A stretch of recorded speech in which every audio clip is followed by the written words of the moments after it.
everybody. It is Tuesday, November the 8th, 2016. Election day turns into election night. What's up, America? Let's pick a president, y'all. I'm Amna Navaz. We are live in our Times Square studio. We have a cast of awesomeness right here with you all night. Stay with us for live election results, real-time calls as they come in. Let's go around the horn here. We've got Dan Harris, Elsie Granderson, Amy Holmes, Walt Hickey. Guys, it only took us, what, like 600 days to get here? 9,000 miles. Lifetime. I think when the Electoral College convenes, that's what they say. What's up, America? Let's pick a president, y'all. That is standard procedure. Yeah. It's actually in the founding documents. Yes. Remember back in the day when we had undercard debates? Right, that's how long it's been. We had like the top tier, and then it was like the lower tier that had their own little 2-hour debate. It has been a long time. The primary. It took you a while. Yes. The kiddie table. Before we go down the road of nostalgia, let me just say we do actually have some news that we can report. We've got some races that ABC News can project winners in. And starting in Indiana, this will be a surprise to very few people, but Donald Trump, ABC News projects, will win the presidential race in the state of Indiana, 65-31. That's the current vote totals. ABC News can also make a projection in the state of Kentucky, also unsurprising, deeply unsurprising, 65-31. According to the current vote totals, Donald Trump winning Kentucky, and in the Senate race in Kentucky, Rand Paul. Speaking of the primaries, a guy we all saw in the Republican primaries, which now seems several lifetimes, or at least several seasons of reality TV ago. ABC News can project that Hillary Clinton has won the state of Vermont, falling also into the deeply unsurprising category. And finally, Patrick Leahy, the longtime senator of Vermont, has won re-election. Apparently, there was not a deep anti-Star Trek vote in that state. And the projected winner in the Senate race in South Carolina, Tim Scott, a Republican in the South. The first, Amy, you were saying the first South Republican. Carolina, and it's actually his first election. Right, he was appointed in 2013 by Nikki Haley, and the first African-American senator from the South since Reconstruction. So we've already started making history. We have. Very good point, LZ. Well done. We will make history no matter what tonight in some pretty significant ways. Yeah, absolutely. Obviously, the first female president is up for grabs. But what people don't know about Donald Trump, besides the fact that he's a reality TV star, he will be the first president without any military or previous political experience. Right. And so we're literally inviting as much as we possibly can, the common man. Now, granted, he's top 1% and not necessarily that common, but he doesn't come from political background. He's not coming from the military. So, according to one of these amazing packets of research that gets sent around to the anchors, I know you guys saw this, Donald Trump would also be the first president who has his own board game and his own deodorant.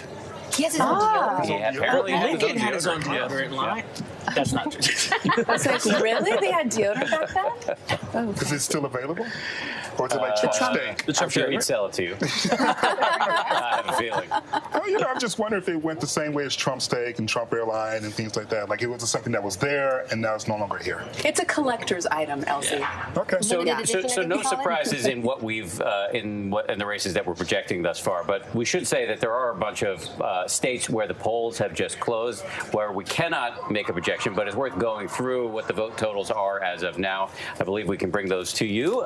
We can start with, if we put it up on the board, there we go, with Georgia, which at this point, I don't see any numbers on there. Anybody see any numbers on there? Not quite yet. It looks like 16 electoral votes up for grabs. Yeah, 16 electoral votes up for grabs in Georgia, and it's actually become something, some people believe, of a competitive state. South Carolina, pretty red state, 9 electoral votes up for grabs there. The polls have closed. Virginia, 13 electoral votes up for grabs there. The polls have closed.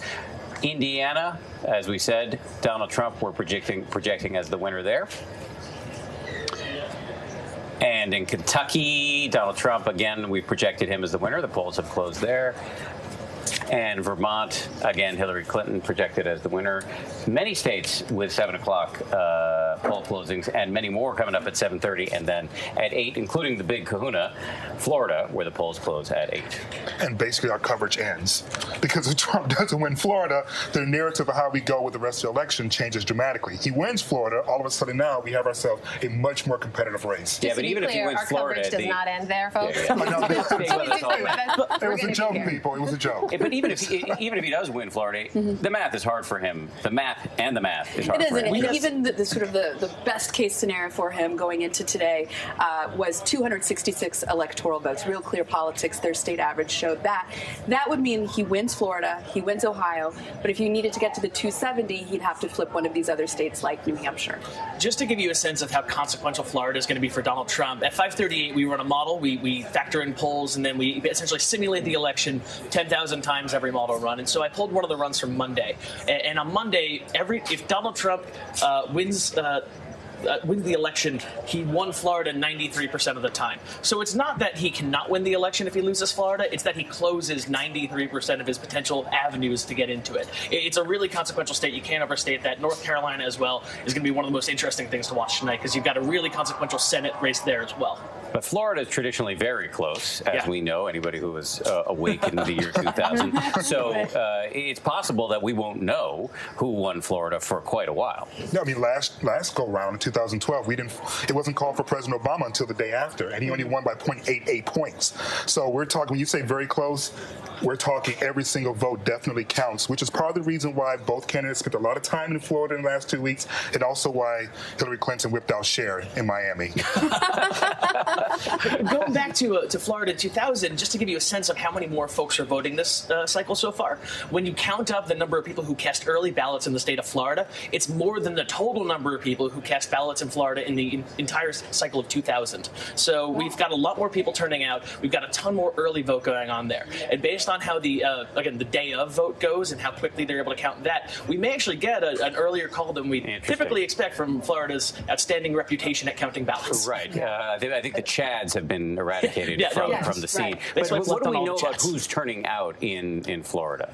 Right. So again, we only have some indication from the early voting, but from what we've heard, Hispanic turnout is much larger than previous cycles when it comes to turnout in both Nevada as well as Florida. So we're really. But what about as a percentage of overall votes? That's precisely what I mean. Yeah. So when it comes to early voting, again, we really need to see how these elections turn out. I'm really excited until we get some additional exit polls. But Hispanic turnout in the early voting appears to be really substantial this time around, even though in some of the other states it appears that African American early voting has somewhat decreased a bit, including North Carolina. That's early voting has been one of those things we're seeing across the board, right? In some key states that have been battlegrounds. You should tell us a little bit more about that in a second. But speaking of the level of enthusiasm that's high, take a look outside and here, you guys. We are inside our Times Square studio, but right outside we've got some of our colleagues who are going to be reporting live from a very, very cool special setup we've got in partnership with Facebook right in the middle of Times Square. We're going to be going out there for some live reports to talk to some folks who have gathered there to watch the election results come in live as a group, as a people, as a community.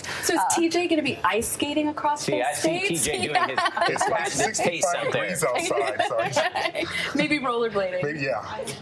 He's just getting ready out there. But that's one of the cool live streams we're going to have for you right here. If you're joining us on Facebook, don't forget, you can submit your questions and comments, and we'll try to incorporate those into our incredible coverage here as the night goes on, into the wee hours. But some of those other states we were talking about with early voting, Florida was one, North Carolina was one, Arizona was another one, right? Yes. So Arizona all really comes down to Maricopa County. That's where most of the votes are. So when that state comes in, we're going to really try to eye that again. Arizona has traditionally trended red. John McCain has a rather safe election this time around, but Trump a little bit less so. Whereas Trump has, again, kind of realized that he needs to find wins in other states like the Midwest. He again, did a rally in Michigan on the last night of his campaign. Arizona is no longer as safe as it would appear to be, at least moving forward in this election, particularly if, again, the Hispanic community continues to come out to the level that they appear to have come out in this early voting so far, and will kind of vote against Trump in this one, at least. And while we expect Senator McCain to win tonight, he had some trouble in this re-election, and it was possibly going to be a nail-biter for him, in part because of Donald Trump and also because of the changing demographics of the state. I mean, you want to talk about the state of Arizona. During our 538 model, we found that, again, as of our last model today, right? There's a 66% chance that Donald Trump wins it. If you're a Republican, that's not the number that you want to see, right? You want to see that be a safe guarantee. You want to be able to move on to new states. You want to be able to move into New Mexico or Colorado potentially. And if you have to expend resources to keep Arizona on your side of the fence, if your polling average is 2 points winning, that's not where you want to be in the state of Arizona, and I think that's just a real testament to where we are so far. This is not breaking news to the Republican Party, obviously. In 2012, they do the huge autopsy report. One of the biggest things that they pointed out was that we need to make sure we outreach to minorities. These states you're referring to that were safely red, that are now in question, some people are even talking about Texas being in play maybe as early as 2024 because of the increase of Latino voters. This is all referring back to what they talked about in 2012. We need to find a platform, a policy, a message that appeals to this rapidly growing voter bloc. Right, and a messenger, which is why there's been so much friction and tension between Donald Trump and the Republican Party. Obviously, that you have, Republican elites, many of whom do not intend to vote for Donald Trump today and have said so publicly, some privately, one that I know of, for example, because they feel that he has set the Republican Party back in trying to make inroads and outreach to those communities. Yeah, in 2004, W got 40% of the Latino vote. Correct. I mean, and John McCain got 31% in 2008. But it's been on this steady decline since then. So I think one of the other things that we'll be looking at tonight, and I'm sure you've dug deep into this, is voter turnout and how that may have changed this election cycle. That a lot of pollsters, you have the models, but those are based on 4 years ago, and America has changed in the past 4 years. And it keeps changing. In fact, the what we're Cubs won seeing the World Series, for heaven's sakes. This is a new world. Well, one of the things we've talked about again and again this cycle is not just how race plays into it, how kind of its divided country plays into how people vote, but the candidates themselves, right? They are incredibly polarizing personalities, and their personalities have come up again and again. I think we have some information on that. I'm going to walk in heels and make this as exciting as possible. Follow me over here for a second. You sing Beyonce as you walk, or just kind of... Sachet. Okay. Sachet, no. So let's see if we've got some of this information here. One of the things we pointed to again and again is how people are seeing these candidates when it comes to how they're choosing who to vote for. This unfavorable-favorable divide is as high as it's ever been. When it comes just to Secretary Clinton nationwide, unfavorable, 54% of people see her unfavorably, just 44% favorably. When we turn to her opponent here, Mr. Trump, 61% see him unfavorably and 37% see him favorably. Keep in mind, that's about 10 points higher than people saw both Obama and Romney back in 2012, 10 points higher across each of the parties there. When it comes to whether people see Secretary Clinton as honest and trustworthy, 60% say no, 30% say yes. On the flip side, for Mr. Trump, asked the same question, nationwide voters say that 64% do not see him as honest or trustworthy. Of course, 32% say that they do. And the last thing we'll point out here, related here, Clinton asked the question of whether or not people see her as qualified to be president. Here's where we start to see a little bit of a divide. 53% of people say, yes, Secretary Clinton is qualified to be president, as opposed to Mr. Trump, 61% say that no, they do not see him to be qualified to serve as president. So you guys, regardless of what happens today, we're looking at a country that is very much divided. There's going to be a huge part of this country that's very unhappy with the results, regardless of how they turn out. Well, regardless of what happens, you walked in heels beautifully.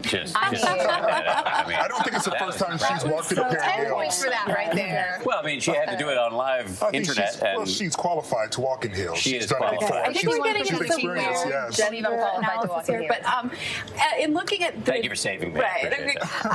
But I would actually say, unfortunately, the country has been actually very united in their mutual dislike of these candidates. So whichever candidate wins tonight is going to have a lot of repair work to do, not just with the other side ideologically, but with Americans generally. Absolutely. This is going to be a huge topic of discussion all night long. But hold your breath for just a second, because I want to get it out to Paula Ferris, who's in Florida, ABC's Paula Ferris. Paula, I don't know if you recognize my voice. This is Dan Harris. I'm your co-anchor on Weekend Good Morning America. Can you hear me? Dan, can I just say how lovely it is to have your voice in my ear? I'm honored, and it's great to talk to you. But can I just tell you, we're on the campus of the University of Miami here, one of the student unions, and virtually all of these students behind me, Dan, are from out of state, but because they know that their vote is going probably more so than in any other state, all of these students they're not native Floridians decided to register here because they know that their vote is going to count. We have Trump vets over here. We have diehard Hillary fans over here.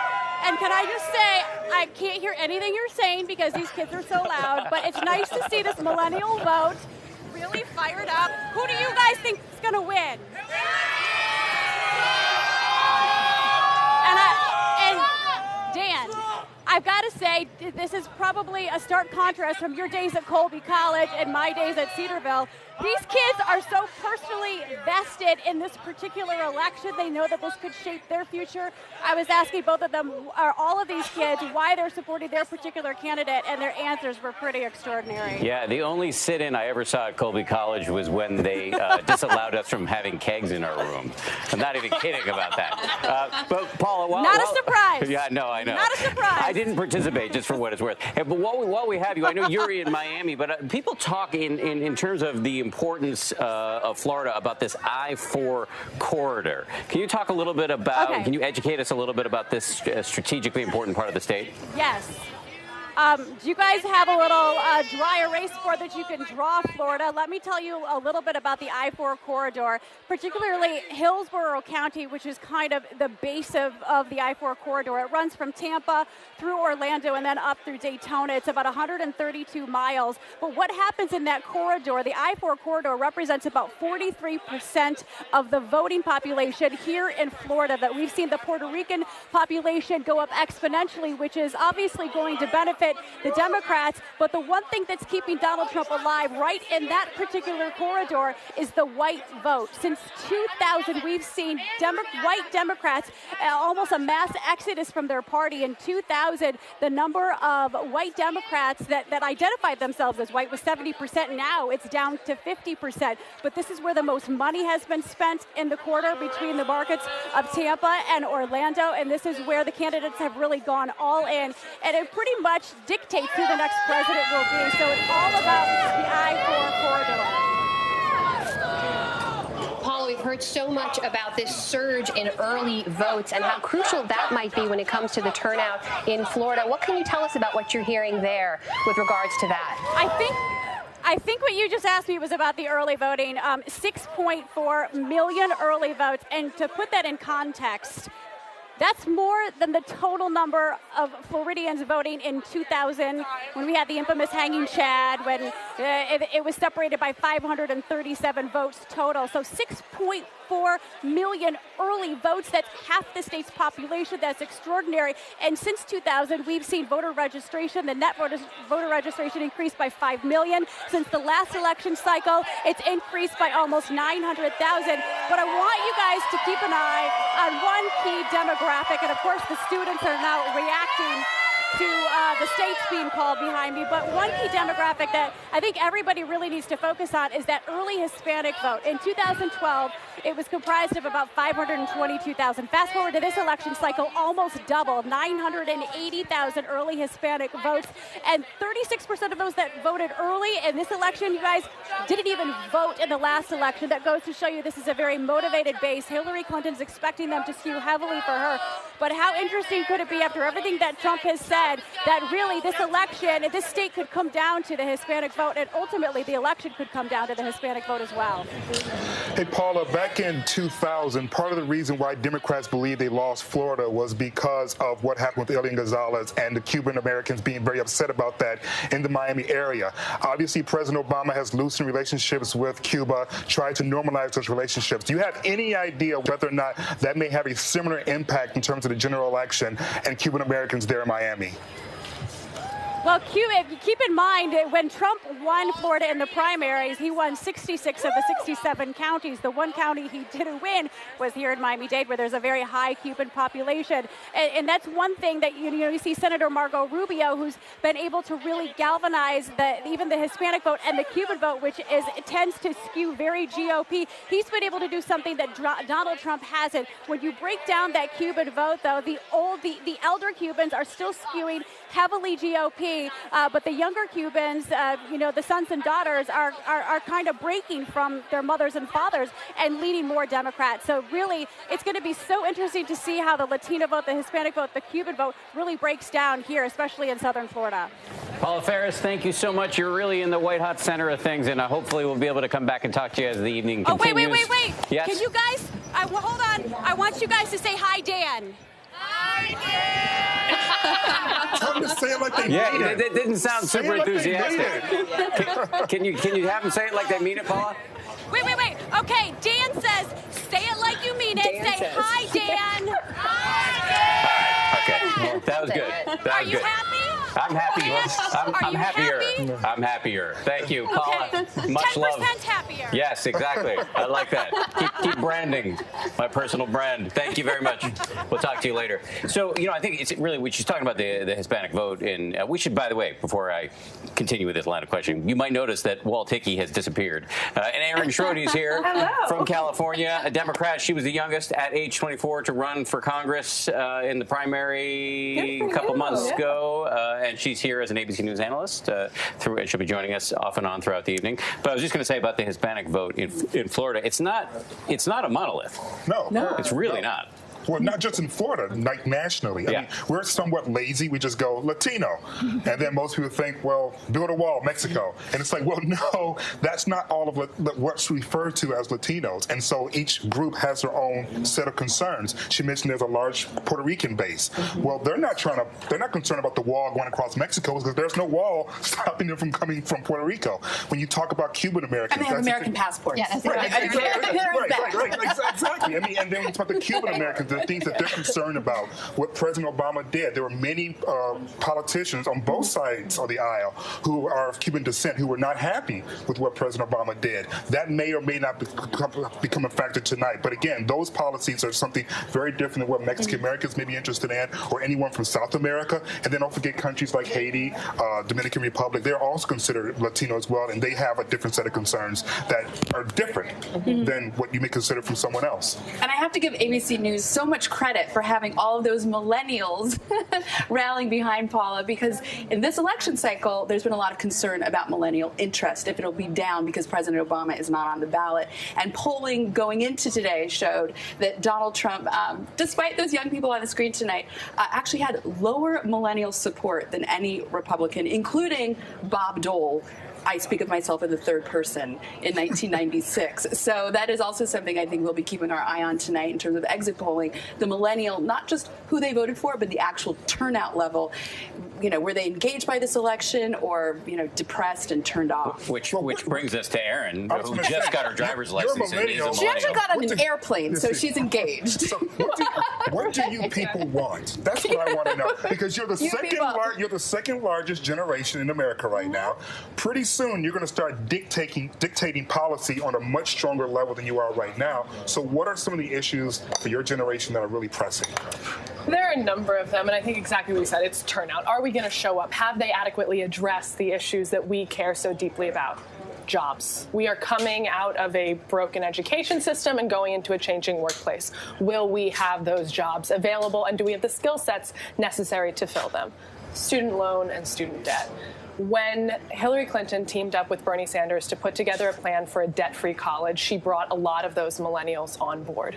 For people that are feeling this burden that no generation in history has felt for so long at such a high quantity. I mean, the totals are startling. Tens of thousands of dollars that an entire generation is going to carry with them through life. Climate change is big with my generation. I'm an environmentalist. That matters hugely to me, but also to a generation that's feeling the impacts of climate change. We're seeing the rising sea levels, and that's not feet. That's the increase in inclement weather and all of these disasters as we see it happen more and more. And criminal justice reform is huge for our generation, too. We have a lot of people talking about that. We're the most diverse generations ever seen. That's white, that's black, that's brown, that's all of us. I think you touched on, Latinos on the wall. Young Latinos, millennial Latinos, that sort of rhetoric coming from Donald Trump has been incredibly off-putting as well. You know, I always wonder, Erin, some of the things we pay attention to a lot is like the celebrity endorsements. Yeah. And we noticed, so, well, especially with Clinton and the Get Out the Vote effort, and we should point out that you've been part of that effort for the Clinton campaign as well. Especially in the last week, you and I were joking about this too. You had, I mean, does Katy Perry matter? Does anybody care? Actually move the needle? Because in sheer numbers, right, millennials and baby boomers are basically equal, but baby boomers and the silent generation way outpace millennials when it comes to actual participation. Does anyone go to a Katy Perry concert and be like, well, Katy Perry thinks I should vote for Secretary Clinton, so let's Katy go? Perry and Miley Cyrus showed up knocking on dorm rooms. I saw that. It was so awkward. But that got people excited. First of all, that took over social media. That got a lot of new first-time voters. So I'm not a first-time voter, but there are those here, ready, poised. Are they actually going to go to the polls? The way that they were giving away concert tickets to Jay-Z in Cleveland, I was doing Get Out the Vote in Ohio last week, you had to canvass. You had to walk and knock on doors, and then you got your ticket. I think that's smart. And there is a celebrity factor. There is the celebrity culture. We are obsessed and on social media, and when we see those sorts of influencers turn up, we see them so much more. I mean, last night was Lady Gaga, it was Springsteen, it was Bon Jovi, and Madonna, right here in Washington Square Park. Madonna, okay, but who's on the Trump side, right? You have all of those stacked. Ted Nugent drives big numbers. Especially for millennials. Yeah. Is Ted Nugent still a thing? But here's what I don't understand, Aaron. I mean, you know, I was a young person not so long ago. I mean, it's getting longer and longer ago. And I remember I actually felt patronized by celebrity endorsements, that I care about the issues and I wanted to investigate the issues, and I didn't need celebrity gloss. In fact, it turned me off, and a lot of my friends agreed with it, whether they're on the left or the right. So I'm surprised. Maybe it's just something that it's social media, that things have changed culturally. But in my experience, young people are engaged in politics because of the issues, not because Lady Gaga did a Nazi salute, which she did last night. We'll have to come back and see this. Speaking of celebrity influencers, our own TJ Holmes is outside. Like how I did that right there. Name dropping. TJ is outside on that very cool set, right in the middle of Times Square with some very special guest. TJ, let's check in and see what he's doing now. Pearson, actually the head of the foundation. Hello to you. And tell me who we have here, first of all. You have Moby here and you have Ben. Ben. Now, tell me about Ben's hat. I think Marissa should tell you about Ben. Okay, Marissa, tell me about the hat. We have a great dog walker who found out he was going to be on ABC News and loaned it to us. So this is his special ABC attire, is what you're telling me here. But you've brought them out, and they're going to be here with us in Times Square a little bit. These dogs, normally their job is what? Normally their dog is to visit in hospitals or to visit in schools, helping with children that have learning issues or children that have been abused, children that are on the autism spectrum. And we work in hospitals. We did cancer research at Mount Sinai, Beth Israel, where we had the dogs there last year, and it helped cancer patients with their stress and anxiety. Okay. Do you think the dogs could help us tonight? Yes, they can. Absolutely. Have you noticed, really, we talk about stress, and somebody in a hospital or somebody coming back from a traumatic injury or something like that is one type of stress. It seems strange that we would need a stress reliever, that these dogs could help us as well during an election cycle. It shouldn't have been stressful. Well, this has been a very stressful election, and the dogs at the Good Dog Foundation have been helping people for months in de-stressing patients, and also they de-stress people at home. And I have my dogs very close to me, and I have for the past 3 or 4 months under my stress. How can they help someone? Just a regular person. I was just talking to this young lady down here at the end, and she's said just the stress of she's fighting with friends on Facebook. She's fighting with family members, and you're seeing it constantly on TV, the bickering and the back and forth. How could a dog like this help us out? Is it just a matter of we just feel better when the dog's around? You feel better. It lowers your blood pressure. It decreases anxiety. Research has shown this. It also will, it's a mood elevator. And oxytocin levels are increased when you have a dog around. And research has proven this. Now, have you used these two? I think you might have gotten hit on this a little bit, but have you used these dogs specifically for election stress relief for people? Yes, they've been used in hospitals, and people have been, our visits to hospitals, people have been talking about how stressed they are, and family members, and also in schools, the teachers have used the dogs while they're working with children. Okay. And how many dogs? And again, about the foundation, you've all been around almost 20 years now. If people don't know, you're based here in New York, and you've got 1,000 dogs? Yes, we have 1,000 trained teams. We're in around 300 facilities in 4 states. Massachusetts, New York, New Jersey, and Connecticut. Doc, do we need a stress relief right now? Doc, you're shaking your head. Like, is it that? Has it really taken that kind of a toll on us? It has. I mean, everybody has reported that so many people feel distressed because of the uncertainty. And the reality is our brains are stressed, are constantly deciding, am I safe or not safe? And always, like even if they're standing here. So it really is about understanding what stress is. And stress is any non-specific demand made on the body. And so not knowing about the election, not knowing about employment, not knowing if your candidate's going to win causes people a lot of distress. Any more stress in this one than we've seen in previous presidential elections? It absolutely is, and that's because of the negativity. And also social media. This has been 24/7. And so if people don't have the discipline to turn off the TV or turn off the radio, which a lot of us don't have, then it's this constant bombardment of just negativity and what am I going to do and what's going to happen to me. So, yes, this is one of the nastiest I can remember. Doc, what do we do tomorrow morning? Well, tomorrow morning, if your candidate won, you celebrate. And hopefully you will continue to support them. But if you lost, then the spirit of a good loser, you lick your wounds, you continue to focus on an issue, you continue to focus on what's closest to you, being nice to your family, getting support from your family, finding dogs that do relieve the stress that you have, and giving and volunteering and understanding that it's a competition. Like as human beings, we are meant to compete, but we're also meant to cooperate. So just because you're lost doesn't mean that you don't continue to help out. Well, this country needs all of us more than ever. Okay, now, we have talked about, we have the dogs here, and this is great, and, we've been talking about how nasty the campaign has been. It's been nonstop, yes.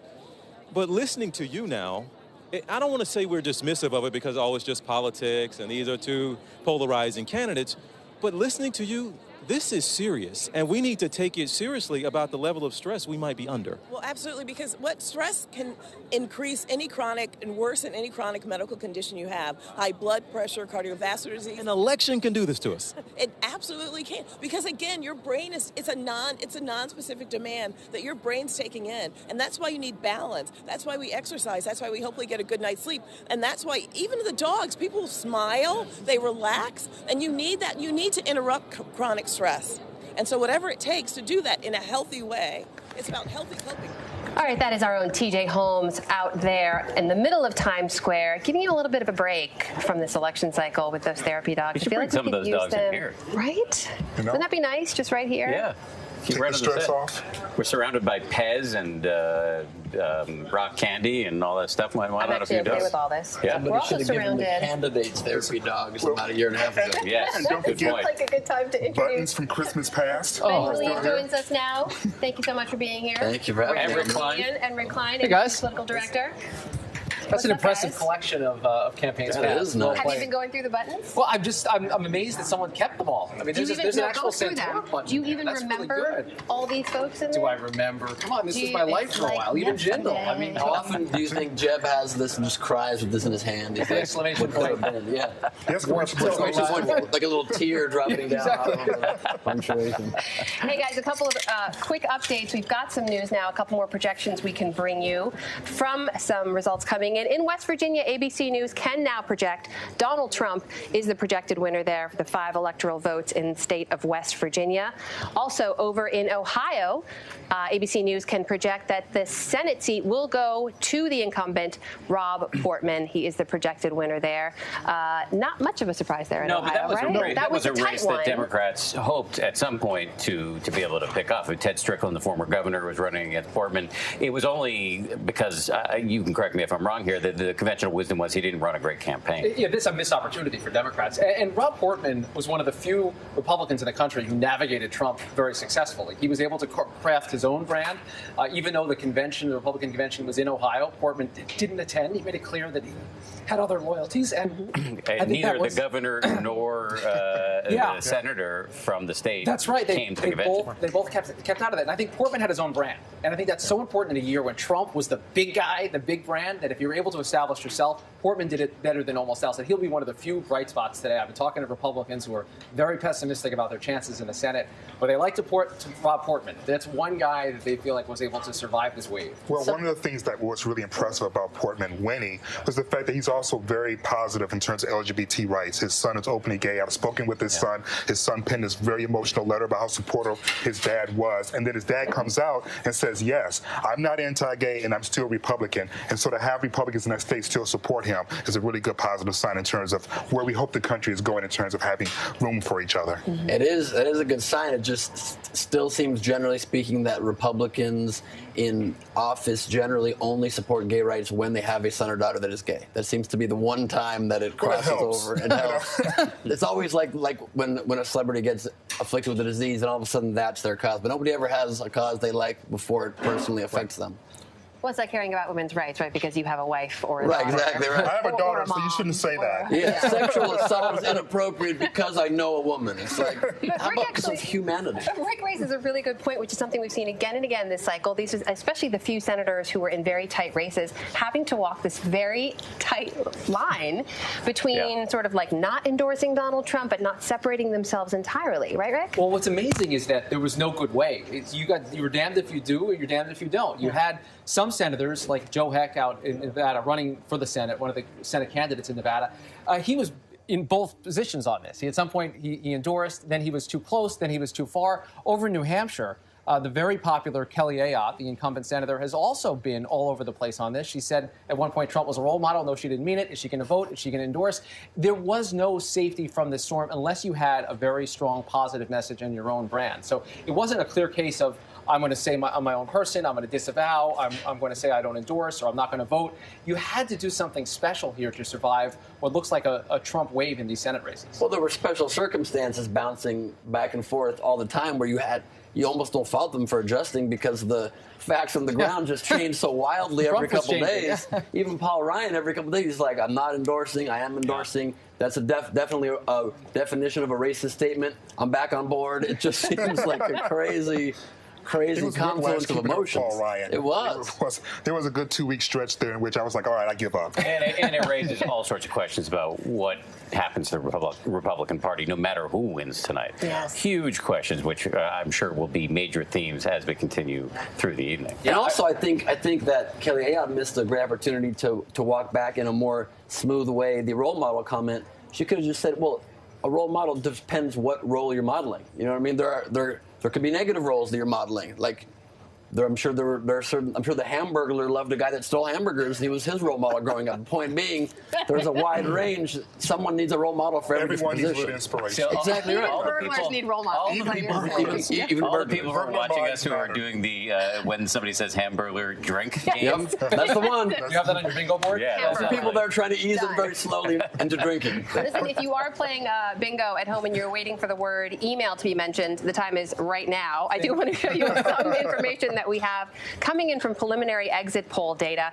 Of course, one of the biggest issues that we talked about again and again this election cycle that voters seemed to care about was Clinton's use of the private email server. Nationwide, this is based on preliminary exit poll data, by the way.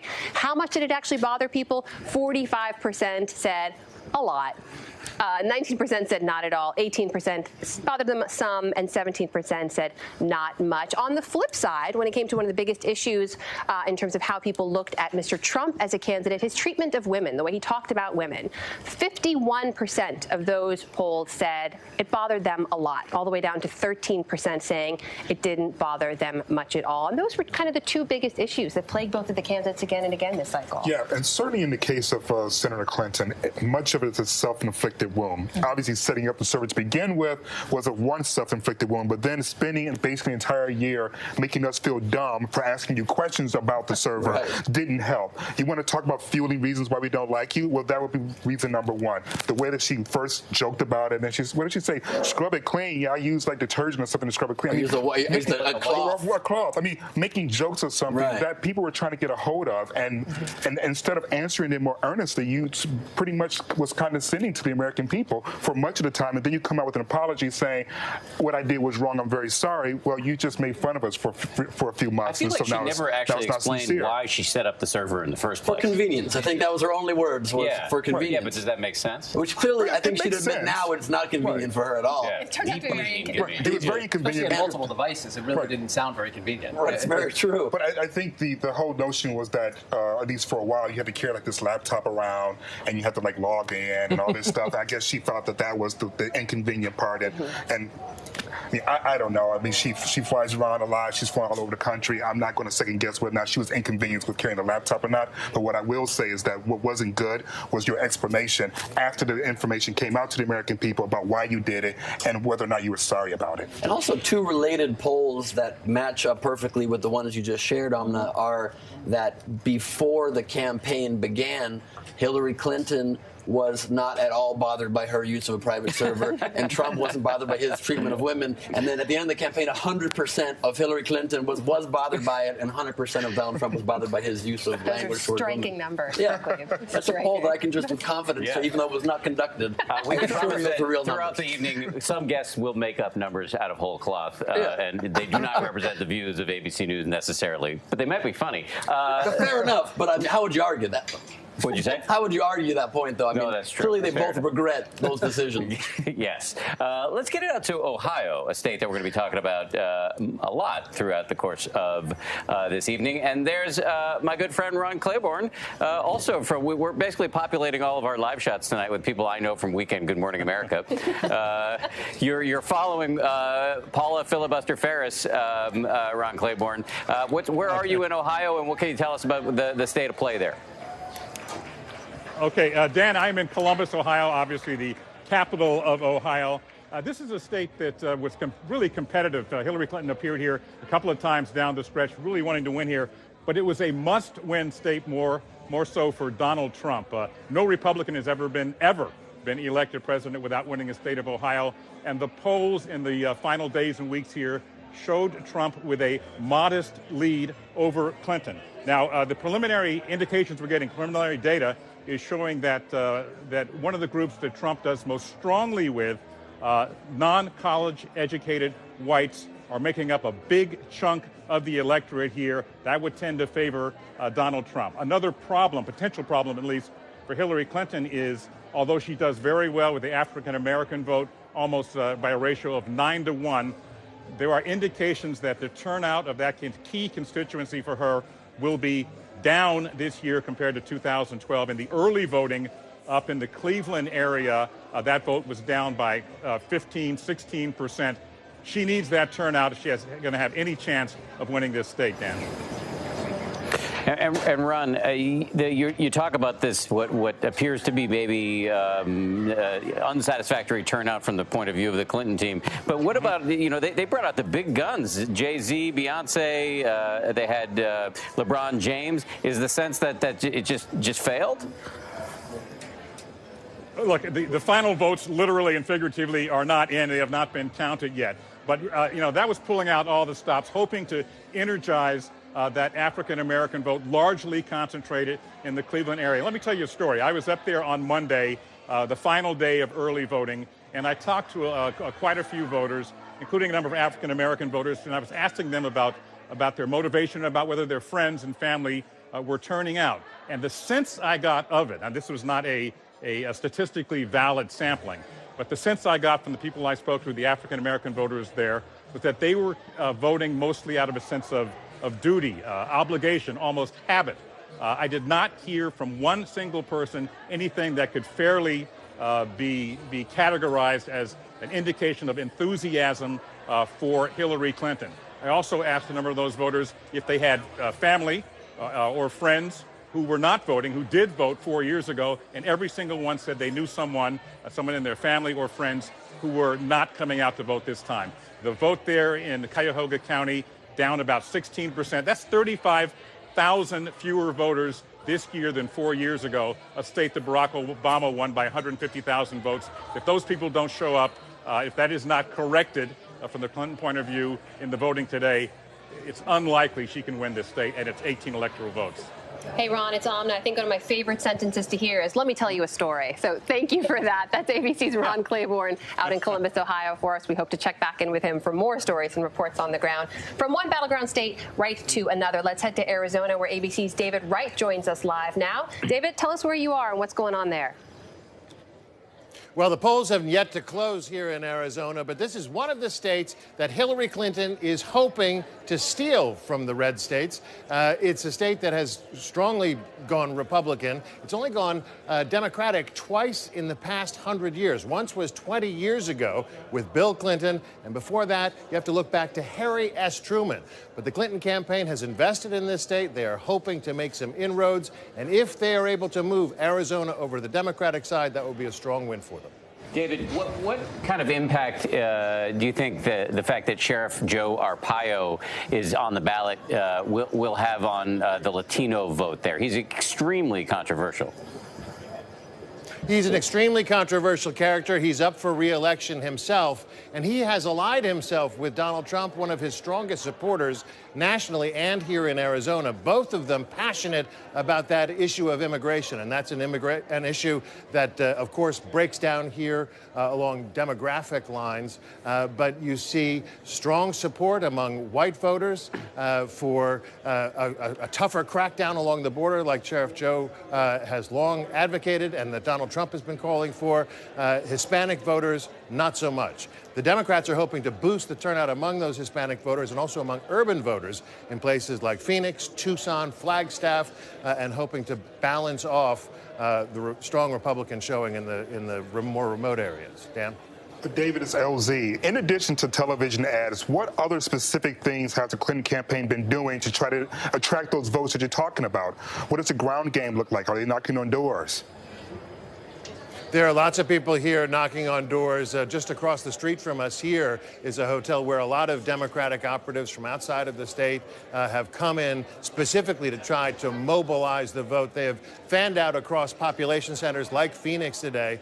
The Clinton campaign has also enjoyed a windfall from unexpected places. The Arizona Republic, the newspaper here, endorsed Hillary Clinton. It is the first time that paper has endorsed a Democrat since 1890.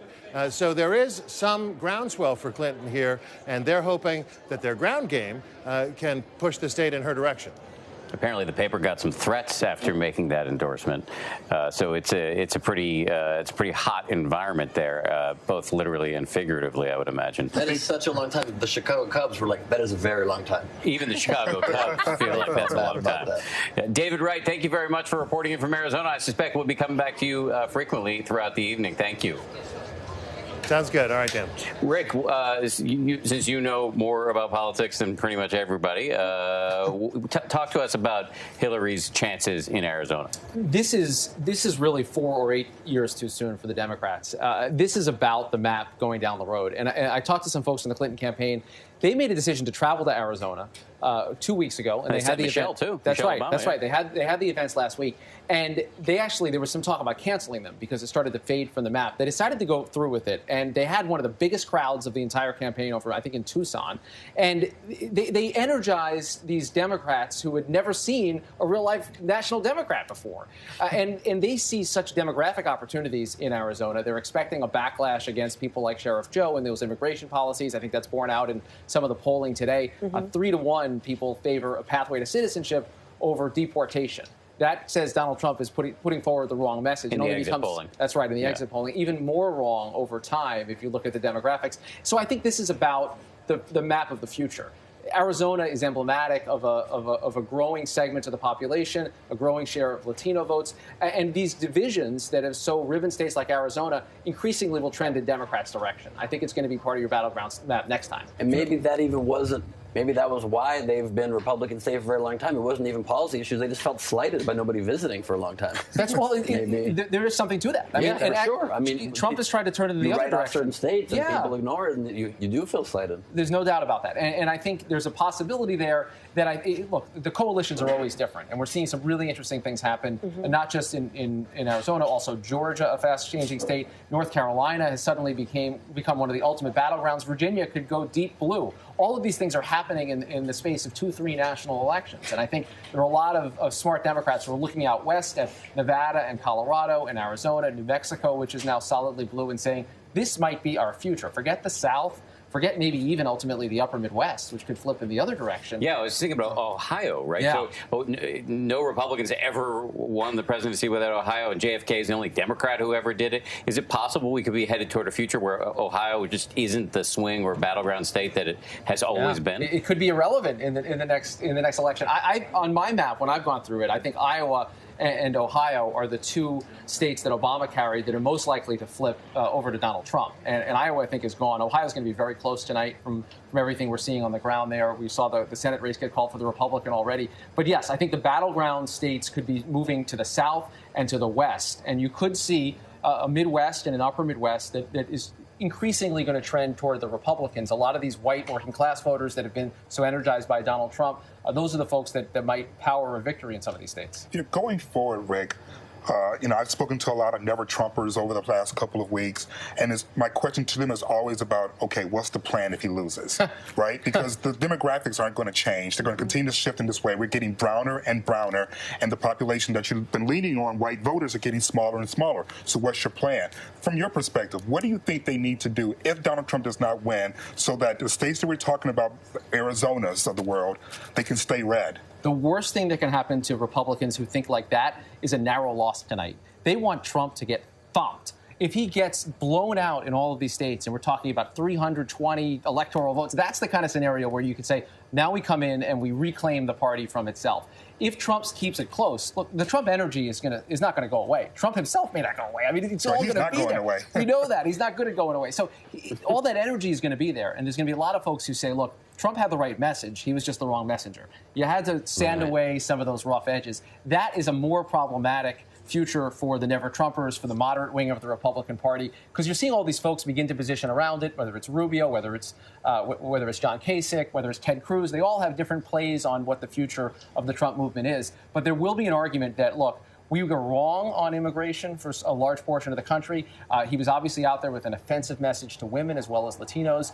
Asian Americans, a growing segment of the population. We need to get that message right. But I think the Trump forces are going to push back. I would even say he wasn't sending an offensive message. He was an offensive message to women. Once you string together all the things that he said over the years with Howard Stern, things he said in Playboy magazine, and et cetera.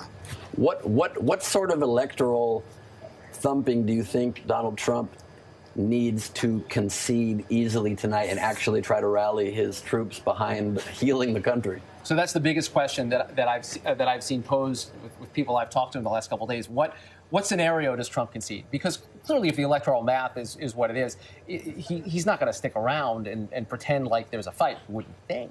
We don't really know with him. I think. How good is your track record at predicting what I am Trump is going to do? No, I've been so wrong.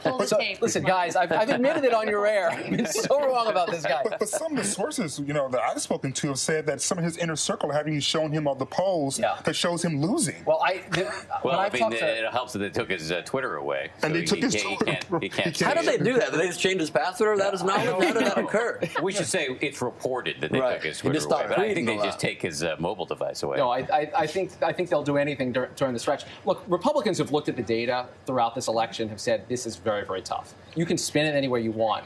Ultimately, when they looked at the final polls, they say there has to be this kind of magical pro-Trump bubble that's not being caught by exit polls or all the pre-election polls. They're going to come out in force, and they're going to power through, add 2 or 3 points. I heard this argument from the former campaign manager, Paul Manafort, back at the convention. He was arguing at the time we're winning. I do think that Trump believed that to some extent, and we'll see how it plays out tonight. And I think that there must be a decent chunk, we of course will see, but a decent chunk of this hidden Trump vote, because even just as a small anecdote, I was just in Boston doing stand-up comedy this last weekend, and I was talking with a friend of mine who lives there. I stayed with him one night, and he's always been a very liberal guy, and he said to me after the show, he's like, by the way, I think I'm going to vote for Trump. And I didn't expect that from him ever out of his mouth. And so he just said that so he wouldn't stay in his place. Maybe so. He had Go home make now. a mess. Hey, he's like, now go home now. I did make a mess. That's fair. I wonder, though, if there's also going to be in this election a hidden Clinton vote. We're seeing a record share of the population in our exit polls that are college-educated white women, 20% of the country. And I wonder how many of them wouldn't wear the H pin or wouldn't say I'm with her on social media. Maybe because their husbands wouldn't like it. Because their husbands may have a great Make America Great hat on or a sign in the lawn, but they... Not just that. I think these days you get all kinds of comments thrown at you all on social media, in public, wherever, just for kind of speaking out about what you believe in, regardless of what you believe.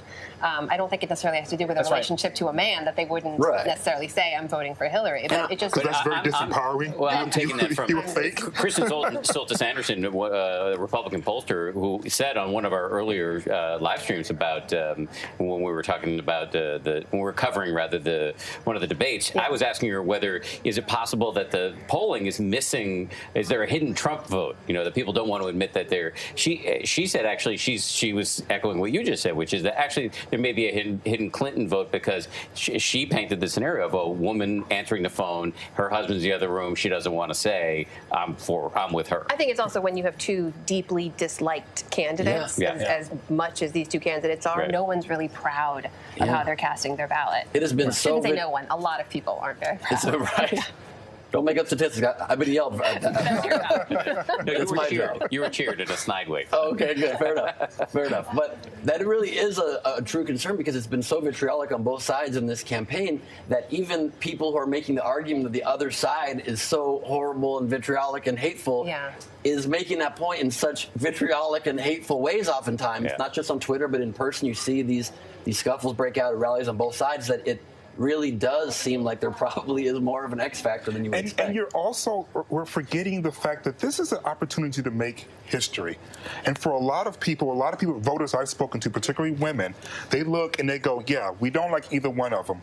But this is a qualified woman running against a man, according to the polls, that most Americans do not think is qualified, and they're neck and neck, and they're like, why? Yeah. It's got to be the gender thing. I'm sick and tired of this. And they're casting their vote for Hillary because they want a female president. Well, speaking of making history, we are making history right here tonight on the live streams because we've got some other things, if you're watching on an ABC News digital channel, that you can absolutely tune over to if you just need a break from all of this right here. I don't know why you would.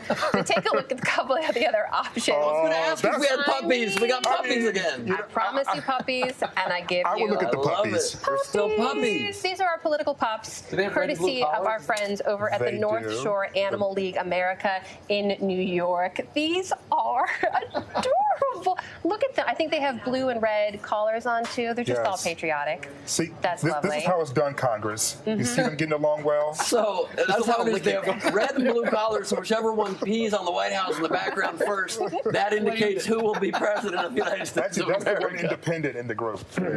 Why don't we have a kitten cam? Really, Dan? Strong question. Really? Strong question. He wants species equality. Come on. That's fair. Who speaks for the cats? So look, that's on one of our other live channels if you want to hop over and take a break with those cute little pups. Also happening right here in Times Square, caricature artist Kathy Nolan is hanging out there doing some caricatures of folks who are out there gathered to watch the results come in along with the candidates. So it looks like this gentleman is having his picture drawn with Mr. Trump.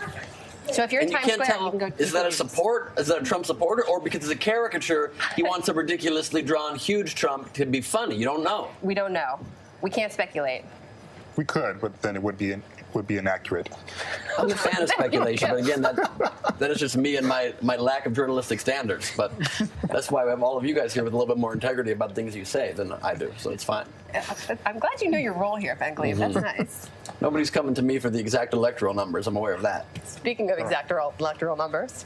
Yeah, let's get it out to North Carolina because Lindsay Davis is standing by. Lindsay, you can tell us a little bit, hopefully, about the extended voting hours that we're seeing in the state?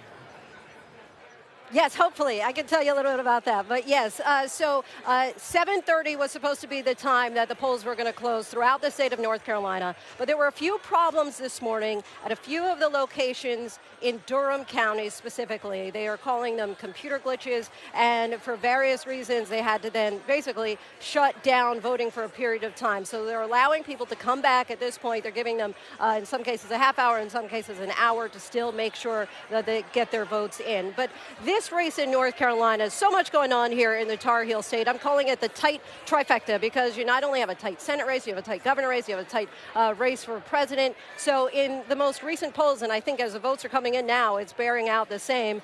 There's a tie, essentially, so tight here between Clinton and Trump, and this really is the epitome of a swing state, right? Because you had North Carolina vote for Mitt Romney in 2012, then they voted for President Obama in 2008, and largely what helped President Obama in 2008 was that large black voter turnout. And the thought is that Hillary Clinton would need a repeat of the same in order to win the state of North Carolina. But based on early voting, just early voting alone, the black voter turnout down 9 points compared to where it was in 2012, again, a year that President Obama lost in North Carolina. Let's take a look at the Senate race. So this is considered one of the core four, right? Because as everybody knows, Democrats have to win at least 4 seats in order to take control of the majority in the Senate, and Democrats are certainly looking very closely at the state of North Carolina because they think that they have a very good chance of doing it here. Then let's look at the governor's race. So you have an incumbent Republican governor, and the thought is that there could be a referendum. Let's see some good news, apparently, for the Democrats coming in now. But the thought is there could be a referendum on the governor's, the notorious or controversial, polarizing bathroom bill that many say has cost the state billions of dollars. Some estimate as much as $5 billion. Of course, you had the NCAA pull out, NBA All-Star Weekend pulled out, PayPal, ACC, number of different tourism that's gone down, but there's just been a major backlash. Lindsay, thank you. It's 8 o'clock, and we have a bunch of polls closing in a bunch of states, and we want to run through for you the states in which ABC News can project a winner. And we're going to start with Delaware, where Hillary Clinton is, according to ABC News, the projected winner. Moving on now to the District of Columbia. Again, Hillary Clinton, the projected winner in that state. And in Maryland, with 10 electoral votes, Hillary Clinton projected the winner. No huge surprises thus far.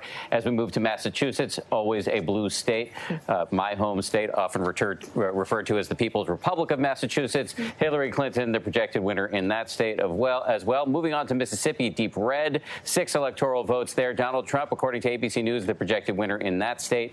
New Jersey, Hillary Clinton, the projected winner there. And in Oklahoma, with its 7 electoral votes, Donald Trump, the projected winner. Rhode Island, with its 4 electoral votes, Hillary Clinton, the projected winner.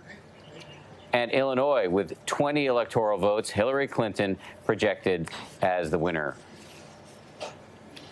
And that's all we have in terms of results for right now. No surprises. But no huge surprises. But the evening is progressing. And at 8 o'clock, we should say the big kahuna. The polls closed in Florida, and we will know at some point, presumably, who has won there. And as we've discussed, if Donald Trump cannot put together a victory in the state of Florida, it's going to be very hard, if not impossible, for him to put together a victory nationwide. But as Amna pointed out, coverage will continue.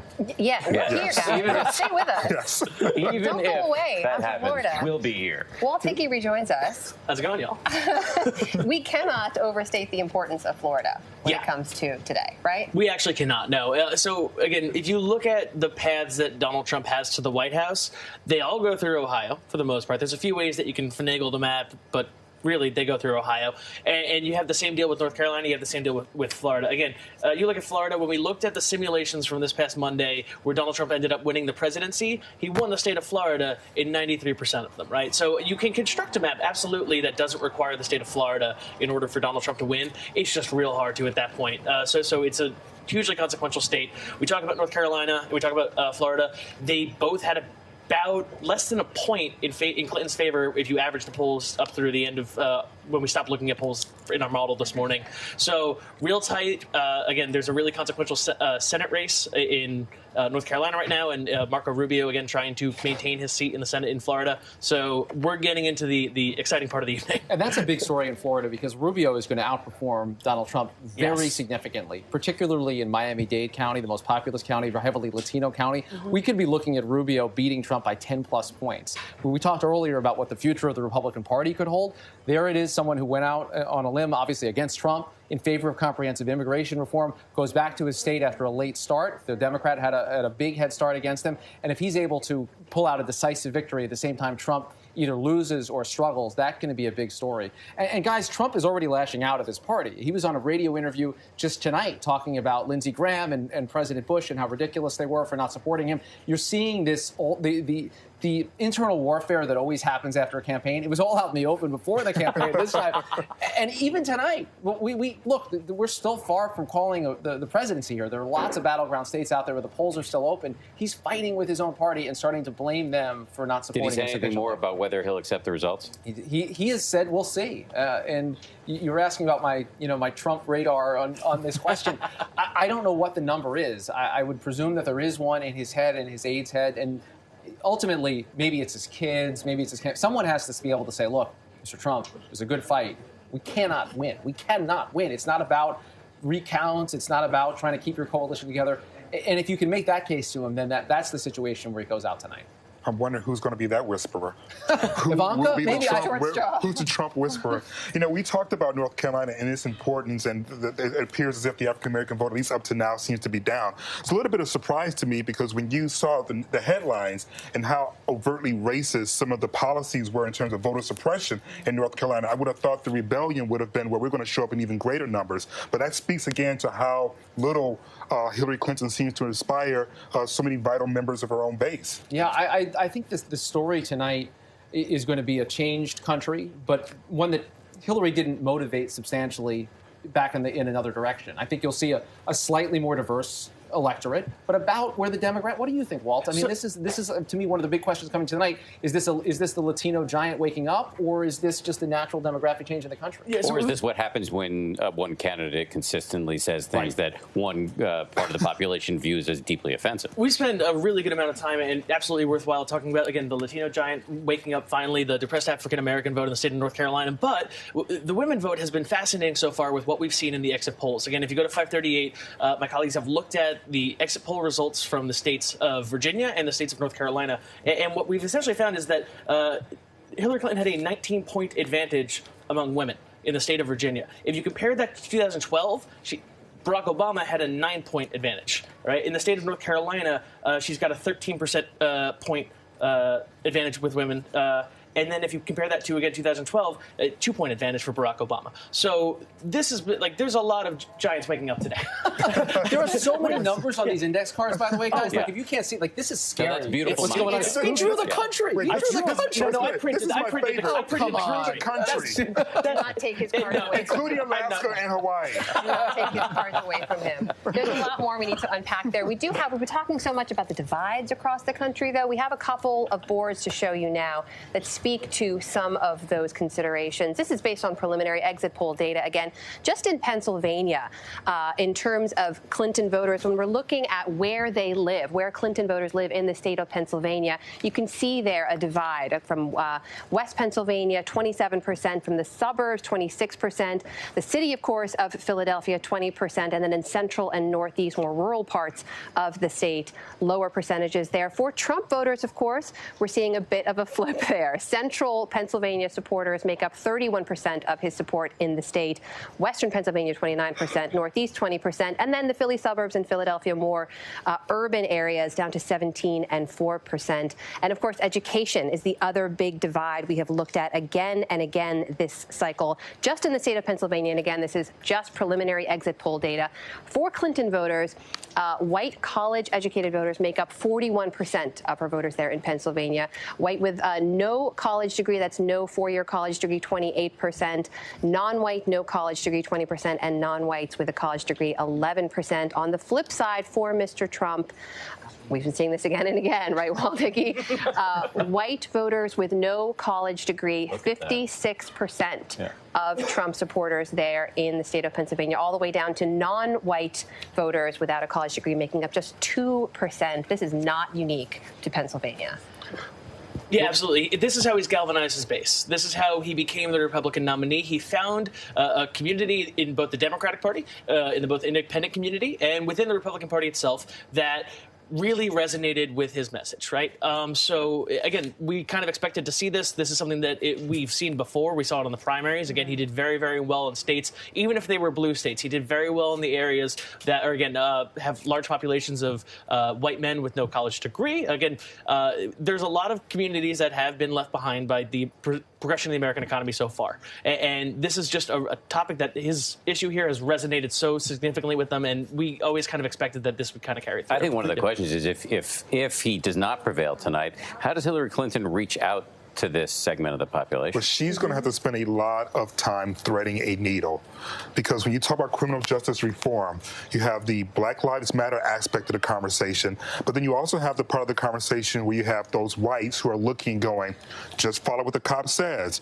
Look at the crime rate in the black community. So she has to find a way, if she wants to do something like criminal justice, which is a huge issue for millennials, but also is one of those few bipartisan issues that she can actually begin to work on early if she were to win. You got to find a message that doesn't alienate those non-college whites. And I don't know if she will be in position to do that. The Democrats have been hemorrhaging this voter bloc for much longer than her. President Obama saw a decline in those numbers as well. There's something about the message in terms of inclusiveness and the diversity that the Democrats have that, for whatever reasons, is being registered as not for me if you're a non-college white. Well, it's about diversity, but it comes back again and again to economics, right? It comes down to resources and to money, which is where it hits home for a lot of people. And we know that over the last several decades, if you do not have a college degree, which is a smaller percentage of the American population than it is, in decades past, but if you don't, you have seen your wages decrease. Whereas if you do have a four-year college degree, you've seen your wages go up. So that's a very real thing for people, which has nothing to do with race or ethnicity or anything else. It's just about where it hits home for. Except in some ways it does have to do with race, because again it goes to the messaging, right? So if you are, say, a white person and you're in rural Virginia, for instance, or West Virginia, and you're turning on the television and you're hearing about how advantaged you are, and these are the disadvantaged people, and that you have it so much better than minorities, but you're poor and you can't keep food on your table and you haven't found a job in 7 or 8 months, that message is not resonating with you. So she's got to find a way, if she were to win, and the Democrats as a party have got to find a way to communicate that just because we're saying that this part of society has been overlooked, that we haven't forgotten about you. Trump has tapped into that energy with people who feel forgotten. And he may not necessarily have the policies, but at least he has the sensibilities to speak to them.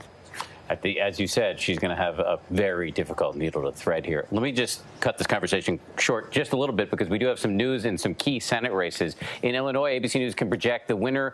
This would be the first seat of the night where the Democrats are picking up one from the Republicans. Tammy Duckworth, who has been a member of the House, prevailing in that race. And this is another big one. Marco Rubio, who we've been discussing throughout the evening, we can project that he will win in his re-election campaign in the state of Florida.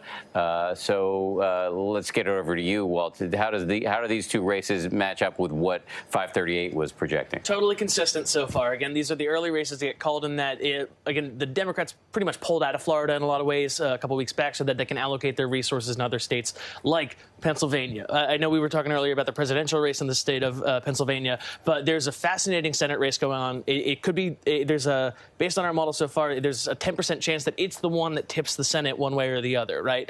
We've got really interesting races. Again, we've already talked about North Carolina, but in Pennsylvania, again, you've got Katie McGinty. She's running against incumbent Republican Senator Pat Toomey, and that could very well be one of the ones that helps either bolster a Democratic majority and makes that navigation of the post-election America a little bit easier for Hillary Clinton, the one that throws it to Hillary Clinton, which, again, could be the one that makes the Senate resonate with her policies, or the one that prevents it from going to that and potentially bolstering a Trump presidency in the upper chamber of the legislature. I also just want to point out we've projected that Tammy Duckworth is going to win that Senate seat there. She's a double amputee, an Iraq War veteran, and I believe now the second Asian American female senator ever, after Senator Hirono. So. I've interviewed her before. She's a very interesting person, and her backstory it's hard to argue that it's not compelling. It was a fascinating race because the Human Rights Campaign, the largest LGBT rights organization in the world, basically, actually endorsed her opponent, which was really interesting. Was very upsetting to a lot of people in the LGBT community. And it wasn't until recently when her opponent made some racist statements about her Asian American heritage, in which HRC withdrew its endorsement, and perhaps that was a boost to her that got her over the One of the reasons that tonight in general is kind of skewed a bit towards Democrats when it comes to the Senate map is, if you'll remember, these are the senators who were elected 2 years into the Obama presidency, and that immediate reaction to both the Obamacare, the first 2 years and all that. So these are senators who have a vastly GOP bent, even in states where it's not necessarily the case, such as Senator Kirk in Illinois. And one of the reasons that he was able to obtain that endorsement is a lot of times these folks do play very much towards the center. It just seems like this is not that night. Well, of course, 2 years from now, it's going to be tough for the Democrats when a lot of people are going to be up for re-election in what could be the first midterm vote of Hillary Clinton presidency, which almost always goes against the party. That's right. Speaking of interesting Senate races to watch, Mary Bruce is in the state of Wisconsin, where there's another tight Senate race we've been keeping a close eye on. Mary, bring us up to speed on what's happening there. Hey, guys. Well, yeah, this has been a real nail-biter of a Senate race here, and kind of unexpectedly so. You have the incumbent Republican Senator Ron Johnson in a rematch against Russ Feingold. Now, he won that seat from Feingold back in 2010. Now, tonight, Feingold is hoping to take it back from him. This was a race that a lot of people kind of gave up on early. They thought that this was going to be Feingold's for sure. That race has tightened significantly in the last few weeks as you've seen a real infusion of cash coming Ron Johnson's way. He's put out a lot of new ads. He's been boosted by a lot of help from big Republicans. In fact, just last night we were out at one of his last campaign rallies, and he had brought out all of the big dogs. He was with House Speaker Paul Ryan. He had Governor Scott Walker, the Lieutenant Governor, everybody coming in to try and give Ron Johnson that last-minute boost. Now, whether or not it will work, well, remains to be seen. We're going to have to wait a couple more hours here to see exactly what happens. But I have to say, if Johnson doesn't win, you have to wonder if he'll be thinking whether Republicans didn't come out for him soon enough. I asked him that question last night. Does he wish that the Republicans had started giving him some cash a little bit sooner? And he said, well, yeah, it certainly would never have hurt would never have hurt to have more help sooner. Well, Mary, you seem to be in Paul Ryan's hometown. Is that correct? I am just a couple blocks from Paul Ryan's home. We are here in Janesville, Wisconsin. I have to tell you, Janesville is lovely. If you haven't been here, it is a very, very nice town. But this is definitely Paul Ryan country. And also, I must say, Russ Feingold, he grew up here as well. There's something about Janesville that creates pretty great politicians. They went to the same high school. It's pretty remarkable when you walk around this town and talk with people. Everyone pretty much has a personal connection to one of them, if not both of them. Well, Paul Ryan famously lost his hometown in 2020 to President Obama. Are we looking at a repeat here with Clinton and Trump?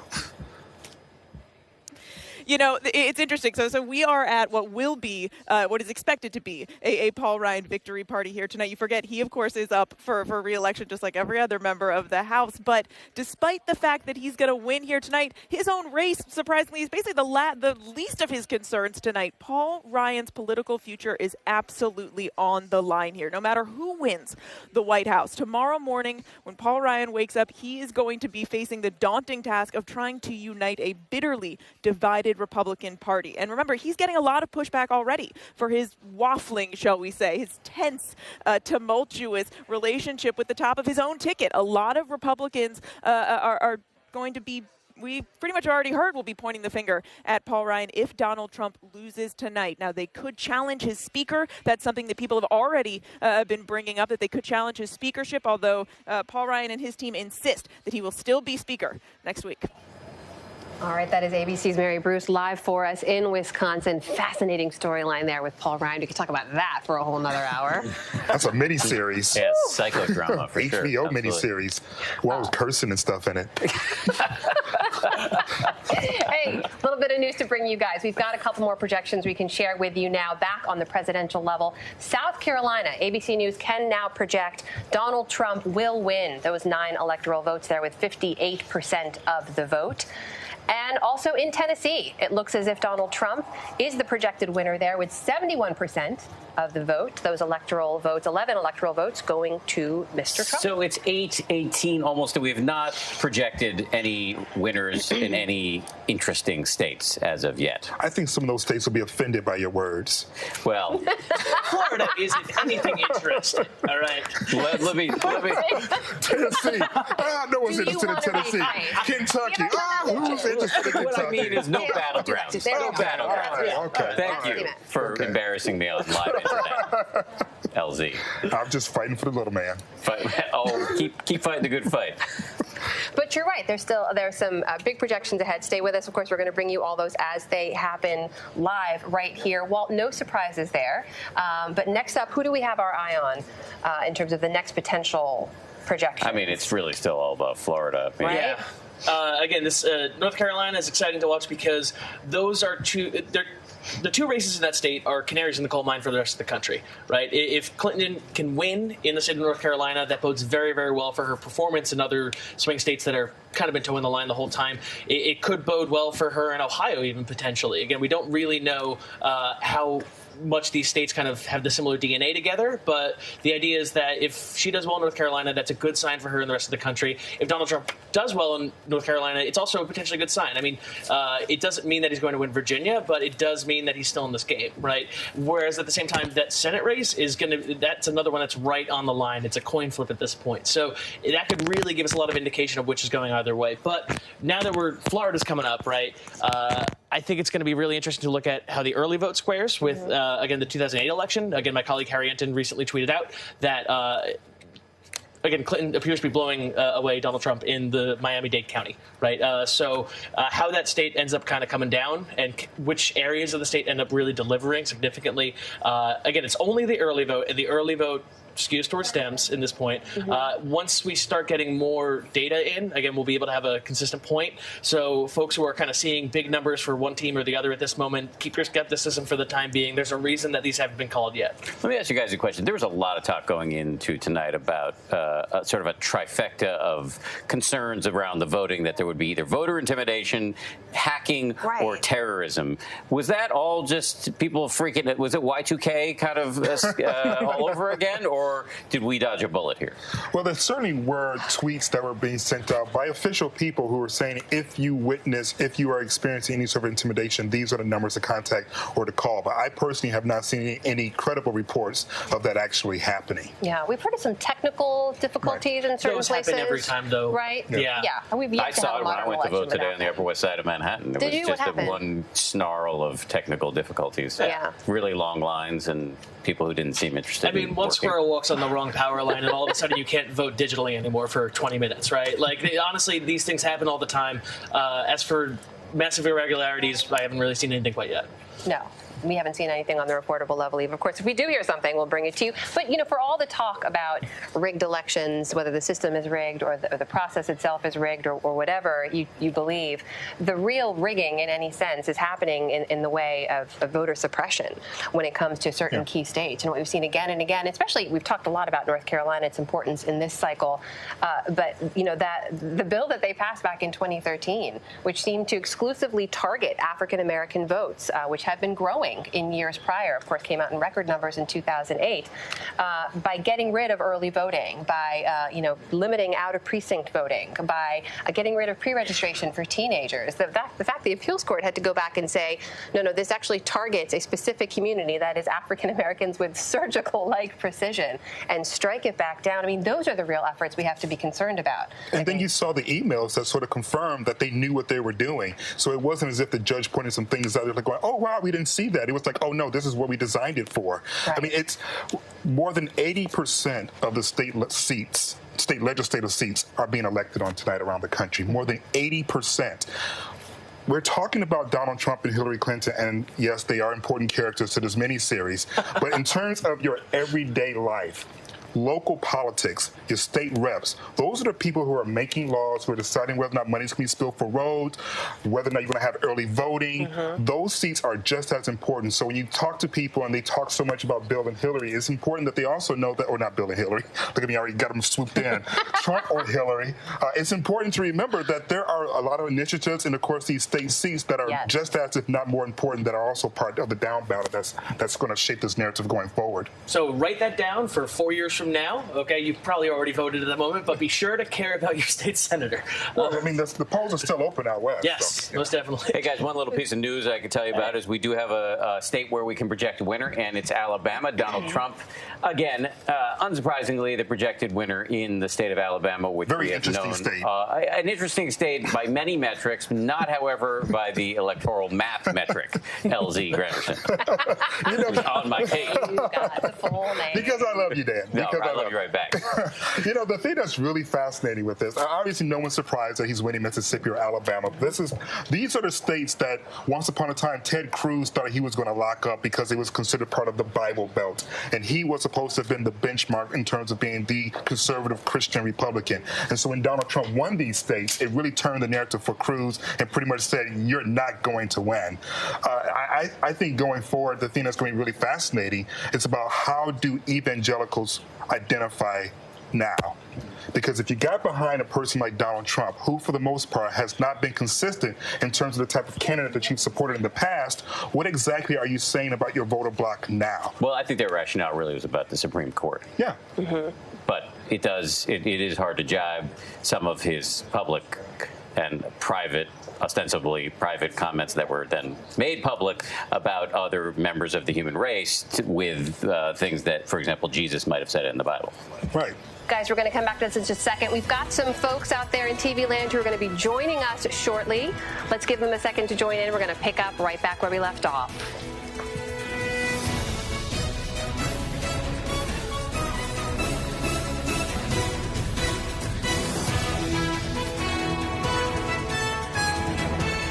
Hey, a big welcome to all you folks out there and from our affiliates who are joining us. You are watching ABC News' digital coverage of Election Night 2016. We should explain that we just panned off of presidential Pez on the camera. Which is very important. Yeah, By the way, where is else it? will There you it is, get back there. We have presidential Pez, Pez? from, would you like some James Monroe Pez, No, Cokie I Roberts? prefer Madison. You do? Well, I'm going to be able to find that. Madison's gluten-free. Actually, I have Madison right here, as a matter of fact. Calling your bluff.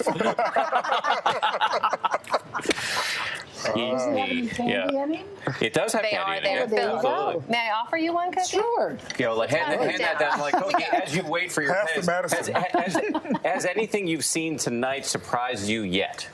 Not yet, but there probably are some surprises ahead.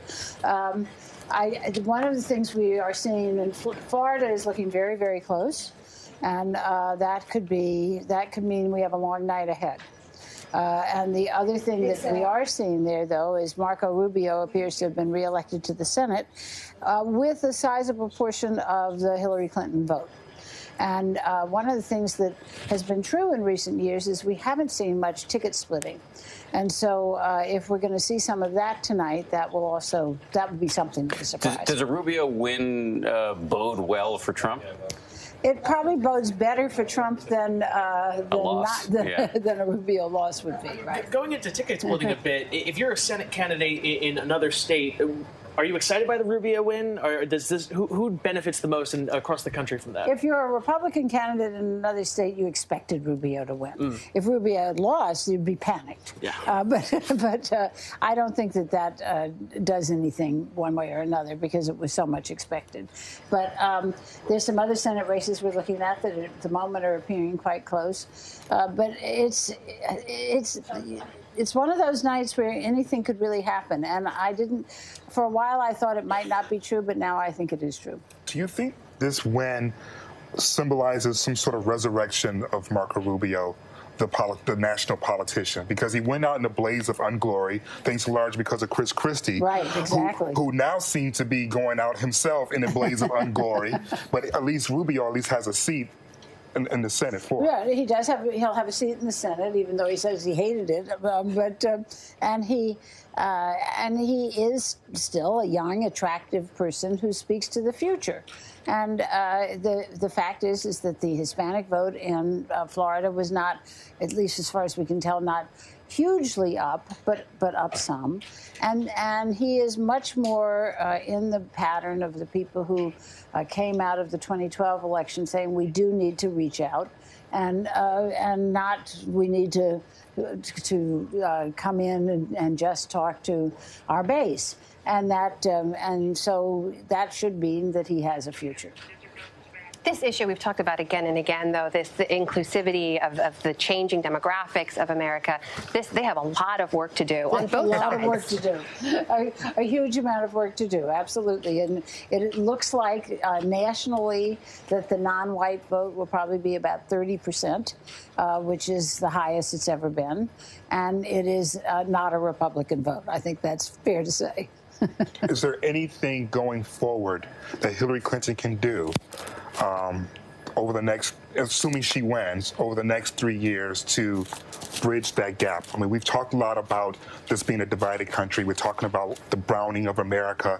We're talking about this 30% not being Republican, but there's still a very large white, particularly those without college education. Elsie, we're going to come back to this in just a second. I just want to say thank you. There's more. Thank you to all our friends out there from affiliate land who joined us. We will be right back here at your next commercial break with more analysis and live results. Stay with us right here.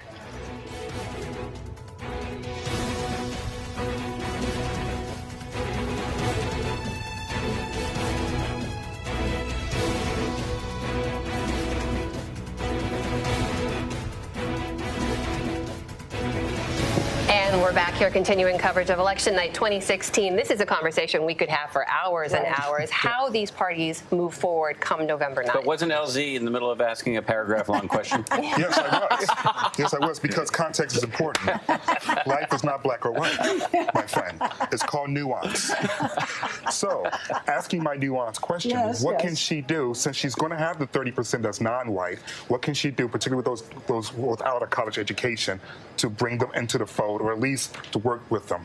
Well, first of all, we don't know that she's going to win, so we start there. Right. But I think that the really, to some degree, that it's not winnable. There's no way of bringing people who are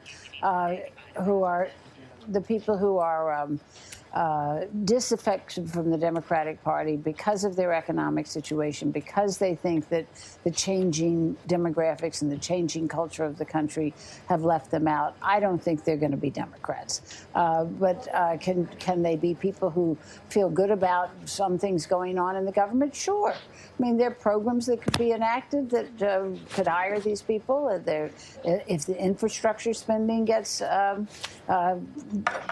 jacked up, that can make a tremendous difference in terms of hiring and just make you feel better about your roads and airports and such. And so, there are things that you can do to ameliorate it, but they're not going to be Democrats.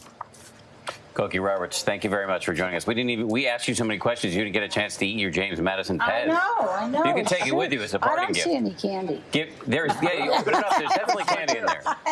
You can offer some to George Stephanopoulos when you go back upstairs. Oh, that's the candy. There you go. Okay, thank you. It's gluten-free. No, we can't do that. We got a pile of Virginians over there, seriously. But you can't separate him from all the others. Yes, you can. True. If you're Cokie Roberts, you can separate him as much as you want. Father of the Constitution. All right, thank you. Thank you, Cokie. Thank you. Really appreciate it. See you all later. Yes, guys, I hope so. Some more projections to bring you right now. In the state of Indiana, looks as if Todd Young is the winner there with 56% of the vote. That is the projected winner right there in the state of Indiana. Indiana is another one we've been paying close attention to. I've been dinged for calling states interesting or uninteresting, but this is an interesting race because Evan Bayh, a lot of people thought was going to be somebody who could snag a Senate seat for the Democrats. He is a man with massive name recognition in the state of Indiana. He was widely loved, but he ran a campaign in which his opponent apparently successfully sort of tarred him as a Washington politician. At one point, apparently Bayh didn't even remember his address in Indiana. So here we go. this was constantly an interesting race the whole time. This is not inconsistent with what we kind of expected towards the end. Again, Young had a very large increase in the polls. There was, again, recent incidents that just, again, Indianans appeared to start breaking for Young pretty quick towards the end. But this is very interesting just because, again, it took a little while for them to actually call that race.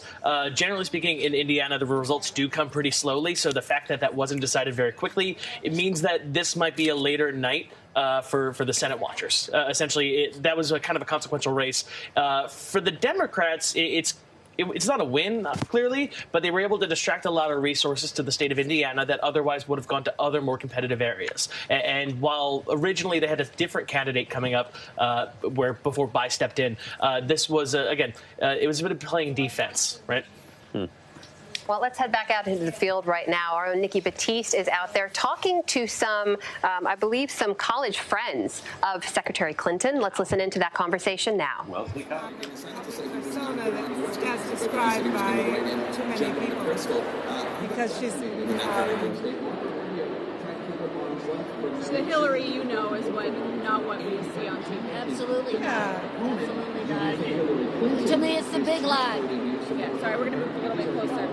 It's a big lie. You say the same inaccurate thing over and over and over and over again. I want to go back to the time that you were here in the 1960s, the civil rights movement, the assassination of Martin Luther King, the Vietnam War. As a woman, as a young woman, what was it like? You felt the world was on fire, and it was important for us to speak up. And it was the guys we knew were being drafted. But we thought we need to fight it against the war. And Hillary led a lot of those efforts.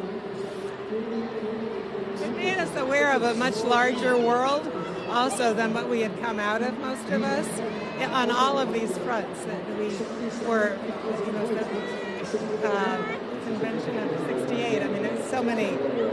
So the world is changing. She's also serious about going through the government, not smash the revolution. She was go through the government. That's what she wanted to do. Go through the channels that exist. Say also her idealism. It's not about her. I mean, she is a strong leader and inspiring leader, but she works the hardest of all herself, and it's not about herself. I want to ask you about her commencement speech, senior year. Hillary was the first student ever to give a commencement speech. What happened? Why did she land in Life magazine? Do you remember? Well, she followed Senator Ed Brooke and spoke up to him and challenged some of his complacency with facts and figures just as she would. And said that it was important for us to speak up as women, as young people, and that was a new concept in that setting. What was the reaction? What were the students' reaction? What was the faculty? We were hugely positive, and my parents who were there were hugely negative. Mine as well. She shook things up. She challenged. Yes, but she also said we want to make the impossible possible. Do you feel like that might happen tonight? I sure hope so. It's looking okay. I want to go back again. The Hillary you know, if you can describe her for us again now that it's not quite so loud. Describe the Hillary you know. She is fun. She has a sense of humor. She is loyal. As a politician, I can tell you something I know about her, too. At one of our reunions, I sat next to her at an event, and one of the Secret Service people, this is when she was Secretary of State, handed her a little piece of paper, and she opened it and closed it. Well, you're not supposed to look at other people's mail, but I am a journalist. I looked. And what I saw was the word Reagan. And I thought, they're going to fly to Reagan Airport, something like that. It turned out later that she just was with us. It turned out that Ronald Reagan had died. But she kept her cool. She kept her calm. She was where she was. And then she took care of the next thing. I admire that. I think it's so that her temperament is so important for us to have her president, that she is unfortunately battle tested, but she is calm, very thoughtful, very energetic. And I think and idealistic. As I say, it's not about her. It's about what she can accomplish for good. Is it true that whenever she was given the opportunity to be the first student commencement speaker, that she asked some of her classmates, what you wanted her to say? I read that. I wasn't in that circle, so. Among your class or your peers here at Wellesley College years ago, And back here in Times Square, we are thrilled to be joined by an absolute icon, an American legend, Billie Jean King. Thank you. Joins us Sweet. here. Thank you so much for being here. It's a privilege and a pleasure, and I'm so stressed. Why are you stressed? It's not over. Does LZ make you nervous? No, he's the one guy I know here. He's in sports a lot, so I see him all the time. Oh no, I see him on ESPN. What are you stressed about? What do you think? I want Hillary to win, man. I mean, I'm going to be 73 in a few days, and I think about her life, and I think about women before her, like the founding sisters who tried to get the vote, that died, went to prison, force-fed, got stoned, all the people that came before us, and it's amazing we haven't had a woman president now. I remember as a young woman, I would talk to other women and men who said, I can't believe we don't have a woman president yet. And here we have an opportunity, and there's no promises. And as an athlete, as a former athlete, especially in tennis, there's no time on anything. So you can have match point and lose. So I know until it's over and they're shaking hands over the net, because I don't think these two would be able to shake hands maybe, but they didn't in the debate. It's not over. Yeah, I think I probably would have. I don't know. I always put my hand out, and then like an olive branch, if they don't want it, that's their problem. But Hillary apologized last night in Philadelphia about she thought it was such a negative campaign. She felt so bad, and then somebody from the audience said, "It's not your fault," and then she just got a little bit of a giggle out of it. But it's true. I think it could have been a lot more positive, but. Have you ever seen a campaign that has been this vitriolic and negative, and that's made so many Americans on both sides of the aisle really frustrated? Never.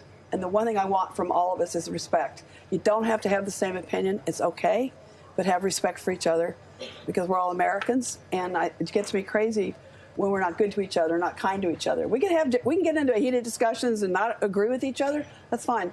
But I really think it reminds me of the early 70s, actually, when I played Bobby Riggs, which was called the Battle of the Sexes. And actually ABC, it was their night, prime time, Thursday night, September 20th, 1973.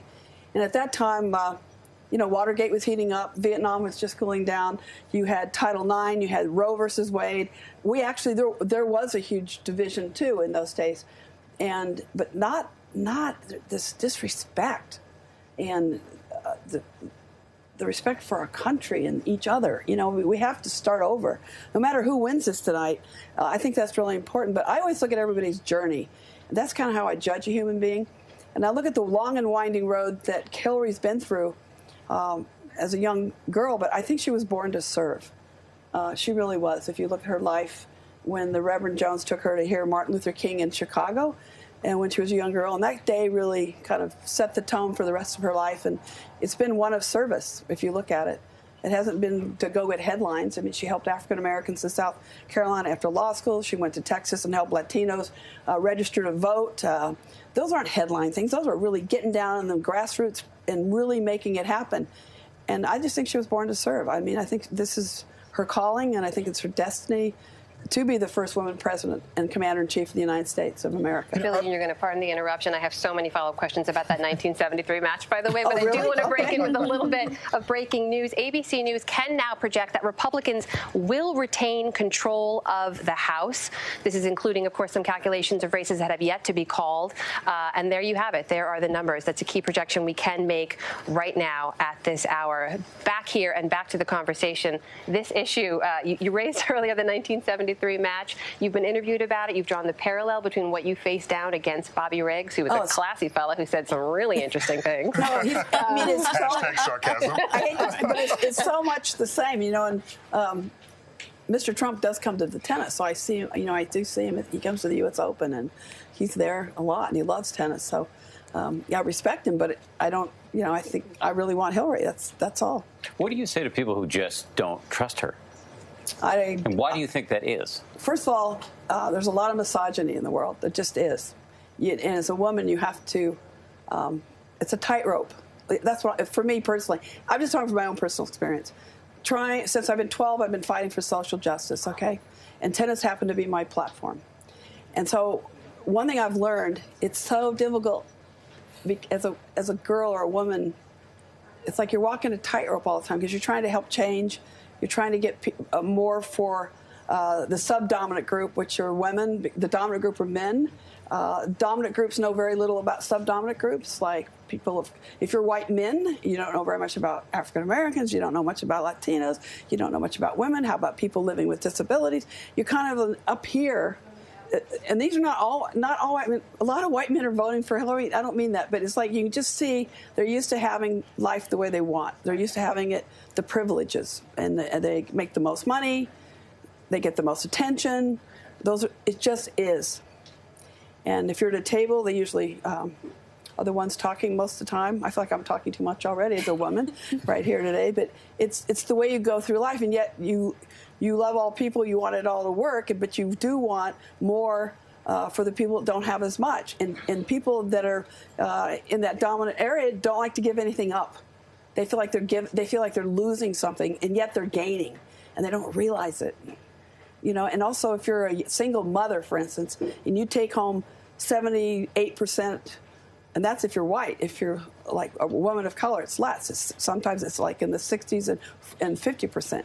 Then you have less for your children. And every time you have less for children, boys and girls, it's not good. So you should be equal pay because that's how you create poverty. I'm very curious as to whether or not you believe that just the very symbol of seeing a female president is going to register with younger women the same way it does with your generation. No, I do not think so. And why? They haven't lived as long. I know when I was their age, but I loved history. Do you think most young people like history or not? Most young people. Well, what do they consider history? Like, history was last year. 1990. Yeah, well, that's the whole point. Right, exactly. Whereas I love history. Those flashbacks in your Instagram Right. or Snapchat. Right. Here's what I pre-internet. Yeah. Okay, but here's what Ancient it's like I purposely read The Founding Sisters by Eleanor Clift because I knew we were going to vote women. And she writes about the Founding Sisters, but she only writes about the white Founding Sisters. She doesn't talk. Because there's no Sojourner Truth. But there was Sojourner Truth, Ida Well, all these people that helped. Everybody helped. But the white girls, most of them had more money. Their husbands had money, the white women. Like if you take Pankhurst from England, and if you take Alice Paul, Kat, all these women come from enough money that they could go do this. And a lot of husbands actually were pretty good about it. Some weren't. But it's fascinating that I purposely watched Suffragette to make myself have this spill over me so I can understand. It's like if I read Lean In, I read this Feminine Mystique at the same time. It was written in '63. This was written, just a couple of years ago. So Lean In was so I read them like back and forth because it makes me have to deal with history, and then it makes me deal with now, and how there's so much the same in all the time. But I just want equality, okay? That's been my whole life since I've been 12. It's about equality, and that means in everything. And you look at immigrants. I always get a kick out of people talk about immigration. We're all immigrants. We're just how many generations removed? But we're all immigrants. Every single person on earth in this country is an immigrant. So we have to fix it. But I think we should really respect somebody and go one by one. I always try to treat each person one by one. I meet them, I get to know them, and you either like them or you don't. Not because they're Muslim or because they're Catholic or they're of color or they're white, or just go with one person at a time. But I don't know, I'm a big believer, but I'm really stressed out. Yeah. How Do you are want to guys get a doing? martini later? I don't drink. I think there's some therapy dogs out there. There's some therapy dogs. I don't drink, I eat. Puppies on election. How about we have presidential pets. How do you feel about William McKinley? Oh, William McKinley. There you go. There you go. But Billie Jean, I do want to ask you this. I found this so interesting. William McKinley. USA Today had a poll mid-October that found millennial men were actually more supportive of Hillary than millennial women. That's true. And we saw, of course, in the primary with Bernie Sanders' campaign that he was getting 70% of millennial women. Where do you think that this is coming from? And Pew also found this summer that among Hillary supporters, I found this fascinating, the fact that she was a woman was actually the least important attribute. They liked that she was competent and experienced. And I have to say, as a young woman, I see that as progress. It is progress. Men-wise, as far as men, the younger guys are unbelievable. Also, the ones that have daughters, they're over the moon, and they just want the same for their sons and daughters. When I played against Bobby Riggs in '73, the one thing that came out of that match, there's two things. Women came up to me and said, for the first time, they had self-confidence. And were willing, they were able to ask for a raise, for instance, at work, that they waited 10 years to ask for. I said, more importantly, did you get the raise? And he said, yes. Then men have come up to me through the years. Now they've had daughters and granddaughters, maybe some great-granddaughters. But even President Obama saw the match when he was 12, the Battle of the Sexes. And he said it changed. What it did to them, to the men, is that they said they would have never raised their daughters the same and their sons the way they've raised their sons if they hadn't seen that match as a young boy. And I get that every day. So what you're seeing is a result, not because of that match particularly, but through time, the young boys, I think it's normal. They have sisters who are doing well. They can get athletic scholarships, for instance, now. They couldn't do that before Title IX in 1972. When I went to college, I worked 2 jobs, went to California State University, LA. Arthur Ashe and Stan Smith had full scholarships. One, Arthur was at UCLA and Stan at SC, but I'm shopping across 30 miles from there. And my dad said he'd take out a loan. I wouldn't let him. I said, no, I'll work, and I want, because they're so risk adverse. My dad was a firefighter and didn't have a lot, and they're depression parents. So those parents were really they always teach us never to go into debt. Billie Jean, we could listen to these stories all night. Unfortunately, our bosses are telling us we do have to go to the state of Florida right now. Oh, yeah. We don't have, don't get too excited. Don't get too excited. We don't have results. But we do have, get a little bit excited. Marco Rubio is giving his speech. Let me just say, before we listen to Marco Rubio, Billie Jean King, thank you very much. Such an honor to sit with you. Really appreciate it. They all thought he was going to win, right? Yeah. Here he is, Marco Rubio, accepting a victory tonight. Listen in. Very interested. By politicians. I hope that we as a nation will return to our roots as a people and as a nation, respecting our diversity, but understanding that ultimately what unites us as a people is the common dream and the common hope of a better life, and that we can only achieve that if we all achieve that. And I hope that God gives me the opportunity and the voice to move forward. And I'll close with this. I hope this nation tonight, irrespective of the outcome for president, that we will all say a prayer for our great country. Because as the ancient words of Scripture tell us, unless the Lord build the house, they labor in vain who build. And unless the Lord guard the city, in vain does the guard keep watch. Let us work together. God bless this great nation. Thank you for the opportunity to continue to serve. God bless all of you, and God bless Florida. Thank you. Thank you very much. Thank you. Thank you.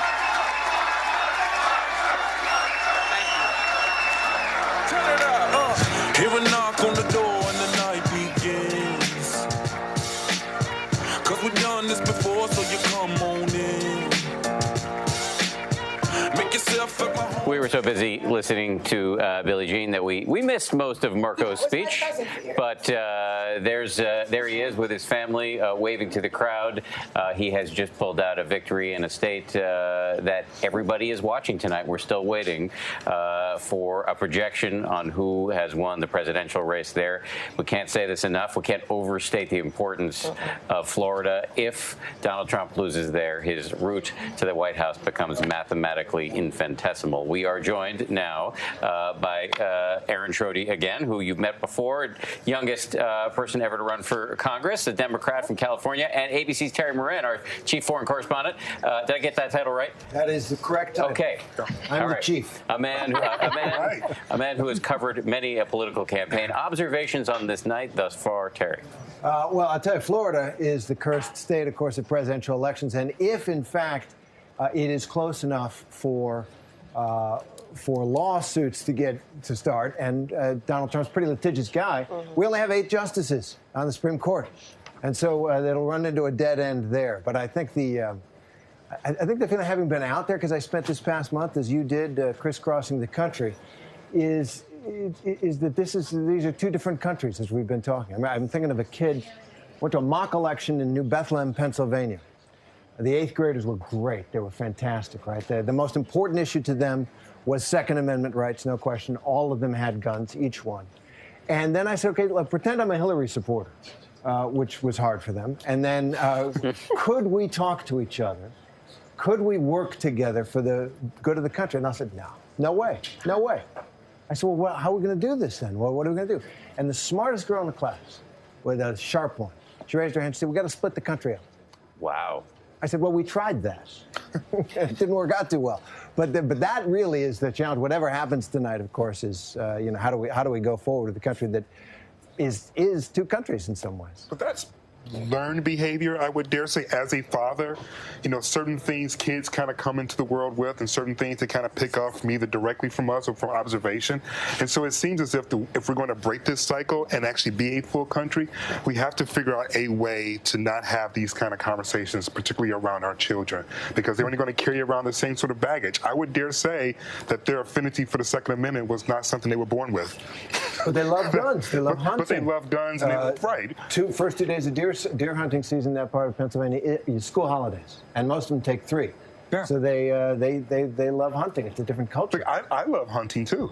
I'm not anti-gun, but I think that we need to continue to find ways, both in the media as well as kind of employ our leaders, to have these kind of conversations about gun control and gun regulation in a way that's respectful to both cultures.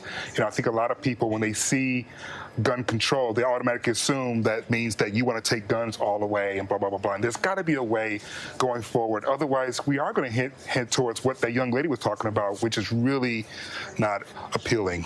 No, not at all. And Aaron, I'd love to get your thoughts on this, because we've come up against this again and again on issues like gun control, abortion we heard about again and again. But when you look at, as you mentioned, this younger generation, the most diverse generation ever to grow up in America, when we've talked about what has to happen on November 9th, what do you think people need to hear from whoever wins and whoever loses in order to be able to move forward? Well, I think that all begins with speeches tonight by both Hillary Clinton and Donald Trump. The country is looking to those 2 people to see in what direction we're going to go. And you know how I want it to go, but let's say that Donald Trump is giving a speech of someone who hasn't come out victorious.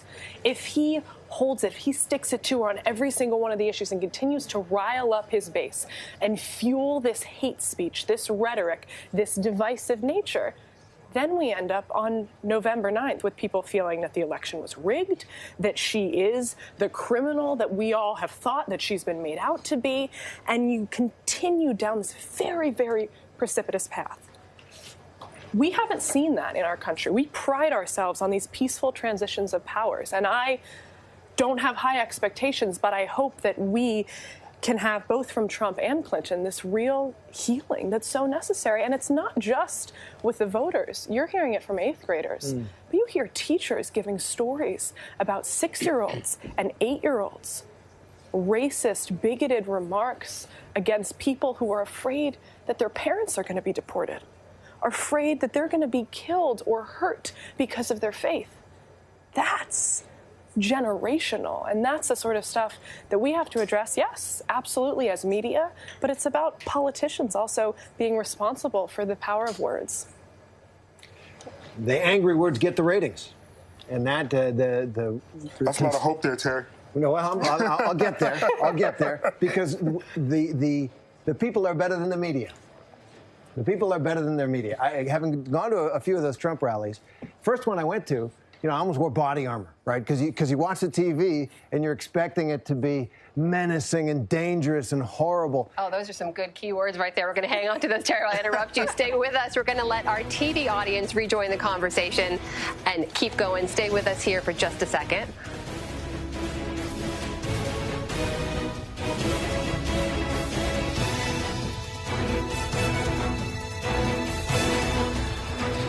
Welcome to all of you joining our coverage. This is ABC News' digital coverage of election 2016. You're jumping in at a very good time. Terry Moran was just dropping the words menacing. And what else is dangerous? Well, because in reference to this sense that we have that we're so far apart from each other as Americans, we can't talk to each other. I think part of it is the media. There's a lot of money in stirring up anger and stirring up fear. And going to a Trump rally, I thought, based on what I saw on television, it would be especially for a member of the mainstream media, kind of amendment. And sure, people gave you a hard time. Mm-hmm. And sure, people like to, when Trump whipped them up, they'd like to turn around and kind of yell at you. But it was all pretty, at the end of the day, I felt very normal, very, very American. They didn't like the media. They liked their guy and not the other guy. But I had to park about a mile away from the Trump rally because it was overflowing with people. And so walked through the fairgrounds with, 50, 60 Trump people, and it felt very normal. I think you can always pick, and you always do pick, the guy with the swastika. And that's the guy that gets in the newspapers, and that's the guy that gets on the television. And there are 7,000, 8,000, 12,000 other people who get amped up, but really at the end of the day are pretty normal. That was my experience. And I think that we glamorize the extremes. Whereas I think as a people, and maybe our faith has been shaken in this, we're pretty down to earth. We're kind of somewhere in the muddled middle. Somewhere in the middle. Hey, thanks to all the TV audience for joining us. We'll see you back here at the next commercial break.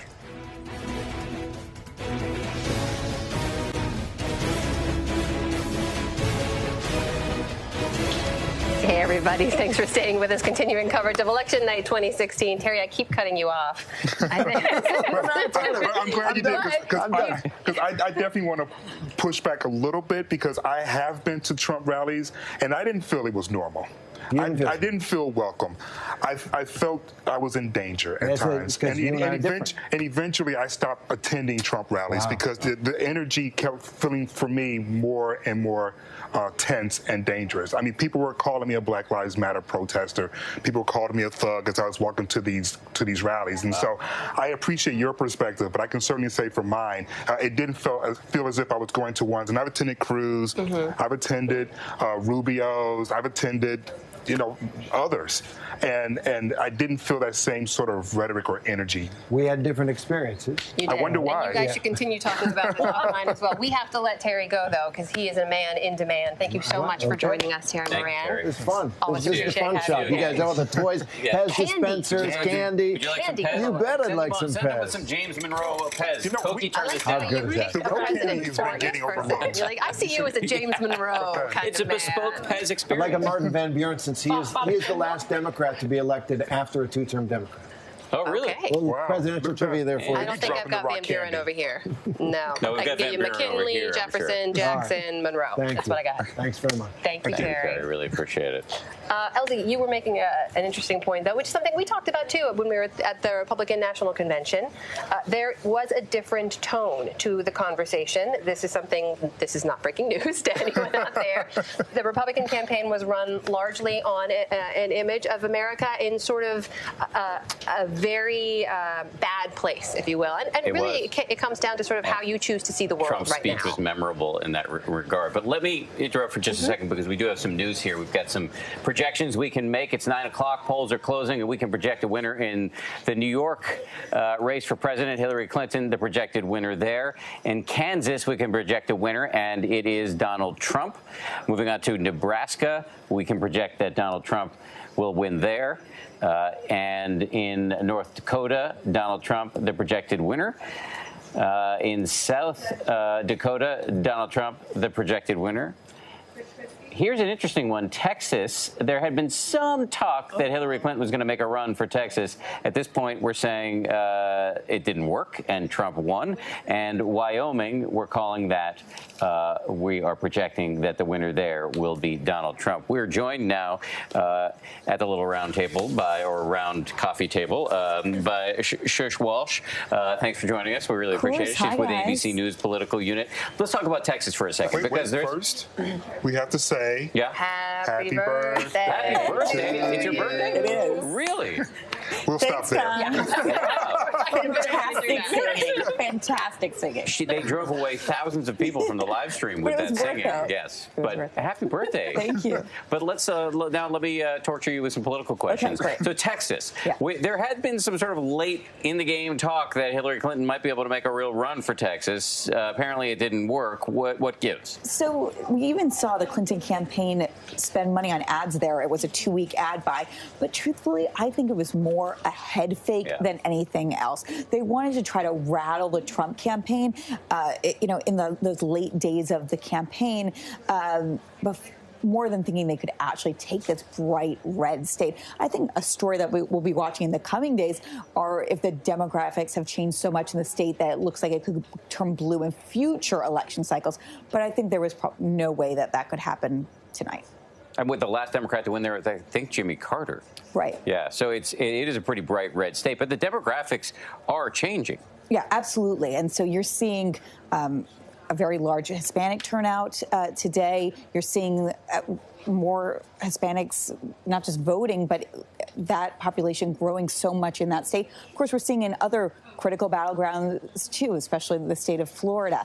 But I think that, and what the Clinton campaign was hoping, they may not have thought that they were going to do much with Texas tonight, but there are activists on the ground that in future cycles want to turn Texas blue, and they're trying to plant those roots now. Of course, Texas does have some Democratic roots. Of course, the famous Ann Richards was from Texas. Yeah. So it's not like there's never been a Democrat in bright red Texas, but I think that it's a state to watch going forward, especially because of those changing demographics and a growing Latino population. I was just madly leafing through my notes here because I wanted to make sure I was right about Jimmy Carter, but he did win there in 1976. One of the things that's fascinating me about Texas is that W's nephew, Jeb's son, George P. Bush, actually ran for office successfully in Texas. It's a smaller office right now. He's the land commissioner. But yes. But, when I saw that and I said, oh, there's a good-looking guy. He's got the money name. He's bilingual. He's actually biracial.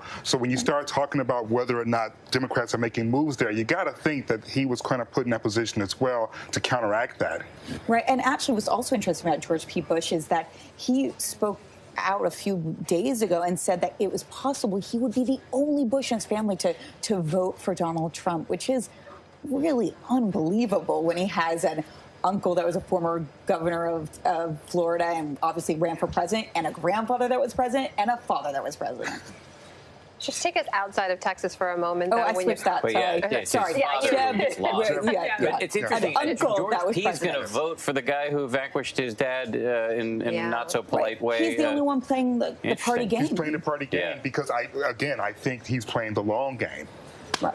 He's putting himself in the position now to be able to continue to stay in their good graces down the line. Is that what you're saying? Yeah. I mean, you got to think about donors. I mean, the donors were very upset with Ted Cruz when Cruz pulled his maneuver in Cleveland. But we're also seeing a large part of the party that it's election day that never came aboard with Donald Trump. We're seeing that even today. And so that's what you saw with the Bush family. Yeah. Hey, birthday girl, stand by for a second because we're going to bring in TJ Holmes, who's outside in Times Square, live standing on a large map of the United States of America. TJ, what's cooking? Now, I keep going back and forth. Where are we? You should be hearing Dan, Amna, and LZ. I'm not hearing Dan, Amna, and LZ. If they're hearing me, then that is a miracle, but I'm not hearing them at all. So, unless I get direction otherwise, I'm going to act as if they're not talking to me. Because I can't talk to them if they're not hearing. But just the update for our viewers, once again, is that we do have this map that continues to change every hour. Now I'm hearing something else in my ear. Hey, TJ, it's Dan Harris. Can you hear me now? Dan, I can hear you now. Y'all been trying to talk to me, man. I love you, man. So glad you can hear us. Just tell us what's cooking out there. Dan, this is what's cooking. We've known this night was happening for 4 years, and we still having technical issues. We had 4 years to work out the kinks, and we're still doing this. Yo, Technically, we've had TJ, centuries. we're not the only ones that had 4 years to work out the kinks. I think there's a couple of parties that have had 4 years to work out the kinks as well, and they're still pretty kinky, and not in a good way. LZ, I always leave it to you, LZ, man. Always leave it to you. I love TJ just pacing the country, working it all out. Yes, I'm TJ, worked up what else out is here. on your mind? Let's just lay it all out there right now. What's Look, happening? They don't have a couch out here for me to lay down. I tell y'all my problems. But it's been all kinds of issues happening outside. But look, guys, we're standing on this map here, and you all have been keeping an eye on it, but the map keeps changing. We're at the top of the hour, so we got that. I wanted to make sure we gave our viewers who were watching at least our live stream an update. I want to show you all. Can we hop off those sticks for a second and come over here? I want to give you all an idea of what we've been seeing outside. This has been a tradition, of course, here in Times Square for really since 1904 that people gathered here for the election night party. But you can get an idea. Times Square is always packed, right? Like, let's try to ignore that sign that somebody's holding up, but give you an idea of the crowd. It's always a crowd out here, but they come out here specific to have a party. This is an election night party. And I'm going to have to whip around and show you this way because I have to avoid a sign that somebody has up that has some language on it that we shouldn't be showing. But these are some of the folks we've had come inside kind of our perimeter here, and you see a little caricature there. We have a caricature artist. You guys should come outside, actually, and hang out here with us for a little bit. But okay, you hear the Hillary folks. That's why I'm coming outside. We don't have a couch, and we're comfortable right here, so I'm not really TJ, sure. let me just say something. Our viewers may have noticed when they were looking at that map beneath your feet that Arkansas lit up red while you were speaking, and that is because ABC News can project now that Arkansas is going to Donald Trump. Again, we haven't yet gotten into many of the surprising states. I'm using the word surprising instead of interesting because LZ is shooting me arrows out of his eyes. But anyway, that map really does light up in real time. It does, and it just so happened that it was my home state that lit up while I was out here. Wow. At least we got that right? I'm sure we did that on purpose, right? We called it while TJ was on his home state. No. Yep. But no, it's fun out here, guys. The people don't realize we're not going to have the type of crowd we'd see out here for, of course, the ball drop on New Year's Eve. But this has been a place people have been gathering since 1904 for an election night. Literally, it's been happening for 100 years. And this is the first time since 1944, actually, that we've had 2 New Yorkers running for president. So this is a special night. Most of the people I've talked to out here are from out of town. Some have come here specifically just to party here in Times Square. But we're just getting going out here, folks. We'll be around all night. Next time you come, we'll have all of our technical kinks worked out. It'll work like a dream, I'm sure.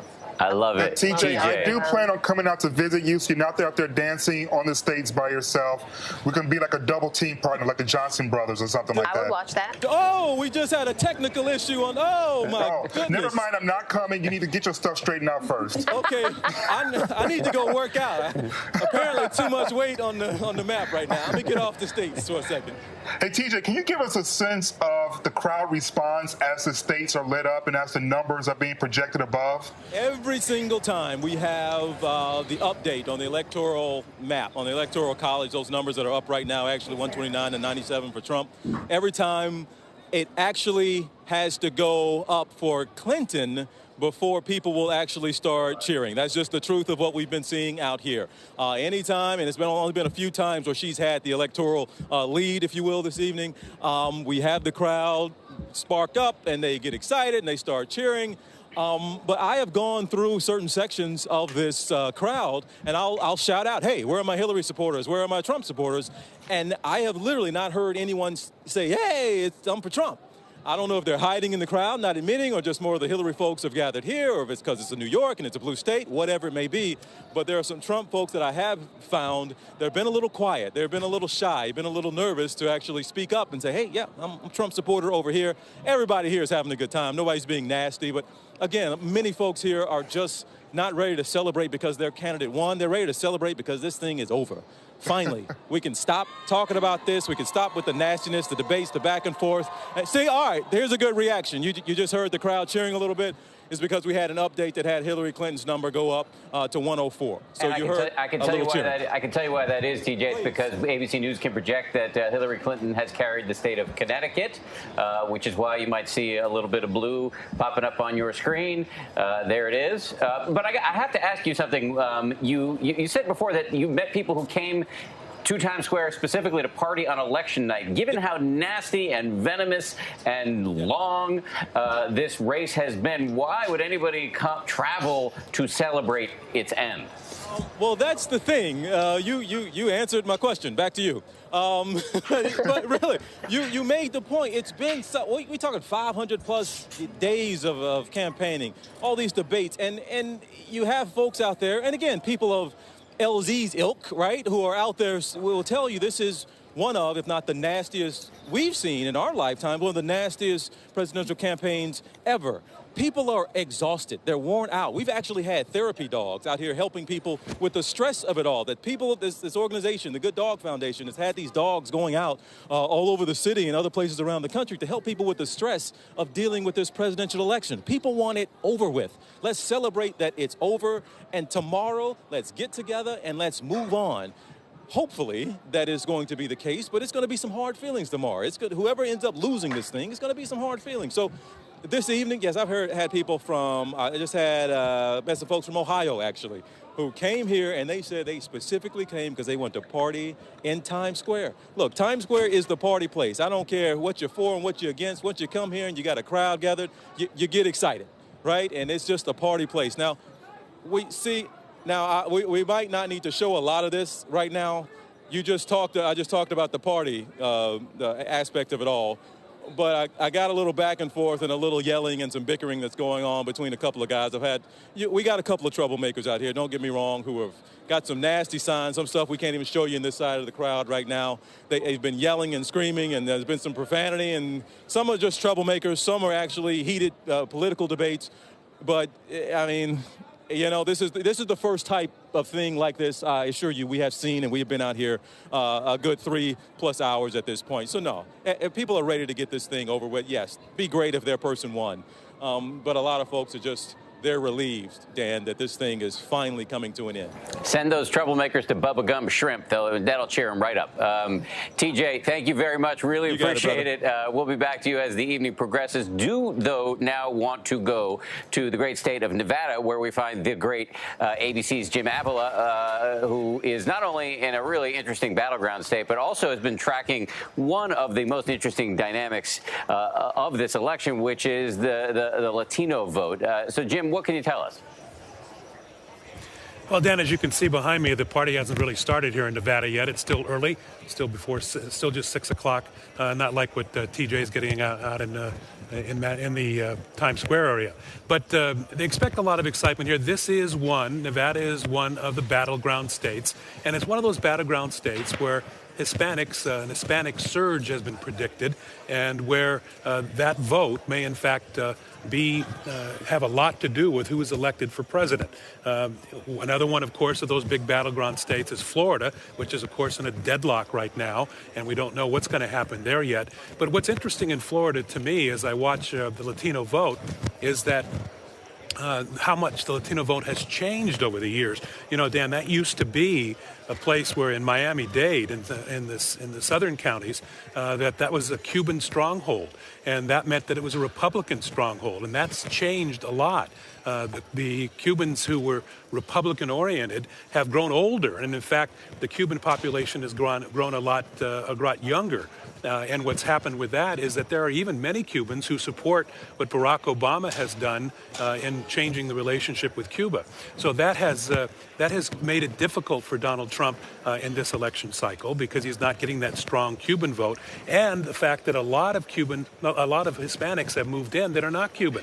People from Puerto Rico who have immediate voting rights, of course, are voting now in that area, and especially along the I-4 corridor and up into Orlando in that area, and they are strongly Democrat. So that's really changed things there. There's also been a lot of Venezuelans who have moved into Florida because of all the unrest that's been happening in Florida, in that area. I told my microphone's cracking a little bit, so we'll go to this one. So those are two really interesting battleground states where the Latino vote could be very strong here. And of course, this year, there are approximately 27 million Hispanic voters across the country. And of those voters, according to Pew Research, 74% say they are motivated to vote this year. And of course, that motivation coming in many cases because of the negativity toward Hispanics from Donald Trump. You know, it's funny that they're not being motivated so much by the positivity as far as voting for Hillary Clinton.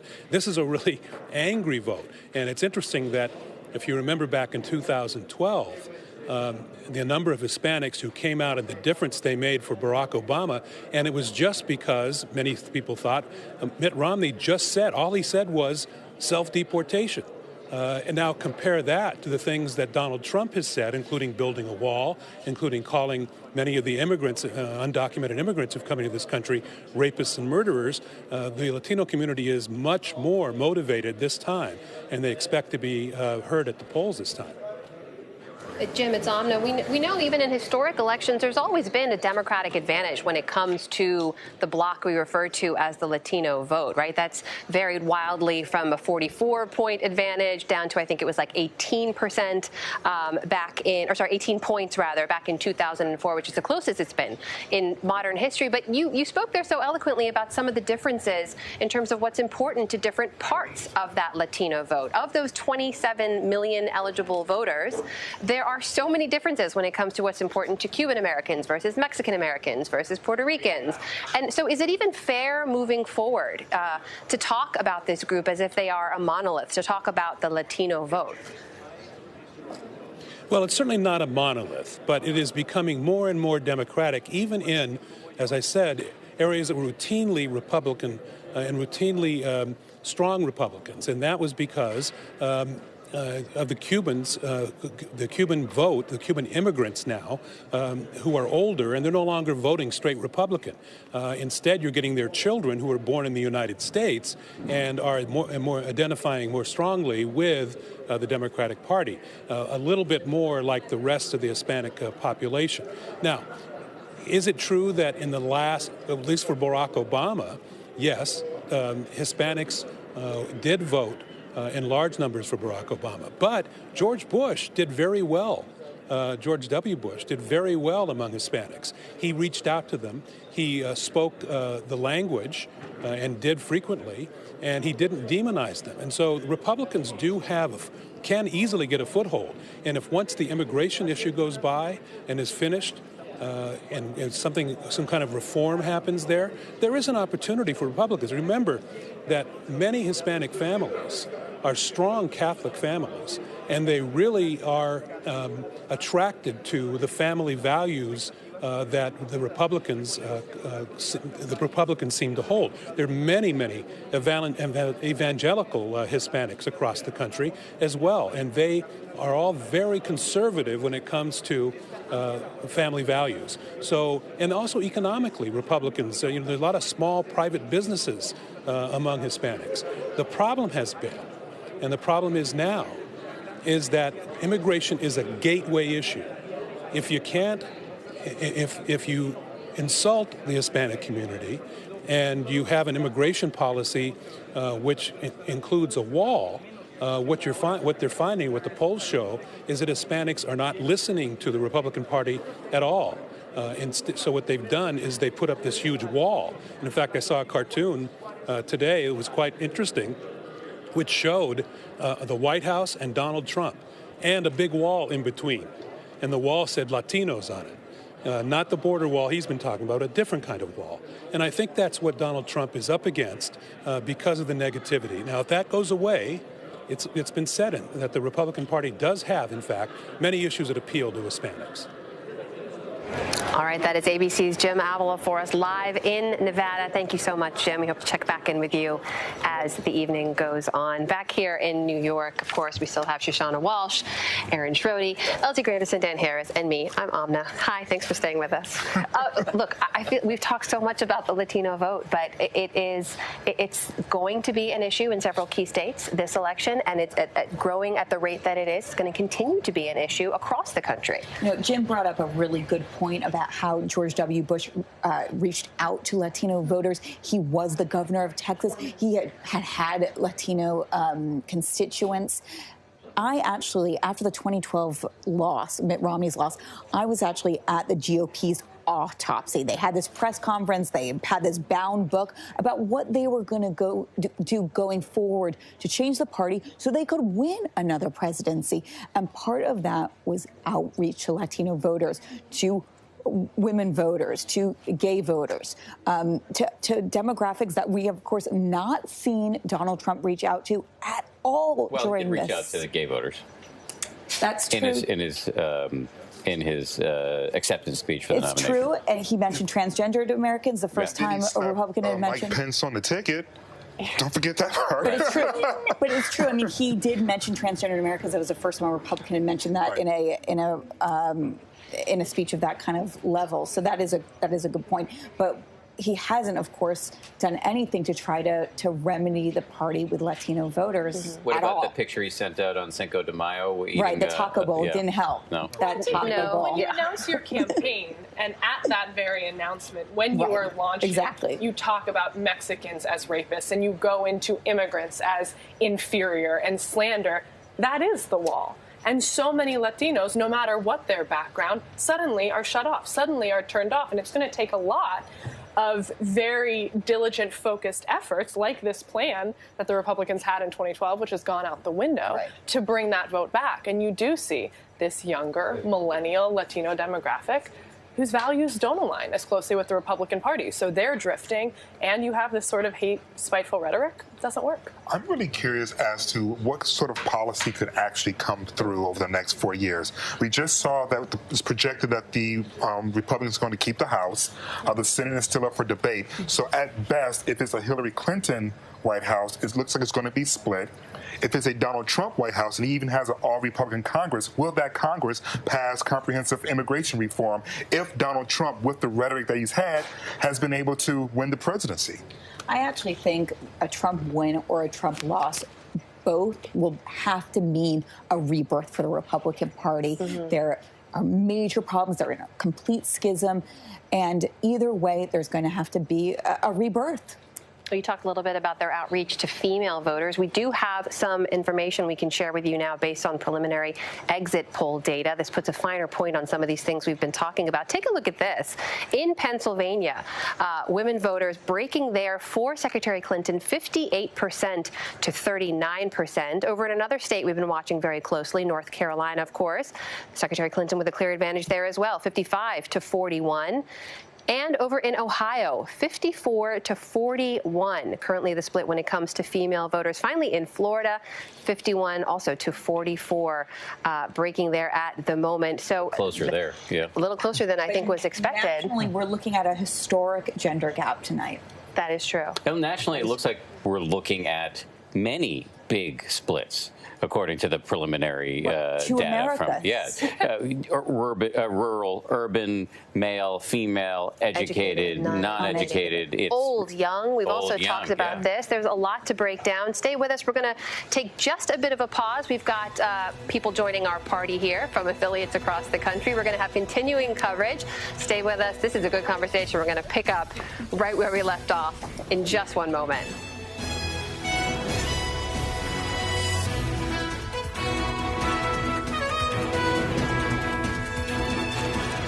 Hey, folks, thanks for joining us. You're watching ABC News' digital coverage of Election Night 2016. We have talked again and again about these two Americas divided across education, across racial lines, age gap.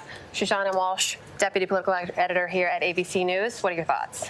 Another divide, as Dan mentioned, is city and rural. Obviously, we see more Americans living in cities, which will likely help Hillary Clinton tonight, but a huge divide in those numbers between Clinton supporters that live in cities and Trump supporters who live in the more rural areas in this country. But this two America conversation, I mean, it's not new. It's decades old. I mean, obviously, John Edwards' slogan in 2004. Yeah. Right. So, I mean, when I think about, like, President Reagan and his, city on the hill, and then, Governor Cuomo comes out and rebuts that, basically saying, well, some people are on the hill, others are down here looking up, wondering how can we get there. Right. So this conversation conversation that there's the haves and the have-not had many different forms, but continue to haunt us. And the question is whether or not we believe the people we are electing are taking advantage of this gap, or are they actually trying to close the gap? Well, it's also, I think, a matter of, it goes back to our two-party system, right? And how closely they're identifying and tracking with how the country itself is changing. And the data shows that, the country is becoming less white. Both parties are actually becoming less white. But one party is sort of tracking with that at a much faster rate, keeping up with the the rate of change in the country, than the other. And so it does speak to representation. It's which party speaks for you if you're looking at what's available to you in terms of your elected officials. Well, which is why, Shush, you were saying that you think there's going to have to be whoever wins tonight, you think there's going to have to be some sort of rethinking, reforming of the Republican Party. What do you think that ends up looking like? I think that there has to be outreach to non-white voters. I mean, it seems simple. The party tried it with that GOP autopsy I mentioned. It didn't go anywhere. I think, of course, if Hillary Clinton wins, there'll be more of a grieving, mourning process for the Republican Party. And I look back at what went wrong. I think a lot of it starts in the primary process, where candidates are really reaching out to just white voters in some of these places, like Iowa, like New Hampshire, and some of the rhetoric is incredibly heated during that primary process. I think it's hard for some candidates to switch over. We saw that problem with Mitt Romney. Donald Trump didn't even really try. Right, sure. And the voters that I talk to, the thing that really bothers them the most is the fact that they know that Republican parties are not filled with racist white people. But what they don't like is the fact that when there is a racist white person in the forefront, that no one from the party takes that person down, that they actually try to appease them because they're afraid of losing that particular vote. And that's what paints the entire party as something that's not being welcoming to minorities. They've got to find a way of saying, or the courage of saying, that's not us. And when someone says something that is racist, we're not going to go along to get along because we're afraid of losing that vote. Well, it's the same with what we've seen with sexism. The Republicans, many of the Republican politicians did come out and condemn what Trump had said in the Trump tapes, but so many of them then went back. You get these statements like the one from Trump saying, I'm not going to endorse, but I'm going to vote. And that sort of rhetoric completely turns off, especially women. And you do see women, you're talking about the splits here, women so much more bothered. Statistics, I think it's 58% bothered by Trump tapes versus 44 bothered by emails. So it definitely is a turnoff, and it's something they have to address from racial, from gender, from age. We need a more representative electorate for the people. Yeah, and going in the days forward, when we look back at the data, if Hillary Clinton wins tonight and she wins with the help of non-white voters, Hispanic voters, that's really of women. That's the story of this election. Several more stories we need to cover as well. Hey, all of you out there in TV land, thank you for joining us. We're going to be right back here at your next commercial break. For now, we're going to toss you back to network coverage of election 2016.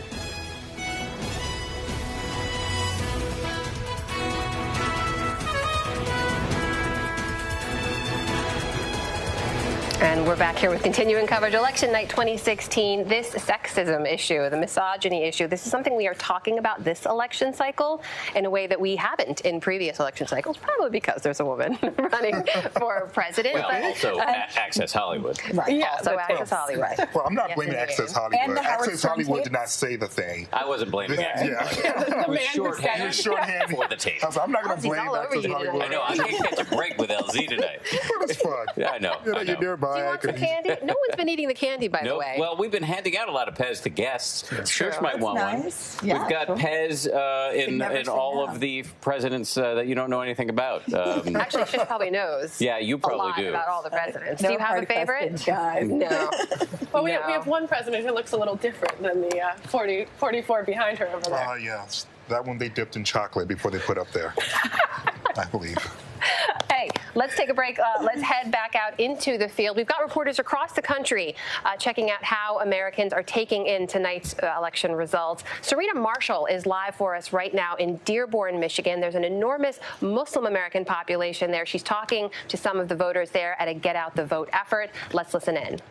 First time I actually felt like, okay, wow, I'm Muslim, like people are looking at me differently, and I was more like, okay, like what is this? Like I actually felt that. But then like when you start talking to people and then like being able to communicate with them, they change their perspective. Because a lot of people are just fed what they see on the news. Well, now the polls are still coming in, Yeah. are coming in as they speak. Only 1% of Wayne County is currently reporting, so we can't make any predictions about what's happening here. But what will it mean if Donald Trump becomes president for you? Well, I believe what he said when he is not president, it's make the country it's going fair, because what he trying to divide and he trying to make a lot of difference between Muslim, between Latino, between black people, between white people. And if he's in the president in the White House, what are you going to do? He's going to make it maybe more bad from what it is right now. I honestly am not worried if he becomes president. No? I'm not. You know why? Because at the end of the day, it's just like, it's words that are being spoken. So you really don't know what happens when he gets into that White House, because there are other people that, you know, that he has to go through before he can make any of those changes.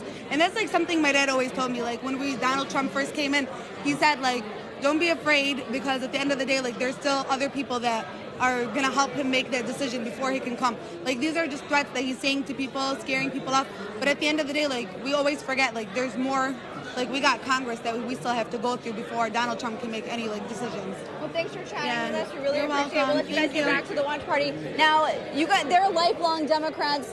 You knew you were going to vote for Hillary from the beginning. Yes. Yes. Now, And it's our decision. and that's your decision. Now, we actually have over here a Republican from Texas originally. That's right. I'm from Tyler, Texas. It's a nice draw. Yep. All the way from down in Texas, up here, going to law school and studying up here in Michigan. Okay, and you voted in 2012 I did. for who? For Mitt Romney. For Mitt Romney. That's right. What made you align with him over President Obama? Traditionalist Republican values that I hold dear, and I think it's incumbent upon people that come from the Abrahamic faith to be able to relate to that in terms of conservative values. So that was mainly what drew me to him, and his public service demeanor experience. He's a prolific politician, and he's made countless contributions in the public policy realm. So that was something that really struck a chord with me. Now, this election, results are still coming in, but you voted differently. Yes, I felt like our Republican presidential candidate and his monstrosity and his lewd, vile, he's become a national disgrace for Republican values in so many ways, and that's why you're seeing a sharp divide within the GOP party, and they've parted ways and they've distanced themselves from him because he's literally defecated on what American Republican conservative values stand for. Now, being a Texan Republican, was it hard for you to vote for the opposite? Did you vote for Hillary Clinton then? I did. Or did you vote against Donald Trump? Well, I voted for Hillary because I felt she had a winning chance out of all the other potential candidates. And even though it was something which I would have, under normal circumstances, wouldn't have done, it felt right because of her 15 years of public service experience and the fact that she has international diplomacy relations, which is incumbent for our leadership to have, to be able to maintain a balance. So I think, having said that, it's very crucial that we maintain that stature and take our nation in the right direction going forward. And so in the next election, are you identifying as a Republican or a Democrat, or are you moving more into an independent category? In the coming election? In the future elections, looking forward. Well, that's kind of hard to tell right now. I think it's a little bit premature for me to determine that. I look at every candidate individually and what they have to offer. I do not have a party allegiance per se, but it's just been because of my conservative Republican values that I've aligned myself more with Republican candidates. Like I said, this time around, it's just been a very bizarre, strange presidential race. And What was it for you that moment, I guess, then when Donald Trump became the Republican nominee for president, being a lifelong Republican and seeing him stand up there, also being a Muslim American? That's right. What did that mean for you? Basically, that meant that everything that I believed in terms of our long tradition of tolerance and acceptance, inclusion, was being stampeded upon by this candidate when he got onto a national platform and talked about collectively marginalizing and banning the entire Muslim population from coming into this country, sort of guilt by association tactic that he was employing to secure the constituency and the voting bloc. So I felt like he was taking advantage of people's sentiments and anger and capitalizing on that to further his own agenda. All right, well, thank you for joining us. Now, we are going to be live at this watch party of Arab Americans. It's a nonpartisan watch party. You can see the folks behind us eating, sitting, and watching ABC News. And we'll come back to you guys later tonight. Thanks for watching. I'm Serena Marshall. Now, I actually want to point out to you guys, you're too young to vote. But you had this book out, and you were here studying. Yeah. What made you come out here to study? I just had to get my homework done, but I still wanted to know like all about the elections and the updates that are going on. And I felt like it was necessary to come here while it was all going on. What does it mean for you to sit here and watch this? Number one issue. My sister. And Yeah. are you old enough to vote? Yeah, I'm actually 22. You're 22? Yeah, And but I didn't vote here in Dearborn. I actually voted in Ann Arbor, and I drove in today for this party. Nice. And why did you guys decide to come out here to this party? Well, first of all, we were invited by one of the people hosting this, and it was really nice to be involved and to see what these the results were with a bunch of other people. You know, get the reactions of other people. Reaction? Yeah. How old are you? I'm 16. 16. The next election you can vote? Yeah. The next election you'll have your study books out as well? Hopefully, maybe. We'll see. So, as you can see, the room filled up, and they're all out here to support and watch the election results come in. Now, if you're just joining us, we are coming to you from Wayne County, Michigan. Now, we are in Dearborn. Dearborn is a city just about 20 minutes outside of Detroit. Both Dearborn and Wayne,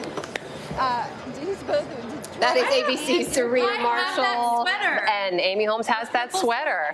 Serena Marshall is live for us in Dearborn, Michigan. That is a nonpartisan get out the vote party there. Of course, it's a huge Arab American and Muslim American population. That's one of the issues that came up early in this election season. We'll talk about that. Has that been an issue in this campaign? I'm not sure if you've been following or not. Something having to do with a ban. Something like that. Interesting. Have we heard about? Maybe a Gold Star family as well. Could have been. Strong There was that force. too. Right. Yeah. We'll talk a little bit about this back here in the Times Square studio. Amy Holmes, Ben Glebe with us. Thank you so much for being here. Pleasure. Thanks for having us. What do you say, Dan Harris? Where are we at? I don't know. Where do you think we're at? I mean, there was some talk early. There was some talk early on that this might be an early night, but it has not proven to be true. It's 9:38. It's not, I wouldn't say late yet, but Florida, which is the state that is ranked as the #1 tipping point that could decide this whole thing, still too close to make a projection at this point. That's right. Florida always is Always a keeping nail us biter. on the edge of our seat. At some point, cutting off the state is not a terrible plan. So it's like cutting it in half. Easy to cut off. We should say that Brian's a comedian, just so that people understand. Ben is a comedian, absolutely. Ben, sorry. Ben, yeah. No problem. Sorry. My Well, I can bad. give you a little bit of a field report about the mood up the street at Trump campaign at the campaign event, which he's calling a victory party. Sure. And He's has calling been. it that already. Yes, he is. He's calling it a victory party. I have some spies on the Uncharacteristically bold. ground, some citizen journalists who've been in touch with me and telling me the mood of the room. They say that it is somber. It is not jubilant. It is a wait and see approach. And so I asked, what was the reaction when it was announced that Marco Rubio won his Senate seat in Florida? And a friend of mine said, well, nobody booed. We're hearing Right. similar reports from the Javits Center where Hillary Clinton's going to be holding her victory party, perhaps. Interestingly, these two parties are just blocks away from each other, right? And blocks away from where we are in Times Square. Kellyanne Conway, the head of the campaign, tweeted out a picture For Mr. Trump, not for of Hillary. Mr. Trump. Sorry, yes, as saying we're buoyant. There are so many close states. So many. And one of the metrics that folks are talking about in the room, as I've been told, is looking at the electoral vote count. And if he does better than Mitt Romney in 2012, Mitt Romney, of course, getting 206 electoral votes, then becoming a huge Trump critic. You remember the big speech he gave in the press conference. And the feeling among a lot of Trumpers is if he does better than Mitt Romney, who has a bigger voice in the Republican Party moving forward? And, of course, Donald Trump, after Mitt Romney came out and aggressively attacked Donald Trump and his campaign, Donald Trump made a huge showing about how much of a loser he is for losing so badly and asked for support to give it to him. He still lost by a huge margin, so that will definitely give Trump some more fire for his ire if that indeed happens. Well, speaking of Mitt Romney, there's something I'd love to point out to you guys. You know, if you're watching on an ABC News digital channel, that you've got some other options if you want to take a break from us. I don't know why you would, but I understand. Over on one of our other live channels, there's something called the They Also Ran Museum of... Oh, I'm sorry. I apologize, Ms. Peetoling. It's not up. But there is something out there called the Museum of Presidential Losers. You can look it up, and maybe we'll go back there on one of our live channels. And there's a big question mark, of course, when it comes to 2016. There's somebody who just joined our little campfire who worked for a guy who ran for president and didn't win, John Kerry, back in 2004. That's when I first met Stephanie Cutter, lo these many years. Thanks for joining us. Really Thanks for appreciate having it. So what's your take on the night thus far? I think that the night, no big surprises yet. Hillary Clinton is overperforming Barack Obama in some very key counties in Florida, in Michigan, in Ohio, in Pennsylvania.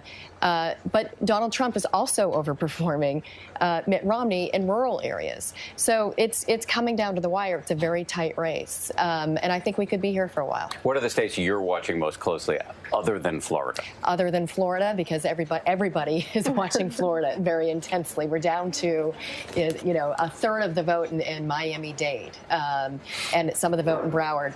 I'm looking at Michigan. And I'm looking at Pennsylvania. If Trump wins Florida, he still has to win Ohio and a blue state. And one of those blue states, it could be Michigan, it could be Pennsylvania. Right now, a lot of the vote is out in big Democratic counties, so we don't know.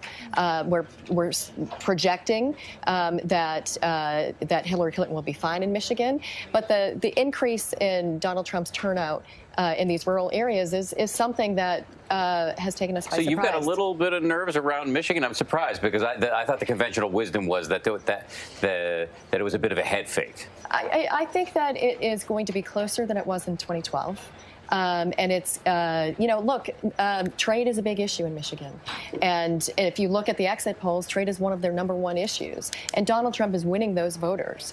And that's very similar to what happened in the primaries when Bernie Sanders took the state. I think the Clinton campaign is confident they're going to win Michigan, but it's going to be tighter than Democrats have seen it in a long time. If your team can't pull out a win in Florida, what then becomes the state that you think we are all going to zero in on?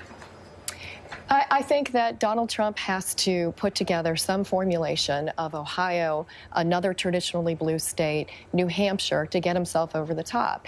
And I think running a board like that is very difficult. He needs to win Florida. She does not need to win Florida. And the signs that the Clinton campaign is seeing on the increase in the white college-educated women, where in some states it's 2-to-1 going for her, and that's not a demographic that Democrats have traditionally won. So I think, he's got to look at Michigan, he's got to look at Pennsylvania, he's got to look at Ohio, the western states, Colorado, Nevada, New Mexico. I think that she's pretty safe out there, but he's got to look at some formulation of these states. His path to 270 is very, very narrow, even if he wins Florida. Right. We're going to track that path to 270 as the night goes on. Thank you so much for being here, Stephanie Cutter. Thank you. Hey, let's hop outside of Times Square. Something kind of cool is happening. Fordham's a cappella group has joined LZ Granderson, who's now out there with TJ Holmes and Michael Strahan. Let's listen in. And we promise neither Michael nor LZ will sing.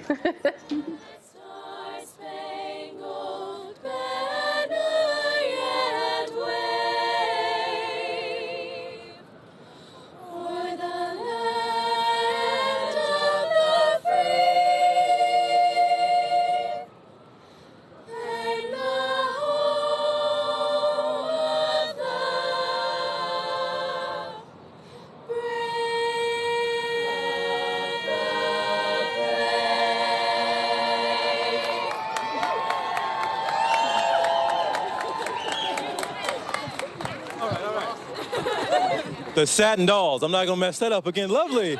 Ladies, now, can you all stick around? Do you have more planned for us? Can you sing more? Wait, it's a... Do you know any Beyonce?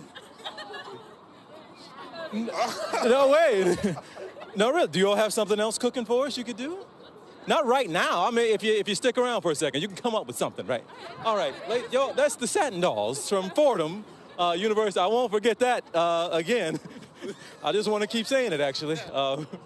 But it's good to have them. You know what? That's the first time I've heard the entire audience, I say audience, but the entire crowd that's gathered here, come together and have a joint applause for the same thing. Got the cameras. I got that on camera. I got to post it on social media myself. Girls are awesome. That was great. Now, I'm told... Wait. Hey, Matt. Yes, Matt. Hey, bring Matt in here. Get in here, Matt. What's going on? Matt's been the producer this evening, so every time something goes wrong, I just want to make sure people see his face. Okay. Got it. So they know. Well, I mean, nothing's really gone wrong, though, right? Spoken like a true producer, right? Now, going as planned. Exactly. It doesn't mean that it's wrong. You got it, Elsie. Okay, so am I waiting to hear from? Yeah, I'm having a blast. I'm waiting. That wasn't very convincing. Yeah. Are we waiting to hear from Dan? What's happening here? I don't know. Control room. I got nothing in my ear. Control room. We're not sure. Look at all this you got on standby. No, we're not talking to them. No, we got to do the live stream thing. Okay, we're doing the live stream. Get back to your live stream. No, we're going. Oh, you got to. Let's get the three of you in the Instagram Oval Office. We are not about to sit in them little chairs. Come on, let's do it. We are not sitting in that little chair. We're not sitting in these little chairs. I sat in there yesterday. It took me almost 3 hours to get out. I'm not doing it. We're not sitting in the chairs. I don't know what is happening out there in Times Square, but this is a show I would watch on continuous loop. LT, Michael, and TJ. Live there with the crowd that's gathered to watch election results come in out there in Times Square. Back here in the studio, we are watching results come in as well. We're going to have them for you as they happen. Dan Harris, we're what waiting. do you think? We just continue, as we discussed with Stephanie moments ago. We're really just waiting on the battleground states to come in. We've projected. Not supposed to say called. We projected winners in a bunch of states. These are all the states where the outcomes were pretty much, the conclusions were foregone. Right, like Alabama, Mississippi. Yes, exactly. New York. New York. What do you think the odds are that Trump flips California? You put those odds pretty high. You never know. It's a weird Never election. say never. Yeah, you never know. You never know. It's a strange election. But to get back to Stephanie's point about Michigan, and that might actually be more in play than we think. I want to go back to looking at Trump voters from the primary and who they are. And I think that the media did not do a great job of investigating and finding out. And if you kind of dig a little bit deeper, there are a lot of surprises there, both ideologically and geographically. For example, there are different baskets, so to speak. Yes. So, for example, early Trump voters in the Republican primary, they considered themselves Republican, but they also considered themselves moderate. And the more likely that voter supported raising the minimum wage, government-funded health care, labor unions, higher taxes on the wealthy, the more likely they were to be a Trump supporter. They supported Trump. Why then? Because he's against all of those things. I'll tell you why. Because early on, what they liked about him was his outsider status, and as I like to say, that he's the Incredible Hulk of the candidates. That he's going to get angry and he's going to go to Washington. And he's going to smash. And one of your competitors, they found that the greatest predictor for a Trump supporter early on was someone who lived in a county where wages had gone down between 2004 and 2014. So these are people living through economic distress, but ideologically a lot more mixed picture and certainly not conventionally conservative. Stephanie, if your candidate, Hillary Clinton, wins, how does she reach out to people who really fell in love with Donald Trump? Well, I think from what Amy just walked through, I'm not sure that's love. I think they're looking for somebody to help them. And I think many of those issues that you walked through are issues that Hillary Clinton campaigned on, not Donald Trump. So whoever can make an impact in their lives is, that's what Hillary Clinton is great at. She's going to be great at governing. She's faced lots of criticism of what she's like as a candidate. I personally think that she ran a terrific campaign, but she's faced criticism of what she's like as a candidate. when she gets into office, when you see her, if she gets into office, it's only 9, she's more likely to get into office, has a greater chance of getting into office than Donald Trump. I think when she starts governing, her favorables go up, her popularity starts to go up, and she was very popular as Secretary of State. She was. Yeah, but that's because she was and as a gone. United States she was on an airplane outside of America. Because she wasn't a candidate, she wasn't seen as a politician. And the same was true when she was a U.S. Senator, because she was actually making a difference in people's lives. But I think when you see that start happening on the issues that you just laid out, you know, they're going to have a rude awakening if they think Donald Trump is going to move any of those issues forward. And in fact, I think it creates more of a problem for conventional Republicans, conservatives. How are they going to deal with this constituency that was activated by Donald Trump that doesn't have traditional conservative views? So when Paul Ryan reaches out to, if it's Hillary Clinton in the White House, to do, say, comprehensive immigration reform or tax reform or things like this, those are not going to be appealing issues to these Trump supporters. Well, to a large degree, that's also, I think, why that issue is such a conundrum. It's hard to figure out what that constituency is going to do, because Donald Trump's support has been so different. And I think you're so right about what you said. It's not the basket of deplorables that Hillary at the one time misspoke and painted it to be, because a lot of people say, yes, I understand. I think a lot of those things Donald Trump has said are deplorable themselves and are stupid and are definitely baiting of different tensions and different things, trying to get as much support as he can to win. But they don't believe that he really thinks those things. They say whatever. He says stupid things because he knows how to get ratings. He's a reality show guy. But he really is he's the only one who can go in there. That's what I keep hearing from people that are secretly supporting him, is that he's going to go in because he is so devil may care, and because he's so rich and so doesn't ever care what anybody says, he's the only one that could really shake up the system in that way. They don't know. I don't know how they think he's going to do it. He doesn't have experience in politics whatsoever, but they think that he's going to go in there and just be a rabble-rouser to upend a lot of the corruption in the system, as a broad general term. But I think he's going to run into, look, I don't think he's going to be president, but if he is president, he's going to run into a problem. Even if he doesn't believe those deplorable things that he said, he has set a standard with many Trump supporters, largely moderate-leaning women, would give him a pass for some of the crazy things he said. But he has a whole swath of supporters who believe what he says and also are going to hold him to it, like building that wall, which we know he has no chance of building. Even from your ABC's own exits, more than 70% of voters support legalization for undocumented immigrants. 44% of Trump supporters actually favor a path to legalization as well. It's lower than the general population, much lower, but 44% do. And when it comes to the border wall, we already have a border wall that's actually under construction. We do have. He's going to take credit for that. Well, what I'm saying is that would be a couple bricks on top. Right, but that would be an easy thing for Hillary to do. And also, he's very good at taking credit for construction projects, is putting his name on it. Exactly. That's what he does. So it would be easy for Hillary to say, we'll put up some more drones, we'll get some more border security agents. But she's already for that. You know, that's what is so frustrating about the immigration debate, when a particular party is playing to their base. When they say we have to do border security first, or we want to keep illegal immigrants out. That is already happening, and everybody's for border security. Everybody wants to put more money into that. That's not a threshold issue anymore. That's already happening. And people get hung up over legalization for undocumented immigrants. And, you know, I remember the days, and Dan, this is the days when you and I first met, where Republicans were for that. And my former boss, Ted Kennedy, and John McCain and George Bush worked together on a comprehensive bill.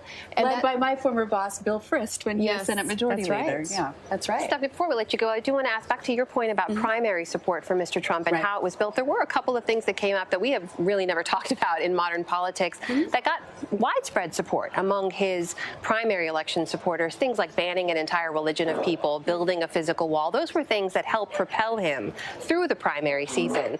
And you know, if you notice with both of those issues, he would take an extreme position, but then walk it back and backpedal. The question is whether people support those policies or they support the spirit with which which they I think it's the latter. But my question actually goes back to, well, we think, but the polls actually showed at the time that there was majority support for those policies as they were originally introduced in their most extreme form. So moving forward, when you've set the tone with that kind of language for those kinds of supporters, we've talked a lot about November 9th. How, if your candidate wins, does she set the tone beyond that? How do you move the conversation forward? On whether to keep Muslims out of the country. She bans Muslims. She builds a wall. That's the knowing that there is support out there for those kinds of policies, how do you bring the country together? I think that there's probably not as much support as you think. I think one of the reasons the gender gap is going to be so big in this election is because comments like that, people are just repelled by. You know, that's not who we are as Americans. And that's not according to a political party. That's just who we are as Americans. So I don't think that that's going to take much convincing that it's against our Constitution or our, moral foundation to ban a particular religion in this country. Look at the let's remember the Khan family who spoke at the Democratic Convention and the enormous outpouring that they got after that speech because he called it, this is the Constitution. Here's my copy of the Constitution. What have you sacrificed? That's how people feel. And I think part of it also, is also the reality show aspect of it, the fact that no matter what bombastic thing he said, and then he could walk it back and then bring up a new controversial issue and they would just rally behind that. I think to some degree they just liked the anti-establishment style of all the things they'd never heard before. But I'm saying is because of that, I think it'll be easier for Hillary Clinton when in office to shift the country back to those things. We'll have to see how she does, how anyone does ever wins moving forward. Let's take a break and let our TV audience join us.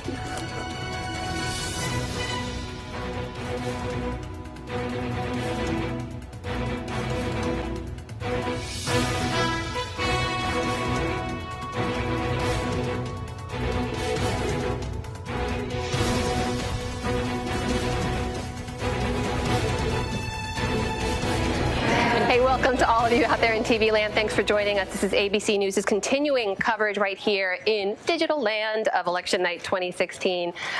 There is a lot to talk about right there. You were making a point. I cut you off. Go ahead and finish your point, No, please. I was just saying that, when people are wondering that if Hillary Clinton is to win tonight, how she would be able to lead a country that is now so polarized with these brand new, never brought up before, very bombastic positions of building a wall, of banning entire religion. But because Donald Trump has shifted so much on those issues and his support base has gotten behind all of those shifts. First, it's banning Muslims, and it's extreme vetting. First, it's build a wall, then it's like, we're going to make Mexico pay for it, then he stops mentioning it. I think there's a fluidity there. They just like the excitement of what he says, that it might be easier than you might think to then have just a policy that appeals more to the common sense of people to address the broader issue without doing it in alienating ways that make an entire religion. But you know who did alienated. this? Her husband, Bill Clinton, when he said, "I feel your pain."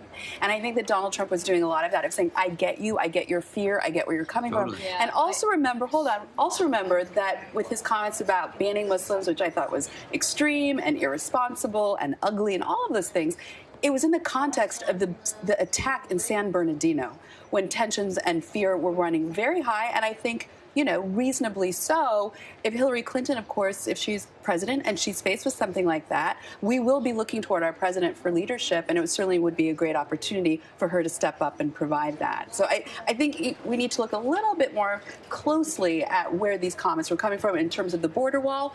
We might say, oh, that's crazy, building a wall all across the southern border of the United States. But as we discussed, we are already building border security. I think we could have this conversation for another hour if we let it go, and we might actually. Stay with us. Thanks to all of you out there in TV land for joining us. Stay with ABC News for your continuing election coverage.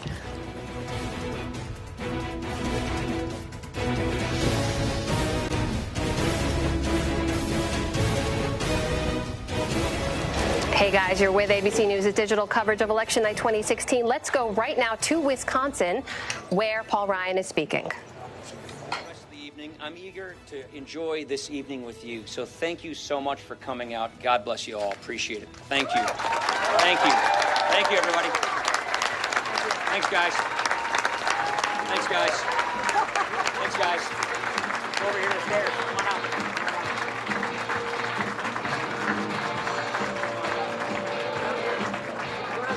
That was a great speech. That was a really, That was really solid. good speech. Our timing, by the way, is impeccable. He really impeccable goes for tonight. brevity. Yeah. Or we go for brevity. He's now speaking in tweet length. Donald Trump's having an effect on people. You can't believe it. Look, he's putting on a happy face there, but he is in an excruciatingly complex situation, no matter who wins tonight. Because if Trump wins, Trump's angry at the guy, and if Trump loses, he's going to still be an 800-pound gorilla in the Republican world, and he's still going to be angry. Yeah, I even wonder, who do you think really Paul Ryan prefers in his heart? Who do you think he really wants? I actually really good think we know question. the You know, because in a lot of answer to ways, that. Hillary Clinton really is, policy-wise, definitely more. You can expect what she's going to do. You can predict it. And in But they're certain both pro-trade. What's that? They're both pro-trade. They're both pro-trade. They're Hillary both said, it didn't meet the pro-military. gold standard, remember? She at least has a gold standard. Right.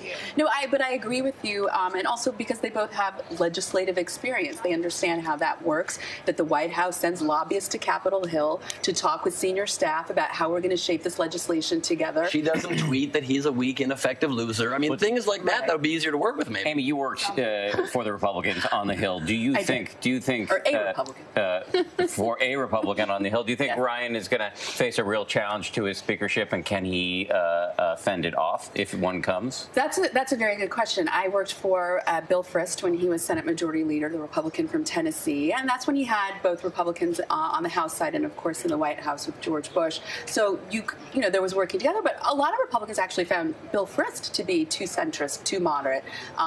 So for Paul Ryan in this environment, I think it's going to be even more challenging.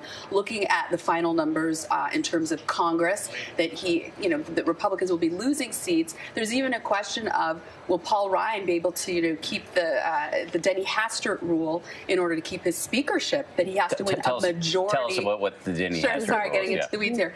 That he needs to win a majority of Republicans in order to be leader, and he cannot put it together with Republicans and Democrats. So, that will be the first challenge for him. Is he going to be able to unify his own party around his speakership and not have to dip into the other side? I mean, the other issue is that we are projecting that the Republicans will keep the House of Representatives, but it's presumably, yes, the margins. They've had the largest margin now. 30 seats? That's the largest margin since I think 1928.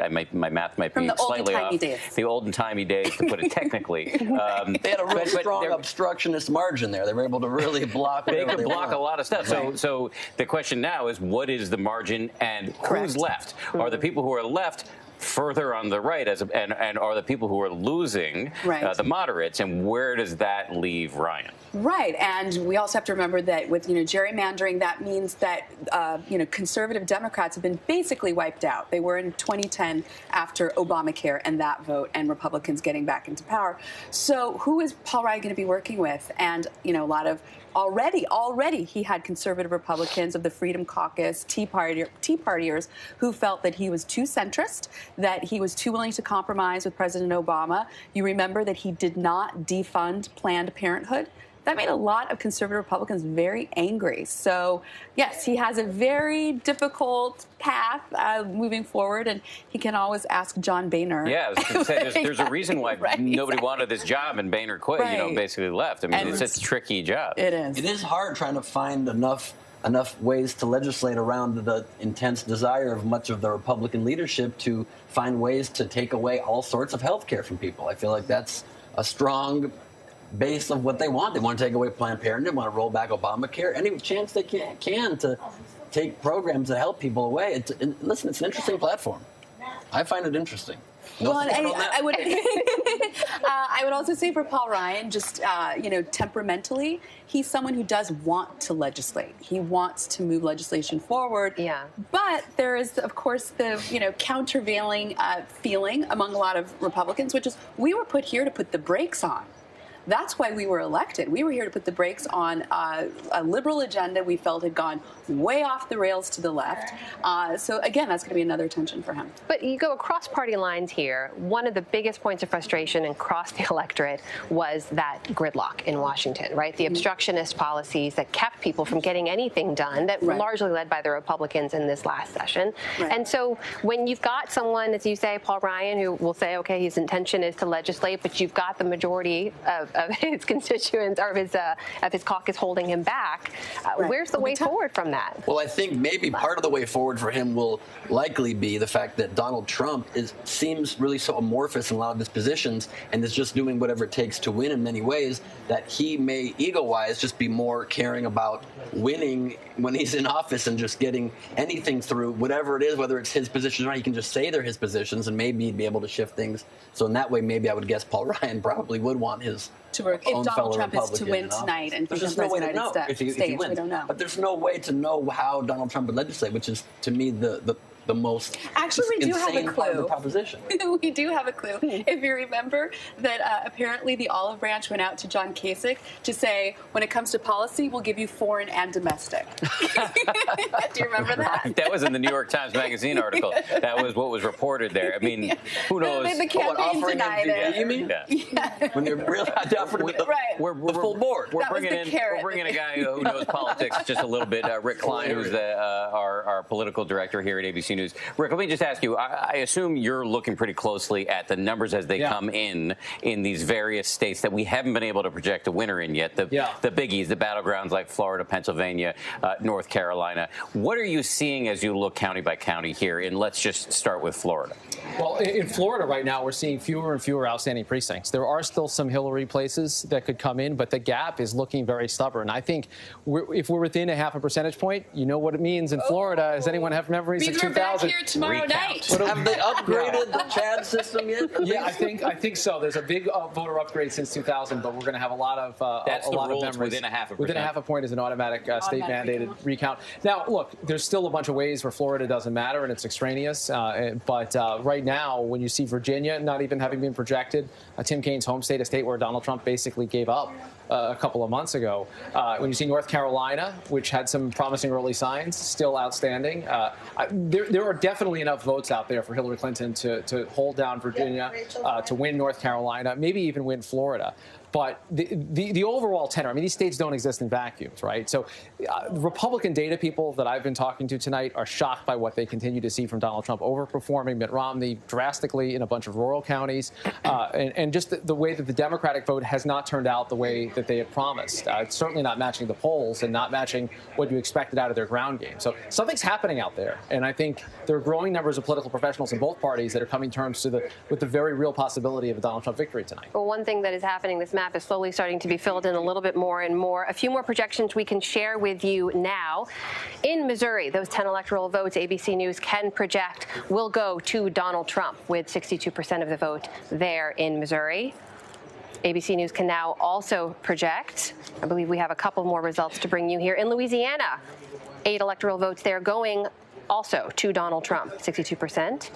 And in Montana, Donald Trump is also the projected winner right there. So 3 more states going for Mr. Trump. Rick Klein? No big surprises there. Those are not surprises. And what's interesting is if you look at the map, all of the big battlegrounds are still out there. Right. There's a lot of electoral votes on the table. But there was a sense of such optimism in Democratic circles. You can see all the toss-ups that we had, New Hampshire, Florida, North Carolina, even Georgia, Arizona, all of those are still outstanding, not to mention Nevada, Colorado, out west. But look at there in the upper Midwest, the fact that we haven't seen anything out of Pennsylvania, out of Michigan, out of Wisconsin, out of Minnesota, that is going to be the battleground tonight. If Donald Trump's able to hold what he needs to in North Carolina and Florida, that doesn't give him the presidency, but it gives him a path.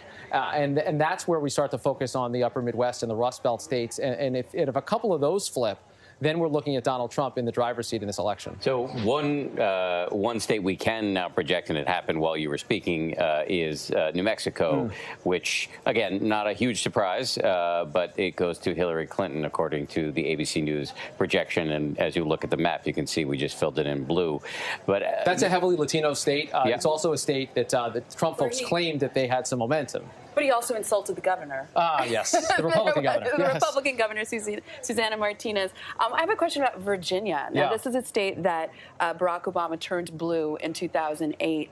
What do we know at this point? Not necessarily if it's crucial, but are we getting the results from Arlington, the cities that are close to Washington, We're D.C.? still missing Fairfax County and a good portion of Alexandria and the northern Virginia suburbs. I remember 4 years ago, Mitt Romney leading in Virginia pretty late into the night, and it ended up going rather comfortably for Barack Obama. I think it's likely to end up there tonight, but the too close for comfort, I think that actually says a lot about neighboring North Carolina as well, particularly the way the white vote has come out. Rural vote has come out very strongly, and it makes North Carolina, which is less favorable for Democrats, even harder for Hillary Clinton to hold. Look, if she loses Virginia, if Donald Trump takes Virginia, that opens up a whole range of possibilities elsewhere, and all of a sudden we need fewer upsets.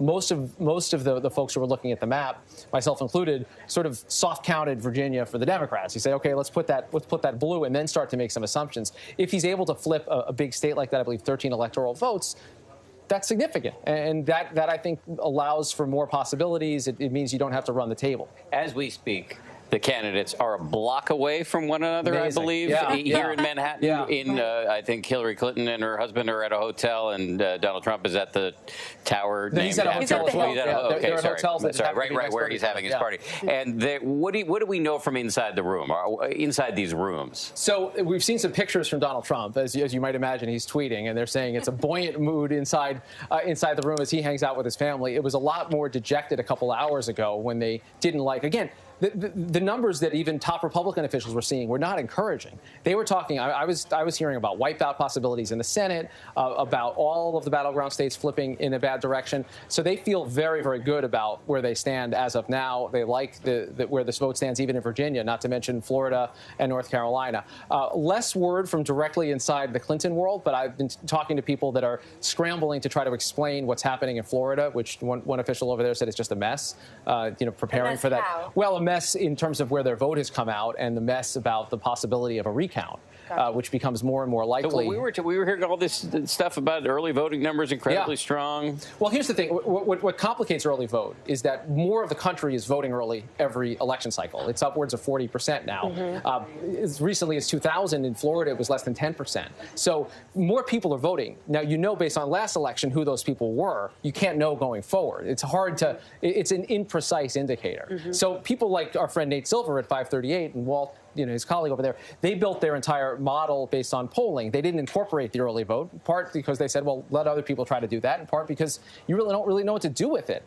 And I think know the party affiliation of the people that early vote. But you don't know the demographic breakdown necessarily of who's mailing in. And independents are a huge share of the population as well. Now, the Clinton folks were saying those independents, and many of them in Florida were Latinos. They were going to be breaking for Hillary Clinton. So in some states, you do know the party affiliation, but you're right. You don't know, are they rich, are they poor, are they black, are they white? You don't know much about them. And you also don't know that what happened 4 years ago or 8 years ago is going to predict anything in the future with early vote. Right, and with early voting, one of the big wild cards is that they missed a lot of the mini scandals that have been happening, and so we're not quite sure how that's going to impact it either. That's right. And as much as, the mood might be improved over at the Trump quote-unquote victory party, the word buoyant, not the strongest adjective as far as Donald Trump is used to using. Buoyant just means not drowning. And so that's not bad, but it's not incredible. It's not tremendous or terrific, So well, I won't say that, in the middle. And I won't say that Democrats are in freak-out mode yet, but they're getting close. And I think the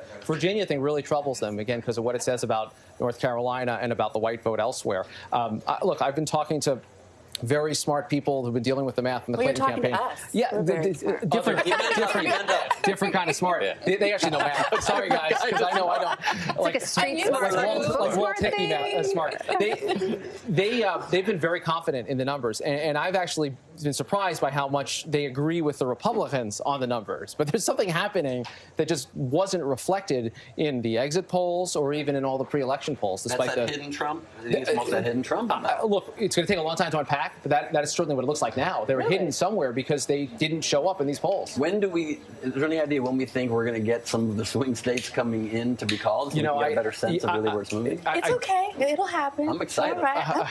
I don't know the answer to that. Look, I think I said early on, this could be a late night. It doesn't necessarily mean it's a close election, and I think that actually still stands right now. It could still tip very decisively in either direction, frankly.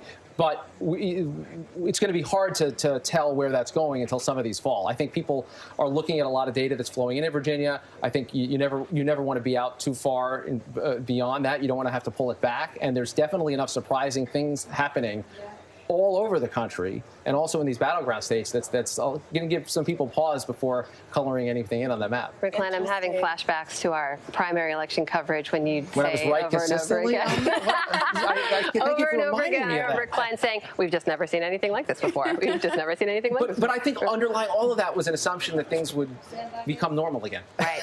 America's been saying that for a year now. And things just got Except weirder. for that we have seen long election nights before. Yes. So we're not tonight in uncharted territory yet. That's right. That's right. And people forget 2000, of course, famously, even 2004, no one projected the presidency. Dan, I know you covered the Kerry campaign. Yeah. Kerry did not concede on that election night. Yeah. It wasn't until the next day that it was clear where the Faneuil votes. Hall in Boston. That's right. But it took until the next day, and and Bush gave his speech on that Wednesday. So maybe we're there. I mean, you guys were asking me earlier the scenario that had Trump coming out tonight to concede defeat. That looks less and less likely with every passing hour and with lots of paths still out there. If Trump does lose tonight, what do you think the odds are he also upends the traditional phone call to concede and just tweets like a half-hearted, like, yeah, whatever? Even odds, I suppose. Even odds. Exactly. Fine, I guess. Rick is smart enough not to make any predictions. But with a little historical perspective on a Florida recount, if it's within the 0.5% and it's automatic, going back to 2000, recounts actually showed that while George Bush's number kept getting smaller, he still kept winning them. Yeah. And even when the media went back a couple weeks later to do their own recount, led by ABC News actually, it turned out George Bush once again won the count. So as exciting as it is, I don't necessarily think that the recount. They don't create new votes. No. If you're looking, if either side is looking to upend it, it happens very, very rarely. That there's actually a different Let's not get too far ahead of ourselves either. We don't know that there's a recount. We've got a lot of information still coming in. Without a time. Let's head back out to the field. Our own Catherine Falders is at Trump headquarters right now. Let's check in with her and see who she's talking to. And I just keep, we're live on our anchor coverage. I just want to continue talking to you about the vibe in this room. As we were saying, 2 hours ago, it was not like this. There were not people here. The room wasn't even full. The bar wasn't open, I don't think. And now you're seeing completely the opposite, frankly. People are clinking glasses. The room is full. The energy is really, really full in here, John. There's a whistle, Catherine, that's going off every couple seconds of people celebrating in this room. Everyone's still cautiously optimistic at Trump Tower. The Trump family is not here yet at the Hilton. They are 1 block away at the tower on the 14th floor, the new campaign offices that have been open for just a couple of months. It's a different regime over in Trump Tower, and there's been a lot of iterations of this campaign. Kellyanne Conway has really made this a more open, friendly, active space. The Trump family down there, sitting with their young volunteers. I spoke to Conway not too long ago, and she was saying it's a great mood right now in Trump Tower. And as we are seeing on Twitter, not only is it a great mood here, but champagne bottles are also being popped at the Trump Hotel in D.C.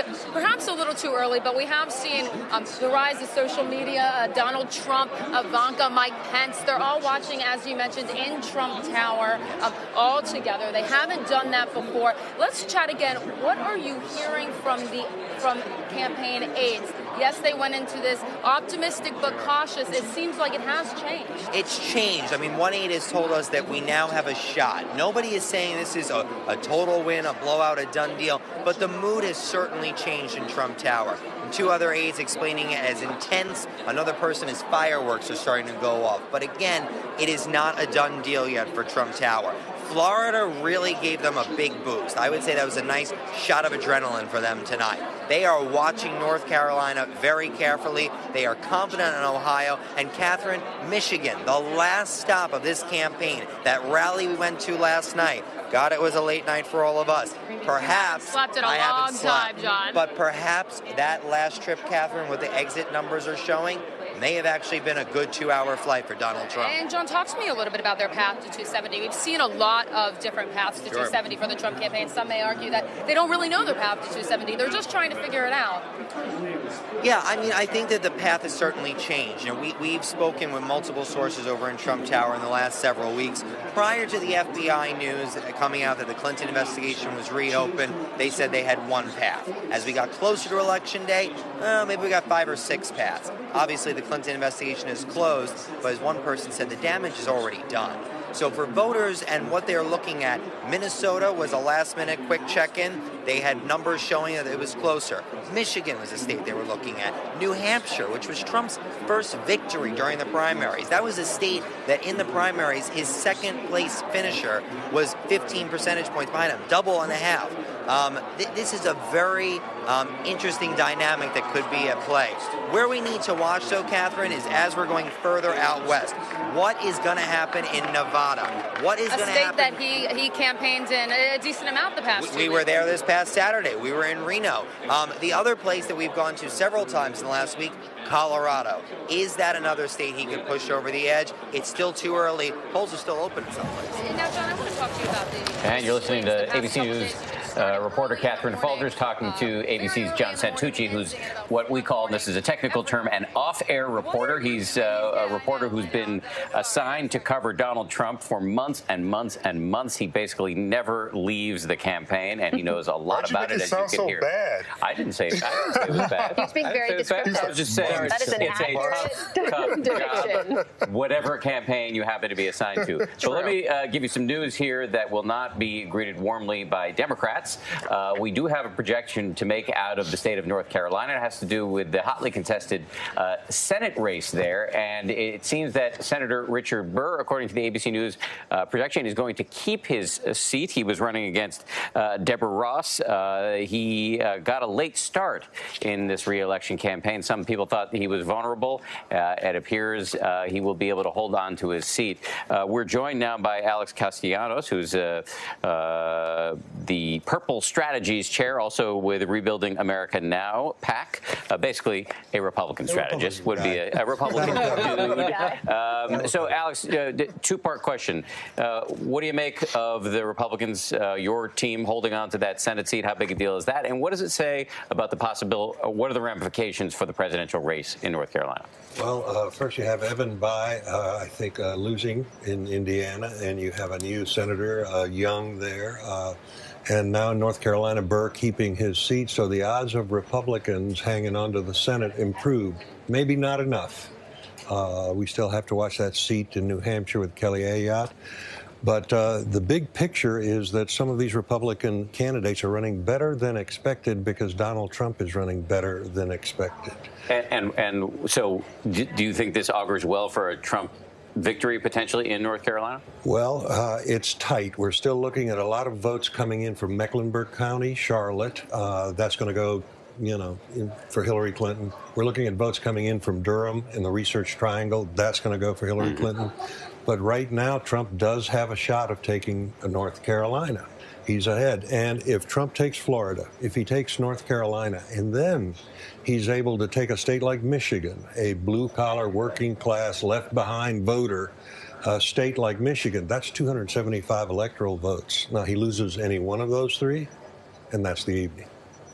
Yeah, and I think North Carolina, just to hit that for a second, this is a huge missed opportunity for Democrats. And Republicans were almost writing this one off. They felt like Senator Burr was such a bad campaigner and got such a late start that they thought, wow, North Carolina, fast changing. We have the bathroom bill down there. I'm going to interrupt you because we have big news for the first time tonight, really big news in the presidential race. We can project that Donald Trump will win the state of Ohio. This is the first really big battleground that we've been able to project a winner in. And let me just get a quick reaction from you, Rick. How big a deal is this for Donald Trump? So I actually don't think it's a game changer. I thought Ohio was likely to flip to the Republicans. I think that and Iowa were the two that were most likely to go. This will pale in comparison to a North Carolina or a Florida or a Pennsylvania or a Michigan, but it's symbolically important, and it has a history as a big she battleground. There late and hard LeBron with James, Jay-Z and right. Beyonce and LeBron James. So clearly, she thought she had some sort of chance here. They saw that as a knockout punch if they had won in Ohio. But this was absolutely critical for Donald Trump's chances. Hillary Clinton has lots of ways to get around Ohio. She doesn't have lots of ways to get around if you lose Florida, if you lose North Carolina, or even Virginia. But she can manage around this. That's not to understate its importance for the electoral map. No Republicans ever won without Ohio, and Donald Trump's got it in his column tonight. And remarkable that he was able to do it with the Republican Party in that state basically hating him. Yes. Kasich and Portman not even showing up at the convention held in their own state. We put Kasich down as undecided. He was less than enthused. But I'll tell you, there does seem to be a Trump wave. not among younger voters, not among well-educated voters. But there does seem to be a Trump wave among that disenfranchised, left-behind voter. And the intensity of that vote is what has carried Trump in North Florida, what seems to have delivered in Ohio. I'm going to interrupt you for just a second. We're going to give a quick pause here while some folks out in TV land join us, and we'll be right back here with more.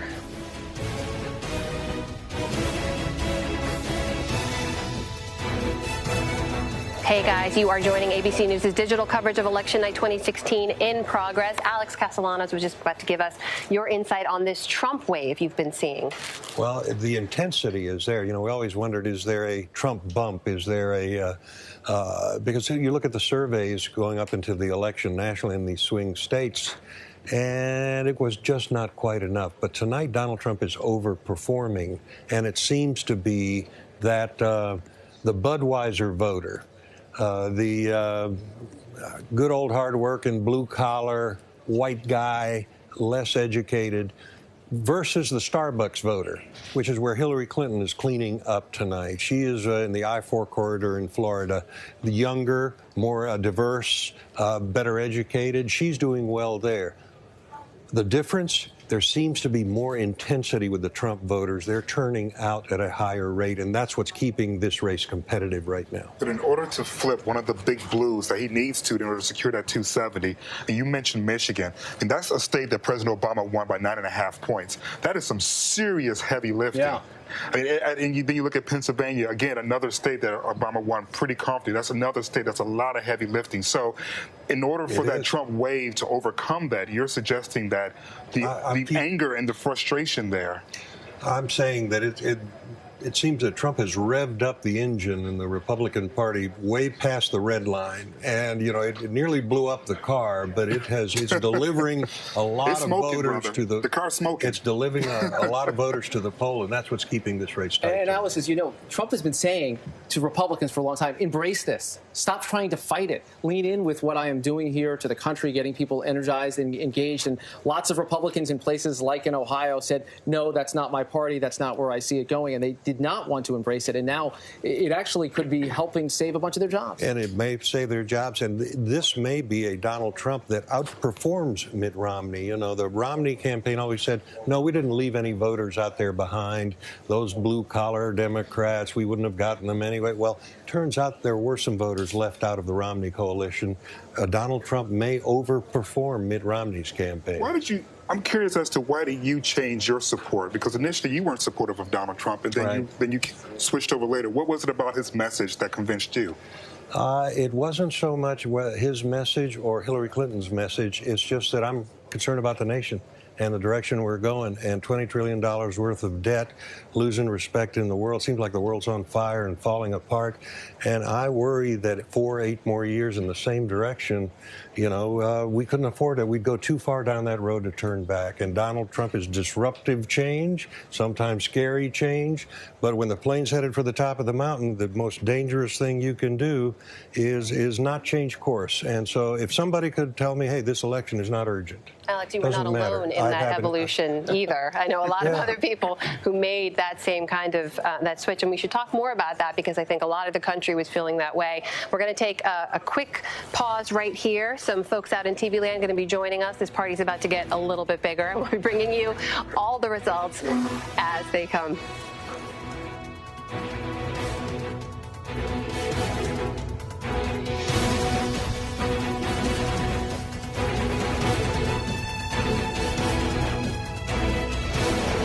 Hey guys, still here, continuing coverage of Election Night 2016. So this evolution you were talking about, Alex Castellanos, about getting on board in terms of the direction of the country. A lot of people felt that same way. There were still some Republicans who were holding out, walking that tightrope we were talking about earlier. But tell us a little bit more about that. What was the case that was made to you? Oh, no one made a case to me. I just, you look at the kind of the direction that the country's headed. 60-70% of Americans think the country's headed in the wrong direction. And by the way, that's not a Republican phenomenon. That's happened in the Democratic Party, too. The Bernie Sanders voter felt the same way. It's not even an American phenomenon. A lot of people around the world are feeling that big old dumb top elite running everything and telling us all what to do. That is not the way to run things in a connected world, right? The old factory-like system seems to be failing us all. But isn't Donald Trump part of the elite? I mean, the dude's allegedly a billionaire. He's a lot of folks look at Donald Trump and see something quite different. What do you see? They see a guy not from New York but from Queens, who was never accepted in New York and who had to come in here, compete economically, buy their buildings and put his name on them to kind of show them. So I think that's why a lot of people see him as a blue-collar billionaire. But what do you see? What I see... Because you know the truth. You know he is a blue-collar. He's not a blue-collar person. He's a one-percenter. He's always been a one-percenter. Well, first of all, I don't think there's anything wrong with being a one-percenter. Listen, I'm trying to get in the club. I'm trying to get in the club. So I'm not hating on it. I'm just saying where he's at. Let's wish us both luck on that one. No, what I see in him is that, I mean, if there's any message from tonight, win or lose for either of these candidates, it's how, I guess, outraged a lot of Americans are about both parties in Washington and how those parties have failed them.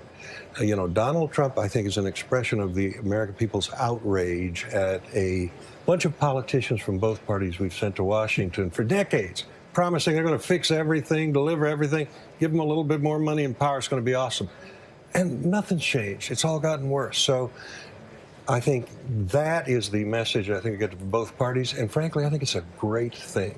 Trump got that from the beginning. I would say he didn't pretend to be someone he wasn't. He came down from that escalator. You knew who he was. He wasn't pretending to be blue collar. People aspired to be like him, but he channeled a lot of the frustration, a lot of even the anger, as Alex talks about. And I think he understood the power of that message where no one in the Republican Party, very few in the nation thought initially he could do. He saw the power in a simple message. Look, Donald Trump was failing in every way in this campaign, in terms of the money, in terms of the organization, in terms of any traditional metric that you can bring on politics. The one thing that he had over Hillary Clinton was a message. You knew what that guy stood for. Make America great again. From the very beginning, there was no question that's what he stood for. Hillary Clinton never found that bumper sticker. I think that's so important. I was going through the airport at DCA, the little tchotchke stand where they, the guilty dad buys something before he gets to go home. And they had T-shirts, $7.99. Donald Trump T-shirt, Hillary Clinton T-shirt. What did the Donald Trump T-shirt say? Make America great again. What did the Hillary Clinton T-shirt say? Vote for me, I'm not Donald Trump. Basically, That's it really said wrong. Hillary in 2016. It said nothing. Yeah. And even her message, stronger together, is a reaction to him, not a direction for the country. Really. Well, I think it's safe to say that this is not an original idea, but this election is a referendum on Donald Trump. I mean, he is what this race is about. Well, although I would say, if he ends up winning, he made it a referendum on Hillary Clinton as the status quo. This election, whoever was doing better in this election at a given time was the person that wasn't being discussed. Every time we talked about Trump, Hillary did better. When we talked about Clinton, Trump did better. And I think if at the end Trump is able to pull it off, it's because he was able to make it, look, crooked Hillary. It's about the status quo and about not being that. That, I think, would be the big shift that he was able to turn. Rick, you mentioned some of the things he's been able to channel to deliver that message. He also channeled a lot of other things like some xenophobia, some anti-immigration messaging, some misogyny. Yeah. There was a lot of that did resonate with, I'm not going to say a lot of, but with a significant portion I'm just going to of jump the in 1 American second. electorate. Sorry to interrupt you there, because we do have a significant projection to make here. The state of Virginia is going to go to Hillary Clinton. So this is a significant development. Again, ABC News is projecting that the state of Virginia will go to Hillary Clinton. Alex, let me go straight to you, because you were holding out some hope here that perhaps Trump could eke out a victory in this state. Hope beyond reason, but yes, but look at how tight that is. Yeah. All the polls had Hillary Clinton 8 to 15 points up in Virginia. 100,000 votes, 50,000 votes in that state might end up being the difference between Donald Trump and Hillary Clinton in Virginia. So you're saying this bodes well for North Carolina Well, for Trump? It bodes well for, a lot of other states that Trump is doing that well in that state. And I put this in league with Ohio for Trump. You need this. If Hillary Clinton lost Virginia, suddenly it's advantage Donald Trump, and Hillary's the one playing defense. So this this is going to keep the game interesting for a while longer. This was part of the blue firewall that needed to hold for Hillary Clinton. And the exit polls had her, I think, way up in Virginia. Yeah. So it's interesting. We've got to find out what went on here. Is there a vote that just did not want to say it was going to vote for Donald Trump? Right. That's been the theory all along, but a lot of pollsters have said that's not true. There may be a bunch of people who are voting for Hillary who don't want to admit that either. If you can't figure out that it was uncool to vote for Donald Trump and tell someone in this election, you don't have a phone or a television. You know, yeah, they're of course it had an impact. And there's a reason for that. And I want to go back to a point that Amnon was making earlier, was that he absolutely did tap into an anger there that's from a forgotten voter base. But he also tapped into some other things, too, that shouldn't be downplayed, because there's a reason why Donald Trump's car might have blown up. It's because of the rhetoric that he was saying. Some that was Islamophobic, some was racist, definitely some misogyny was in there. Well, I would not concur with you that Donald Trump or his supporters are racist. You know, certainly there's some of that in American life throughout the spectrum. I think when you're seeing a race this tight, the American people aren't voting on race and aren't voting on, I don't think, Peter Thiel said it well the other day, I don't think people are voting for Donald Trump because of his faults. I think we all know what they are. Imagine what Donald Trump could be doing in this campaign right now if he hadn't done some of those things.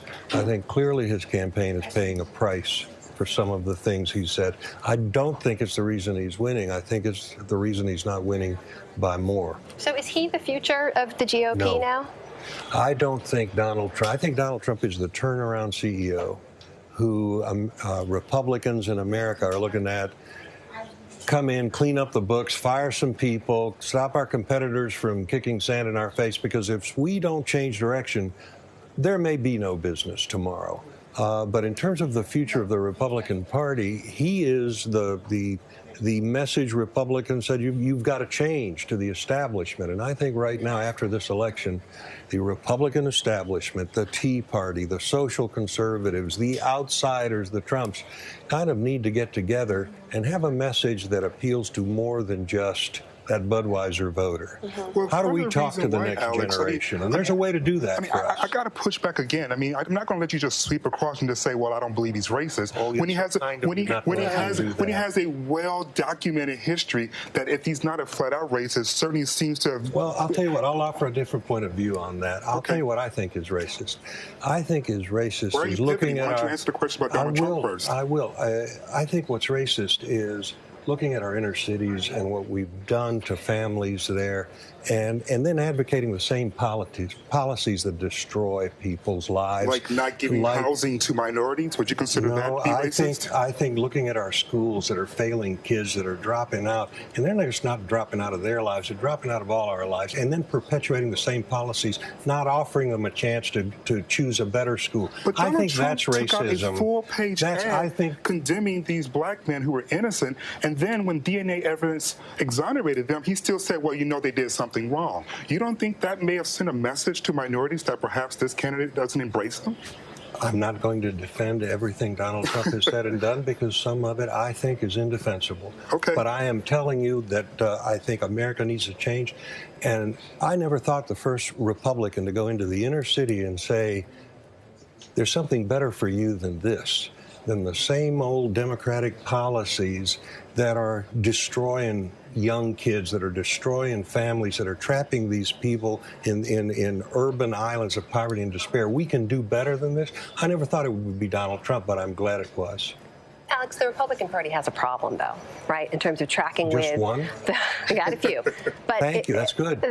You have said before that you need to be more inclusive. You've got to reach out to the changing demographics of the country. This candidate has done the opposite. So how much of your work going forward is just cleanup crew? I think there's a better Republican Party out there than the one Republicans even rejected. We had 16 of our alleged best and brightest, and Republican voters were so disappointed with what the Republican Party had become that they chose this outsider to kind of mow them all down. So what does the next Republican Party look like? I think it looks like the new economy. I think you're going to see Republican candidates like Paul Ryan say, let's open up this economy for everybody. Let's grow it naturally and organically. Let's grow it bottom up, not the old way, top down from Washington. That's failing minorities, working people, failing kids coming out of college with no jobs. Let's open up this economy. Let's open up education so everybody can choose a better school. Let's open up healthcare so there are more choices and we don't all end up in the VA. I think you're going to see a Republican Party that's for opening things up and giving people choices and power. And a Democratic Party, frankly, Hillary Clinton is kind of more of the same. Big old top-down Washington, closed systems that deny that. We're going to have to leave it there for now. Alex Castellanos, thank you so much for making the time to join us. They want you back on the TV side. Thank you very much. Head back outside to Times Square. Guys, I got 2 pennies on that one. What's your name? My name is Rock Opera. Rock Opera, thank you for my 2 votes on my way to 270. Now, what brought you out here tonight? Hillary Clinton. Hillary Clinton, how come? I think she's the best person for the job. Oh, you see that? She got Colorado. I love your fanny pack in the back. Thank you. I'm just checking out my fanny pack. Now, what else do you want to ask me? We just saw that Hillary Clinton got Colorado. The crowd here, clearly a lot of Hillary Clinton supporters, a lot of celebration. Now, why did you vote for Hillary Clinton? Because I think she's the best person for the job to help bring this country together. What about you? Did you vote in this election? Who'd you vote for? Hillary. Hillary.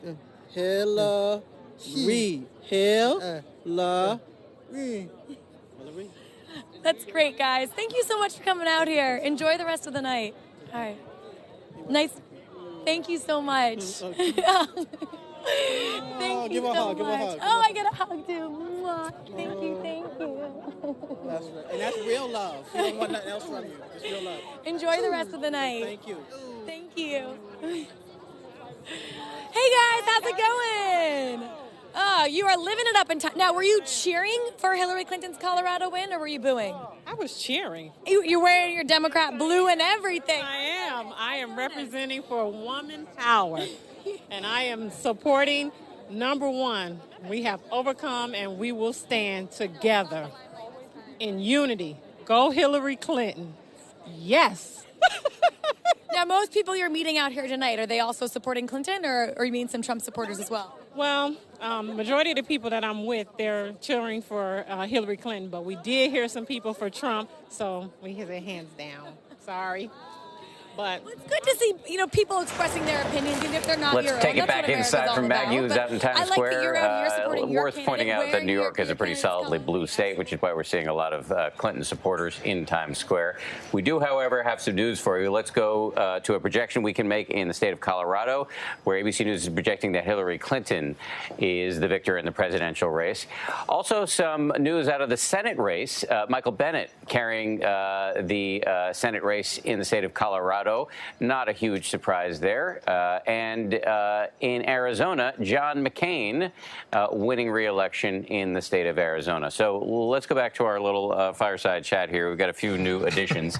Farai Chideya from 538, and Walt Hickey's back from 538 as well. Let me just ask you, Farai, first of all, I've been kind of obsessed with the 538 podcast over the last couple of weeks, and you're one of my favorite contributors. Oh, thank you. You had a lot of things to say I want to ask you about, but before I get to that, let me just quickly ask you about the news we just announced. How important is the Colorado victory for Hillary Clinton, and what does McCain's victory in Arizona say about her chances of eking out a victory in what has traditionally been a red state? Yeah, I think that the Colorado victory was expected, particularly because of rising education rates in the state. It's a magnet, and I would have to say that among many other reasons people are moving to Colorado is to work in the legal marijuana industry, which is providing billions of dollars in revenue, increasing the strength of the school system. So there's actually a real boom going on, and so I'm not surprised by that, so I don't think it changes the math. I think that Senator McCain has struggled in Arizona, but he was also expected to win. I'm waiting to see what the Latino voter turnout was in Arizona. That, if the state goes blue, will be the reason. But it's also a very strongly Republican state. It was one of the bases of the Tea Party, with the Colorado River Tea Party. So 538's model still favors Arizona staying red. Walt is squirming in his chair, ready to drop some wisdom on us. What do you have to say? I think that analysis is perfect. Colorado going to Clinton is not a huge win for her in this kind of sense. It's really going to come down, based on the research that our colleagues at 538 have done at the moment, to Michigan and Wisconsin. At the moment, it's very difficult to envision a map in which Hillary Clinton wins the presidency without winning Michigan or Wisconsin at this point. Now, should she win Michigan or Wisconsin, or Michigan and Wisconsin? So here we go. In Michigan, I'm saying even possibility, not preference. So if she wins both, then she's favored to win the presidency. If Trump wins both, then he's favored to win the presidency. And if they split the difference, Trump is still a little bit favored to win the presidency, but nowhere near as much of an end of ball game scenario for Clinton as it is should he win both. How's it looking in the early returns as we look at county by county in Wisconsin and Michigan? I know that can be misleading because you never know which county. Some counties where we know we're going to have big Trump or Clinton support haven't come in, et cetera, et cetera. But how's it looking early? Right. So After again, in the state of Michigan, it really kind of comes down to the city of Detroit. It comes down to other these high urban areas. We need to wait until that vote comes in. I know you were just at the office, and I also saw a report that the Detroit Free Press called Michigan for Clinton, and I wasn't able to confirm it because I wasn't able to access their website directly. I did find a reference to it, but it may just be that their site is overwhelmed. So ABC has not called the state, but if that's true, that the Detroit Free Press has called it, obviously that could be an indicator that it goes for Clinton. Let me ask you, just on a larger front, something you said on the 538 podcast recently that really, or actually I think it was in a little video that was on 538 about the legacy of this election. You said, in the long run, you predict this election will be healthy. Yes. If we reckon with what we've all gone through instead of retreating to our corners. Right. I just, given how nasty this whole thing has been, I think it's going to be surprising for people to hear you argue that in the long run it could be healthy. Yeah, I think of this as a kind of purgative where we've, spit out a lot of really nasty stuff that was making us sick. And one of the things that I think that today's tightness of the vote makes me realize, even more than I already did from doing so much reporting on voters, including Trump voters in Ohio, a state I'm not surprised that Trump won, is that there is a fundamental level of disrespect that working class Americans feel is targeted at them. And while Black and other non-white or Latino working class people have felt disrespect on many different levels, I think the white working class is shocked by the level with which an increasingly college-educated country, where the gains go primarily to college-educated people, is not a place where they feel welcomed. And I think that one of the things that has to come out of this election is looking at xenophobia, racism, sexism, but also looking at class-based bias and how we construct identities for people we don't even know. So if what comes out of this election is that we get to know each other better as people, it's healthy. If what comes out of this election is that we hate each other more as people, that's extremely unhealthy. I agree with you 100%, particularly when it comes to classism and this notion that you get out of high school and you have to go to college. Now, that was something I expected from my son, but I also knew the direction he wanted to go. We have to find in this conversation in terms of education and education reform a place where it's okay not to go to college, but you can go to an institution to get a 2-year training to get a skilled position. Or we get back to having some of those positions available in high school. So when you graduate from high school, you actually have employable skills that doesn't require you to then get into debt by tens of thousands of dollars in order to get a job so you can pay that debt off for the next 30 years of your life. Yeah, we did a series on 538 called Kitchen Table Politics, and precisely about issues like this, and looked at the strength of vocational track education in countries like Germany. Germany is the economic bulwark of Europe. And so in America, we think of vocational education as where you put the dumb kids. And that's essentially, it's become educational tracking. But in Germany, there's very focused vocational education that puts a lot of people on a career track at 16. And we're just going to have to assess how we are, whether the rising tides in America are lifting all boats. And right now, they're not. Speaking of lifting. Yeah, go ahead. Please, you've got notes. Well, I do, because it's one of slight interest to me because I live in one of these states. You mentioned marijuana in Colorado. Yes. There are lifting. As far as transitions go. Yeah, lifting. We're going higher. That's what gotcha. You got me? Okay. There you go. Speaking of down ballot issues, there are, let's see, 1, 2, 3, 4, 5. Yes. Oh, someone's been looking at the notes. It piques my interest. Piques my interest. That are considering making recreational marijuana legal. California, where I live, happens to be one of those states. But the one that's really interesting to me is Massachusetts, because they already have medical marijuana as legal, and now they're just saying, okay, the charade's over. Let's just vote to see if everyone. Isn't that the way California is? Yes, California right now is as well. is medical, yeah, you're right. but it's on the ballot for legal. Yeah. But I could tell you that's a charade, and I'm just saying from experience. Yeah, because every time I've gone to California, I get the strong sense that it's legal. It's a great Key and Peele video about him going to get a medical marijuana card, and he's like, and the doctor's basically like, just tell me you want it, and he's doing all these making up symptoms, and anyway. But the reality is that marijuana stocks, and there are stocks you can buy, are going through the roof. People who make hydroponic equipment are selling tons of it. In many states in America, marijuana is the largest cash crop, and now it can be the largest crop you can buy with a credit card, too. We were just talking before this, though. At the moment, right now, stocks do not appear to be going through the roof. Oh, no. Oh, yeah. In general. Yeah, no. But I think the marijuana stocks probably will rise even higher. No, but you raise an interesting question. The Dow Jones futures market. Absolutely. The Mexican peso and the Dow Jones future market both going down because people are worried about how close this race is. Absolutely, right now. Yeah, I've seen. The last report I saw was futures down by 700 and peso down by 10%. And the reality is, we can say it's about the uncertainty, but it's really about Donald Trump possibly becoming president. And that I will say flat out, because the markets had stabilized on news that Clinton was ahead. And so I think that Donald Trump, and again, I'm not impugning his voters. I think that there's a real difference between the man and his voters.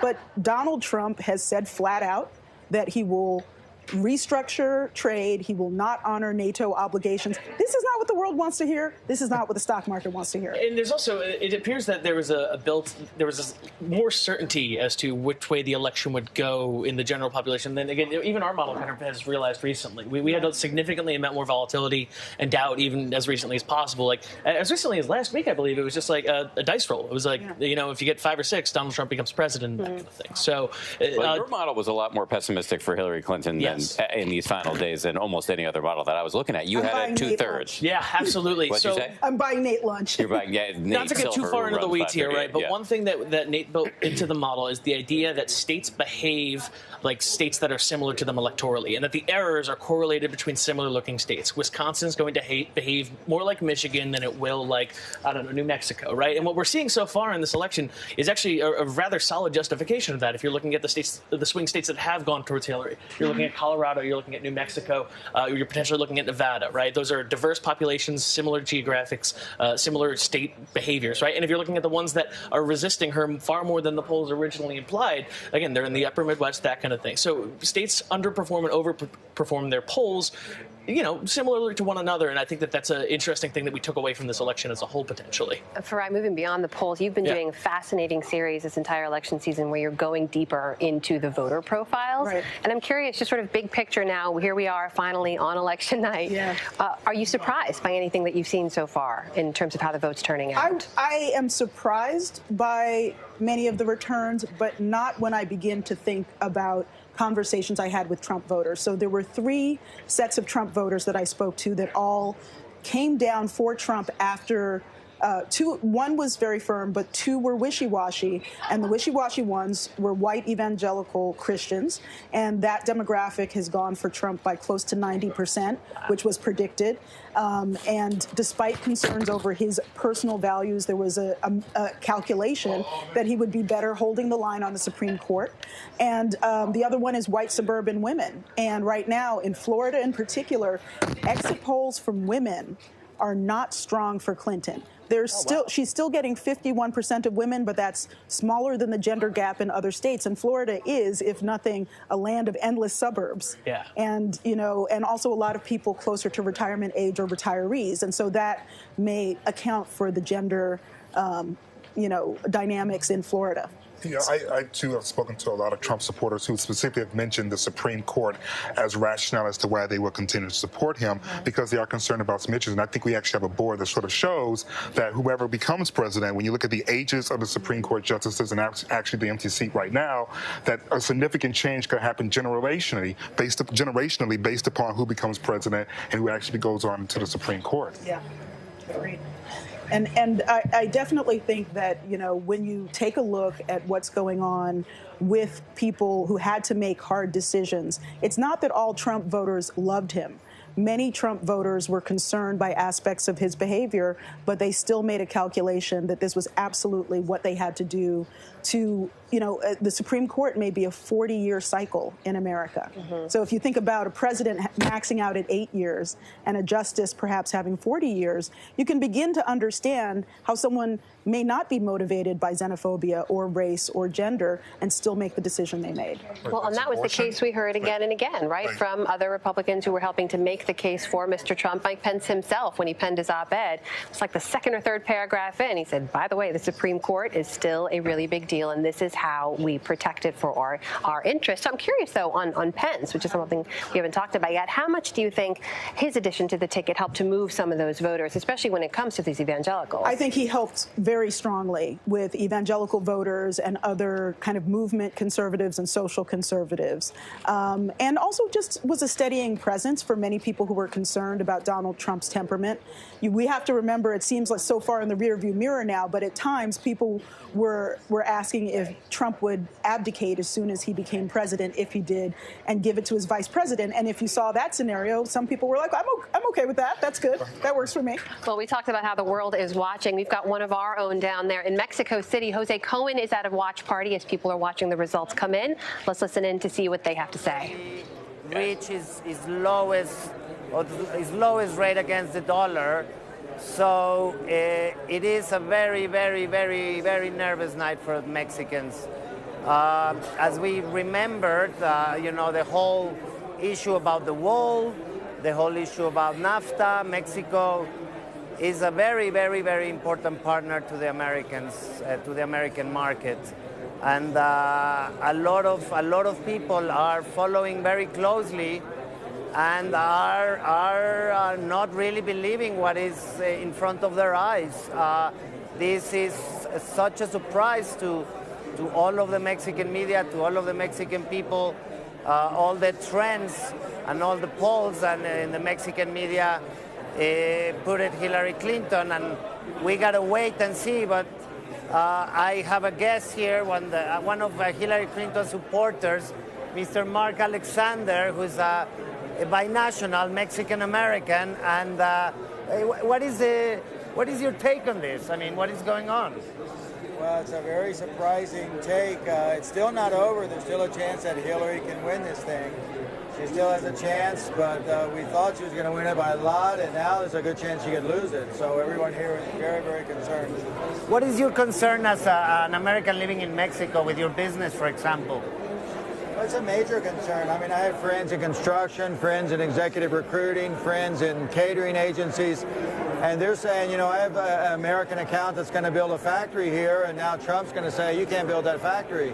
So they're not going to invest, and so all those people lose their jobs. And then if you say you get flooded with people being sent back, then that's another problem also. And then you see high tariffs, they want to renegotiate NAFTA, and you get into a tariff war. So it could be very, very bad for both economies. Do you have a feeling that if Trump is elected president, he would lower the profile with Mexico, or the rhetoric will continue? What's your take? Well, the good thing is that we have strong American institutions. There's a Congress, the Senate, the states. Everyone's going to look out for their best interests. So one man can't totally change a country. So if he's elected and starts doing those things, we're going to have to fight hard to not let it happen. The peso already reached their rate against the dollar just tonight in a few hours. Does that affect you personally? You know, everything today is interweaving. And so I have some accounts that pay me in pesos and other accounts pay me in dollars. So it kind of washes out. But as the peso weakens, it says I'm not going to go to the States to visit as much because I can't afford it. You know? So we look for stability, and these major changes in philosophical swings are just not good for investment, just not good for long-term planning. What about the Mexican government? I mean, how would they approach a Trump presidency, in your opinion? Well, I think he's going to be very antagonistic towards the Mexican government, and if any country in the world has the right to say, you've done me harm, it's the Mexicans, and so we should be able, we're going to want to defend ourselves, our national pride, our national sovereignty, our own people there, and citizens from the States who are Mexicans who have come back that are now U.S. citizens. They have a right to talk too. Our countries are very interweaving culturally, so it's going to be high politics for everybody if this intensifies. Yeah, and what about all those Americans of Mexican origin that are watching this and are concerned? You know, they have a lot of relatives here. Some of those families have been split up. What's your take on immigration? Well, if there's one message to the Mexicans, it's that those of you who are Mexican origin but have U.S. citizenship, you need to vote. You need to exercise your thoughts because our two countries are very well connected. Yes, and well, the night is young. I mean, we have still several states to go. How do you think it's going to go in terms of the West Coast? I still think Hillary's going to win. She's obviously going to win California, Oregon, the West Coast, Washington. Nevada, they've said, is a key state, so that's one to watch. I think she's taking Virginia, but she lost Michigan. I mean, if she wins, it's going to be like 278. It's going to be a very bare win. And I think that's a thing for the future of our country. We have two very different philosophies, and one wants to paralyze the other and not let them govern. Okay, that's the view from Mexico City at a watch party. We have some news here inside the studio, some races that we can now, some state races that we can now project winners. Hillary Clinton projected to be the winner in the big state of California with its many, many electoral votes. Not surprising, but still good math for her. Also, we're projecting she's going to take Hawaii with its 4 electoral votes, and we're projecting that Donald Trump will carry the state of Idaho. We're back now with 2 more of our recurring panelists through the evening. Amy and Aaron. Special guest stars. Guest stars. Okay. So let me just take your respective temperatures here. Aaron, how you doing? You're a Democrat. You're a big Hillary Clinton supporter. How you feeling? Can you speak? Verge of having a little bit of a panic attack. We were sitting there watching these numbers roll in, and I'll tell you, the reality of a Trump presidency had not actually set in. I had not let myself think about what that would mean. This is already, in my mind, such a sad occurrence for humanity that millions upon millions of people have voted for bigotry, for racism, for white supremacy, for discrimination, for rape culture. And strong words. Very strong words. I'm an independent. Okay, you're an independent. But you've worked for a Republican. I have indeed, yes, for the former United States Senate Majority Leader. But back there, I was telling Aaron, I was like, if at the end of tonight we're hearing "Hail to the Chief" being played for Donald Trump, I actually encourage you to have a huge breakdown on air because it'll totally go viral. Like, it'll go everywhere. It will make you, I think, when it comes to media. I think it's very unfair to characterize Donald Trump's supporters that way. And in fact, Hillary Clinton, his competitor, she apologized for having done so, for calling them irredeemable and deplorable. It might surprise a lot of viewers, but for example, in the primary process, the Republican primary process, 45% of Trump supporters were pro-choice, actually. And he did win the evangelical vote, self-described, which would seem in conflict with the pro-choice, information. But those tended to be people who went to church less often, who, for Christmas and Easter and weddings. Right, exactly. Just the hits. And Trump, I think we need to look at the issues that were motivating Trump supporters because they're real. And it is true that you have 2 million men who are not in the workforce, who are, according to Alan Kruger, a professor of economics from Princeton, who are at home playing video games and popping OxyContin. But Amy, let me ask you, according to the preliminary exit poll data that we've seen, the vast majority of Americans don't think Donald Trump has the temperament to be president. Do you? Do I think he has the temperament? Yeah. TBD. To be determined. I haven't seen it. But you also have to look. To be clear, that's a no today, right? But, and I'm asking only because some of the people I've been talking to who are reluctantly supporting him will say, I don't believe he has the temperament, but I think he's going to surround himself with the right people and then learn on the job, which is a very unique position to take for the highest office in the land. Interestingly, if you look back in 2008, the questions about President Obama's experience, does he have the experience? Right. And a lot of people pointed to, he's run a great campaign. He's surrounded himself by very smart people. And, I'm not a Trump supporter, but in Donald Trump's defense, let's look at this. He fired campaign managers who were not working for him. He ended up hiring Kellyanne Conway, a woman that I've known for many, many years, smart pollster, put her in charge, and that turned around his campaign significantly. So Donald Trump, does he have the temperament? I'm not sure, but he has made some decisions that I think are, laudable. Well, I think the same things that you guys are expressing right now, we are seeing across the country. We have a little bit more information to show you in terms of what we're seeing from preliminary exit poll data. Here's how each of the voters in the country see the other candidate. This speaks to the polarization in the country among Trump supporters. How many see Clinton unfavorably? That is a very high number. 96% among Clinton supporters. How many see Trump unfavorably? 95%. I think it's a really interesting point you're raising because, Aaron, just as you're feeling panicked about a potential Trump presidency, there are many reasonable Americans out there who feel that kind of panic about a Hillary Clinton presidency.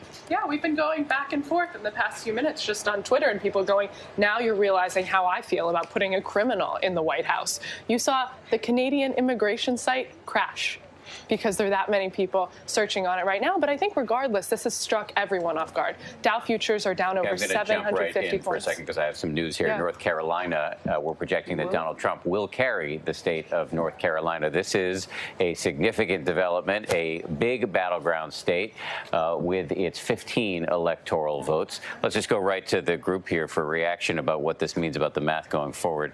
LZ, you got a sense? Well, still, it's about him flipping the big blue state. Once we start seeing Donald Trump do that, then we can start talking about 270. So this is a state that went to Romney in 2012, but Obama did carry it in 2008. And he carried it in 2008. And Florida, Ohio, and North Carolina were the three tightest races in the 2012. So it's not that surprising that this would be a flip.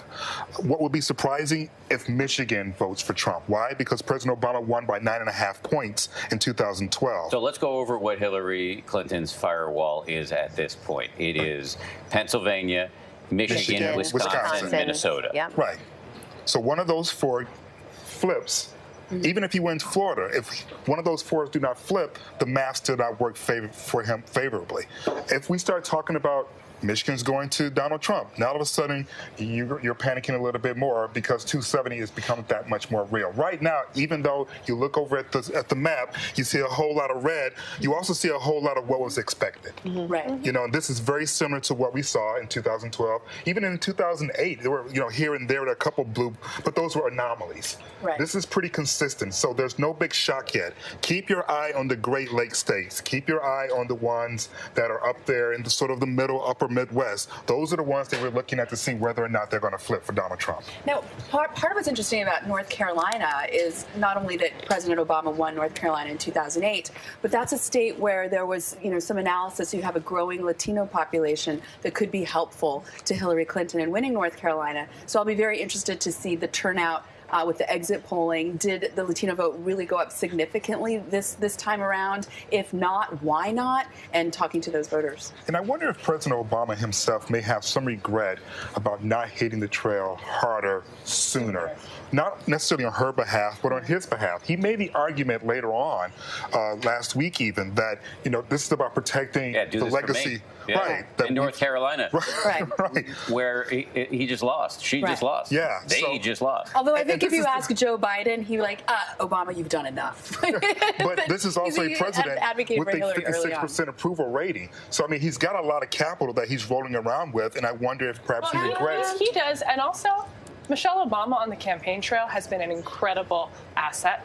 She has the highest approval rating of any of the major surrogates that are out there, and she didn't hit the campaign trail in a really fiery, passionate way until quite recently. But this question of political capital, we've actually seen it at work in midterms. That here President Obama won in a landslide in 2008. Then comes the 2010 midterm, and he lost actually very badly. What we've seen is that President Obama's popularity doesn't necessarily translate to other politicians. Well, Elsie, you mentioned those 4 states that we're keeping an eye on as sort of a firewall for Clinton. Let's take a look at some of the information we have so far. These are raw votes coming in from some of those key states. In Pennsylvania, 20 electoral votes up for grabs there with 73% of the expected vote reporting so far. That's how tight it is, within 2 points there. In Wisconsin, 60% of the expected vote reporting there, 46 to 49. This would be a poach. That would, yes, that's one we've got to keep a close eye on. Yeah.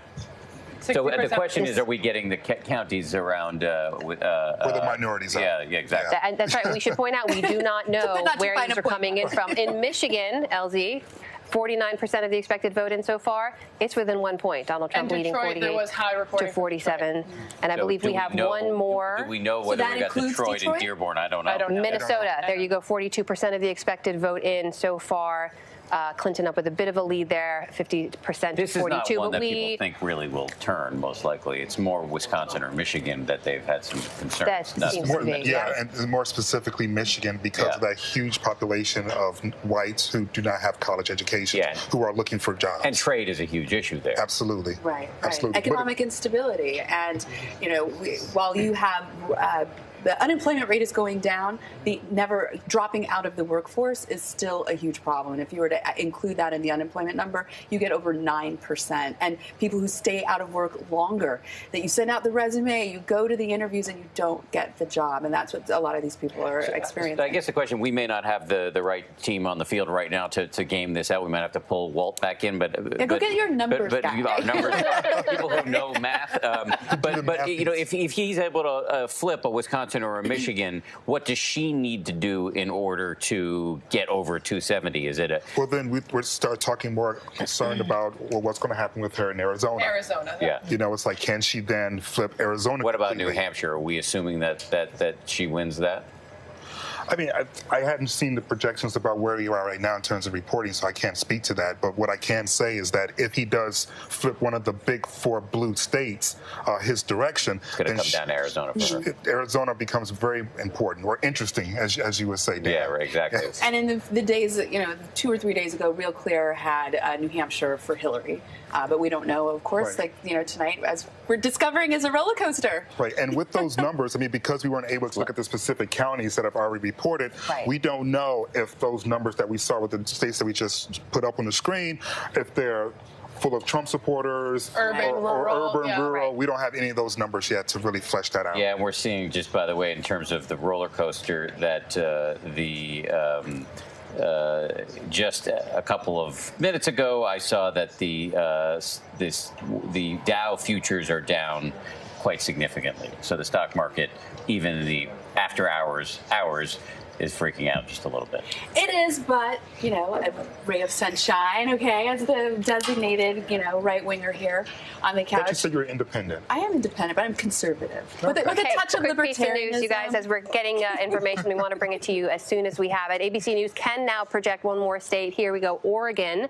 Going for Hillary Clinton, 54% of the vote there. Not a big surprise, not one we're watching terribly closely. But there you go, one more state we can color in blue on the map. It is quickly getting filled in as we move in through the If night. you watch Portlandia, you know that they were going to vote for Hillary. You don't even have to watch Portlandia. No. And I'm Oregon from is going for Seattle, Hillary. and I know we're not supposed to call states before, but I'm from Seattle, Washington State. Very likely will be going to Hillary Clinton. So let's just say it's traditionally a very solid blue state. Yes. But you were talking about the stock market. You saw actually a similar drop in the British stock market after Brexit, but within a day or two, it actually rebounded. So, all of the.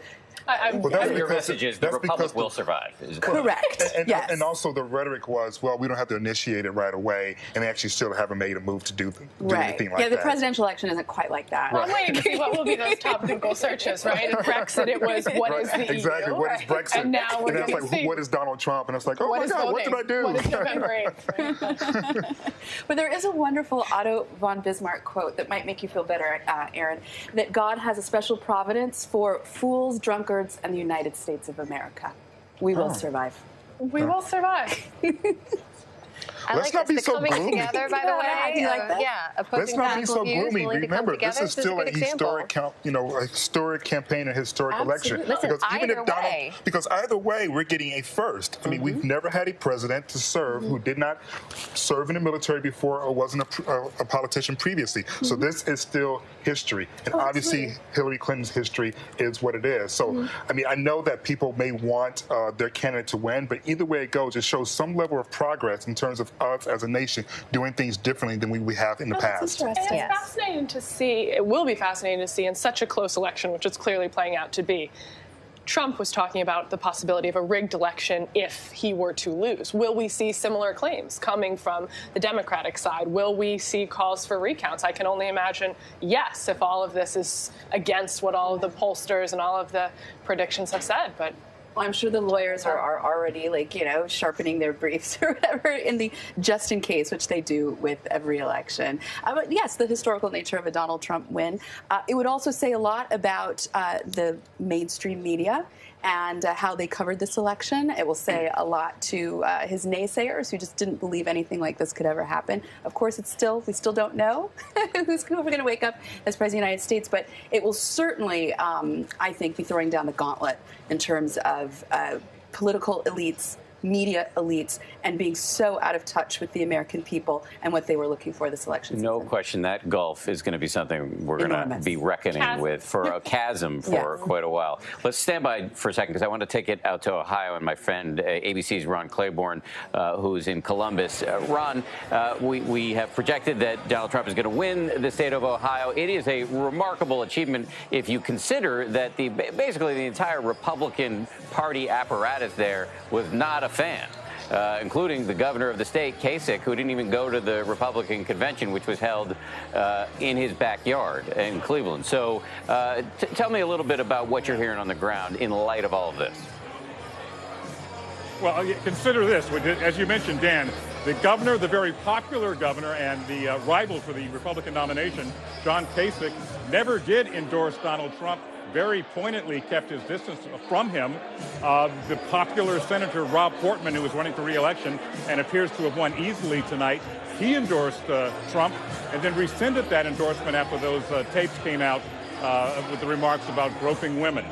Also, there was a schism between the state party. The head of the state party broke with the head of the Trump organization in the state, and the Trump organization had what was considered a feeble get-out-the-vote drive in this state. And yet, despite all of that, Donald Trump has won Ohio and apparently won handily by 5 or 6, possibly 7 points. They just got the projection here just a short while ago here at the Trump Victory Party in Columbus, Ohio. And I should note that they had a separate party for Portman and the state GOP in another hotel because they couldn't even get together. So quite a remarkable achievement that Trump was able to win this state, given all the factors, the popular governor, the popular senator, and the state apparatus turning against him. Ron, it speaks to the divide, as you've made clear there, between the establishment and the Republican Party, where the Republican Party is going. I'm curious, from the folks you've talked to on the ground there in this state we've been watching so closely, what's your takeaway about what that future of that conservative movement or the Republican Party, whichever you choose, however you choose to describe it there, where is it going based on what we're seeing in states like Ohio? Well, you're hearing the expected talk about unity, unifying the party, and getting together. But it's worth noting that Rob Portman, at his separate celebration, separate from this one behind me, gave what he billed as a major speech and talked about unifying the country. Now, you could say the Portman-Kasich wing of the Republican Party, to the extent that it's still a power within that party, if Donald Trump, of course, is elected president, and that's not over yet, it's going to be hard to imagine how they unify anytime soon, because they were really at loggerheads throughout the campaign, and especially here at the end. So, we're hearing the pro forma talk about, well, we all got to get together now, put aside our differences, but that's not going to be easy in reality. Ron, Hillary put in a lot of effort and celebrity star power into Ohio in the closing days, and yet appears to have come up very short. From your estimation, what did she or the campaign not do? Well, listen, part of the problem was they needed to get that, among other things, that African-American voter turnout to come out for her, and clearly they were not energized. They just were unable to get that going. Look, part of it was that in 2008 and 2012, when President Obama ran and won narrowly in this state, those voters were energized about the possibility of electing and re-electing an African-American president. That same energy was just not there behind Hillary Clinton's campaign. And I think part of the problem has to be that there was never what I would call a bumper sticker argument for her candidacy. A vote for Hillary Clinton would be a vote for what? I think Hillary Clinton was counting a little too much on voters who disliked Donald Trump showing up to vote for her. I think a lot of those voters who disliked Donald Trump said, you know what, it's not worth voting. I talked to somebody who said, who was in line to vote for Hillary Clinton, and when I asked her, what did she expect to come out of this, she said, I don't think it's going to make any difference. So a lot of those voters, even those who turned out for her, and the many who did not, and there were tens of thousands who did not vote at all, just didn't feel motivated to come and vote for her. All right, Ron Claiborne, thank you so much for taking the time live for us from Columbus, Ohio. Back here in New York, back by special request, Walt Hickey from 538 rejoins us. Walt, just walk us through where we are right now. What's the lay of the land? Absolutely. So right now, if we say, looking at the Southwest, right, should Utah, should Arizona go into Trump's column as we would typically expect in this kind of year?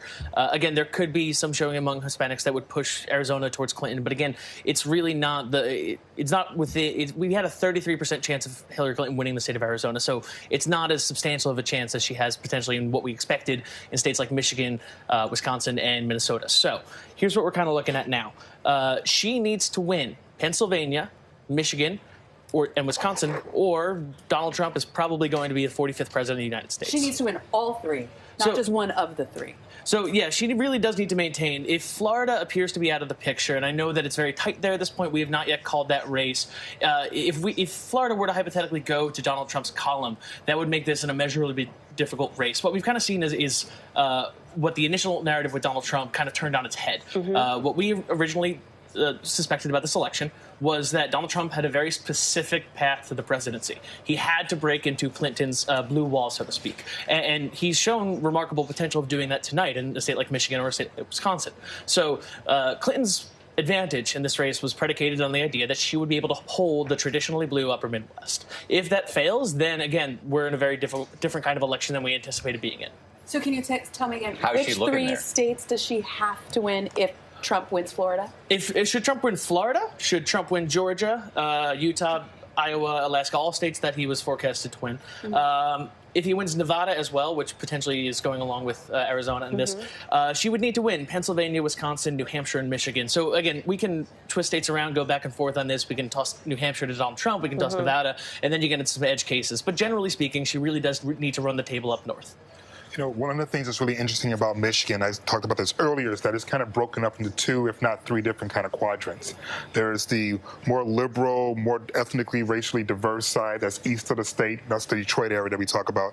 There's Upper Peninsula that's, used to be blue, but now it's more red for a variety of reasons. And then you have West Michigan, which is where a lot of evangelicals and Dutch Christian Reform people are located. And I think we have a board here that sort of shows how well Donald Trump has been able to do nationwide with white evangelical voters. These are some of the people that he will find in West Michigan. And if he were to flip Michigan red, this would be a big part of the reason why. What are we seeing in terms of Michigan? What are we seeing in terms that are we getting the vote back yet from places like Detroit and Dearborn where she's likely to be stronger? Again, I don't know enough at the moment to kind of confirm any of those. What I would encourage is folks, again, at 538.com, we are monitoring this. We do have the folks who are experts on interpreting this, the voting as they come in, taking a look at this. So if you want an in-depth answer of different ways that different counties are going as they come in, I'd encourage folks to go to 538.com where we are live blogging this as we speak. To be clear, 538 is we are corporate cousins. We are related, but your projections are not our projections. So with that caveat,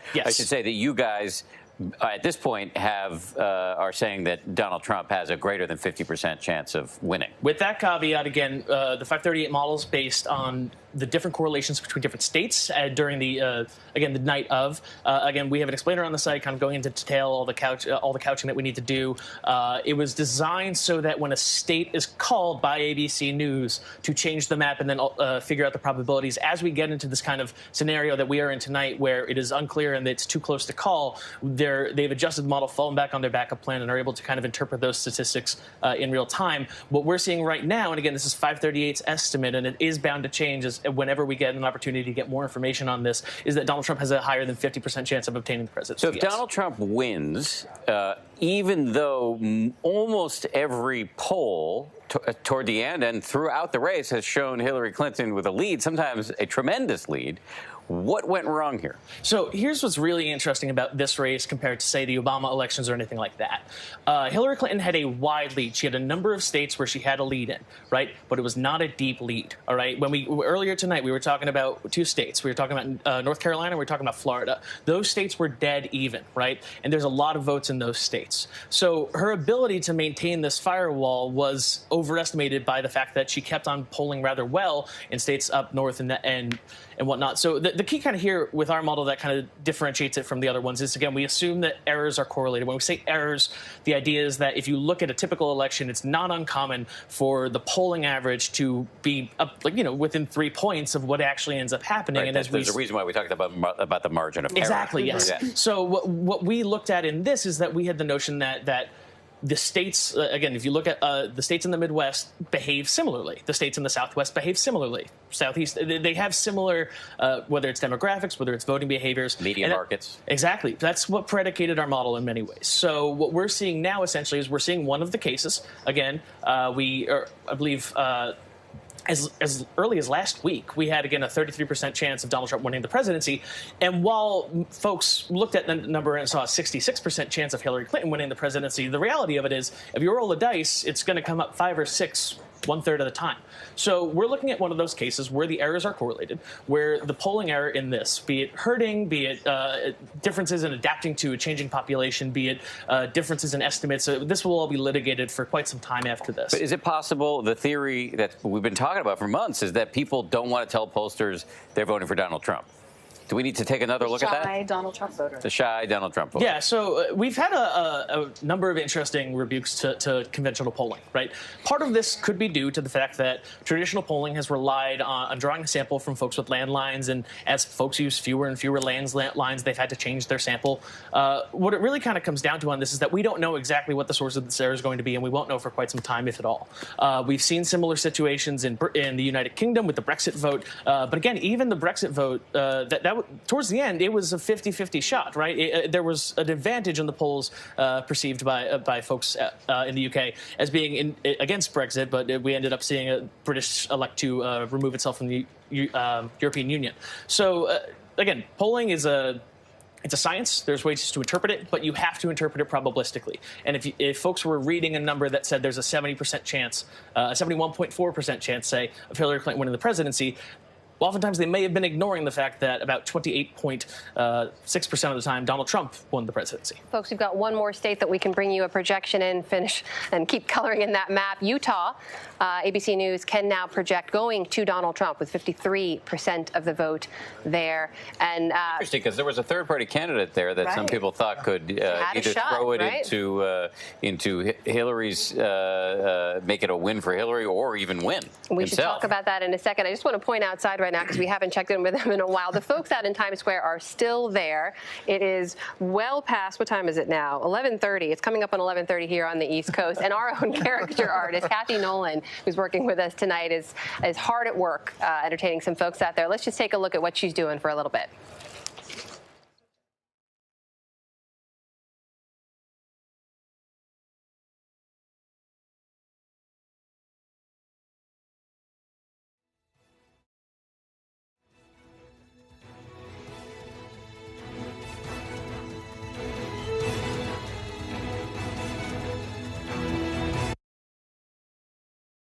But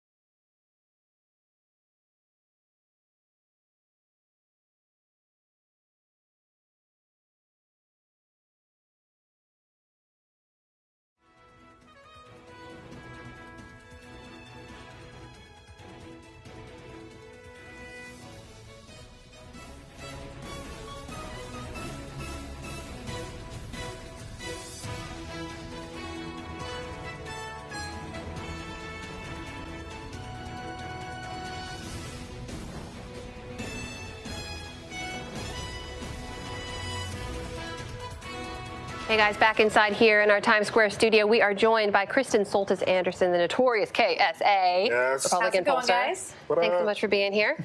We were just able to project Utah going to Donald Trump. Not a big surprise there, but there was a shot that Evan McMullin was within striking distance. A couple of weeks ago, there were some polls showing that Evan McMullin might be a factor there. If anything, might spoil the state, take away enough Trump voters that it actually falls to Clinton. But ultimately, at the end of the day, as we see, I think, with a lot of third-party candidates, we're not seeing necessarily the big, huge swell for those sorts of folks that we expected. People really fell into their two camps. Can I grill you? I'm sorry, LZ, go ahead. I was going to ask, he did have that robocall incident in which a pro-Trump PAC had sent out this robocall basically saying that Evan McMullin was gay. And if you know anything about Utah, that's not necessarily a ringing endorsement in terms of someone you want to vote for. I'm just curious as to whether or not that may have had something to do with him being in a peak in terms of people saying he may actually win to now we don't even see him registering in our... You know, I can't know for results. sure if that had played a factor, but certainly it's typical that you see third-party candidates wind up maybe polling below where they were, just because it's easy to tell a pollster, sure, I'm going to vote for Evan McMullin, or sure, I'm going to vote for Gary Johnson, but then in the end, the fear of the other candidate, major party candidate winning, motivates you to hold your nose and do what you need to do. So I was pressing Walt before on the polling, but you're an actual pollster, so I'm going to press you. So I talked to you on Good Morning America on Saturday morning, and you were basically saying you thought most likely this is a Hillary Clinton victory. Yeah. Now, she could still win, but there's definitely a plausible scenario whereby she loses tonight. If that's the case, what went wrong in the polling here? So there are two possible things that could have gone wrong. One is that the projections for turnout, the demographic projections are wrong. The geographically rural areas being underrepresented, non-college whites being underrepresented. The other thing, and this is the missing Trump voter theory. Just really quickly, because we can now make a projection in the state of Florida where Trump is the victor, according to the ABC News projection. So I want to get back to this larger question about what might have gone wrong in the polling here. But before I do that, let's just go through again the math here on the map. Let's go through the math on the map. What is Trump's route to victory here, and what is Clinton's route to victory here? So what's funny is that, a couple of days ago, I would have said Donald Trump has one very narrow path to victory. He has to win Florida, which he's done. He has to win Ohio, which he's done. He has to win North Carolina, which he's done. So he's picking up all of the things that we said he needed. Iowa's still sort of curiously not there yet for him, but Iowa's got to be part of the equation. But here's the deal. Wisconsin, Michigan, Pennsylvania, these are ones that were considered reaches. Lucy holding the football was the analogy brought up. Republicans always try to win these states, and it never winds up happening. And so the expectation was that wouldn't happen again. And, of course, you saw both campaigns shifting a lot of resources into Michigan. You saw Obama going, speaking in Ann Arbor, which was a signal to me either the Democrats want to run up the score or they're seeing something internally that the public polls aren't showing. The intelligence I'm getting is divided on which of those it actually was. But the fact of the matter is that demographically, a state like Colorado, which toward the end, is that going to be close? That got called pretty fast. You have a large Latino population, got called pretty quickly. Florida has a large Latino population. It does, but you've also got North Florida. You've got the northern part of the state. Changed the way it voted. Wasn't it mail vote this year? Mail vote. Yeah. So that might have been one of the accelerants. Right. In terms of how early we And so what's projected, interesting is if you look at a state like Florida, I was looking at the counties before, a county like Orange County. That's a good county to look at to see how the state's going to break. Broke about as heavily for Hillary Clinton as it broke for Barack Obama. Hillsborough County, a county that you kind of have to win the state. Broke for Hillary Clinton. So it was that all of these bellwether counties still worked out the way you would think. It was that there were voters in other counties that weren't being followed. It may actually be the missing Trump voter has arrived. Well, we can project a winner now in the state of Washington, which unsurprisingly will go to Hillary Clinton. But if you look at those numbers, not a huge breakaway win there. But again, we're only looking at 36% of the expected vote reporting. This is a pretty solidly blue state. If she didn't win this, she'd have deeper problems than she already does. And even if Hillary Clinton winds up winning, let's say she winds up keeping Pennsylvania and Michigan and Wisconsin and Minnesota. And Minnesota. Let's say that she does wind up somehow still kind of pulling this off. Does she need New Hampshire under that math?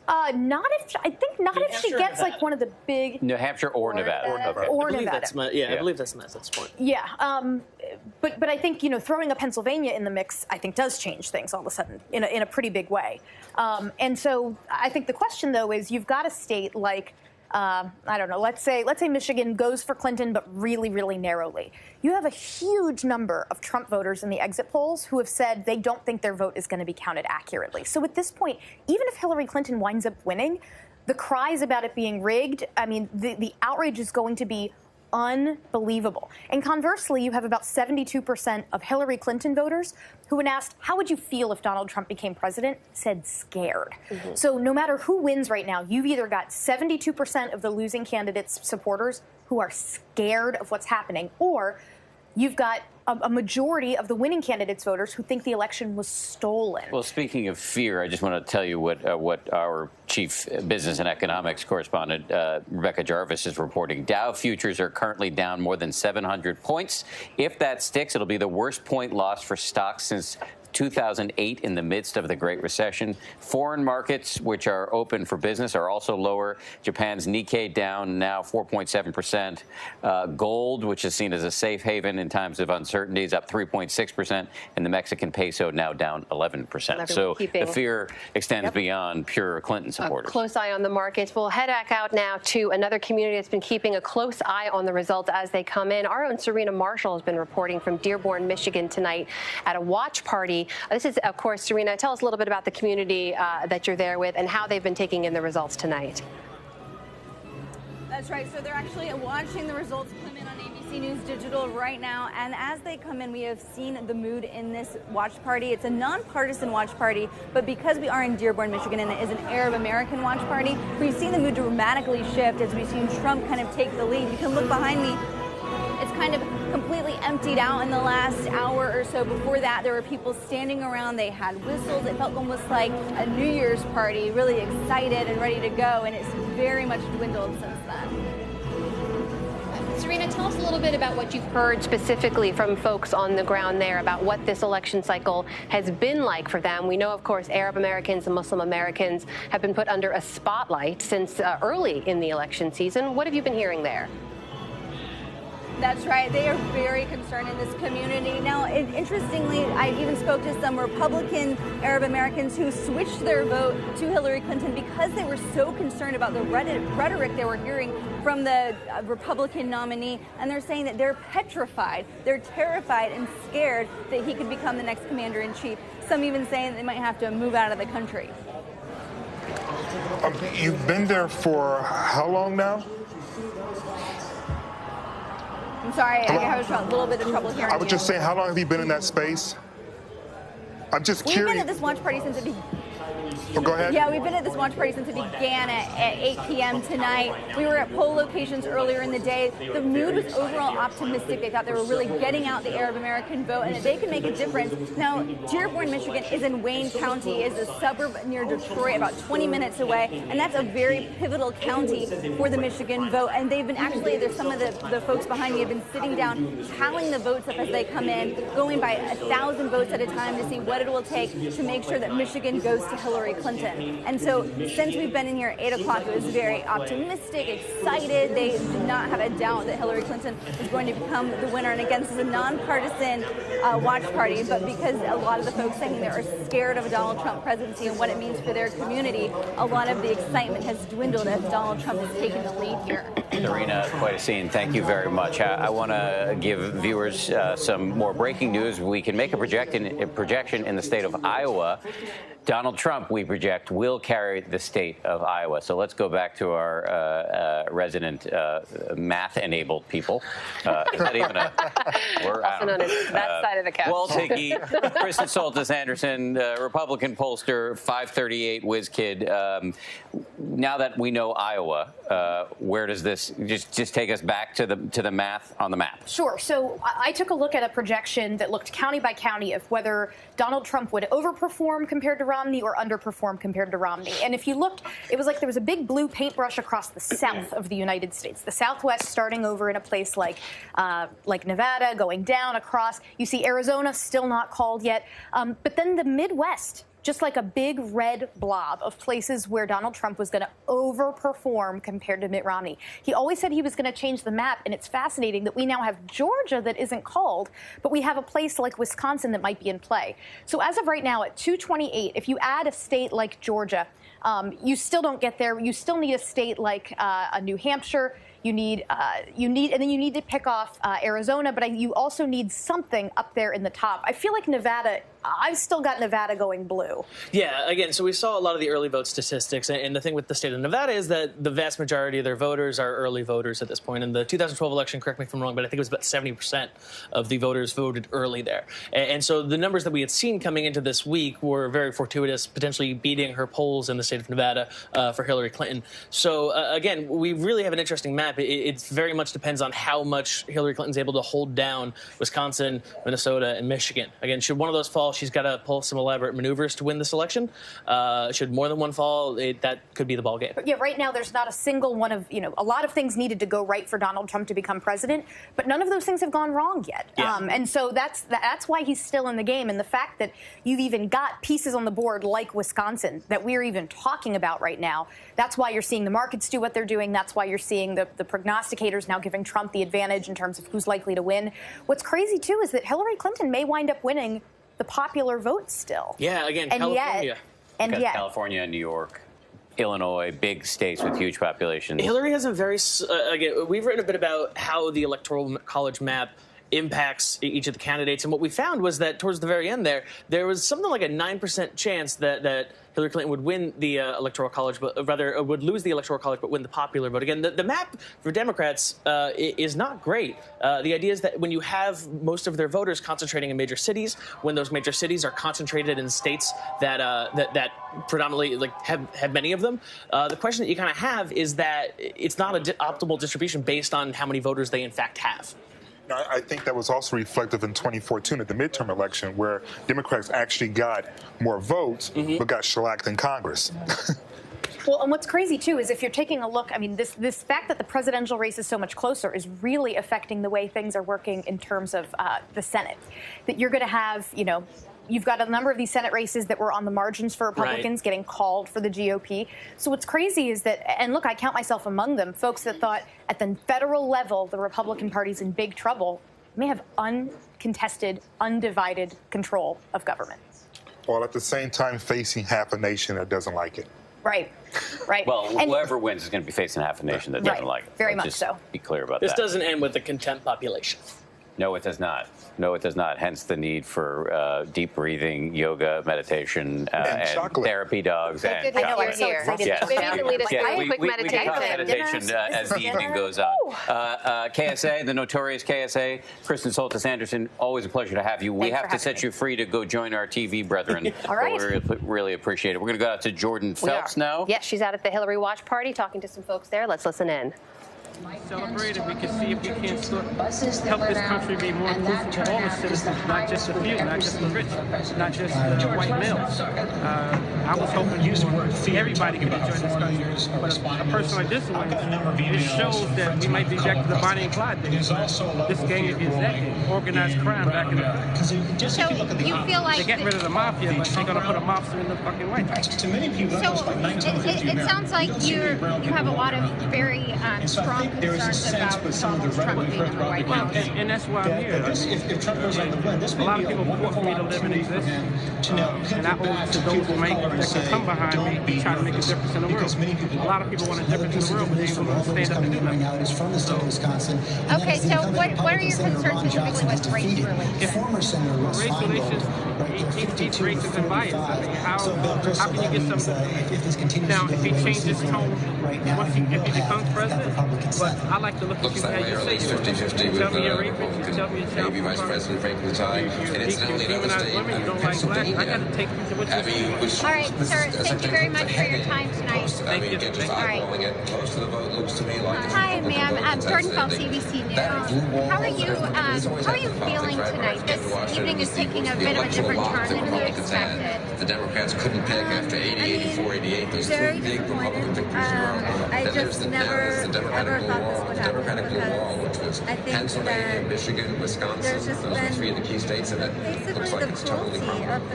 What I see as cruelty of the Trump campaign, people around him, and just I don't think he brings out the best. So we have a very good day for Republicans, not just to see that, not good for all Republicans on the top, but a very good day for Republicans in the Senate and also the House, because it looks like we are projecting that they will lose no more than 9. Right. So it almost sounds like you think this thing is over. What are you seeing out of Madison? Well, I mean, I guess I'm trying to prepare myself for that. Madison County.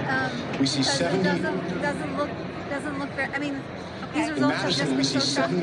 So let's talk about the contrast of maybe how you felt when you walked into this building and how you feel right now. 29%. Yeah, I thought it was going to be witnessing history in the making. I mean, I suppose we still are, but not the type of history that I thought we would be having the first female I don't have Dane County at my there it is. Dane County, 71% in, we will be able to breathe a sigh of relief after. Democratic county. So there still is. Okay. There still so are if a lot Trump of outstanding Democratic votes potentially out there. Are the next steps? Trump's got to have solidly. George, I think one of the things we're seeing, we've all talked on how unpopular both of these candidates are, how high their dislikability was, and how untrusted they both were.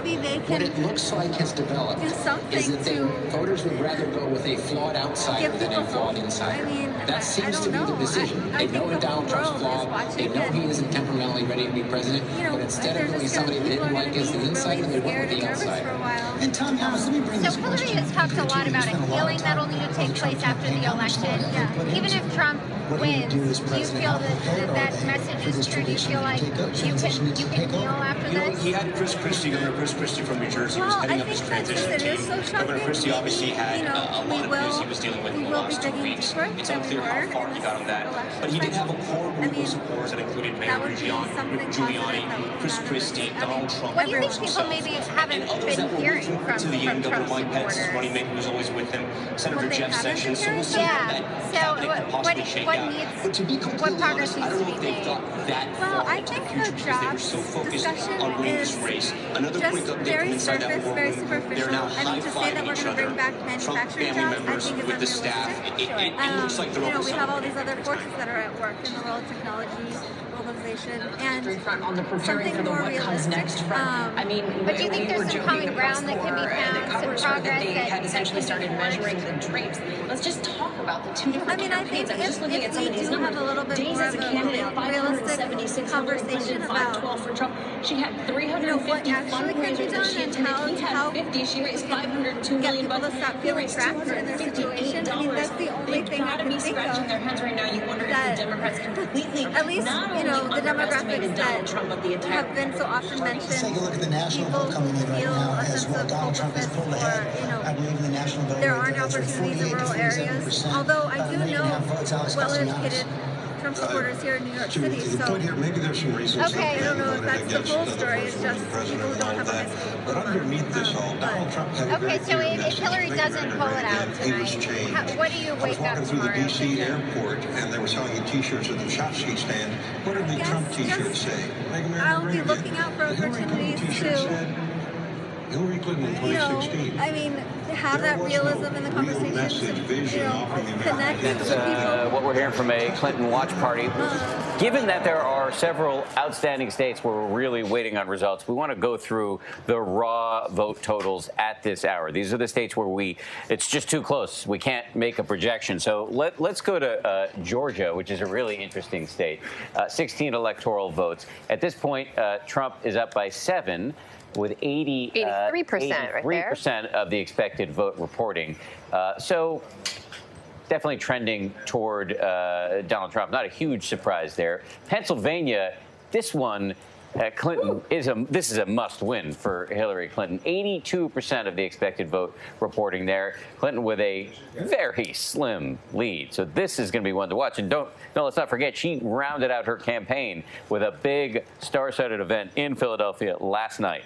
So she was betting hard on Pennsylvania.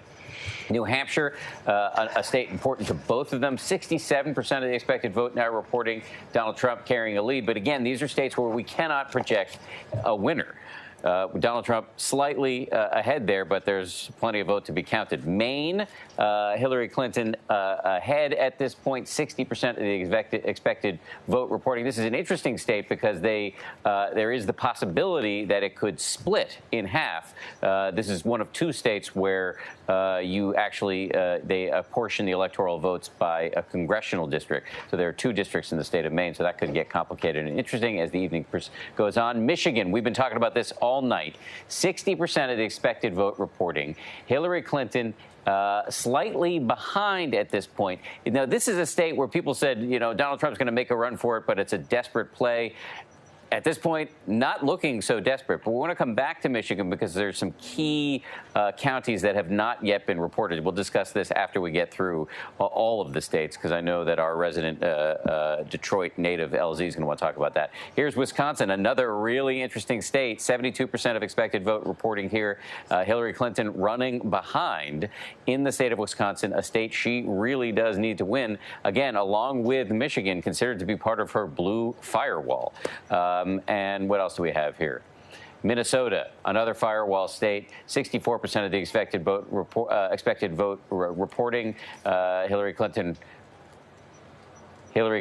with an 8-point lead at this point. And I'm just being told in my ear that we can call the state of Georgia for Donald Trump. This was a state where Hillary Clinton, there was some discussion of her perhaps being able to pull out a win here, but it looks like that is not the case. There was some talk that maybe the numbers, she'd be able to run up the numbers in the Atlanta area, but that does not appear to have happened. Donald Trump we are now declaring or projecting the victor in the state of Georgia. Do we have any more boards to go through here? Yes, we do. We have some more numbers to take a look at here from states that are too close to project. Here's Nevada, hotly contested state.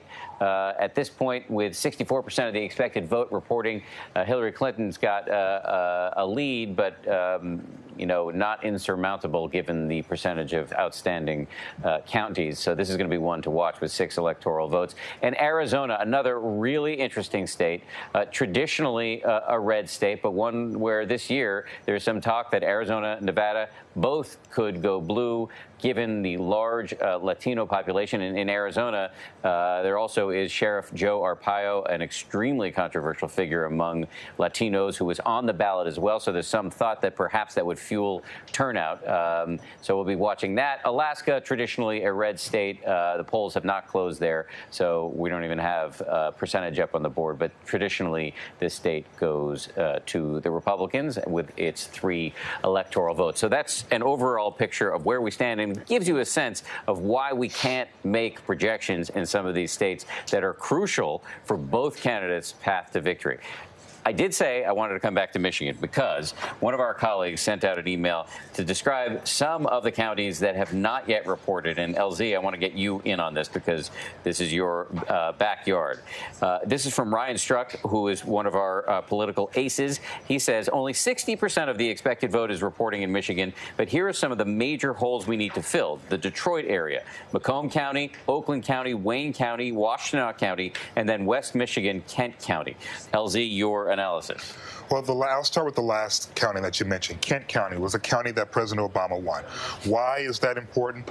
Well, when he won, it was the first time that county had turned blue, like, ever. This is an incredibly conservative part of the nation. So even though she may not win that county, there are still a lot of votes there for her to have. And then on the other side of the state, I mean, obviously, you can't really talk about any state in the nation and ignore the huge urban hub. So until the Detroit area has been counted, we can't even begin to have a conversation about whether or not Donald Trump or Hillary Clinton can claim that state because there's so many votes there. In those 2 counties alone, we're looking at close to 1 million people. But she's got a problematic situation not only in Michigan though, but also in neighboring Wisconsin.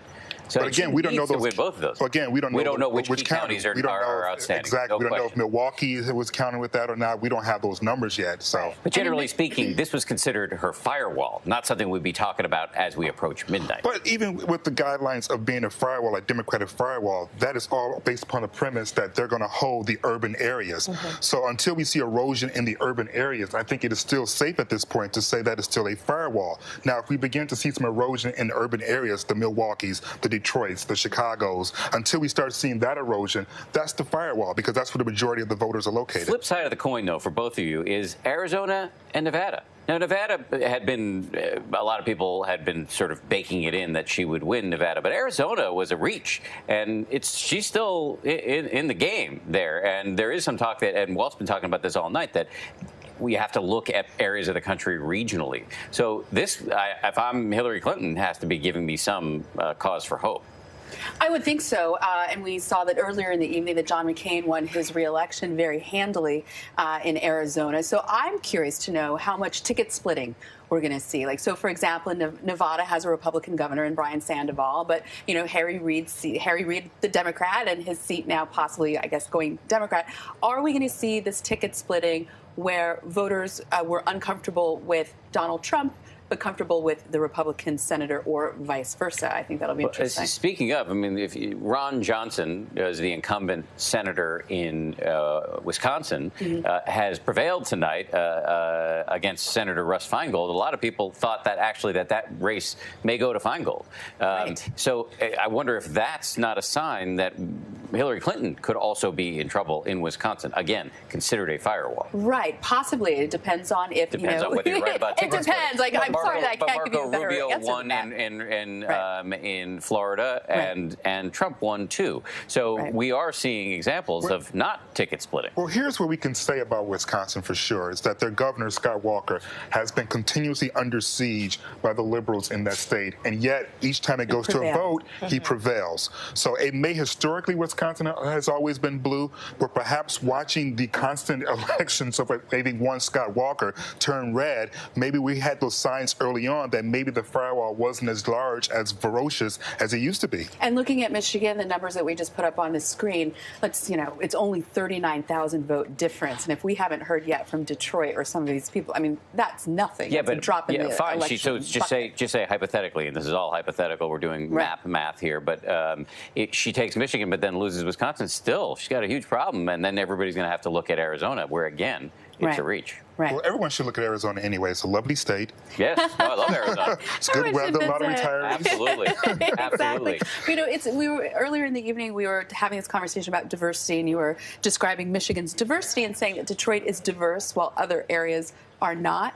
I think actually Donald Trump is going to make us rethink the term diversity. And what does that mean? Is it diverse if one demographic votes Democratic 90% of the time? I think we're going to be looking at diversity in terms of low-income white Americans. You were talking about the Dutch in one part of Michigan, and that there are all of these sub-demographic groups that Donald Trump has brought into the political process that, you know, particularly with the mainstream media, we don't talk about very much, and we tend to, paint with a very broad brush.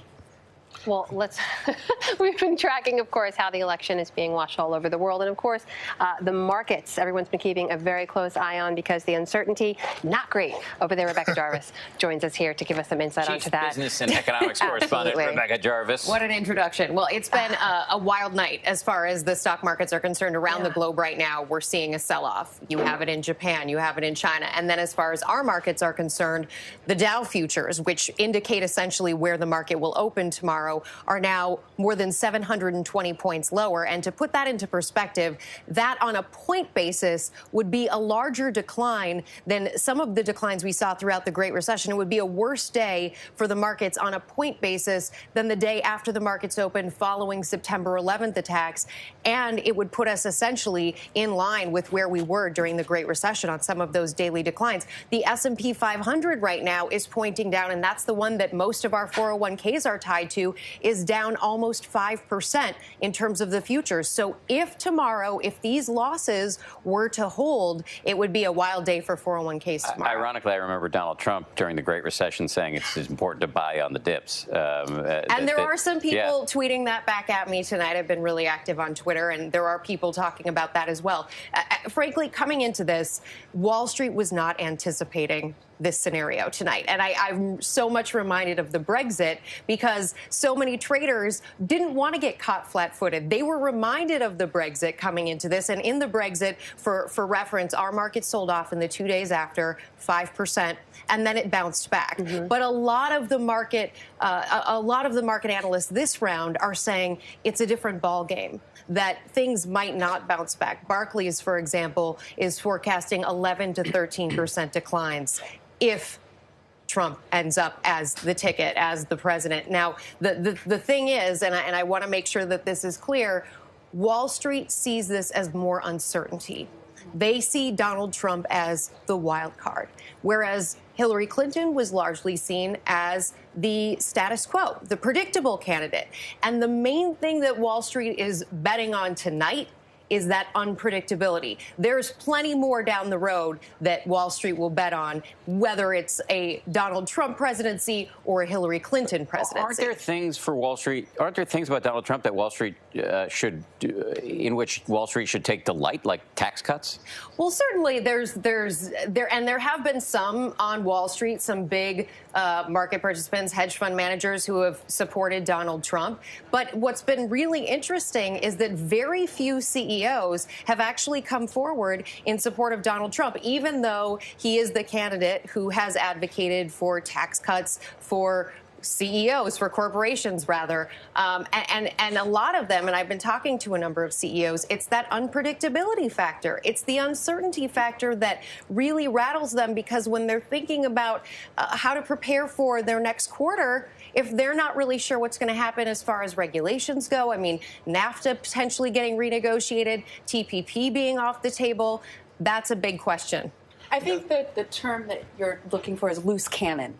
And they're not quite sure where it's going to be pointing. But the idea of this guy who some people think is not reliable having his finger on the nuclear codes, that kind of thing? Well, there's that, and there's also that he's been changing his positions, that his positions have not been consistent, and it's a grab bag. It's not entirely protectionist, and it's not entirely free market. He wants to raise taxes, for example, on hedge fund managers. He's against, the trade deal. But at the same time, he would like to lift regulations when it comes to the EPA that would lower the cost of energy, be great for the manufacturing sector, the steel sector. So I think that Donald Trump, his economic plan, that in of itself is sort of unpredictable, and it doesn't follow sort of predictable conservative free market approaches. Well, and there's a lot of spending in the plan as well, which is completely antithetical to what most Republicans would put on the table.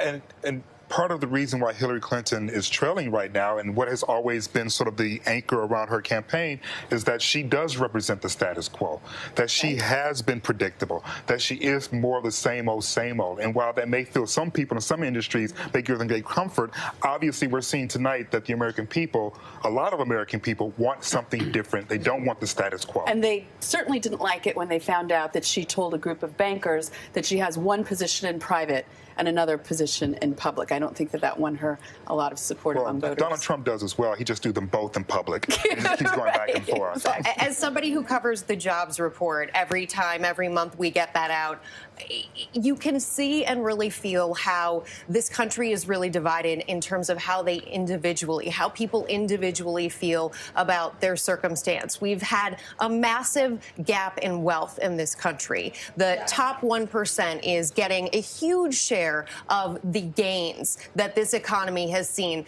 Also, keep in mind, while the stock market has largely been up in the last couple of years, most people, or I should say a lot of people, are not feeling that. They're not invested. They don't have 401ks. They don't have retirement savings accounts. So even though on a lot of areas we're seeing, for example, unemployment now 4.9%, which is better than it was before the Great Recession, it's still a big issue for the people who are on the lower income earners and the lower middle class earners who have not seen their wealth come back since the Great Recession. I'm just going to jump in for a second because there is an important data point out of Arizona where Sheriff Joe Arpaio, who we've been talking about, an extremely controversial sheriff in the state of Arizona. A lot of people are familiar with him. He's been a big Trump supporter. He has lost in his bid for re-election.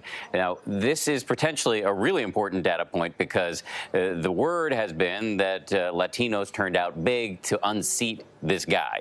And one could logically surmise that they may also vote against Donald Trump, who said some things about their community that they may not like. Here at the polling booth. Yes, maybe vote against Donald Trump. So, just for the political pros here, what do you make? I've just thrown out one potential analysis of the Arpaio defeat. What do you make of it?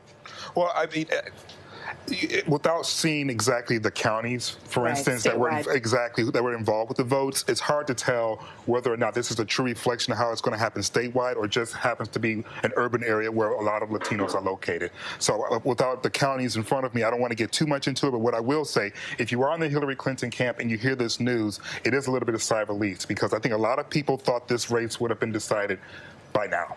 Right. And we're sitting here waiting to see what the Midwest is going to do, which is not a narrative that the Clinton campaign thought we would be having at this point in the evening. So at least hearing as if someone who has had rhetoric very similar to Donald Trump go down in Arizona, it's got to give a sigh of relief saying, hey, maybe we have a chance to pick up some votes here. Well, I'll tell you, some other folks who thought they might know what's happening by now, maybe hoped even, were the headline writers over at USA Today. We've got a live picture to bring you now, which is pretty cool. They've already started printing tomorrow's paper. You can see the headline there, Trump's strength makes for close contest. That's live picture in Minneapolis. This just speaks to the demerits of being in printed news. I mean, It reminds me of that moment from The Daily Show a couple of years ago when Stewart was still hosting, and one of the reporters went to the New York Times and held up the newspaper to the editor and said, is there anything in here that happened today?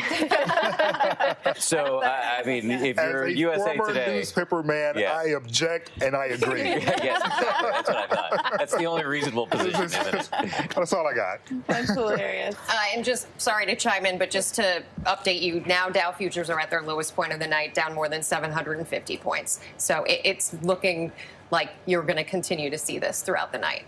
Do you think it'll snap back if all of a sudden we see her take home Arizona and these Midwest firewall states? I do think that essentially it will absolutely snap back if she pulls ahead and wins. I think that right now the risk-on position that so many traders are worried about getting caught flat-footed like they did in the Brexit, that I don't think they're going to be, snapping back up 100 points or something like that if all of a sudden she pulls ahead in one area. But you might not see things down as much as 750. A proverbial fat lady needs to sing.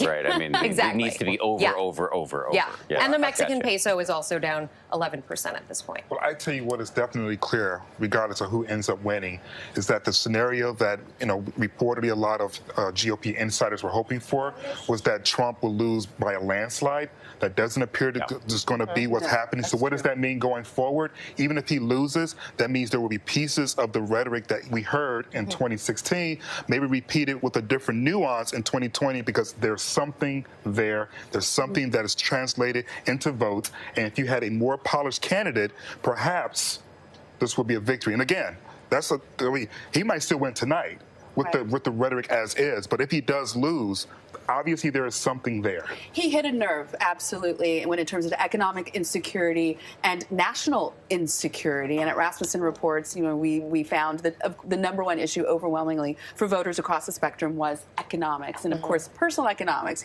kitchen table, pocketbook economics. And Donald Trump, with his message about, making America great again, but also putting America's interests first, I think really resonated. Whether or not opposing the trade deal puts America's interests first, I think is quite debatable. But for a lot of people who saw their jobs go away and not coming back and finding it harder and harder to find the next thing, I think this is going to be a group of people that we need to listen to and reckon with. Absolutely. We do have to let somebody go away.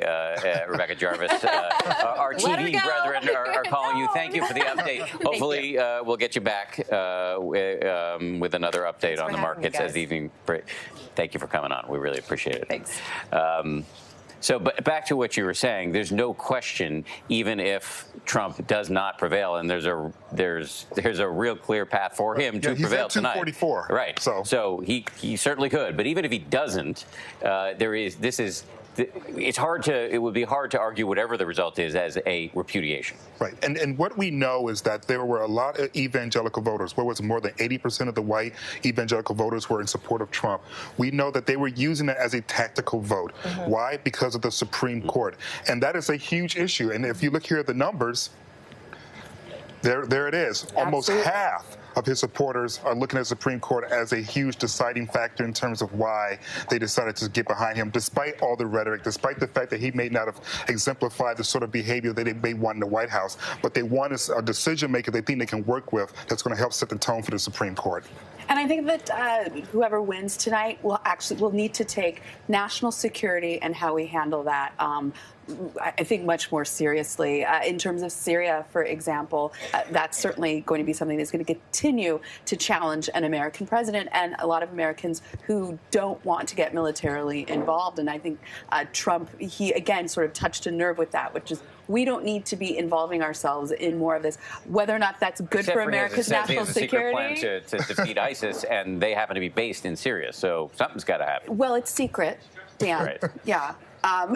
But what I'm saying is he touched on issues that are real and that are emotional and I think impactful for American voters, much more so than, say, for example, maybe a lot of your viewers won't like to hear this, but global warming. Global warming has been on Pew lists, Gallup lists, way down the list of American concerns. Not among millennials. Not among millennials, but way down the list of general voter They know they have to keep living on this planet for quite a while when some of the effects of global warming could kick in. Oxygen tanks, I don't know.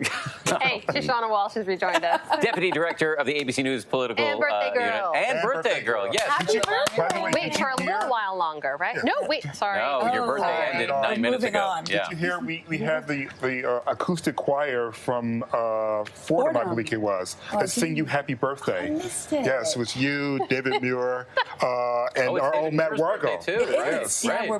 And Matt Wargo. Matt Wargo, yes. Okay, no more fun talk. Let's just get right back down to business. Can you believe how much has changed since I was last sitting in this What seat? happened? I can barely remember what was going on when you were here. So what are you doing back there? You're like the Wizard of Oz. Take us through the map now. What are you looking at? What needs to happen for Trump to sew this up? What needs to happen for Clinton to come back? Well, we're looking at Wisconsin, a state that recently Donald Trump has talked about that he could win, but polling didn't show that. History didn't show that. And do you think he's got a real shot there? Absolutely. And he's leading in polling there. But do we know how they're voting in, say, the capital of in Milwaukee? Milwaukee is a liberal stronghold, but the rest of the state is very strongly going to Donald. I'm asking, are those numbers outstanding? No, well, I don't have the, I should tell you, I don't have the exact numbers, but we're still waiting for some of that vote to come in, but not all of it. The biggest flag, I think, for Wisconsin and for the viewers is that Ron Johnson, an incredibly vulnerable Republican senator, won there. Republicans did not think he was going to win. We just met with some Republicans heavily involved in his reelection last week. They did not think he was going to win. This is, to me... They told you that last week? They did not think that he was going to win. This is the biggest, for me, one of the biggest shockers for the Senate race, the Senate contest. And does not bode well for Hillary's chances in that state. Correct. A state that most people thought was just like a shoo-in, where she would be a shoo-in. Absolutely. I mean, history, polling, ground strength, everything pointed to Hillary Clinton. And that's just not what we're seeing now. On the flip side, though, what do you make of Arpaio's defeat, Sheriff Joe Arpaio's defeat in Arizona, and what that might say for Hillary's chances in Arizona? I think we can look at it similarly, that it could be some sort of flag in the same way that Ron Johnson is. But that's not what we're seeing nationally. Nationally, it's clear that Donald Trump has the momentum, has the movement, a movement that he's been talking about throughout this campaign. But it was Hillary Clinton who had the organization, who had the ground game, who even if we talk about how much money was spent on ads, 3-to-1 advantage, none of that matters. All of it is an electorate that is upset with the status quo, that feels like they are struggling and not doing better, and they see change in Donald Trump. It's all about not really message, because he hasn't been talking about policy. It's movement. Yeah, when Hillary Clinton was trying to decide who to select for a VP choice, I really thought she needed to go big or go home. I thought she needed bring in Bernie Sanders, or to try Elizabeth Warren, or try someone who was not exactly like her, but also had the millennials and had enthusiasm, because she has the experience, she has the familiarity, she has the machine, but what she didn't have was enthusiasm. She chose a candidate in Mr. Kaine, who, by all accounts, is a pretty decent individual with a really impeccable resume. Not very sexy, no offense, Mr. Kaine, but not very sexy in terms of energizing a base. And so here you are, looking at this, what was supposed to be a blue firewall. When you look at what happened in Ohio, at least according to Ron, you didn't have the enthusiasm in terms of the turnout among African Americans. But there's a bit of a myth, I think, with enthusiasm. And ABC, you guys had your own polling about this, that prior to the Access Hollywood hot mic, hot mess, Donald Trump was way ahead with enthusiasm, with 91% of his supporters saying that they were very enthusiastic. After that, dropped to 79, and Hillary actually went up to 83. So even this idea of the enthusiasm gap, I'm not sure that explains it. I think that we have to kind of have, after this, have a come to Jesus on all polling, whether it be on the enthusiasm or everything we're seeing. Yeah. It is very different than what it looked like 24 hours ago. No matter how things come out tonight. Oh, absolutely. Well, let's take a look. Here we have some numbers that are going to offer a little bit more insight into some of what we were seeing in the polling. We've talked again and again about this core group of Trump supporters, the white men without a 4-year college degree. This is what we're seeing now based on preliminary exit polls nationwide. White men with no college degree breaking for Mr. Trump, 72% to 23% for Clinton. It's worth pointing out, by comparison, that in pre-election numbers, that margin was closer. It looked like it was 60 to 29%. And so what we're seeing is that maybe that support for Mr. Trump among this core group was actually underestimated. And that may be the gap that we're all trying to fill in by saying what happened in some of these places. That electorate that you're talking about, non-college educated white men, are coming out in historic numbers. And that is what's making up for it. Fascinating. What kind of conversation, let's just assume this trend holds for a second. Again, an assumption, a hypothetical. The trend holds, Trump wins. You have this group of really disaffected white men without a college degree, and then you're going to have a bunch of Hillary supporters who are going to be disaffected too, many of them minorities, many of them women, many of them white men with college degrees. How do you get these two huge groups of people to talk to one another and to come to some sort of, if not point of healing, at least détente? I don't want to be a pessimist, But I find it very difficult to believe there's going to be something that a President Trump can say to a minority population that he's basically has offended for the better part of a year, that I was just joking. That was just election talk. Now let's just come back on the Big Ten. I had a hard time seeing that sort of happening, and so it's going to have to be through policy. It's going to have to be some proof in the pudding, because there's no rhetoric at this point that he can say that's going to cause a healing. But if there's something that he puts into place right away, if he has an all-Republican Congress, which it looks like it's heading that way, if there's things that starts affecting minorities in a positive sense really quickly, then you can begin to talk about healing. Like, what would the policy be? I don't know, criminal justice reform would be number one. That is a bipartisan issue, has been for some time. Cory Booker, as well as Senator Rand Paul, have been working on this quietly together for about 2 years now. The Koch brothers backed similar criminal justice reform? Yeah, I had a conversation with Grover Norquist, of all people, about it. So this is something that a lot of people from a lot of different pockets have been talking about for different reasons. Nonetheless, it negatively impacts minorities the greatest. And so if he was to go into that, make significant changes, then you can begin talking about, all right, let's come together. But having a speech, popping into like an urban area and go, all right, let's get back together again, that's not going to do it. No, and also a very real idea that it's not, yes, the policy is actually the proof in the pudding, as you say, but the language that has been used, the conversations that have been had, the things that have been proposed, walked back or not, they are still out there. And you cannot put those back into the bottle once they're out. And that conversation will continue. We've already seen the ripple effects of what some of that rhetoric and some of that vitriolic language can have. Do you think that's why his supporters voted for him, or did they vote for him in spite of it? I think that a lot of supporters are voting for him because they liked his rhetoric. They like some of the policies that he's rolled out. We should say that he hasn't rolled out that many policies. But we know what they are. Build a wall. A Muslim ban. Ban Muslims, or I guess that's kind of changed ban a little bit. the region that Muslims come from. Yeah. Extreme vetting. Extreme vetting. I think that, definitely when we see these numbers afterwards, there are going to be people that, voted in spite of him, but there will be a lot of America that voted because they support this language and these policies. In other words, you think irreconcilable differences? Right now, I can't imagine.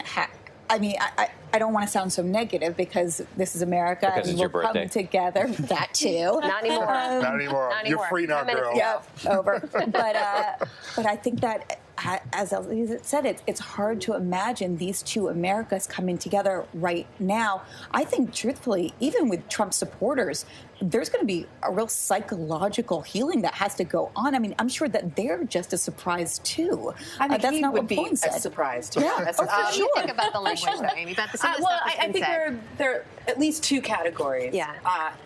And there's the category of language that is the personal insult, the personal attack, talking about Megyn Kelly and blood coming out of places and the Miss Venezuela and things like that, that I think that his supporters, they dismissed, or that they said, we hear it, we don't like it, but what we do like is the category of policies.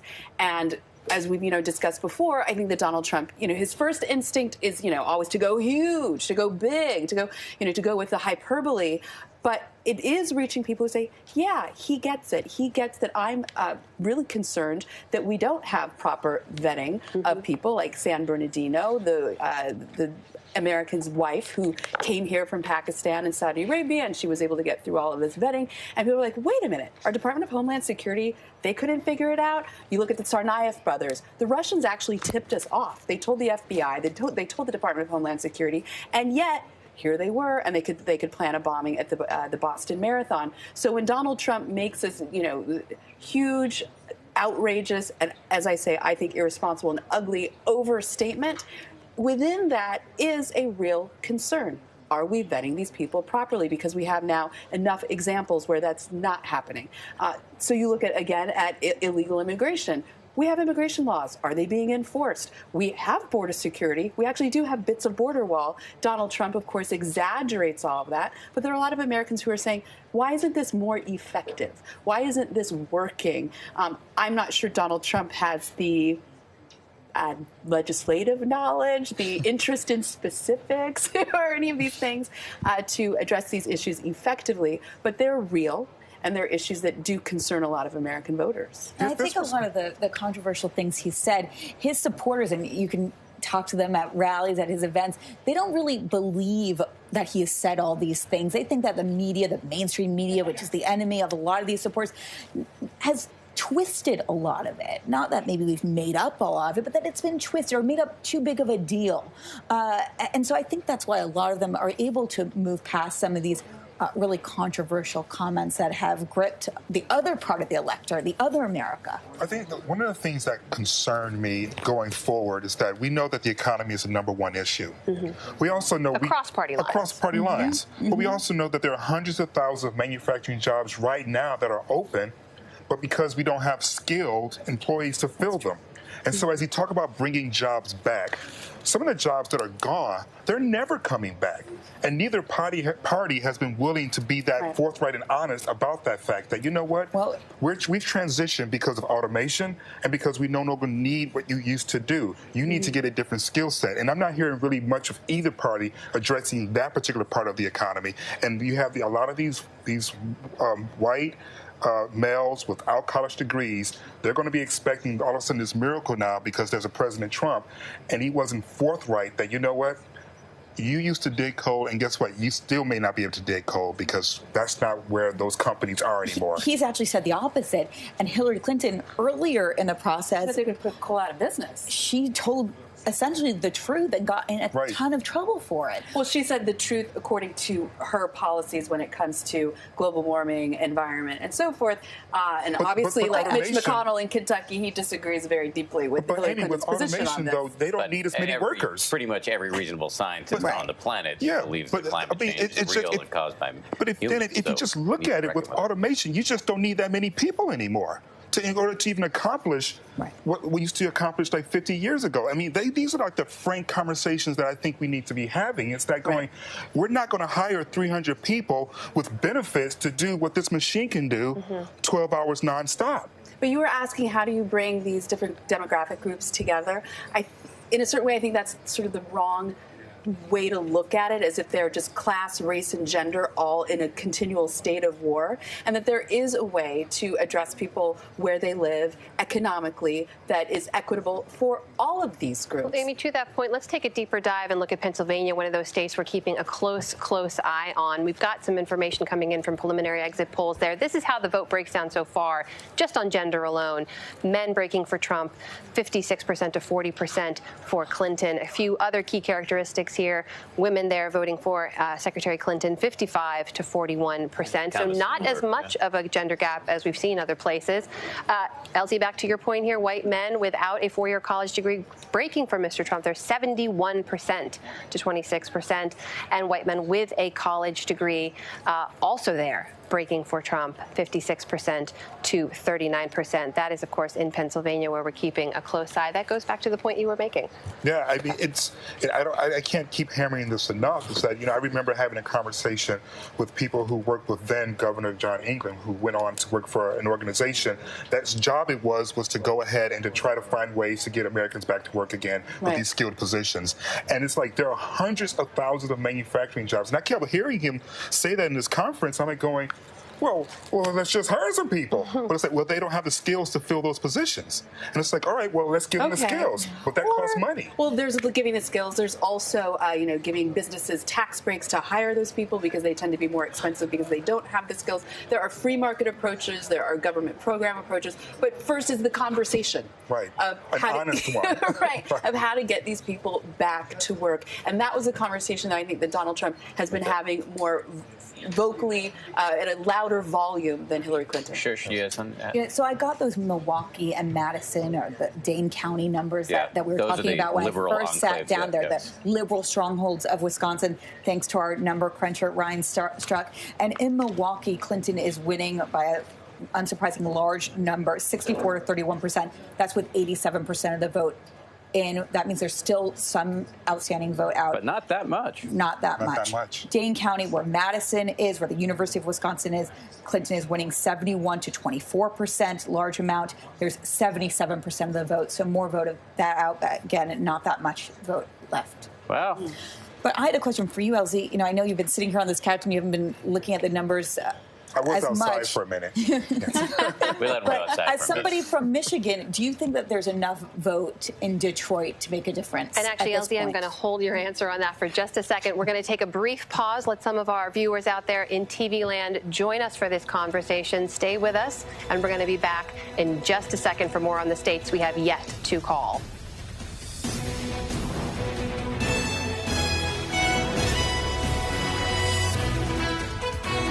Hey guys, welcome. You are joining ABC News' digital coverage of Election Night 2016 in progress. Thanks for being here with us. Shush, you had just posed a really interesting question to LZ. So, LZ, you're a Michigan native, and I'm wondering if you think there's enough vote in Detroit, which is counting slower than other parts of the state, to make it up for Hillary Clinton.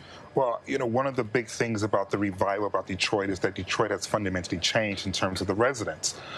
It is still 90% black, but a lot of those blacks are on the outskirts of where the revitalization is happening, and the internal inside the city is actually really white. In fact, I was at a conference and I spoke and I said, "Oh, the city has changed so much. Like, look, there's white people here, and there's not a baseball game. You know, you're just here, just walking around." Jump in for 1 second because do we have a projection? Now the state of Nevada, where where Secretary Clinton has been shown to be the victor according to our projections. So that's a pretty key state for Hillary Clinton.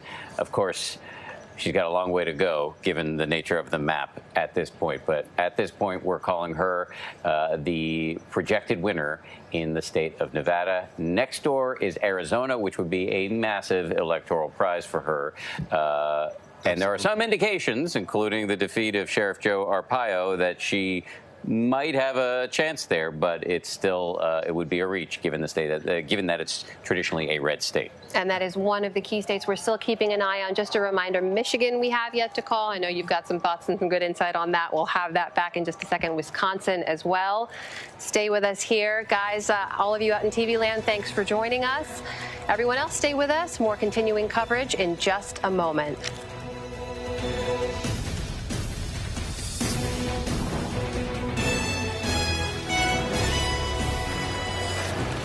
So can we just pick up on Nevada? So we just, in case you're just joining us, we just projected that Hillary Clinton's going to carry the state of Nevada. Shush, take us back to the map now. What does that do? What does that do in terms of her path to victory and his path to victory? It helps her, but she's still, at a disadvantage right now. Both Wisconsin and Michigan look good for Donald Trump. Pennsylvania is still very tight. If Donald Trump, we know that he's already won Florida, he's already won Ohio, he's already won Iowa. If he were to win Michigan and Wisconsin, then he's the president-elect. Even if she takes New Hampshire and Arizona. Well, New Hampshire is very tight right now. And in polling, she was leading this whole time. It's really incredible in a lot of states, but especially New Hampshire, that it's still this tight. Elsie, you were giving us some insight into Michigan. We have yet to be able to project it. So what do you think is key there to the vote right now? Well, there was a huge population drain, and then there is a shift in terms of the actual makeup of the city of Michigan. Or the city of Detroit. Now, I still think that it's going to turn out to be hugely Democrat. It's going to be, that it's going to blue wall part of the state is going to remain, but will it remain with the sort of numbers that historically we've been used to? This is a city that used to be over 1 million. Over the last 25 years, it's now down to 700, maybe 600,000. Right. That is a significant drop, obviously. And then, of course, the new residents, those aren't all the old standby Democrats that Democrats nationally have been used to. So it's not overwhelmingly surprising that this is a tight race, but I still think there are enough votes there, still Democratic votes there, that's going to turn the state or keep the state blue, at least for one more election. What about what we were hearing from our reporter in Ohio about African-American turnout? Do you think that we could see a replay of that in Detroit, basically of it being lower, that African-American voters not being convinced that Hillary Clinton had a message that resonated and sold them? A lot of that would depend upon whether or not the residents bought into President Obama's notion that this is to protect what we've already started. Because while Ohio was still sort of on the fence about whether or not President Obama saved the auto industry, Detroit was not on the fence. They definitely believe that President Obama saved the auto industry, saved the state. And so the question is whether or not they will show up to protect what President Obama has done, not necessarily about the enthusiasm for Hillary Clinton. Let me just jump in with a semi-unrelated bit of news. When I say semi-unrelated, it does have to do with voting, but it doesn't have to do with the presidential election. My home state of Massachusetts has approved legalized marijuana, which is getting some applause from the crew, interestingly enough. Wow, that is the most enthusiasm we've seen in this room all night. The folks off camera just woke up, which is oddly not what happens when you smoke weed. 5 states, I hear. 5 states had legalized marijuana on the ballot tonight, including California, Massachusetts, and some other states that I can't remember. But we are looking at a situation where if it passes in all 5 of these states, hundreds of million, or at least north of 100 million Americans will be living in a situation, I think I'm right about the math on that one, in a situation where weed is legal if you're over 21. But the difference will be, of course, if the trend continues and there's a President Trump, the federal law may be actually enforced. Right, which has been the interesting dynamic. Which has been the interesting dynamic. President Obama has allowed it to, has relaxed it, but a President Trump may not. So don't celebrate too yet. If you're suffering from back pain and you have medicinal marijuana, you may want to handle your business now. Right. If you have glaucoma, get to your dispensary. This is where we get into the news you can use section of the evening. We're just trying to help you survive. There is actually a presidential tie-in. Oh, there is? Yes. Really? Does this have to do with election stress? Possibly. We'll talk later. Okay. No, that it's surprising that Gary Johnson, as a third-party candidate, hasn't done better. That he was supposed to be able to libertarian drug legalization, appeal to millennials, and his campaign seems to have pretty much fallen flat. Had some critical errors. some critical nationally viral in front of everyone. Where is Aleppo? But I don't. What is Aleppo? What is actually the question? But also his I think just his overall strategy. You know, the reason why we were talking about Evan McMullin last week is because he concentrated his area on Utah and other Mormon parts of the country. But really a disappointing performance. I was quite surprised. And there was a time there everyone was talking about him as the potential future last week, just a few days ago, as the future of the conservative movement. If you can all agree that Mr. Trump is not a traditional conservative candidate, then who is that person? And Evan McMullin was the one they pointed to. Yeah, we were talking about Arizona just a few minutes ago, and we were talking about if Hillary Clinton won Arizona, but Donald Trump won Michigan and Wisconsin, he still wins. So there is that other state of New Hampshire. That's how tight this race could be right now. So if he wins Wisconsin and Michigan, she wins Minneapolis and Arizona, it would come down. Minnesota. Sorry, Minnesota. What did I say? There are other parts of Minnesota than Minneapolis. So if she, Minnesota, right? Sorry, my apologies to all Prince fans and our Kat McKenzie, who's from there, who's off camera. One of the people who was clapping about the weed thing, by the way. I heard she was a backup dancer. Just let me get back to math. I was never good at math, and you guys are screwing up my ability to run through the numbers here. So if he takes Wisconsin and Michigan, she takes Minnesota, which includes Minneapolis, Arizona, Pennsylvania, New Hampshire, and Maine. No. So if I'm taking New Hampshire out of that equation, I'm saying if Donald Trump wins Michigan, he wins Wisconsin, but Hillary Clinton, she's already won Nevada, she wins Arizona, he still wins. But what about all the other things? So those are still out there. So if she were to win New Hampshire, then she wins. So it would all come down to New Hampshire. It would all come down to New Hampshire. Although I think right now we're saying, right now it really is all down to New Hampshire, to Wisconsin, to Michigan. Wow. We've been in historically, in the 2000 election, even though we only talked about Florida, it also all really came down to New Hampshire, because if Al Gore had won New Hampshire over George W. Bush, it wouldn't have mattered about Florida. So New Hampshire is a critical state. Do you guys remember when we were talking about it being an early night? When people thought that might happen? Wasn't that yesterday? Yeah, it was yesterday. It was this morning. Hey, Catherine Falders, our own Catherine Falders, has been out at the Trump event here in New York. She joins us now live from there. Catherine, what's the mood now? We've had some big news in the last hour plus. What's going on where you are right now? You're right. Big news in the last hour plus. In fact, when we first got here about 3 or 4 hours ago, this mood in the room was pretty lackluster. This room wasn't full at all. We were questioning, where is everybody? Where is everybody? Now it's totally full. The supporters behind me, as you can see, have broken out in chants of USA, USA, are booing the Clinton campaign when they show up on the monitors behind us. The bars are open. So it's the mood here. It's frankly really hard to explain how it took a total 180 from 4 hours ago when nobody was in here. In fact, the mood at the Clinton campaign was much better than it was here. And now you see the crowds filling in, supporters gathering around, clinking glasses. It's pretty remarkable, really, how much it's changed in the past few hours. Give me a sense there from the folks you've talked to. Is anyone willing to go ahead and say, yes, we think we've got this locked up? And which states are they looking at?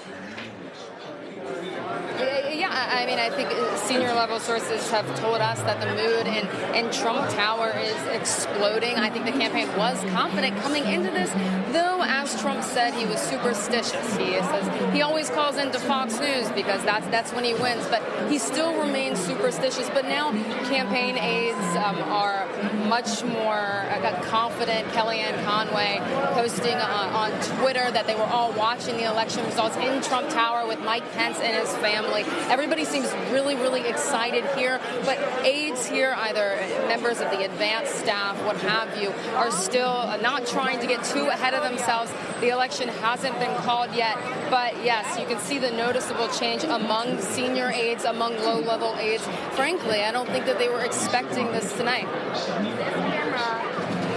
Yeah, we're hearing a text into our ABC's Cecilia Vega, who covers the Clinton campaign, from a top donor who said, "Done over, he is president." So, and we're also hearing that at the other party just blocks away from where you are, Catherine, at the Javits Center, where Hillary Clinton was hoping to be holding her own victory party tonight. People are starting to leave. They're seeing people crying. So it's certainly not over, at least according to the math, in terms of ABC's projections yet, but we're definitely starting to see some profound pessimism on the Clinton side. Not true, however, where you are. And we hear Trump is heading in your direction. Have you heard anything yet about whether he's arrived? You know, we believe he is heading in this direction. We haven't heard whether he has arrived yet. We don't know much about any speech that he's prepared. His aides are keeping that close. And in fact, I don't think he's shared that with them. But we do expect him to be here shortly with his family. So we will obviously keep you guys updated on that. Still no word yet, though, on what he plans to say, Dan. Hey, Catherine, the one big question I've got, are there teleprompters up there? You know, I can't really hear you because it's so loud in here. What did you say? I was asking if you can see if there are teleprompters up there. I wonder if Mr. Trump is preparing to speak off the cuff whenever he does, or if there are some prepared remarks. You know, it's a good point. There are teleprompters here set up, but as you know, when Donald Trump gives a prepared teleprompter speech, there is always lots of room for those off-the-cuff remarks. However, he may stick to the prompter tonight if it is good news for him. So that is still to be determined, but yes, we do see behind us that there are 2 teleprompters set up on either side of the podium. Great question, Anna. Catherine, thank you. All right, we got Walt Hickey's back, another one of our mathletes who understands numbers. You just heard Cecilia Vega, one of our ABC News reporters, gets this text from a top Clinton donor that says done over. Is he right?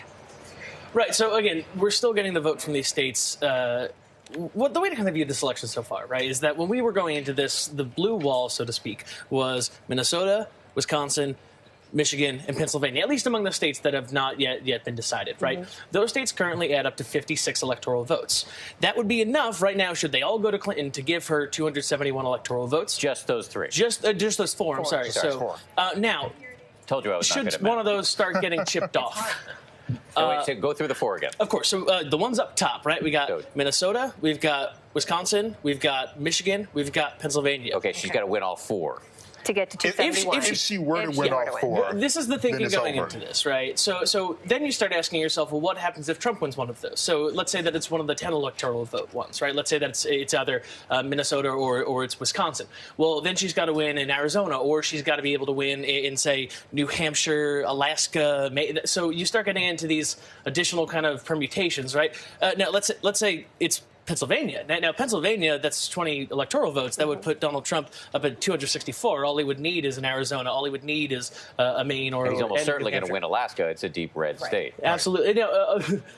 This has been an interesting election. Hold your breath there, because Alaska's up in the air a little bit now. Again, really? Yeah. So some of the early vote, at least 538's reporting, based on some of what they're seeing, is that Alaska is not a sure thing. Again, I don't want to go ahead above and beyond, but I don't know. I've had weirder days in my life. If this comes down to Alaska, that will be really. Well, it's already really interesting, but it'll be even more interesting. Well, reportedly, there has been a surge of not African Americans, Native American voters that have now shown up because of the rhetoric that they hadn't actually been factored into. Really? I've read a couple of reports. Yeah, so there is something to be said. I don't think there's enough to flip it blue, but it does make it interesting. We don't want to reach too much, but that's the mentality right now. So if that text was sent by a major donor, if it was sent by somebody who was invested in the campaign, perhaps they're just kind of conceding at this point that the probability that she manages to win all four of those states, or the probability that she manages to win, say, 3 and then make up the difference in Arizona, that is just too much for them to calculate. Especially because right now, Michigan and Wisconsin don't look good. They really don't. And again, this is I've kind of hedged away from saying exactly what we're seeing in those states right now, but they do not look good. She's run out of votes in Pennsylvania in many places, and it's difficult to call either way. But if you're monitoring the state of Pennsylvania at this moment, Commonwealth, I don't know. Yeah, either way, I'll roll the dice on that. It's 12:30. If you're monitoring the state of Pennsylvania right now and you are looking at how Clinton is doing in that state, there are reasons to be suspicious about her ability to obtain it. So that's 3 states out of the 4 in her firewall where, at this point, the math doesn't look so great for her. The firewall appears to be partially extinguished. This is a good point. We should point out also 538 has been running your own statistical modeling that ABC News has not been able to project any none of of this those is states called. We're yet. just speaking in hypotheticals at this moment. And that there's some vote that has come in. Yeah. But yeah, not right. all the, You're but also not all looking the at the vote. votes that have come in. Right. Yeah. Right. So that's So not statistical modeling. Nothing's right? been called. There's a reason that those states are gray on the board and not in one camp or the other right now. But if you're playing out the scenarios that went through that donor's head, that's what you're thinking of. Well, it looks as if the numbers hold, and he does win 3 of the 4 of the blue firewall, that to me suggests some sort of mandate. It doesn't suggest as if it was by the skin of his teeth. It suggests as if the policies that he spoke about are the policies that the vast majority of American people want. We may want to wait until the Is it the final vast popular majority? vote comes in. I mean, it'd be interesting to see what the popular vote number. But it's an electoral college sort of major, landslide. In the electoral college, I mean, we've had Which is the complete opposite of what we thought coming into this. Right. That is, it's a political earthquake.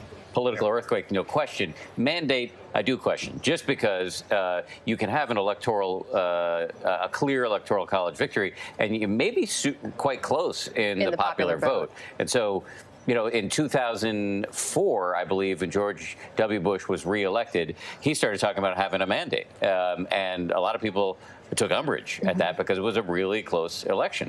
And in fact, a lot of the things he was calling for didn't happen. I mean, correct me if I'm wrong on the math here, though. Looking at the board the way it is now, I don't think either candidate comes out of this with a mandate of any kind, right? I think there could be an argument that if he powers through her entire blue firewall there at the top, that there's an argument for that. Yeah, absolutely. I mean, not just in terms of the popular vote, but just the number of overall states that he won, where he won. I mean, it would be very difficult, I think, for Democrats to suggest that somehow the things that he's suggesting that they do in terms of trade, for instance, that they don't follow suit, because this, again, when you have this many states and where these states are located, agreeing with those policies or voting with him, it's very hard for them to say that he's off what the American people want. A mandate is going to be something that is litigated in January, right? What we're very interested in right now is a realignment potentially. We may have could potentially be a fundamental realignment of how this country works electorally. Again, when he came into this election, he was able to obtain the Republican nomination by targeting a group of people who had not traditionally voted Republican, who were a member of the party but were not part of the elite, by galvanizing Democrats in states that normally went for Democrats or normally went in the South. He found a group of people, he galvanized them into a party, and there's a strong potential that he's going to march that party into the White House. And so moving forward, we could be talking about a solid realignment of how we construe American politics at this point. And this is a candidate who said that he was going to change the map, right? Yeah. That he was going to redraw the map. We talked about this earlier, too. Just comes to traditional campaigning, ad spending, all those kinds of things. Out the window. He has done none of this. He has quite literally changed the way that you can run for president. Absolutely. He has not released his taxes. But like Alex Castellanos was here before, longtime Republican operative. He argued even if Trump wins, he's not the future of the party. If Trump wins, he's winning with a pretty focused part of the American electorate that is mathematically declining. So isn't that an issue? I mean, we have a country that is, as you have said, LZ, getting browner. And his, at least if you look at the preliminary exit polls, it's predominantly white and male. When you look throughout the course of history, and whenever there's been any sort of significant social change, there has been a response to that significant social change. I don't know if you noticed, but we just elected a black guy as president. A lot of people were not thrilled about that. Yeah, and we reelected him. Yeah, but not with the same level of enthusiasm. Yeah. And when you looked at what's happening with the premiums with Obamacare, when you look at what's happening in terms of foreign policy, even though he has a high approval rating, there's still a lot of Americans who aren't feeling the recession has fully recovered. All of that, when you look at marriage equality, people are talking to the Supreme Court. They want a judge there that's going to reverse that decision, because they do not believe in marriage equality. You know who I'd love to bring into the conversation? I think Jim Avila is joining us live now again from Nevada. Jim, I'm not sure if you could hear this conversation we've been having, but this redrawing of the national map, this resurgence of a vote, these voters who hadn't been really targeted before are giving Mr. Trump a very real shot at the White House here. I'd love to get your take on what we're seeing so far. Well, I think there's been a lot of talk tonight about anger, the anger of the white working class, especially males who feel they've been left behind.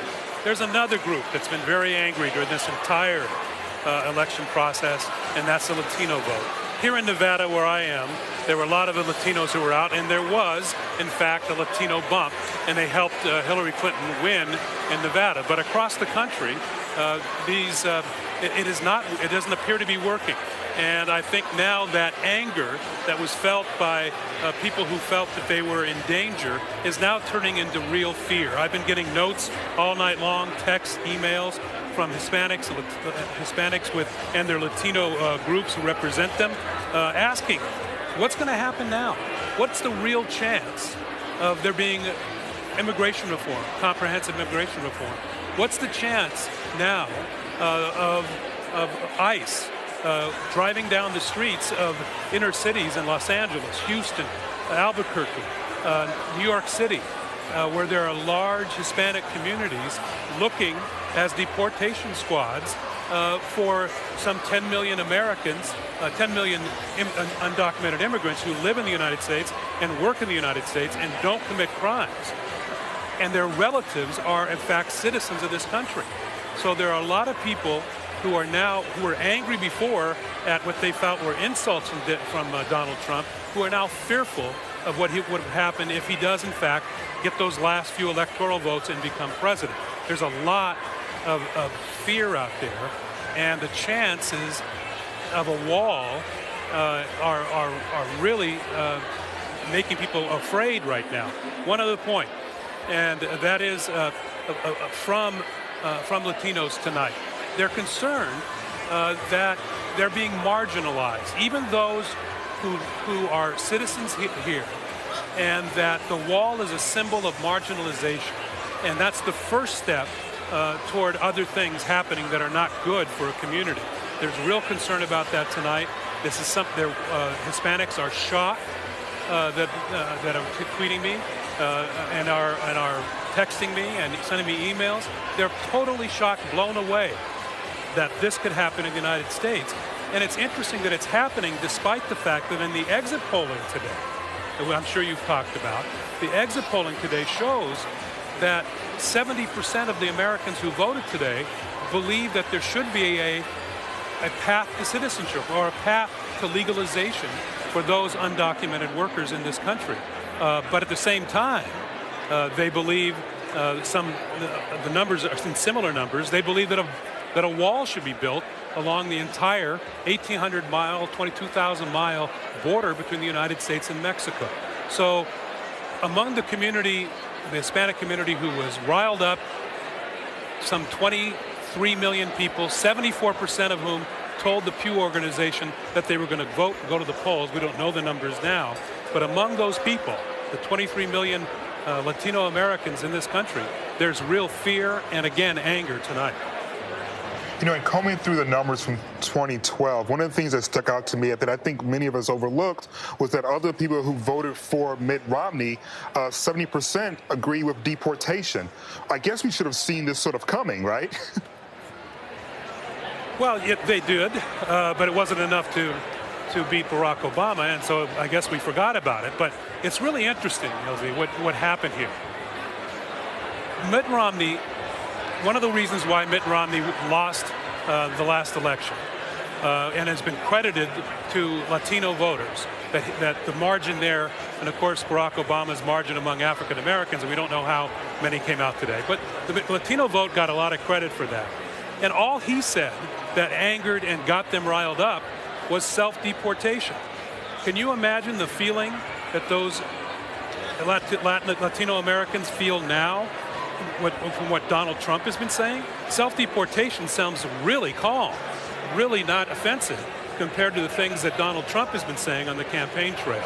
That the level of intensity among Latinos, the level of fear, the level of anger about what Donald Trump is doing is many times more than the anger they had back when Mitt Romney was running. But the only numbers that I've seen so far tonight from exit polls show that the Latino bump over the vote in 2012, and this could change, it's been up about 1 to 2% better, and that the African American vote has been down about that much, according to the exit polls. So they've kind of balanced each other out. There wasn't the fervor, and you could probably expect that among the African American community for Hillary Clinton, as there has been for Barack Obama. All right, Jim, thank you so much for your time and for your insight live for us there in Nevada. We really appreciate you making the time. Back here in New York, we are now joined by Ana Navarro. Thank you so much for being here. Thank you. That's a huge Trump supporter. Well, let's tell everybody who Ana is. Listen, let me tell you, actually, the idea of self-deportation is appealing, I think, to a lot of Latinos right now. Ana, you are a Republican strategist, but you have been outspoken this season in your opposition to Mr. Trump as the party's nominee. You see where the board is right now. You see how things are being filled in. You see what's at stake. Just give me a sense of where you are right now. You know, I was thinking we are two Americas. I kept thinking back to when John Edwards would say that, and he was probably just a little bit above his time. I think we are a very divided country today, and I think we are divided, frankly, by color. I think there's a white America, and there is a brown and black America, Chinese America, Muslim America. I don't know what Donald Trump, if he gets elected, is going to do about that. He won this race by dividing America. If he ends up winning, you think he won? I think he looks like he's. Yeah, I do think he won. I think he's. I think we gotta wait and see because we don't know. But I think looks to me like it's more likely than not. But I shouldn't have said he won. But let's say he does win. And even if Hillary Clinton wins, tomorrow, whomever we wake up as our president has 40% of the people in this country who viscerally dislike them. Viscerally. How do they then govern? I'm an institutionalist. I believe in democratic succession. I'm proud of the 240-year history of this country of democratic succession. I don't think the system was rigged. I think we have to accept the will of the people, and I think we all have to hope that our president succeeds. Even if I strongly dislike that president personally, I've got to respect the office of the presidency. But that's the question I have. if it's Donald Trump, will he govern with an open hand? Will he be gracious in victory? Will he try to unite this very divided country? Or will he do what he did in order to get to the place where he is right now? Divide the country, be hostile, peddle in racism, peddle in bigotry, peddle in misogyny, peddle in sexism. Which Trump would we see if, in fact, he goes on to become president? You've said a lot about Donald Trump, but I'm very curious as to, if Hillary Clinton loses, in your estimation, what does she do wrong? Set up an email server, not admit the mistake early on, not understand the seriousness of it, not understand just how difficult it was for her to gain the trust of the American people. Look, I think that I think Democrats managed to nominate the only candidate who could have possibly lost to a Donald Trump. Forget what the White House is thinking right now. I'd like to hear what's going on in the Biden household. I'm not sure if Joe Biden had been the candidate, we would be in this position right now. I think, Hillary Clinton, what to me is interesting about tonight is the dichotomy we're seeing. On the one hand, we are seeing Donald Trump win states that not even Mitt Romney won. Places like Ohio, places like Florida. So we are seeing the embrace of the outsider, of the anti-establishment Republican. On the other hand, we are seeing establishment Republican senators and congresspeople win. People who we were not expected to win initially. People like Rob Portman, John McCain, Marco Rubio. These folks are not, exactly, they are not anti-establishment Republicans. So it leads me to believe that what we are seeing in the presidential race is in large part a rejection of Hillary Clinton. She checked off all the boxes: the historical significance, the ground troops, the organization, the fundraising, the media. Structure-wise, she did absolutely everything she could right. But the candidate, at the end of the day, matters. She has a lot of baggage, and I'm not sure they got in front of all of that early. Also, look, all of us have known for the last 8 years that Hillary Clinton was probably going to run in 2016. They could have behaved in a way, Clinton world, that would have passed muster, that would not have raised the level of suspicion, the level of distrust that she did. Did they need to accept every paid speech? Did they need to accept donations from countries that violate human rights? Did they need to intermingle philanthropic business and political worlds the way they did? So you asked me, what did she do wrong? I think, the last 8 years, she may have done a pretty good job as Secretary of State and gained the respect as Senator and as Secretary of State. But the tangential stuff going around in Clinton world, I think, was very troublesome for some people in America. But Anna, when you look at the map, we see whether he wins or he loses, what we're seeing so far is that the message Mr. Trump has been running on is resonating. Clearly, there is a huge part of the electorate that understands what he's saying and that feels that he speaks to them. Alex Castellanos was here earlier, and he doesn't believe that Mr. Trump is the future of the party. But when we look at the map right now, it seems to indicate otherwise. Oh, I don't think he's the future of the party. I think we have, as a party, if he ends up winning tomorrow, we're going to have to end up, he's going to be the leader of the party. Because if he is the president, he's going to be the leader of the party. At that point, it's very difficult to argue otherwise. In the same way that I think it'd be very difficult to argue that Barack Obama hasn't been the leader of the Democratic Party for the last 8 years. But the Republican Party, regardless of who wins tomorrow, is a house divided. And we have to somehow figure out a way to come together and focus on the values that we share, on the things that we have in common. Can Donald Trump be that person who brings us together? Or will he be the vindictive Donald Trump that we have seen in the past? I think the Democrats are a house divided as well. Mm-hmm. I mean, if Hillary Clinton loses, you're going to have a whole bunch of Bernie bros and Bernie supporters who are going to say, we told you so. You should have listened to us. But you stole this election, you stole the primary from Bernie, and now we've lost to Donald Trump. I think both parties, regardless of who wins, are going to have a lot of soul searching to do. Anna, you mentioned how the country is changing in terms of diversity. We've got a little bit more information that we can share now, and I'd love to get your take on this. If we look back at some of the vote in 2012 among African Americans, Asian Americans, and others are compared to now. So this is nationwide based on race. The African American vote, Democrats back in 2012, 93% versus 88% today. Republican, they're 6% back in 2012 versus 8% now. Among Hispanic voters back in 2012, 71% versus 65% today among Democrats, and they're a 2-point bump among Republicans. And finally, I think we have one more there for Asian American voters, 73% in 2012, 65% this year among Democrats, and a 3-point bump among Republicans. So big dips among the Democrats, slight increases for Republicans. Those Hispanic numbers are astounding to me. It's astounding to me that those numbers reflect that he did better than Mitt Romney did. And I think if there's something that the Clinton campaign did not do well, and all the things that they checked off, is frankly outreach to African American and Hispanic community, to that Obama coalition. I think for a long time they took it for granted. I heard a lot of African American leaders in Florida complain that the Clinton campaign was not investing, was not doing ground outreach. I could tell you folks like Congressman Alcee Hastings down in South Florida was one of those ringing the alarm bells early. I heard the same complaints from Democrat Hispanics in Florida months ago, and then I saw the Clinton campaign start investing there. But it's very risky to take any community for granted.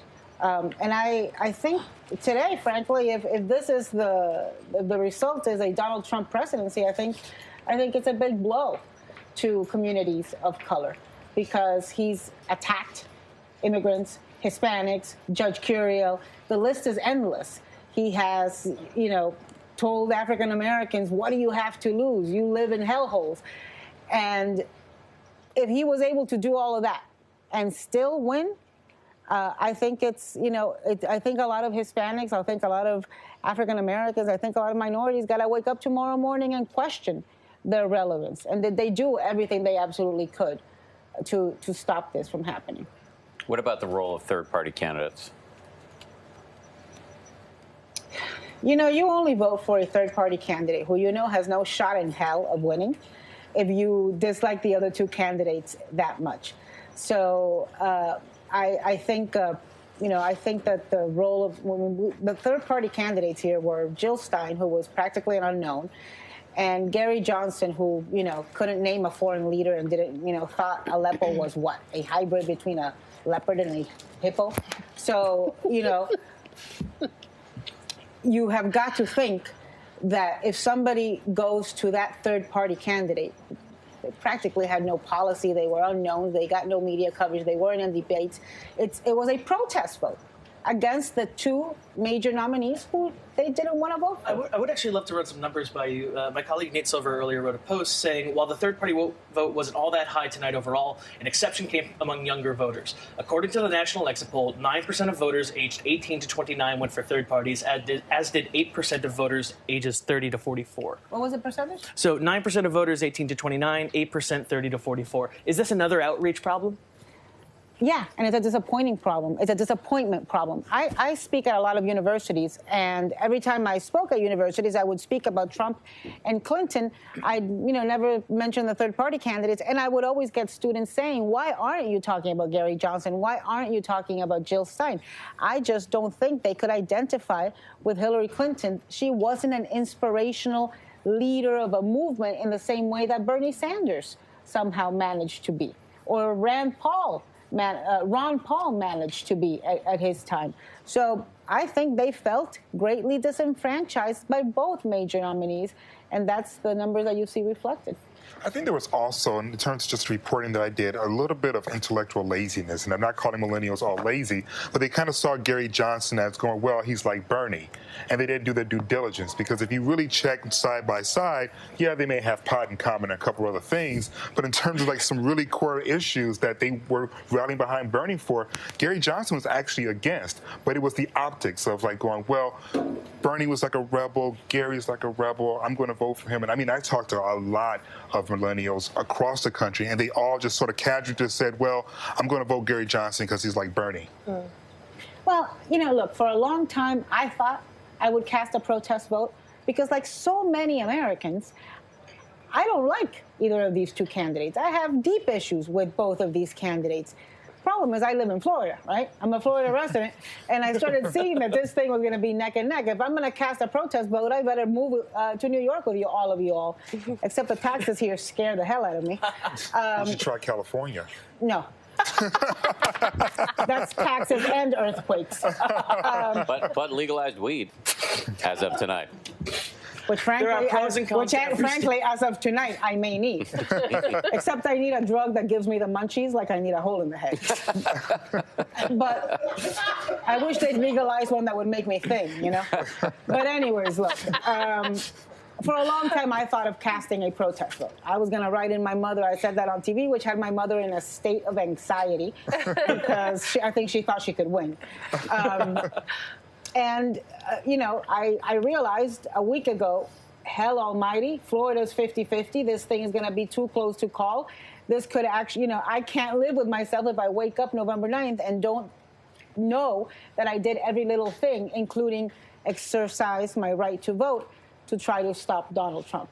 And so I wonder how many people are going to wake up November 9th thinking to themselves, darn, you know, I cast that protest vote, or I didn't go out and vote, and now, you know, this was the result. How much of an effect in the end do you think the Comey letters, plural, ended up having? A lot. I mean, frankly, I can't believe this race might end up having been decided by a sex scandal that didn't include Bill Clinton.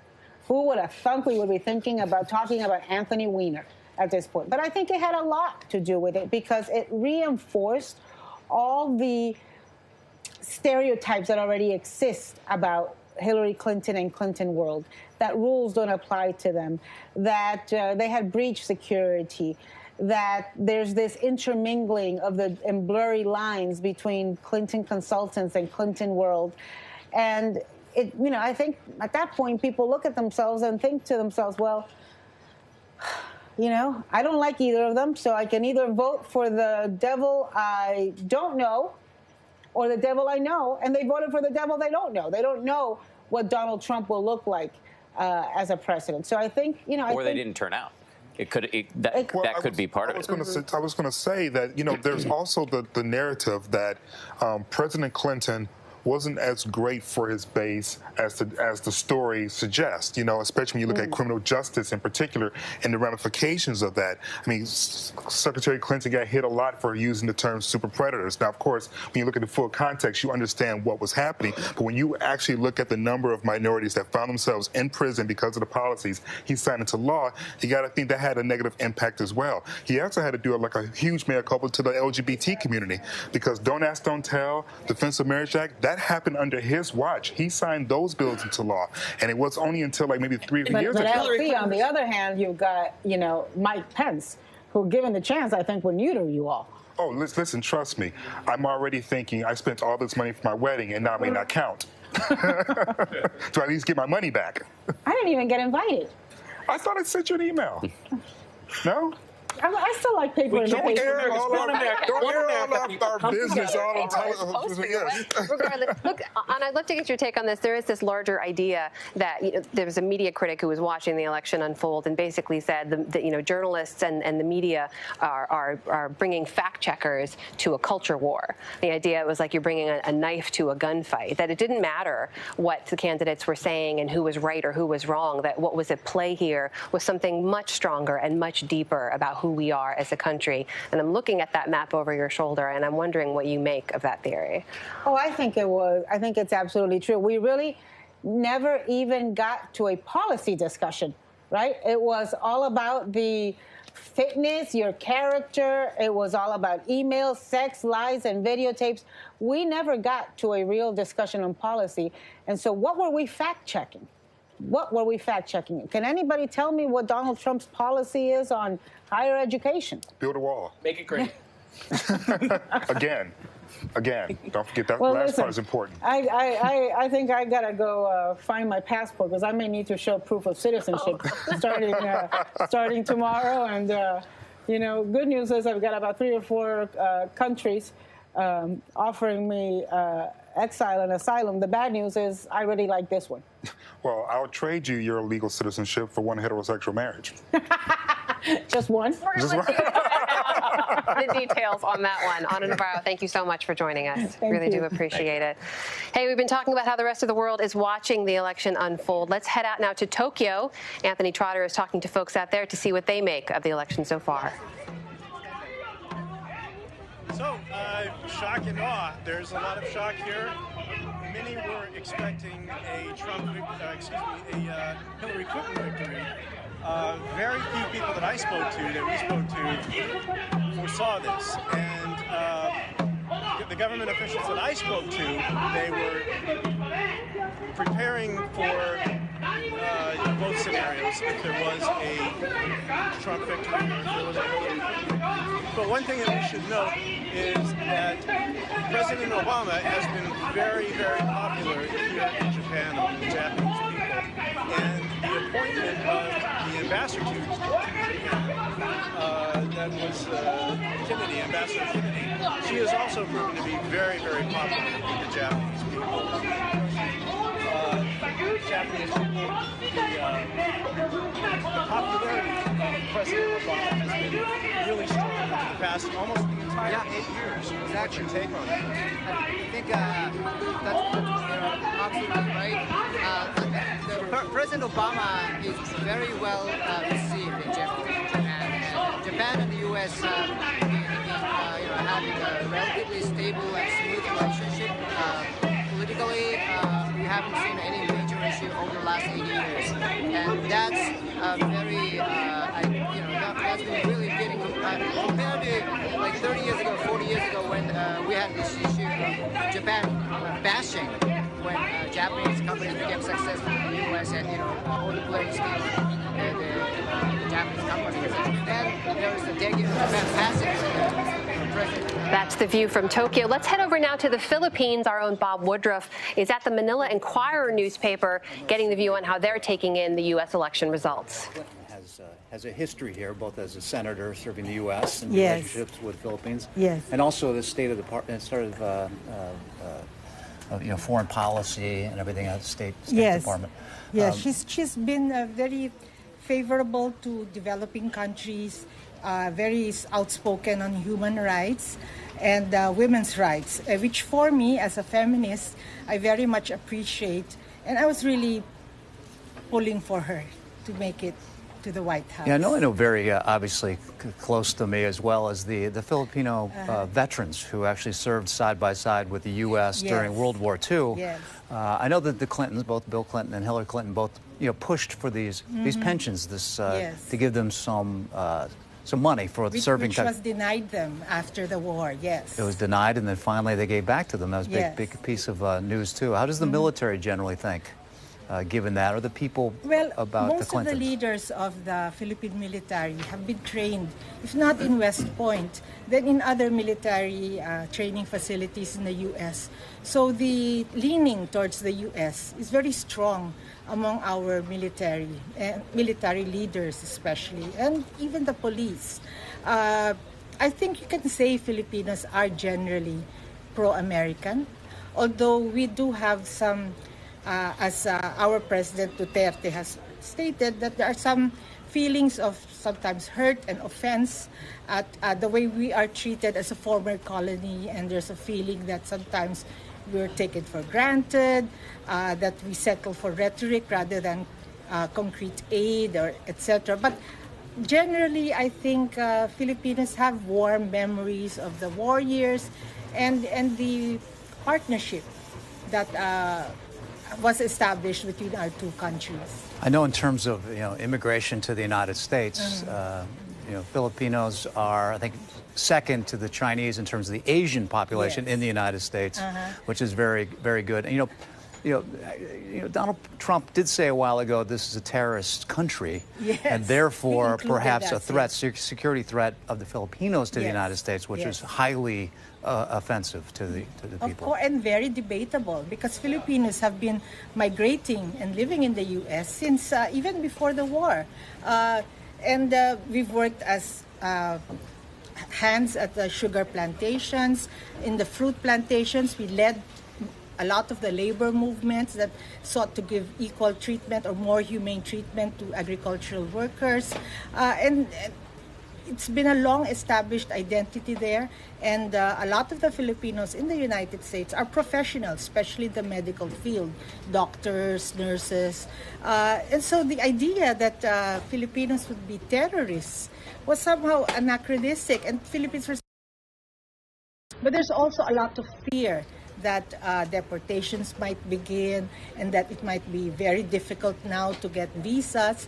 In fact, I was just talking with some friends here, and they were saying, "Oh no, my visa is expiring. Will the U.S. now grant us a visa to visit the U.S.?" So there's a lot of uneasiness about Trump's rhetoric, especially about immigration and anti-foreign attitude generally. That's what we discern from his speeches. What about the market here, the economy generally in the country of the Philippines?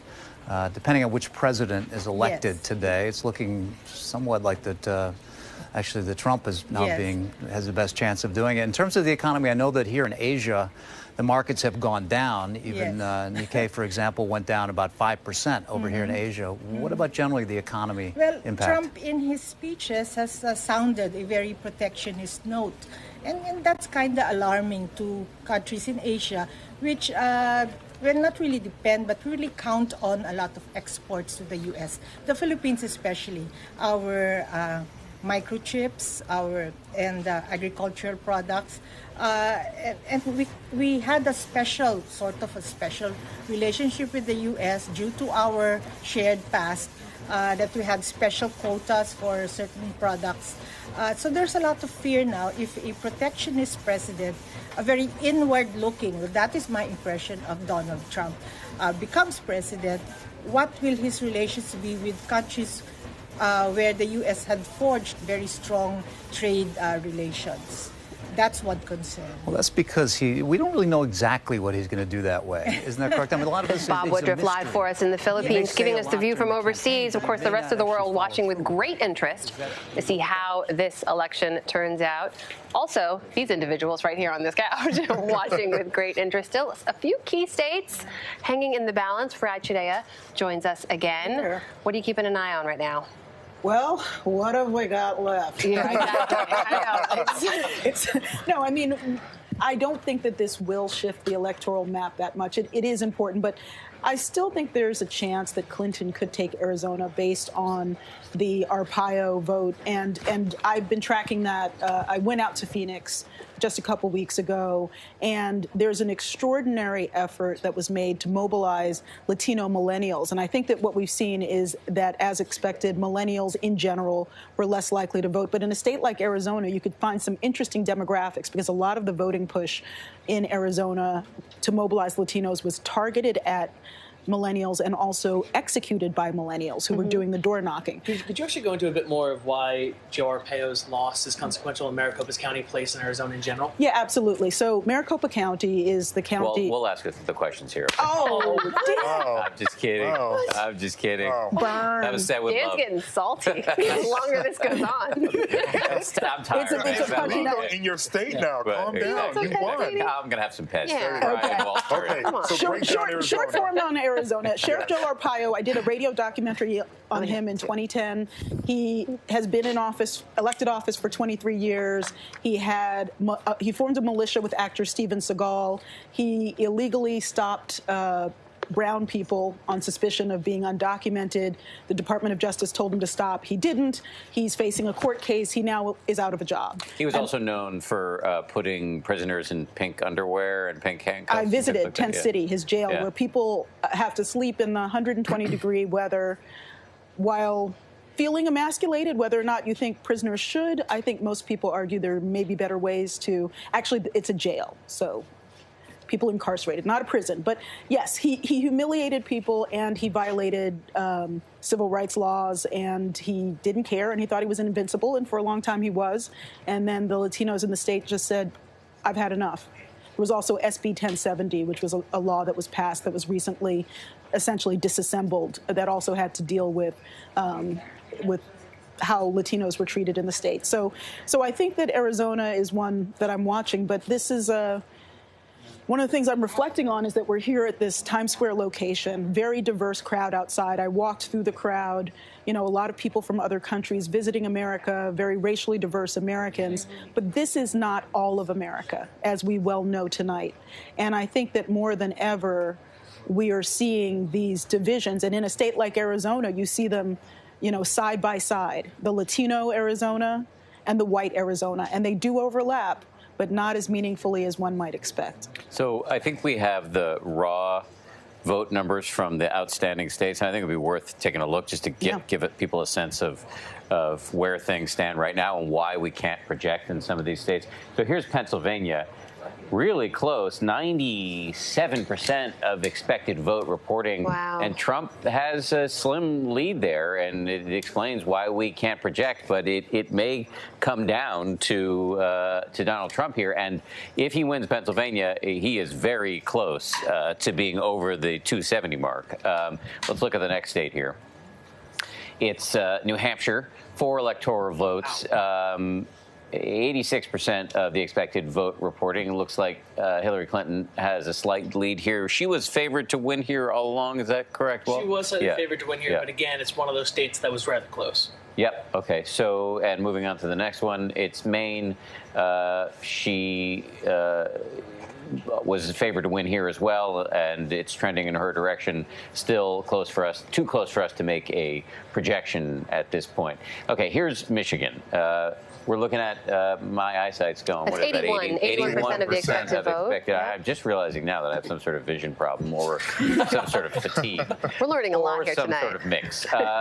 But here we are. It's really close, but this was a foundation in her firewall. We did not, certainly she did not think we would get to the point where it would be this close. And President Barack Obama, who has been acting as one of her surrogates, was just in Ann Arbor a couple days ago. Right, which tells you something. He won this state by 9.5 points in 2012. So a huge swing potentially, well, definitely a huge swing no matter what. Right. Because if she wins, it'll be close.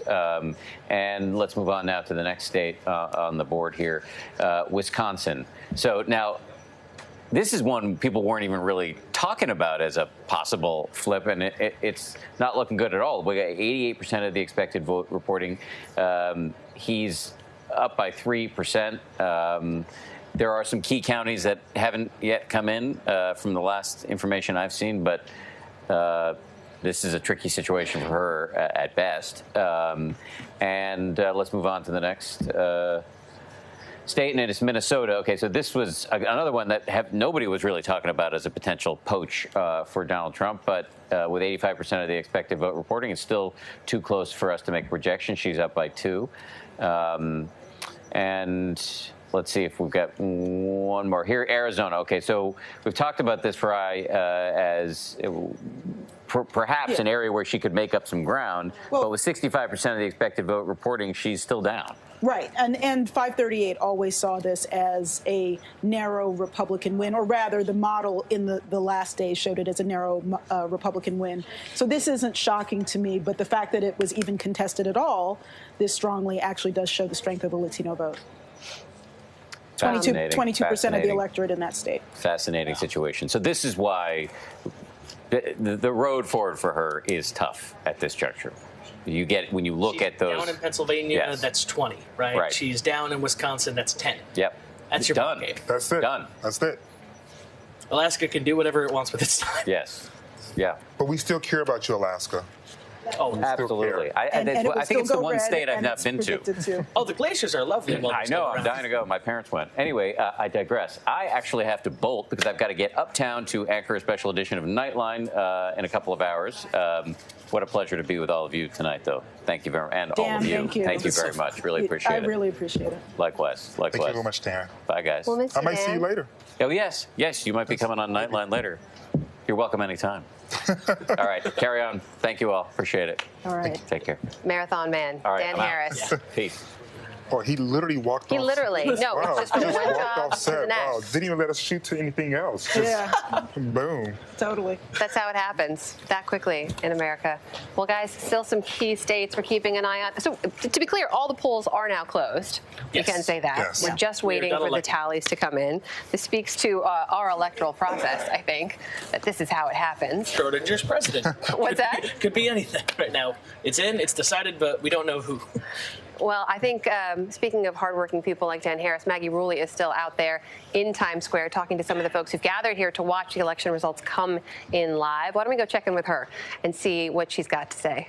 You see, we got all of our states here on the floor beneath us. If we do a little pan shot of the United States of America, we got red states coming in, blue states coming in. The gray are the ones we're waiting on. And again, if you're just checking us out, big old PA over here in the upper right-hand corner is the big one that this crowd is waiting for. We talked to some people from Pennsylvania earlier in the night, and they said they cannot wait to hear what their state has to say. One girl we talked to is from Philadelphia. She said she sent her absentee ballot in. She voted for Clinton, and she's waiting to hear how her friends and family back home voted as well. So let's go talk to some more people then. We're going to walk off the United States of America. Coming on down the stage. Hello, Team Times Square. How is it going? You guys, some of you have been here like all night with us. What's making you stay? You in particular, sir. Let's chat to you. What's your name again? I'm Xander. Xander, how long have you been here for now? I have been here for maybe 5 or 6 hours. That's as long as I think I've been here for. Fun together, everyone here. It's crazy. How long has everyone back here for? Shout it out. How many hours? Like 5 or 6. 5 hours? 5 or 6 hours. Yeah. I am surrounded by people that have been here for almost as long as I am. But guys, this is my job. I have to be here. What makes you stay here all night? Why are you here? I think a lot of people here are really surprised by how this election is taking a turn.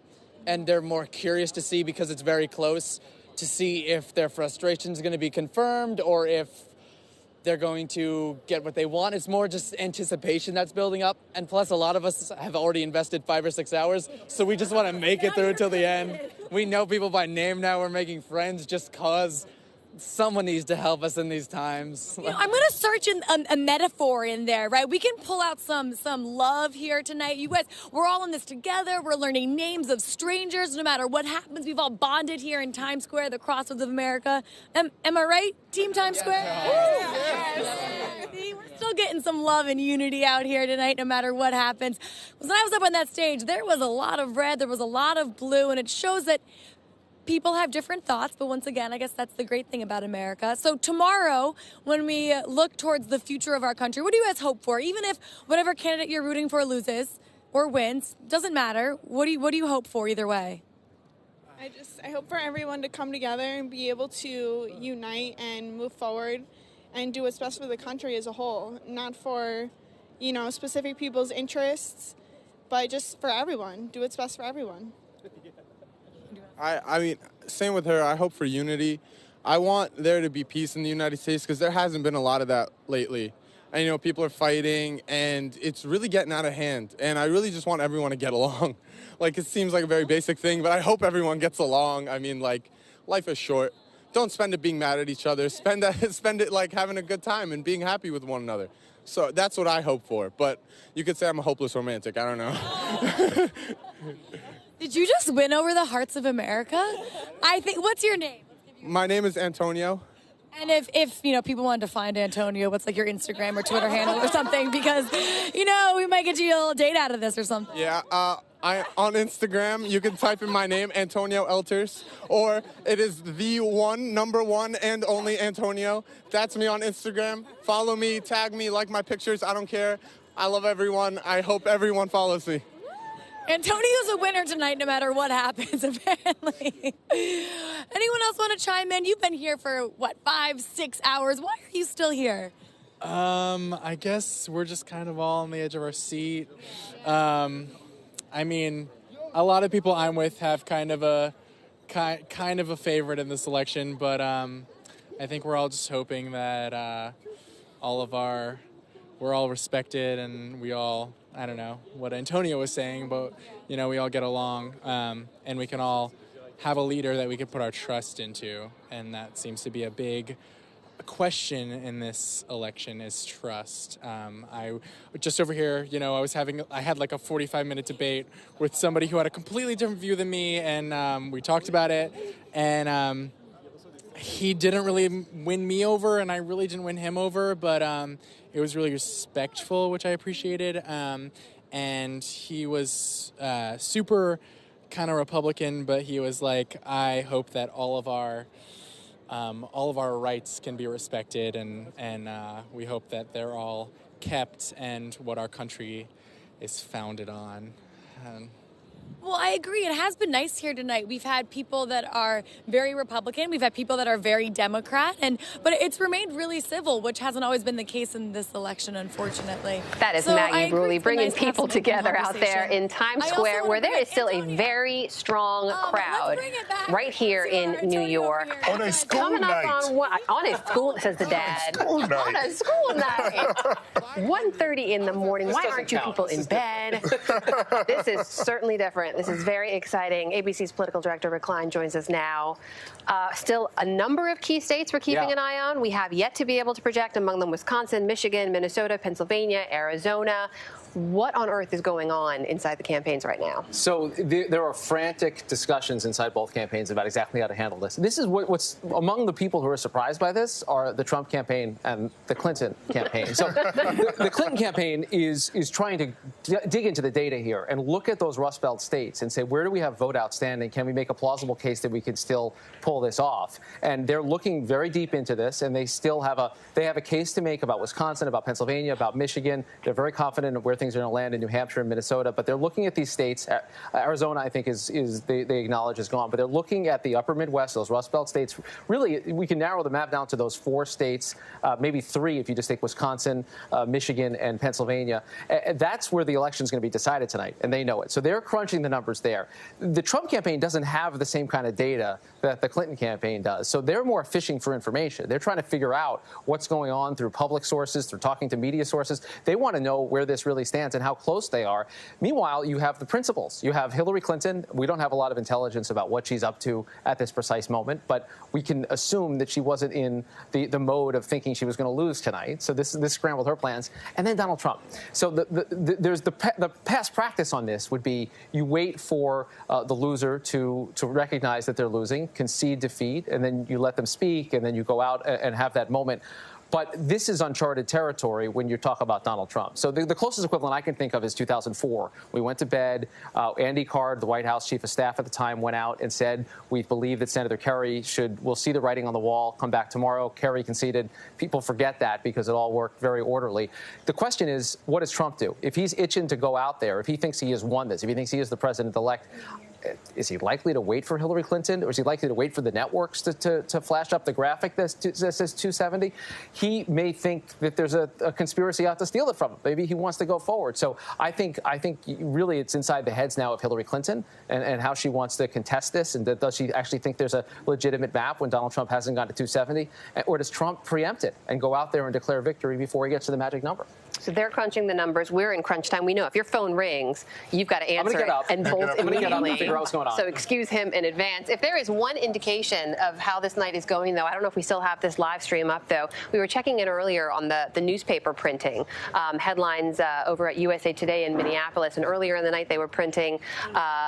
They've changed it ever so slightly. It has now evolved to Trump's strength leads to election stunner. So still not quite committing, but a bit of an evolution from where they were earlier. But this goes back to the point you were making of that neither side thought that we would be here right now. Yeah, I mean, look, Walt knows the map. He's done it more than anyone. But you can play a lot of scenarios, and I did this scenario. So do that. Play us through a couple of scenarios here. Can you walk us through what we're waiting to see? So 244 is the number right now. Arizona is 6 electoral votes. That's 250. Alaska is another 3. That's 253. So that right now is Trump's floor. Right.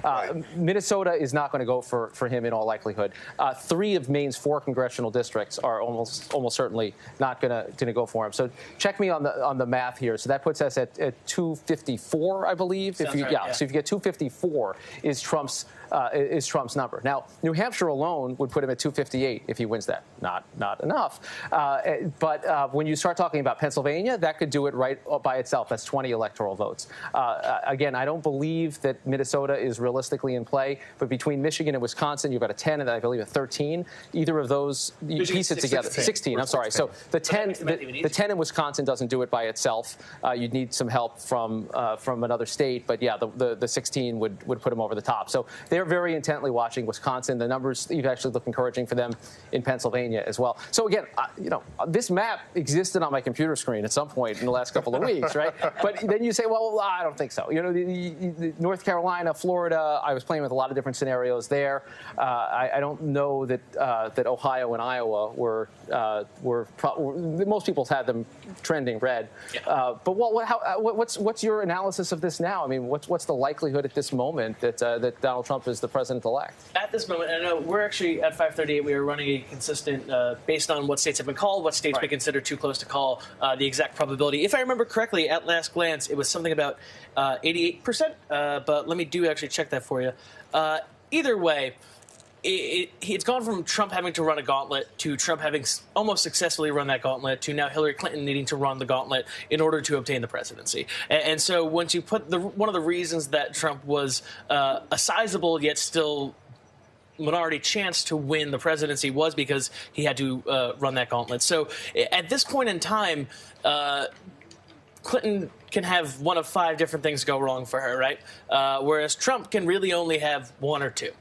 So if you kind of look at the ways that Donald Trump has a way to build a map that wins a presidency versus the number of ways that Hillary Clinton does, it's looking pretty substantially in Trump's favor. And again, checking 538 right now, it is a 77% chance based on the states that we know, based on the values that they're in now, that Trump will be the 45th president of the United States. That is not a projection. We're basing it on strictly our own interpretation of the various probabilities involved in these states and what we can draw conclusions on based on their current performance. That's not a projection. But still, again, they've in many ways kind of switched places from what we were thinking this time last night and what we're thinking right now. And he did that by holding a bunch of states that needed to be a part of his map, right? Yeah. And that to me is very striking about this, because Florida in particular, we were told a lot about the early vote there. The data people in both parties saw Hillary Clinton with an edge going into Election Day. They said they were able to make up in the dip in African-American vote with Latino vote in Florida. They felt very good about that. North Carolina, a little more iffy. But the scenario that had both of them going, and then Virginia as close as it was not a scenario that was seriously being entertained. And they thought laughable the idea that Wisconsin or Michigan could be in play. Pennsylvania, the same scenario. So that's where we're stuck right now. And I do think the more I think it through, and as the time goes by, it'll be on Donald Trump how he wants to handle this. As the guy that has more votes and has the paths, if this is uncertain tonight, does he decide to go to bed? Does he tweet something? Does he? Is he allowed to tweet again? Yeah. Does he have? Maybe his aides give it back now that he's winning, Mr. President. Or does he decide to give Hillary Clinton the courtesy of a phone call? Or alternately, does he try to preempt the whole thing, knowing that the numbers might not fall in his direction in the states that are still out there? It's remarkable that we could be sitting here with just a couple of states in one region of the country determining everything. And we are in uncharted territory here, to be very, very clear. But I will say, as a native Midwesterner, I'm very happy to have the whole country wait to see what we're going to do. I will just say that uncharted territory is something that we're familiar with in different ways. I happened to have the good timing of being at the recount office in Florida when it was stormed by people who were actually sent in from Washington, D.C. to look like local activists. It doesn't get much more surreal than that. So since I saw that and saw the recount, et cetera, I am more than willing to believe all the twists and turns that politics can take. But I do think fundamentally, although I was out talking to America's voters, I did not pay enough attention to the enthusiasm gap, which is something that's documented. I don't have the exact numbers right now, but there was always an enthusiasm gap between Trump supporters and Clinton supporters. And I think in the end, if we go back and reverse engineer, there are many different factors here, but the enthusiasm gap, I mean, Clinton is someone who a fair number of people voted for who weren't that enthusiastic about her. And while there were Trump demographics that were not enthusiastic about Trump, I think there were more Trump superfans. I really do. And I'd like to see the numbers on that. Well, you mentioned some of those twists and turns, and one of those related to overseas. Russia was a country we heard about again and again, and we can now go live to Moscow, where Alex Marquardt joins us live to give us a sense of how folks there are taking in this very exciting night in American politics. Alex, over to you. Give us a sense of what folks there are watching and saying. Well, good morning. I'm actually at a pro-Trump watch party in the heart of Moscow. The sun came up not too long ago. People here in Russia and really around the world are waking up to this potentially very dramatic result. People haven't been doing the blow-by-blow, following all of the results like you, so they are really waking up to the news that President Trump, that Trump is likely the next president of the United States.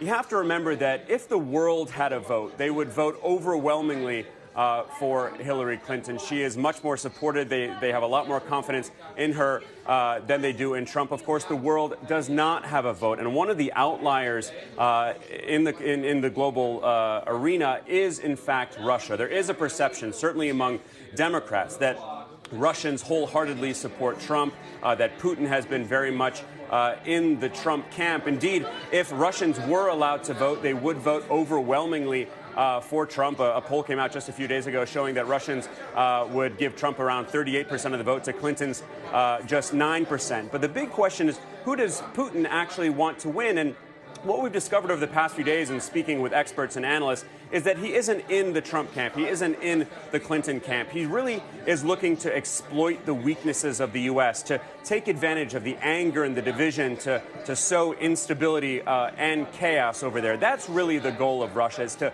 knock America down a peg. President Putin is someone who bristles at this notion that America is the sole superpower in the world and wants to see America weaken. So is President Putin waking up this morning happy that it looks like Trump will be president? Well, he's certainly happy at the unrest that we're starting to see over in the U.S., but there's certainly some apprehension as well. We've spoken to people close to the Kremlin who are worried about his lack of experience, his lack of predictability. One analyst I spoke to who's close to the Kremlin went so far as to call him a clown. It remains very much to be seen what the relationship would be like between President Putin and President Trump, who, as you know, has been very flattering of him on the campaign trail. And Alex, I'm curious, just sort of incrementally over the course of this election cycle, we have heard Russia come up again and again here. We know how it resonated with American voters, but give us a sense of how the news was being taken in over there when it came to Russian involvement with hacking into emails, or when it came to speculation about how Mr. Putin might weigh in on the election. How were folks there taking in that news? Well, for starters, President Putin and the Putin administration, the Kremlin, have long denied that they were involved in any of the hacking of the emails of Clinton campaign chairman John Podesta, of the DNC emails. In speaking with experts here, they say that we'll never really know where the hacking, the orders to hack actually came from.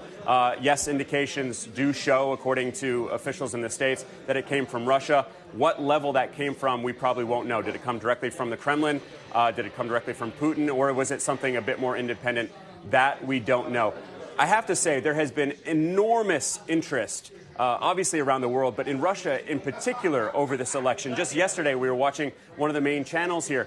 They also had one of those countdown clocks that we see on American networks. There's been a huge amount of interest because, of course, relations with the U.S. Are of extraordinary interest to ordinary Russians. As I was mentioning, it's not just Putin, but the Russian population at large see America as an enemy, see America as an adversary that has been trying to weaken them, that's been trying to diminish their sphere of influence. And so we saw a line just now that a victory for a President Trump would be a victory for President Putin. And Alex, we're talking to you in Moscow today, but we know you. We find you in a lot of different countries depending on the day or time of day. Give me a sense of sort of the level of interest across the world in terms of this particular election in the U.S. Well, it's just extraordinary. There's no way to overstate it. I mean, this is obviously the most important election in the world. I've spent most of the past 6 years in the Middle East, kicking it off with the Arab Spring that started in Tunisia and Egypt and in Libya and Syria, and we're still seeing a lot of that play out. I think the reaction that you're going to see in the Middle East and beyond as the world wakes up in response to this news is shock, is horror, is nervousness about what lies ahead, largely because we don't know how a President Trump would approach several of these issues, whether it's the war in Syria, the fight against ISIS, the Iran nuclear deal, climate change, if you're looking a little bit farther, trade with Asia. There haven't been that many specifics. So there's a lot of fear. A lot of people have made the comparison with the Brexit vote back in June, that was a sort of foreshadowing of what we're perhaps seeing tonight. And now what people are talking about is that this is perhaps a foreshadowing of what we're going to see down the road in Europe. You're seeing the rise of far-right nationalists, in particular in France, which is holding a presidential election next year. And we just moments ago saw that Marine Le Pen, who was the far-right candidate for the Front National party, congratulating Donald Trump. So we are seeing this rise of far-right nationalism, largely in response to the refugee and immigrant crisis. And so if you're asking Europeans, they're going to see a potential Trump victory as a continuation of what we already saw in Britain in June, what we're seeing rise up in Eastern Europe, and what we could possibly see in France next year. Alex, you mentioned earlier that about 38% of those polled in Russia said they would support Mr. Trump. Were we able to figure out some of the reasons why they say they would support him for president over Secretary Clinton? Yeah, so if you dig down into those numbers a little bit, I told you 38 and 9%. That, of course, is less than 50%. 52% of the Russian population in this poll, and I should say this is a poll from the Levada Center, which is quite well recognized here and beyond. It's an independent polling center. So they've shown that around half of Russians don't really have an opinion in this. Only 15% of those polled said they were actually following this closely. But the real reason that among those who actually do have an opinion about Trump or about the U.S. Campaign and are supportive of Trump is, A, he's come out and said flattering things about Vladimir Putin. B, largely because Hillary Clinton is a known quantity. She was known well before the Obama administration. She has been known as a Secretary of State here. She is emblematic of the Obama administration, which Russians, and keep in mind, Russians get a lot of their news from state-run media, so they're getting a lot of their indications from the Kremlin. And so Russians believe as a whole that the U.S. is trying to weaken Russia, to squeeze them. They see the U.S. coming out against their moves in Crimea and Ukraine. They see NATO trying to strengthen their positions all around Russia. So that's why ordinary Russians would come out and support Trump, because he has said flattering things about President Putin. He has said that he is a strong leader, stronger, in fact, than President Obama. One interesting thing that a pro-Kremlin analyst told me the other day when he was talking about his apprehension over a President Trump was that the reason that Trump, they believe, is so fond of President Putin is that he's macho. We've seen all these pictures of him swimming in frozen rivers, of hanging out with bears, of riding, shirtless on the back of a horse. That macho element, they believe, is what Trump respects. One fear, this analyst said, is that Trump would then try to out-macho President Putin. Lord, no shirtless photos of Trump on a horse. Please, we need to do all we can to stop that. Horse. I think there have been some photoshops of that. Yeah, already. Alex Marquardt, thank you as always for making the time. Fascinating stuff live from Moscow for us tonight. Back here, we're still waiting on some key states to be projected. We've got some raw vote numbers. You guys want to go around the loop again and see where we stand? Sure. Let's take a look. This is what we are still waiting on final projections for. Pennsylvania, 97% of the expected vote now reporting. That's a tight one. So that's 78,000 votes. Now, I know that there are a number of big counties, Lehigh County, I believe, in addition to a bunch of parts of Philadelphia that are still out there. But that's a big margin to make up. Yeah. And that's a genuine shocker. I mean, Pennsylvania. It's not a purple state, folks. I mean, this is a blue state. And that's where this campaign had that mega rally ending with Springsteen, with Bon Jovi, with both Obamas, with both Clintons. I mean, this is where they put a whole lot of chips of that vaunted Democratic turnout effort. Donald Trump liked to say that the only way he'd lose Pennsylvania is if the system was rigged, and they did their best to get all those as many people out there as possible. But yeah, that's a very close race. So that's Pennsylvania, New Hampshire right now. 4 electoral votes at play there. 87% of the expected vote now reporting.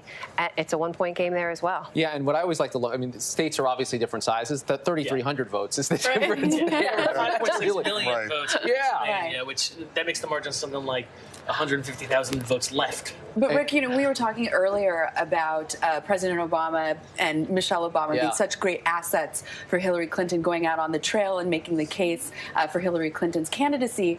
But what we have also seen in the past with President Obama's 2 terms as president is that his popularity is not necessarily transferable.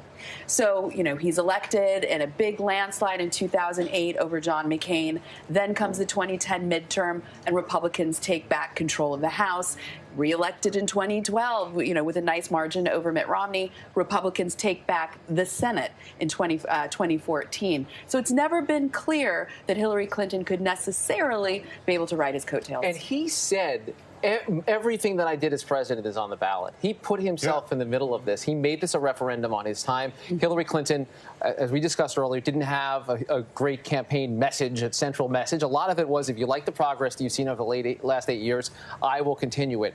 This was a repudiation of the Obama era. It's the repudiation of both the Clinton dynasty as well as the Obama family. But it is everything that the President Obama accomplished over 8 years is suddenly in jeopardy with the Trump presidency. And even the fact that we're talking about these states is a repudiation. Let's take a look at how that message has been playing out across a few other states we're still waiting to be able to project. In Maine, 87% of the vote now in a 3-point advantage there for Secretary Clinton. In Michigan, they split their electoral votes, so there's a chance that one of those electoral votes in Maine goes to Donald Trump. In Michigan, however, 85% of the expected vote now reporting, and again, a very, very close race. Yeah, and that's the Trump base. Yeah, talking about President Obama's legacy, I was, pouring through the exit polling data, which is always so fascinating, and a plurality of voters, 43%, believe that Obamacare went too far. And among that group, 83% voted for Donald Trump. I think it's also very notable that Donald Trump won the vote of households making $50,000 to $100,000.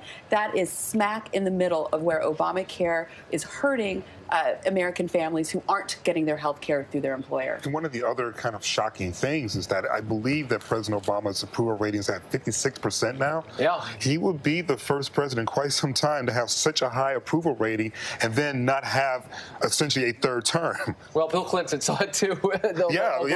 Al Gore won the popular vote, but it's hard to win a 3rd vote, and that's actually that. Walt, you probably know the history of this better than I, but the fact that George Bush was able to succeed Ronald Reagan is a bit of a historical anomaly. It's very hard to win 3 in a row. This country likes to switch on and off. I think before that you had to go back to Harry Truman winning his own term to finish out after finishing out Franklin Roosevelt to find that kind of continuity. There's always a correction. We see it within terms. We see in the immediate midterm election following the election of a president, we see a typical shift in the other direction. This is a constant ebb and flow in American politics. It keeps the 2 parties honest and that kind of thing. One thing that I do think needs to be said is that the campaign that Donald Trump has run did not appear to get the credit during the campaign itself that it deserved. Again, this is, again, you've been following elections for you know the history. Yeah. Have you seen anything like this? No. This seems like a monumental achievement in campaigning. Yeah. Like, well, I mean, it's great. And Trump campaign staff haven't seen something like this. Yeah. And in some ways, it's good news in the sense that when you look at how little was spent, how little was organized, that it again opens the door for perhaps people who are not necessarily part of the larger political machine to say, hey, maybe there's an avenue for me by utilizing social media, by utilizing this and that more smartly, that I don't need the $100 million in the bank in order to get elected president. And I can have dozens of skeletons in my closet, and that doesn't matter either. That's not even a closet. He's carrying them with him on the campaign trail. My tax return. Yes. No longer a prerequisite, right? I feel like everything that we learn in this collective business, you in a slightly different role for part of your career than I am now, but it's all out the window. You learn, look, what are you supposed to do if you want to run? You want to get a bunch of endorsements from establishment insider candidates. Don't need those anymore. Forget that. Throw that out. You got to raise a lot of money. No, you don't need that. You need to be politically correct. You need to, kiss babies and look like you can't offend anybody. Don't offend anyone. Exactly. You gotta apologize when you're caught in something. A little bit to the extreme during your primary, but quickly pivot back to the general. That's the rule. You could be heading to court in a couple of weeks. Right. Extraordinary. You have to outspend when it comes to advertising. That's right. Whether it was intentional or not, this is a phenomenon. This is an incredible achievement on the part of the folks who ran this campaign. Sure. And it's also is a reflection of, and I'm just going to go ahead and put us on there out there too, the media. Part of the reason why he didn't need to spend so much money was because he was allowed to sit on his couch and phone in so many interviews early on. We weren't able to vet him. We weren't able to see facial expressions. What do you mean not able? No. Not able. You have the entire might of the American media focused on one candidate. We did not properly vet him with the same rigor because I think a lot of people in media positions thought he was sort of a joke and didn't take him as seriously. But Elsie, we knew an awful lot about Donald Trump, and there's a lot in what you just said that I think is a legitimate critique of free time and the way that he emerged through the primaries. People didn't think he was treated seriously, but we unearthed collectively in the media a lot about him, and people still voted for him. Right. When he said, the incredible investigative work of the foundation, the incredible real estate deal. But I think by the time we started doing that in earnest, the ship has sailed. Yeah. Well, then it wasn't early on. The National Review, which devoted an entire issue to taking apart Donald Trump, both personally and in terms of policy, and that happened in the Republican primary. I think what happened with the mainstream media is they followed the shiny object, and Donald Trump is very good at tossing them out, whether it was his outrageous remarks on the Access Hollywood bus, all of the personal attacks. The media focused on that, less on some of the more troubling aspects of his business life, his conduct in the public sphere. And I think that did a disservice to a lot of Americans in saying, so what are we voting on this election season? Hillary Clinton, she made it about temperament. She made it about personality. And as it turns out, to be unpopular and untrustworthy, that doesn't get you very many votes either. And she also made it about qualifications, which is a point we keep coming back to again and again. I think we've got some data to be able to show you now. A surprising split when it comes to qualifications nationwide. This is based on some of our national exit polling. On the question of whether Clinton's qualified to be president or not, yes, the majority said 52% to 47%. I think there's a follow-up to this that provides a little bit of insight.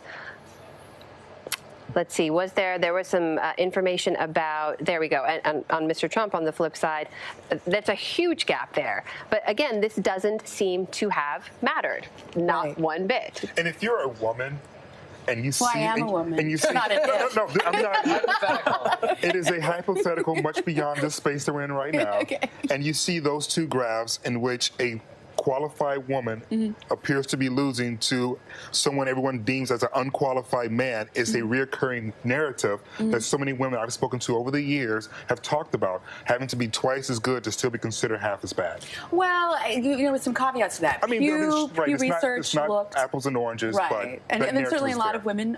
Obviously, tonight voted Republican. Pew looked at this question, or many questions anyway, in September, and I found this really fascinating that among the qualities that Hillary Clinton's supporters identified as being important to them, her being a female was way down the list, at the bottom. The number one reason they liked her was their feeling that she was qualified. Making history, not so much, didn't really care about that. So I'm not sure about that exact gender analysis, but also looking at the exit polling data, I thought this was fascinating, that 29% of voters said that neither Hillary nor Trump was honest or trustworthy. And of that group, they said, I'll roll the dice with Trump. Wow. And I think there was just too much experience with Hillary Clinton and corruption and lying. With Donald Trump, it's like, I've only disliked him for 18 months. Whereas Hillary Clinton, we've had a couple of decades of observation. Which, again, is really fascinating to me because they both have been in the public eye for about the same amount of years. Yeah, about the same age. They're about the same age. But hers was in public service. His was in the private sector. Right.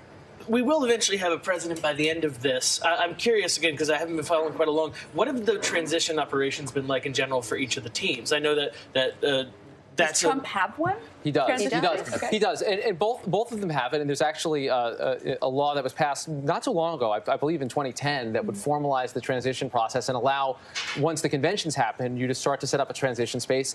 They have this really cool. Is Chris Christie in charge of Chris transition? Christie is in charge of the transition I've effort. heard of him. How have I heard of him? He's in charge of transportation or transition? It's one of the staffing decisions he gets to make. But look, I talked to officials involved in both sides, and there are a lot more officials involved on the Clinton side. They've done transitions before. A lot of them were involved in the Obama transition. A lot of them worked in the Clinton and or Obama White Houses.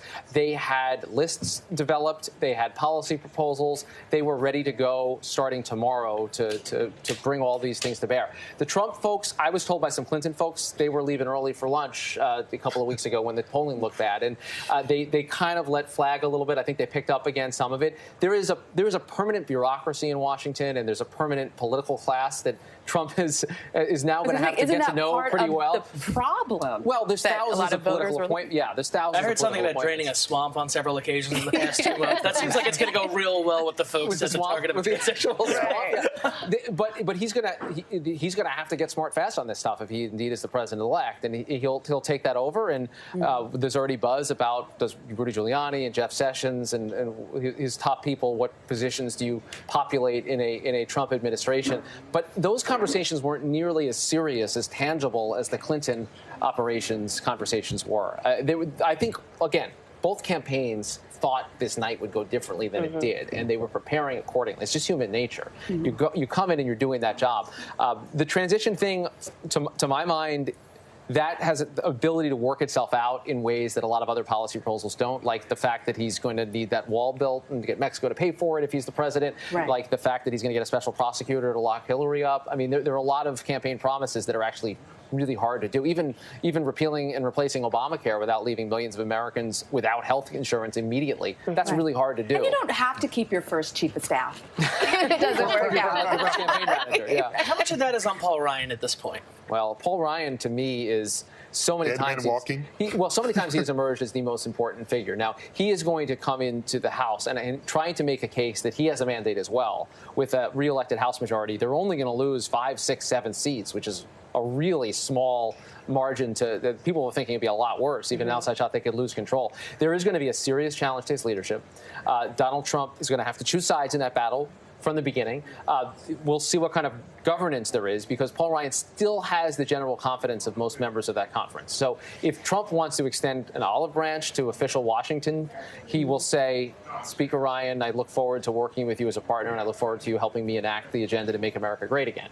If he decides to be how he's been throughout, it's going to be get rid of him, and I'm running my own guy, and we're going to take the whole thing over. And how Ryan handles that, I mean, Ryan's the guy. Ryan is the grown-up in the room. Ryan's the guy that has an eye on governing and is going to try to be a check on Donald Trump at times. And if he's able to survive, a lot of people are going to look to him to sort of safeguard conservative principles and safeguard regular order.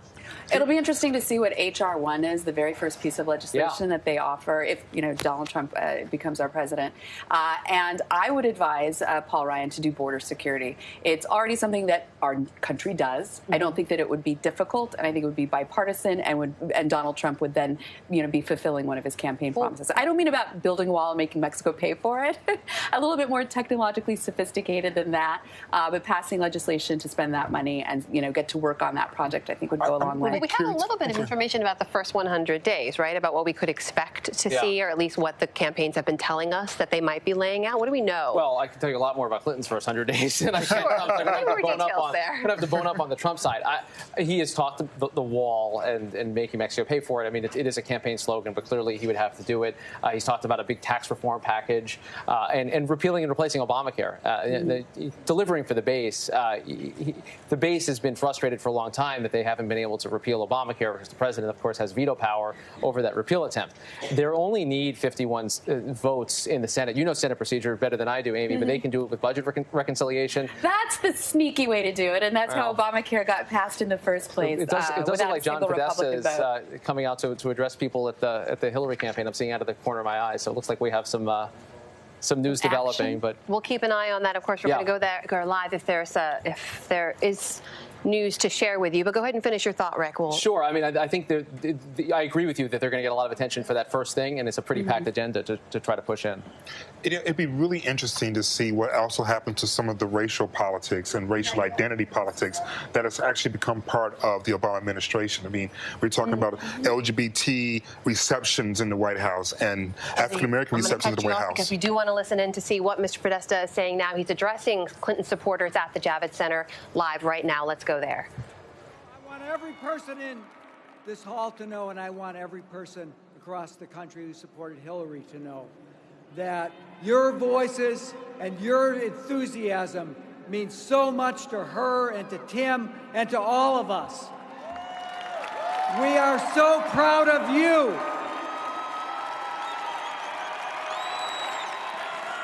And we are so proud of her. She's done an amazing job, and she is not done yet. So thank you for being with her.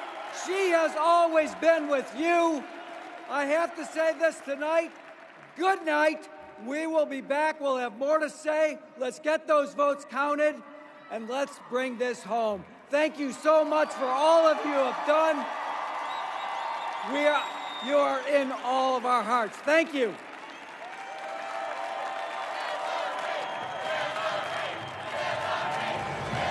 So the message there from John Podesta, who's the campaign chairman, this is a major chess move by the Clinton campaign to go out there, put John Podesta out, and basically say she is not done yet. Essentially the message that there is not a concession, that it's too close to call.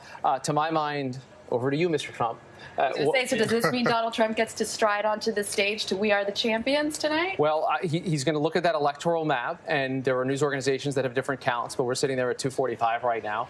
And clearly, any president-elect or someone on the verge of being elected president would want to have the clarity of the nation seeing that magic number exceeded. If he is not afforded that clarity, and he's obviously not going to be afforded the concession as people are wrapping up at the Javits Center, we're not going to see Hillary Clinton tonight is the other headline out of this. Clearly, it's going to be on him. Do you want to take that moment tonight? Or do you decide, let's sleep on it, let's see where things shake out overnight? There could be more projections. It could be clear. And Rick, just to interrupt you there, we do have one more projection we can share. It looks like ABC News can now call Maine for Secretary Clinton with a 3-point lead there, 48 to 45%. Maine has now been called. That's not one of the key states we have been waiting on, of course. Is that not the firewall? One more. Well, she needed that. One more. She did need. No one says, as Maine goes, so does the nation. All right. Not yet. As Maine goes, maybe New Hampshire goes? Does that work? They're hoping for it.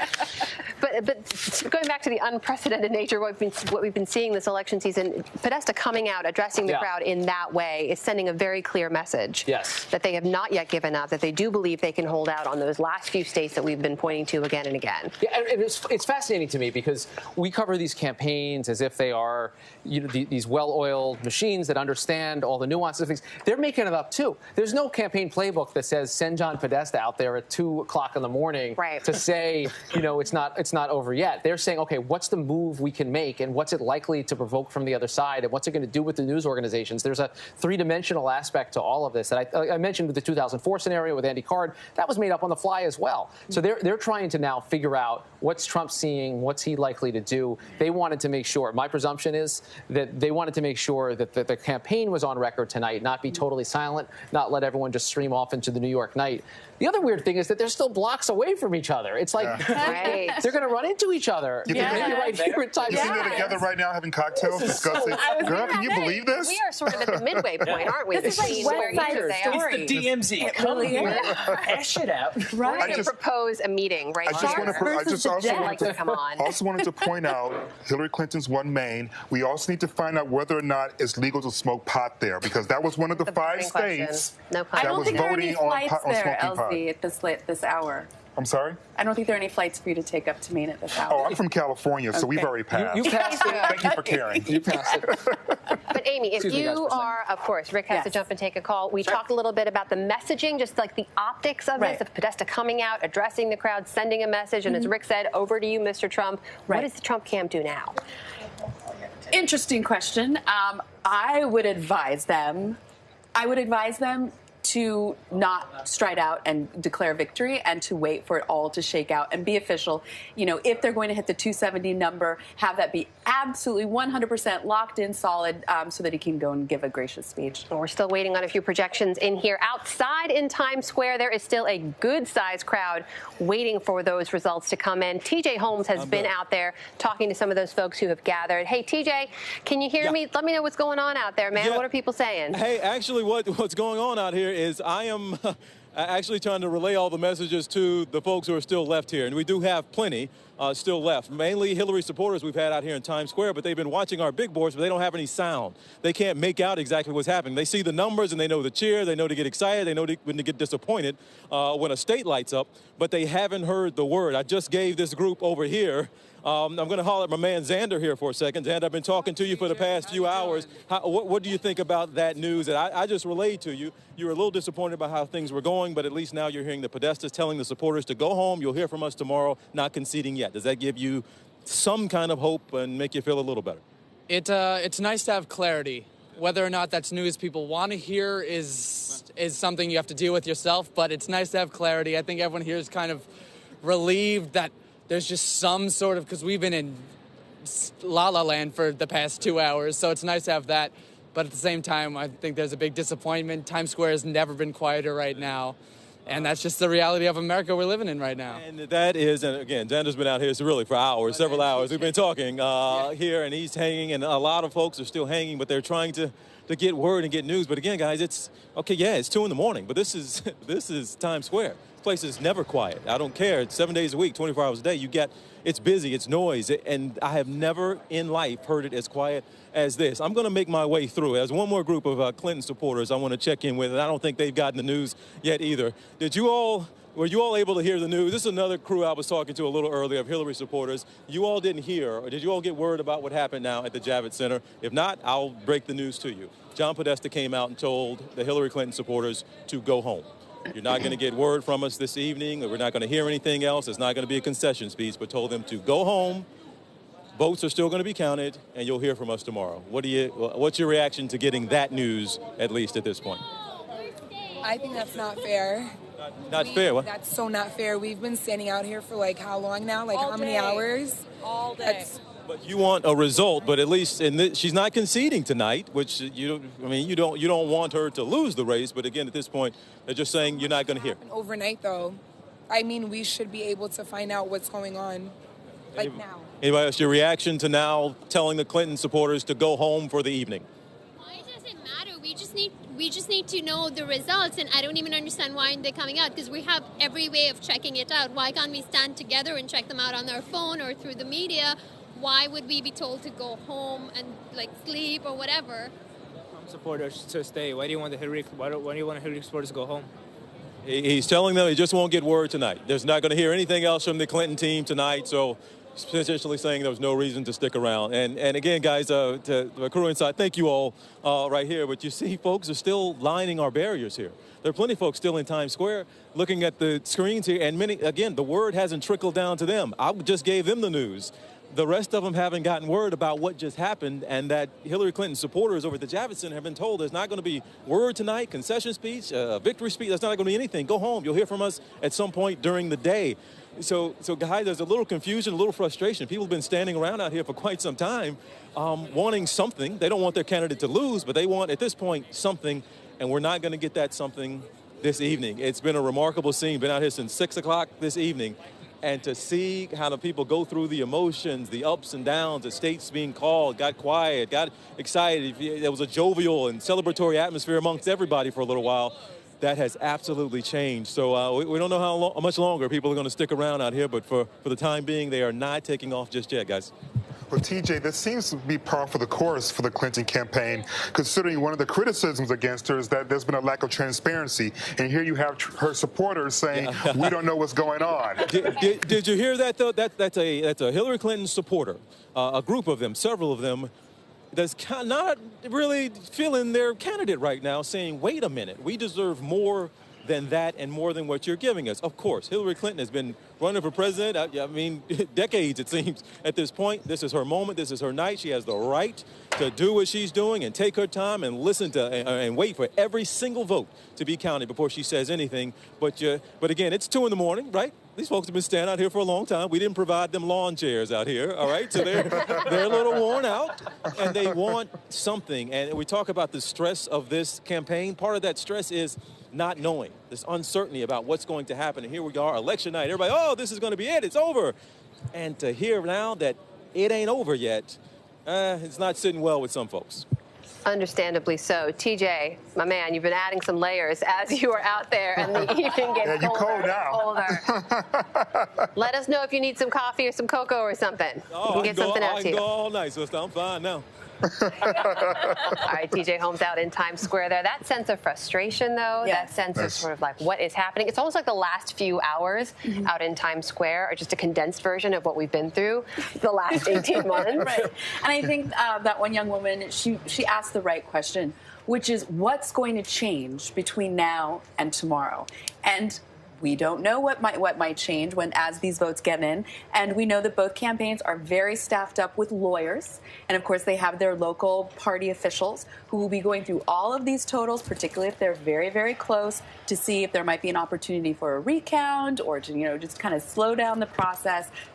This is the biggest prize. It's the biggest prize in global politics, to be President of the United States, Commander-in-Chief. So you can understand that for Hillary Clinton to feel like I'm this close, I can wait a few hours. Yeah, I mean, and again, 2012, Florida was not called until the next day. You find out that President Obama wins by 0.88 points. So there's certainly precedent. 2004, John Kerry waited to the next day.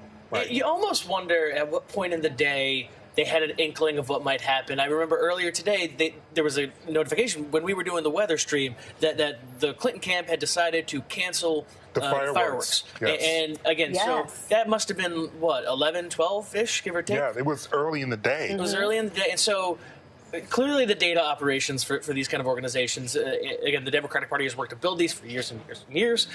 You almost wonder at what point they started realizing this might not go our way. Well, so let me ask you that. As a pollster, what information would they have that's any different from all the polling organizations that have been looking at this, that they would have, that they would be pessimistic when so many polling organizations had her, including mine, Rasmussen Reports, had her 2 points up? Yeah.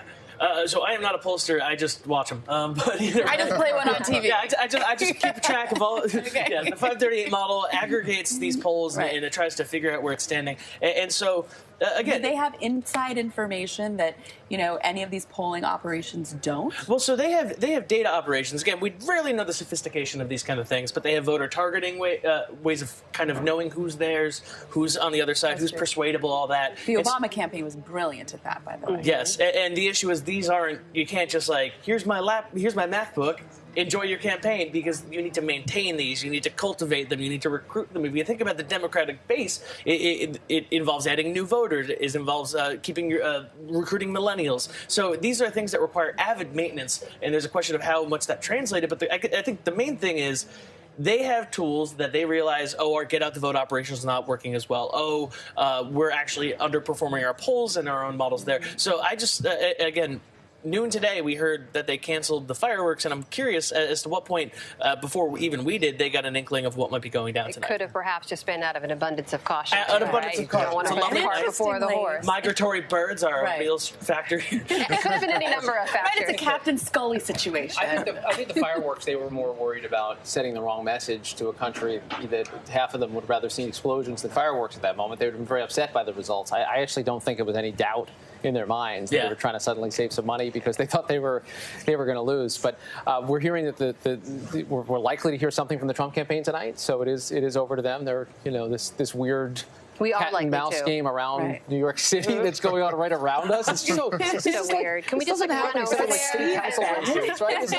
It's so strange. Well, the headline there for you guys is stay with us because, of course, if we do have anything to share with you live, it's going to happen right here. But to another point, to the extent the newspaper headlines still help us mark a specific point in time, these have been evolving over the last couple of hours. We have this very cool live stream to share with you in Minneapolis where they've been printing a number of papers. There it is, the Star Tribune, now showing the headline, Razor's Edge, Trump surges across swing states.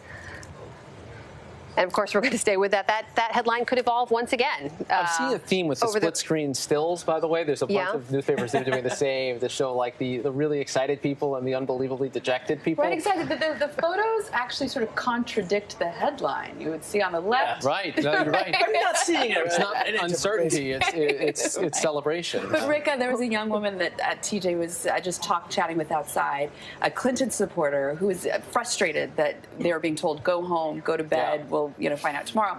And she asked the question I thought was the key question, which is, what is going to change between now and tomorrow morning? Well, that I think is the question that the Trump campaign wants answered as well.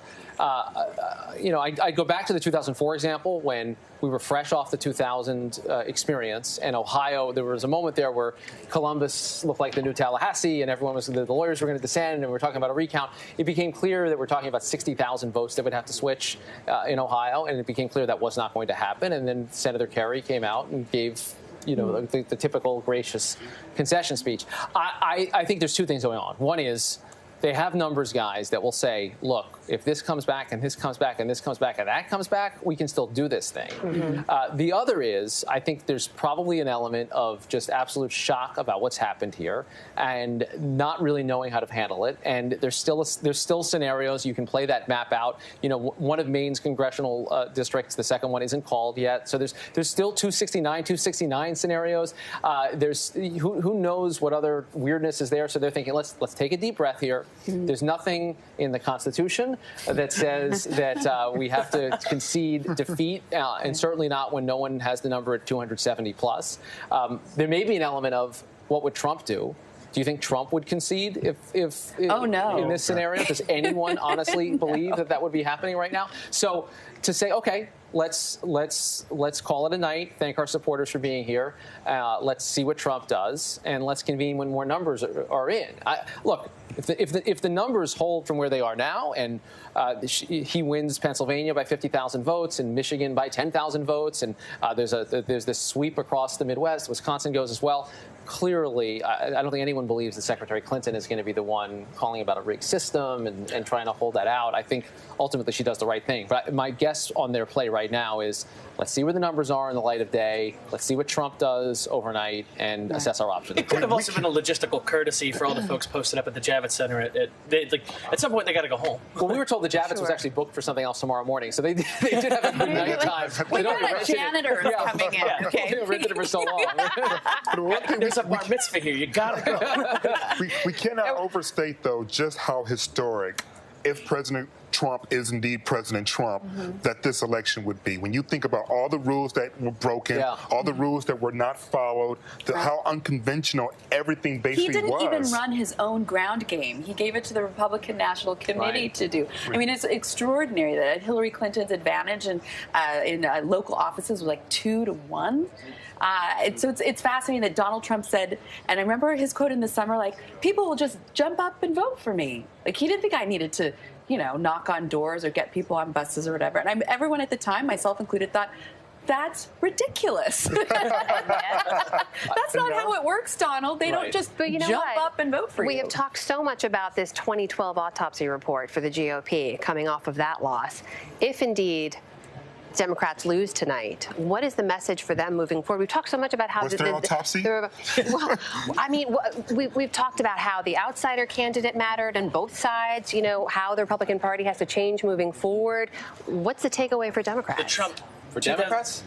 For Democrats? Yeah. Well, I think after they get past they the will shock. do their own autopsy The report. necromancy report, perhaps. If anything that Trump proved, it's that you can bring that guy back. I think the Democrats are going to have to look for new blood in a major way. I mean, I think one of the takeaways is going to be everyone in this country, even the popular politicians, everyone has an expiration date. The example of Barack Obama was that people like something new and shiny and exciting. That was the example of Bill Clinton back in 1992 as well. And that bringing out, I mean, the Democrats had they had an old bench. You know, this was Hillary Clinton, and maybe Joe Biden was going to run, and Bernie Sanders was older than both of them. So injecting some new blood into their congressional leadership, into their gubernatorial leadership, and trying to develop that bench, I think is a big piece of that. I think also finding a message that works is really critical. I mean, that to me, we said it earlier with Alex Castellanos, that you can't run on nothing. Something is going to beat nothing if you have a message. And Donald Trump had a message. Then I think that's the clearest advantage that you can point to, is that people knew what he stood for, and they didn't really know what her bumper sticker slogan was, what the thing she wanted done is. So, and I don't think they can count on anymore the natural demographic advantages that they thought they had. I was going to say, I think they're going to have to consider that you can't just grind it out, and that if your leading contender is someone who has such high unfavorables, who is regarded as untrustworthy, has been in the public eye with those unfavorables attached to her for going on 2 to 3 decades, that you've already just set the bar that much higher to try to get your candidate over. Yes, that's right. I mean, you knew once they were whipping out Al Gore to get the millennial card going that there was. There's an interesting sentence. Well, what will get the millennials going? Perhaps this aging politician who one time ran in 2000. I saw that. I was like, that's your plan? Right. To get millennials fired up? Al Gore? They have to Google his name first. I was going to say, they were toddlers. The documentarian? Yeah. I was 10 when that went down, all right? Like, if you want to drag somebody from the history, but, like, it's incredible. Like, that was the strategy. That was the strategy. That was the strategy. No, You just hold on. I did They raise also my had Katy Perry and Lady Gaga. Truth. But also James Taylor and Bon Jovi. Nothing against James Taylor. The problem wasn't enough. The problem wasn't enough. Generationals. The problem was they didn't have enough celebrities. They were totally cool on the celebrity thing. Which I think is actually another point of, sort of shallow analysis, but something worth considering for future campaigns, which is what is the strength of celebrity? We were talking earlier with Aaron, and we were, talking earlier with Aaron, who said, "Oh yeah, when Miley Cyrus knocked on college doors, this really changed a lot of minds." I'm not so sure about that, and I don't think, again, that celebrity popularity is transferable to someone who's fundamentally disliked. Well, let's check back out in the field now. David Curley is live for us in Detroit, Michigan. Michigan is one of those states we still have our eyes on. David, please give us an update on what's going on there right now. Been a long night. It's going to be a long morning because there are still outstanding votes here, and a lot of them are here in the Detroit area. I was actually at the election clerk office yesterday. That would be Monday, I guess. That was 2 days ago. And they said last cycle it took them until 5 o'clock in the morning to finish their job. And at this point, there are about 10% of the ballots still outstanding. And a lot of those ballots are here in the Detroit area, which is predominantly Democratic. But Trump is ahead by about 70,000 votes. And we were talking that maybe Michigan was going to show a crack in that blue firewall. Not only does it look like there may be a crack here, could it be a Grand Canyon between Wisconsin and Michigan and potentially Pennsylvania, but a lot of votes to still count. This was the state Democratic Party this evening, and they were stunned at what has happened not only across the country, but in their state as well. This has been a blue state since 1988, has not voted for a Republican presidential candidate, and since then, and this has been a real shocker for the folks who have now cleaned out this room, and they're getting ready to actually kick us out of here as well. One of the big differences here, according to exit polls, was that the turnout from rural areas was in the 27% range. That is up from 19% 4 years ago. So a lot more rural voters made up a big part of Michigan's vote this year, and underperforming Hillary Clinton among African Americans and others as well. So no one is calling Michigan yet. Donald Trump, at this moment, is still ahead here. And David, give us a sense, that 70,000 gap, what does that mean for an area like Detroit? Is that near impossible to make up? Not impossible. We're talking already more than 3.5 million votes have been counted, so you've got a gap of about 70,000 and the outstanding about 10%. You can do the math. There's a little bit there. The problem is I've been watching this vote come in from about 72% to where we are in the 80s now. Trump has stayed in the lead throughout the evening and has actually widened the lead a little bit. It was down to about 30,000, 24,000. It looked like she might actually flip it, but he has stayed in this 50 to 70,000 range. So it looks like it's possible for Hillary Clinton to still pull up Michigan, but she still remains behind at this point. Any idea as to what contributed to the low African-American turnout? I mean, she made several trips to the Detroit area. Obviously, she had a close relationship with the mayor of Flint and dealing with the water tragedy that they had there. It seemed as if there was a reason why there was such confidence in the state. It's because she appeared to have such a strong hold in terms of her base there, but it hasn't turned out to be true in terms of the actual polls. Right, LZ. Right, the last numbers I looked were about 60, a little more than 60%, which is underperforming what Obama did. She was higher earlier today, 66, 67, as the votes were being counted. There was knowledge within the Clinton campaign that they didn't have quite. They expected that the African-American vote was going to underperform from Barack Obama in the last two cycles. They expected that, but they thought they could make it up elsewhere, including in the Muslim and Arab American community in Dearborn specifically. And the big factor for them, and it seems to be what may have actually changed this race and made it so close, was the Trump turnout. They never knew how many people were actually going to turn out for Trump, and it looks like he has gotten a very good turnout here.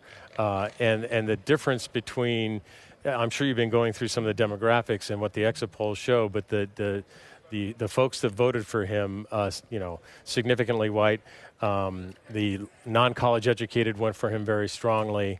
All those trends you saw across the country were very specifically strong here in Michigan as well. All right, David Curley, last man standing there in the room in Detroit, Michigan. We'll let you go before they kick you out. Thank you so much.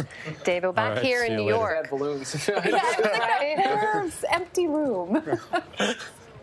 But Michigan is one of those states we thought we might have known which way it was going, and it turned out to surprise everyone based on the turnout. Well, I'll tell a little peek behind the window at ABC. We hadn't decided to send David or anyone to Michigan until sometime last week, and I told David, I said, you could be at the center of it all. This could get really, really interesting. And only part of me actually believed that it was true, because I was talking to a lot of skeptical people in both parties who said, this just there's no way. I mean, that's just too deep into Democratic territory to possibly pierce. Clearly, there was some concern there on behalf of the Clinton campaign. They dispatched some major people, but anyway, I believe that they didn't think it was as in play as it looked at the moment. Well, it's interesting in the national exit polling data that Trump got those late deciders, that there were still 13% of American voters who hadn't decided in this last week, and everyone's like, who wouldn't know by now who you want to vote for? But that always tends to be the case. So there are 13% of voters, based on exit polling data, who weren't sure yet, just in this past week, and 47% of them went for Trump versus 42.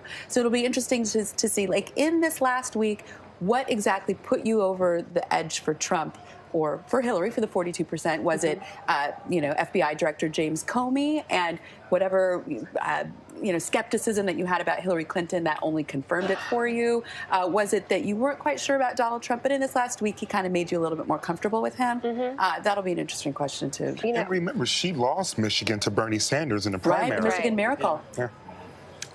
Back to your point, though, on undecided voters, I've been tracking a few of them, just a handful anecdotally. And a couple of the Trump supporters that I was talking to were people who identified as Republican but had trouble getting behind the party's candidate, were just sort of almost seemed like running out the clock. Like they knew they could never see themselves voting for another party, but they were just sort of reluctant to acknowledge to themselves that, okay, I'm going to have to eventually just do this, and it's going to be okay because my larger interests, whether it comes to the Supreme Court or other values few interests of mine, those will be fine down the line. You actually saw that through the primary process.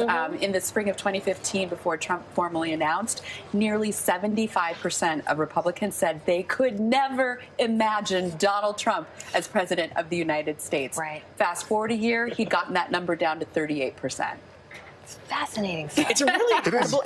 Like, regardless of your feelings on the man, from any American's perspective, what he accomplished is fascinating. It is. He went from being, he had one of the lowest negative favorability ratings of all time.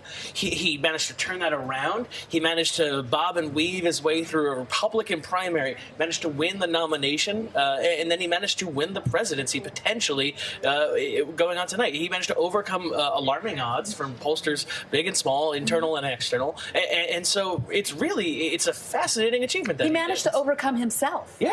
On many occasions.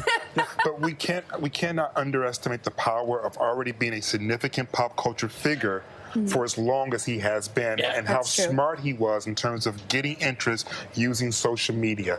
I mean, one of the things that I think both parties would take away from this is like going, okay, Jeb Bush had $100 million, didn't work out for him. Right. Hillary Clinton had $100 million, doesn't appear to be working out for her. Appears as if you don't need $100 million now to become president of the United Bernie States. Sanders did not start off with $100 million, just some notions about percents and things like that. And he managed to get in striking distance. But I think also to your point about him being, sort of a household name for so long, that also helped him weather some of the scandals around his personal life. That's Donald Trump. He's been on the cover of National Enquirer, I know, since I was a kid. I remember seeing him on Donahue. Right. When he took both his wife and his mistress to skiing in Aspen, and they got in a cat fight. Right. So these were things. Who doesn't love a good cat fight? Right. Who doesn't love it? So these were known quantities about Donald Trump. They weren't big shocks. I mean, the Access Hollywood tape, that did hurt him, and it hurt him in polling and enthusiasm, because I don't think we'd actually heard him be such a vulgarian. But in terms of 3 marriages, a mistress, like this outlandish. And it was the one time he actually came out and apologized, right? Issued a real apology for something he had said or done. Hey, speaking of Mr. Trump, we can go now to his party here in New York. Lana Zach is live there for us. Can give us a sense of that still very crowded room, a good crowd hanging out there waiting to see what happens next. Lana, give us a sense of the mood there.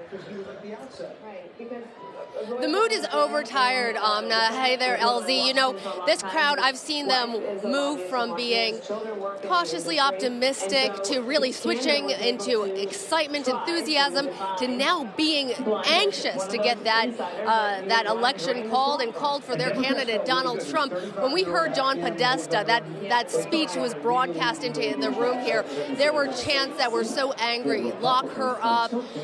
They were singing, go home. And when we heard John Karl give his advice to Donald Trump, public advice on Fox News, he said he would recommend that the candidate go home, polish his speech. Folks here were yelling back at the TV camera saying, we're not going anywhere, we're not going home. And we did see some people start to make their way to the door thinking that this isn't going to be resolved tonight. All the indications pointing to that, with Donald Trump still outstanding in the final couple of states that he would need in order to have the election called in his favor. But when we got word that Donald Trump was on his way over to the Hilton Hotel here, everybody immediately stopped. They are waiting for their candidate, and they believe that he will be the next president of the United States. Remember, Amna and LZ, that moment at the Republican convention when Ted Cruz was giving his speech and Donald Trump walked in and electrified the room with his surprise appearance? Perhaps that is what is going to go on tonight. I will tell you that in this audience, that mood, the optimism that Donald Trump supporters now have about their ability to win the House, the Senate, and the presidency, that would be very well received here. Amna, LZ? So, Amy Holmes here. I have a question, and it may seem a little bit kooky, a little bit off base, but is alcohol being served?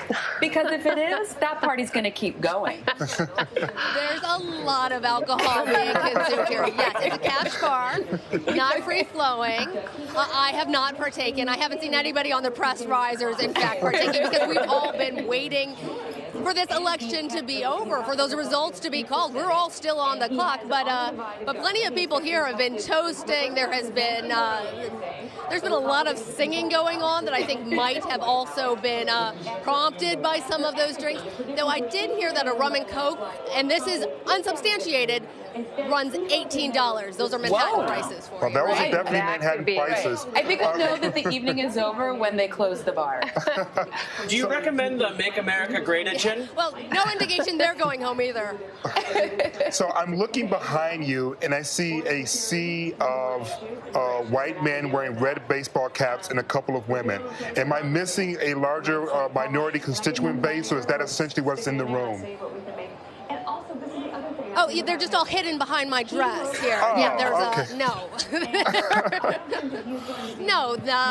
But you know what's actually very interesting about the election poll results? What we had heard as part of the narrative heading into this, and we all had discussed it in the press and around that same table, was that minority voters, in particular Hispanics, were going to flood the polls, that they were going to turn out in greater numbers, and that their percentages would go more heavily to Hillary Clinton than in elections past. And the exit polls did not bear that out. In fact, we saw, while the voter turnout among minority groups was relatively the same as they had been in the last two elections, that they just didn't break for Hillary Clinton in the same way that they broke for President Obama.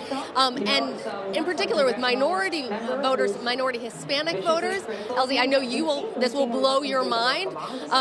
They actually went to Donald Trump at a greater percentage, 2 percentage points, but that they went to Donald Trump more than they went to Mitt Romney in the last election. That's right. Hispanic voters by 2 percentage points, according to preliminary exit polls, supported Donald Trump over Mitt Romney. Well, it looked as if the same was true in terms of African Americans as well. Like, more African Americans went to Donald Trump than they did Mitt Romney. So if you're Mitt Romney and you didn't stop him from winning Utah and he beat you with the minorities, I guess you just go away now? Well, you know, I think that you see in the supporters here that they really are the white voters that propelled Donald Trump to victory. And even as we talk about the minority voters, they're interesting. But the reason that Donald Trump is in the position that he is in tonight, winning one after another of these battleground states, is really because white, particularly non-college educated voters, they broke for him at a higher level than we've seen in a long time. Their percentage is just overwhelmingly for Donald Trump. And then we also saw rural voters.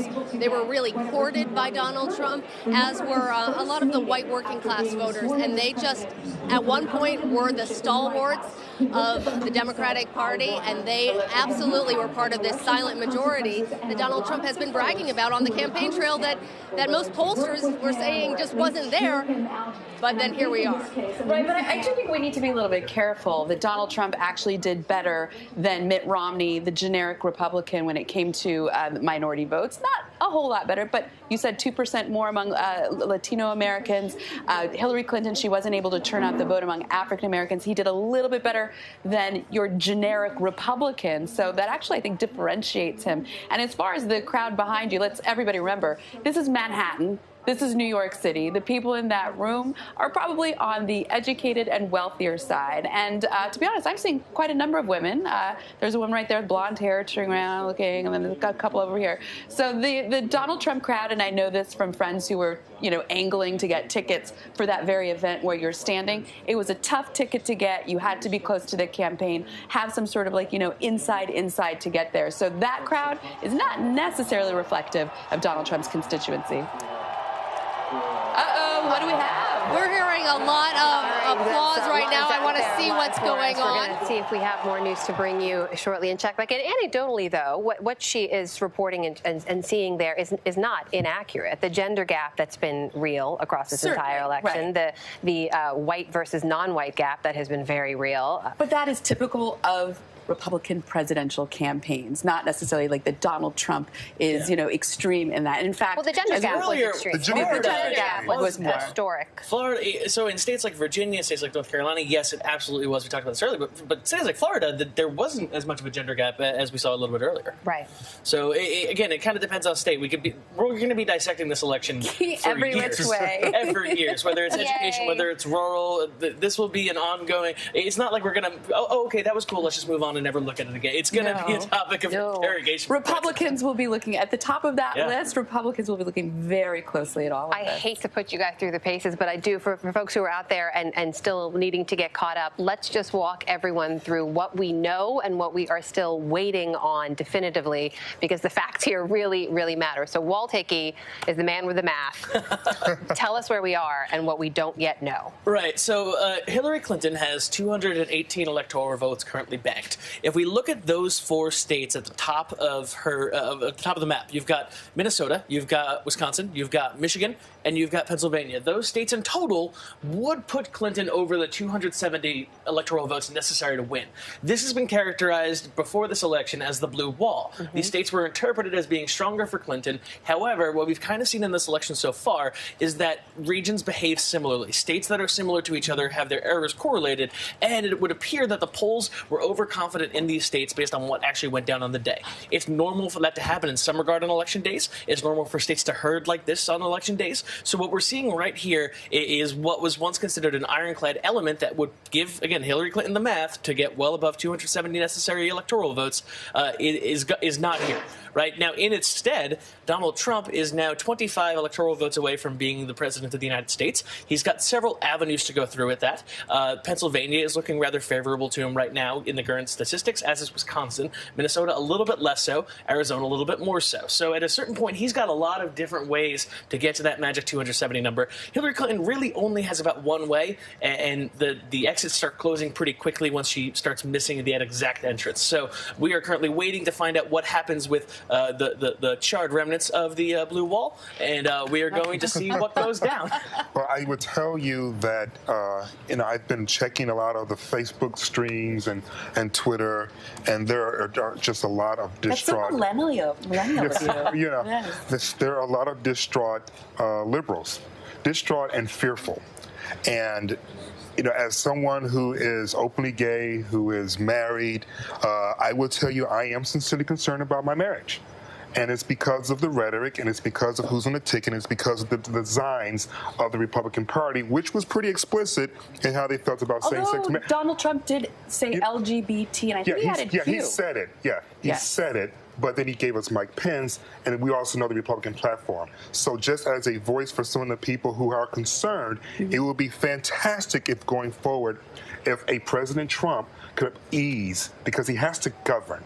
You can say whatever you want during the primary. You can say whatever you want during the general election to fire up your base to actually get elected. But to govern, you have to also worry about that half of the nation that did not vote for you, and particularly the half that's very concerned about their families, about their marriages, about their well-being, and making sure that if you say you're going to be president for all the people, that's actually true. Well, this is a good point, Amy, for you, which is that if, a man who has ascended in the way, as you described, he'll make an extreme point and then slowly kind of walk it back over time to calibrate it based on whatever. Actually, you know what? Let's head over to our live picture there in New York. It looks like Governor Mike Pence is taking the stage right there in New York. Perhaps serving the role of a John Podesta. There he is with his family waving to the crowd. Let's just go ahead and listen in live to see what he has to say.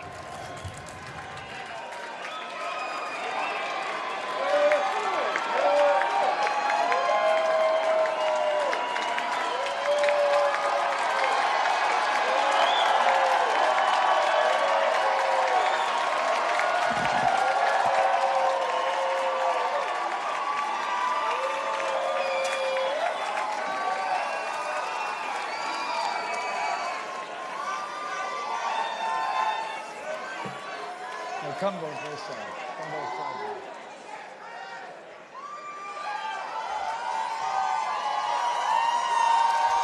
This is a historic night.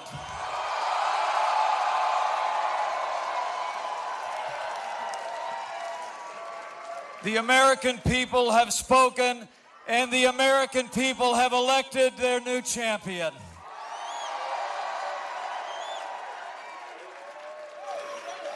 America has elected a new president, and it's almost hard for me to express the honor that I and my family feel that we will have the privilege to serve as your Vice President of the United States of America.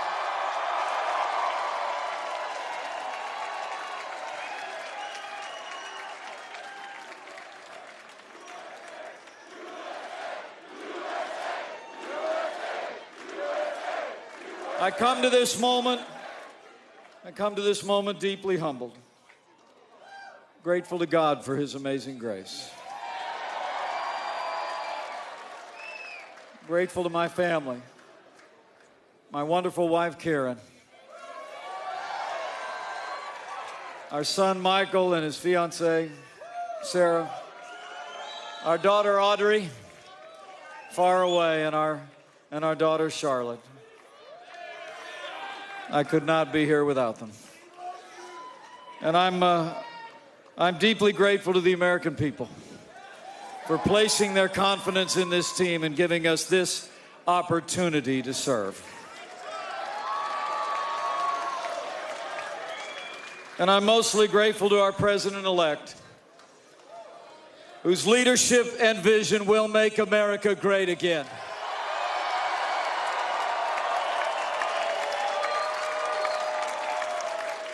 So let me say, it is my high honor and distinct privilege to introduce to you the President-elect of the United States of America, Donald Trump.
Thank you.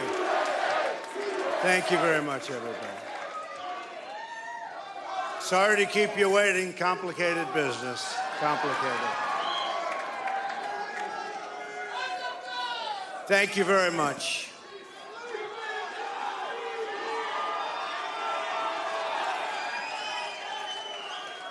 I've just received a call from Secretary Clinton.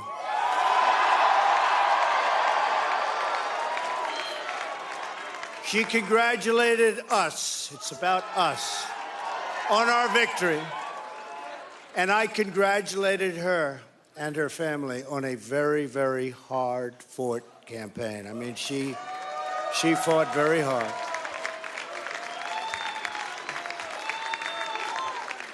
Hillary has worked very long and very hard over a long period of time. And we owe her a major debt of gratitude for her service to our country. I mean that very sincerely.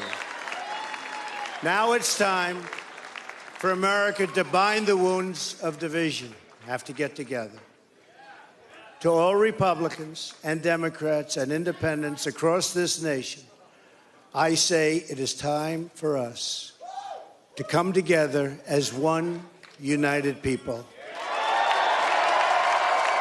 It's time. I pledge to every citizen of our land that I will be president for all Americans, and this is so important to me.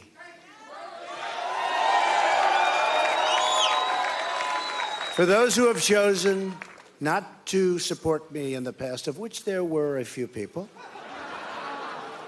I'm reaching out to you for your guidance and your help so that we can work together and unify our great country. As I've said from the beginning, ours was not a campaign, but rather an incredible and great movement made up of millions of hardworking men and women who love their country and want a better, brighter future for themselves and for their family. It's a movement comprised of Americans from all races, religions, backgrounds, and beliefs who want and expect our government to serve the people, and serve the people it will.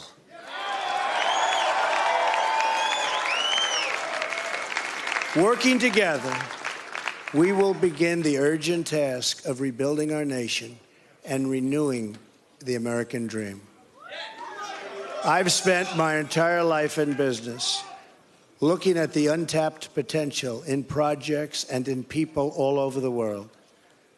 That is now what I want to do for our country. Tremendous potential. I've gotten to know our country so well. Tremendous potential. It's going to be a beautiful thing. Every single American will have the opportunity to realize his or her fullest potential. The forgotten men and women of our country will be forgotten no longer.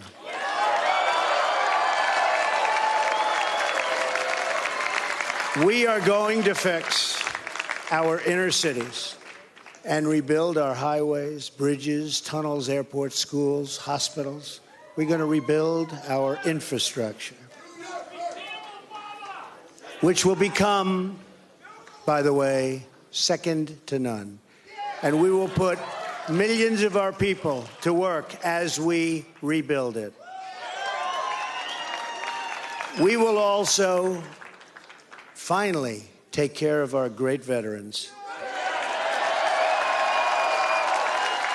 We've been so loyal, and I've gotten to know so many over this 18-month journey. The time I've spent with them during this campaign has been among my greatest honors. Our veterans are incredible people. We will embark upon a project of national growth and renewal. I will harness the creative talents of our people, and we will call upon the best and brightest to leverage their tremendous talent for the benefit of all. It's going to happen. We have a great economic plan. We will double our growth and have the strongest economy anywhere in the world.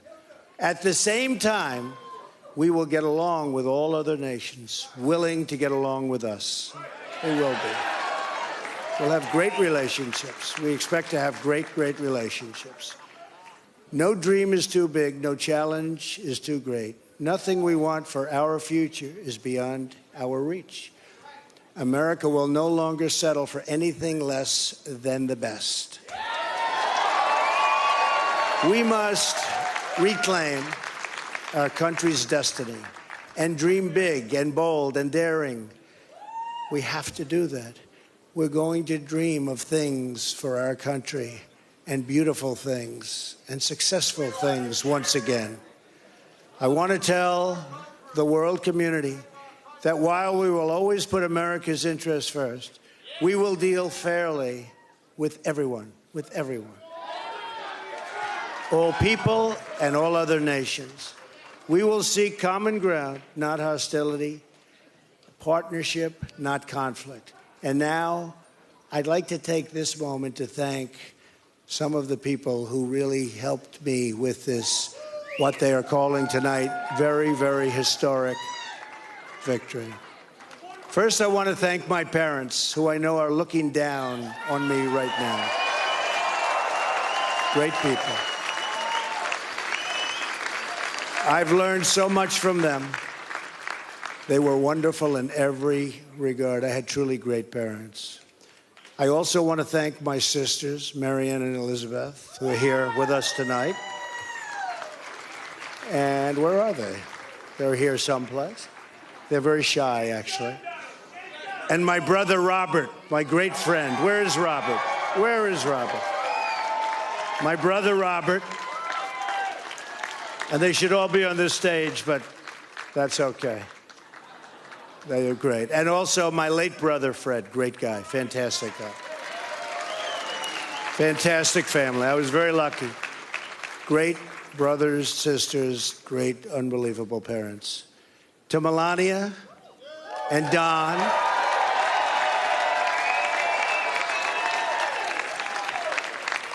and Ivanka, and Eric, and Tiffany, and Barron. I love you and I thank you, and especially for putting up with all of those hours. This was tough. This was tough. This political stuff is nasty and it's tough.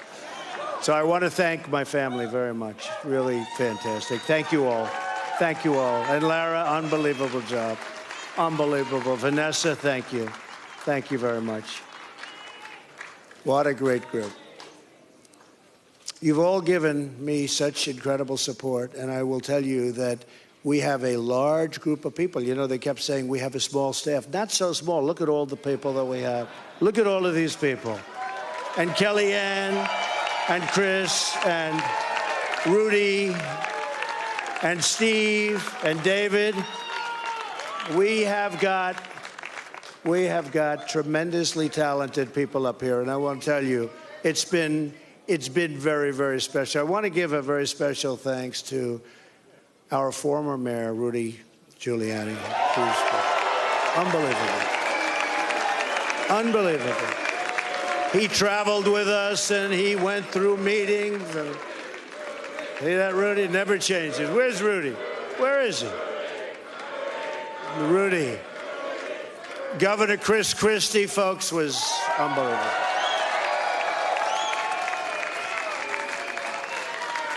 Thank you, Chris. The first man, first senator, first major politician, and let me tell you, he is highly respected in Washington because he's as smart as you get. Senator Jeff Sessions. Where's Jeff?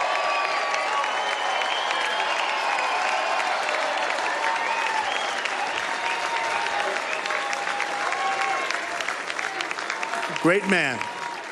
Another great man, very tough competitor. He was not easy. He was not easy. Who is that? Is that the mayor that showed up? Is that Rudy? Oh, Rudy got up here. Another great man who has been really a friend to me, but I'll tell you, I got to know him as a competitor because he was one of the folks that was negotiating to go against those Democrats. Dr. Ben Carson. Where's Ben? Where is Ben?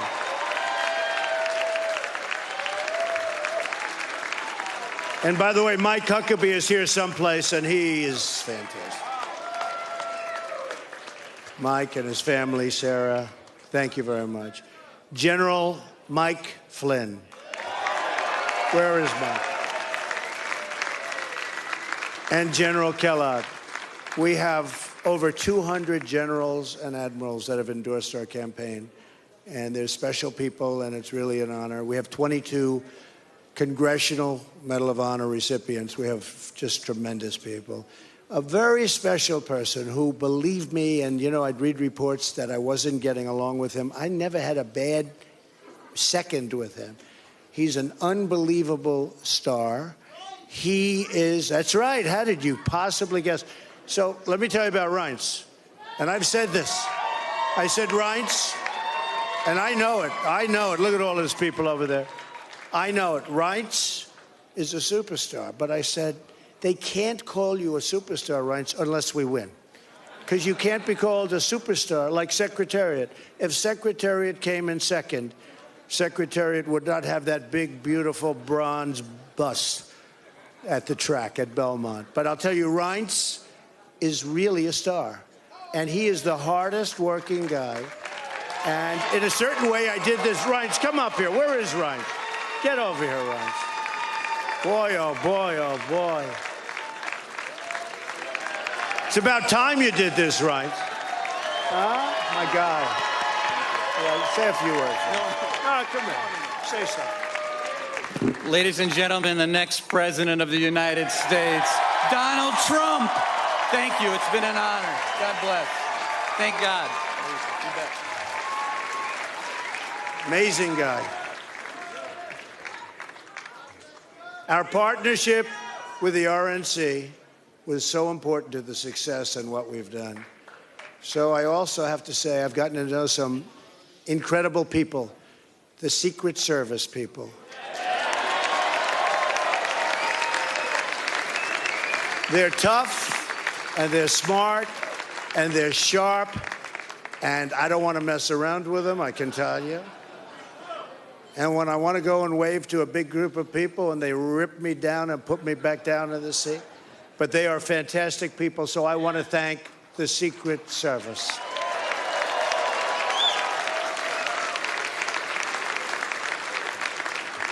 And law enforcement in New York City, they're here tonight. These are spectacular people, sometimes underappreciated, unfortunately, but we appreciate them. We know what they go through. So it's been what they call a historic event. But to be really historic, we have to do a great job. And I promise you that I will not let you down. We will do a great job. We will do a great job. I look very much forward to being your president.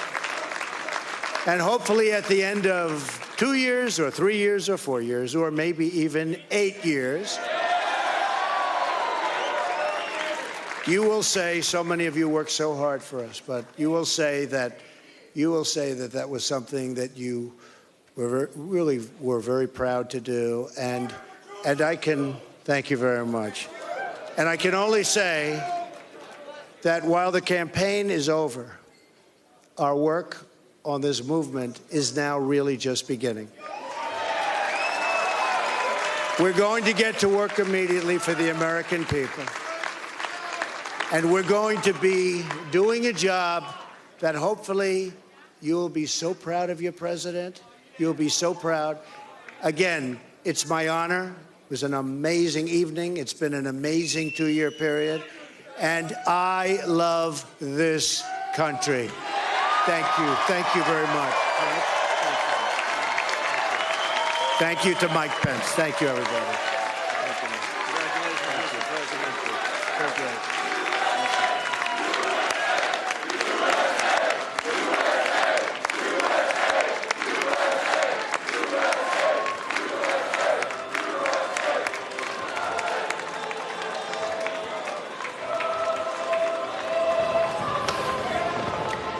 There you have it, folks. History made here in the early morning hours of November 9th, 2016. Donald Trump, the businessman, real estate mogul, and reality TV star, taking to the stage there as the next president-elect of the United States. ABC News has projected wins in the final states that he needed to put him over the 270 limit. And back here in New York, We have our team together, Farad Chidea, 538, Elsie Granderson, Walt Hickey from 538, and Amy Holmes. Give you a little perspective on what just happened. We knew it was going to be historic. Either way, whoever won, there was a lot of surprise in both camps about what happened here tonight. Farai? Yeah. This is a moment for America to reflect on who we are as a nation, which does include, obviously, a populace that the majority of voters chose Donald Trump, where Latinos chose Donald Trump more than they chose Mitt Romney. This is not universally a victory that was handed to Donald Trump by white voters, although the narrative holds true that roughly 87% of the voters of Trump's voters were white. It was not universally a coalition of whites, and in Florida in particular, where the Latino vote was particularly strong for Donald Trump, 37%. I think that helped Donald Trump carry the presidency. All of which is to say that right now the markets are crashing. Right now foreign leaders are freaking out. And Donald Trump will be our president who has to make things right with the world, as he said he would. And we will see.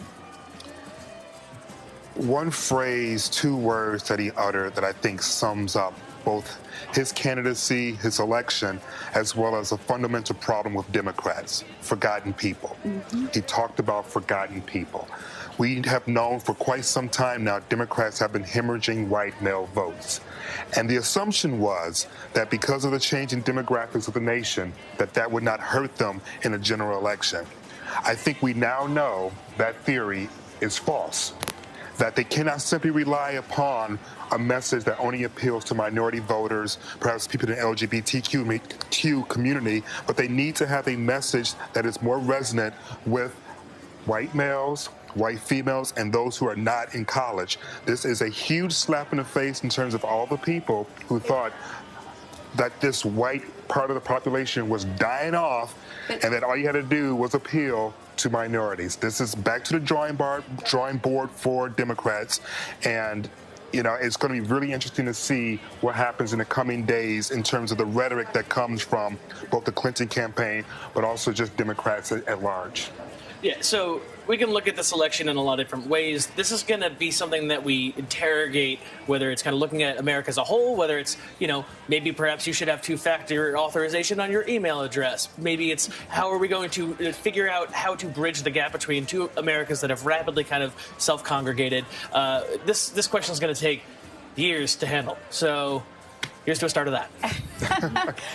I think it's so telling and so fitting just by the song that Donald Trump has chosen. You can't always get what you want, but maybe you'll get what you need. Same one as the RNC. But that he gets it, that there are a lot of people who didn't get what they wanted tonight. And he's hoping, as he said, that they will come to believe that they got what they need.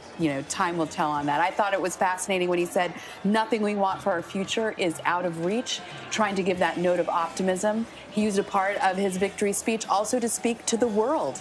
And he said, for all of you who are listening, we will deal fairly, that this will not be a relationship of aggression and an opposition. And that was interesting. He gets it. He knows that the world is looking at the headlines aghast. But he is going to be our next president. And finally, the Reince Priebus shout out. I thought that was really important. That was his attempt to try to unify the Republican Party. Reince Priebus, of course, being the chairman of the RNC. A little bit of news to share with you guys. And I think we have a graphic that can show this now and offer a little bit of perspective of what happened across the country tonight. ABC News can project that Republicans will maintain control of the Senate as well. So really a clean sweep across the board tonight for the Republican Party. And with the Supreme Court seat open, all three branches of government. Decisive victory. Yeah, absolutely. And I do think tactically the idea that the next president would and will appoint not just one, but potentially multiple Supreme Court justices cannot be underestimated.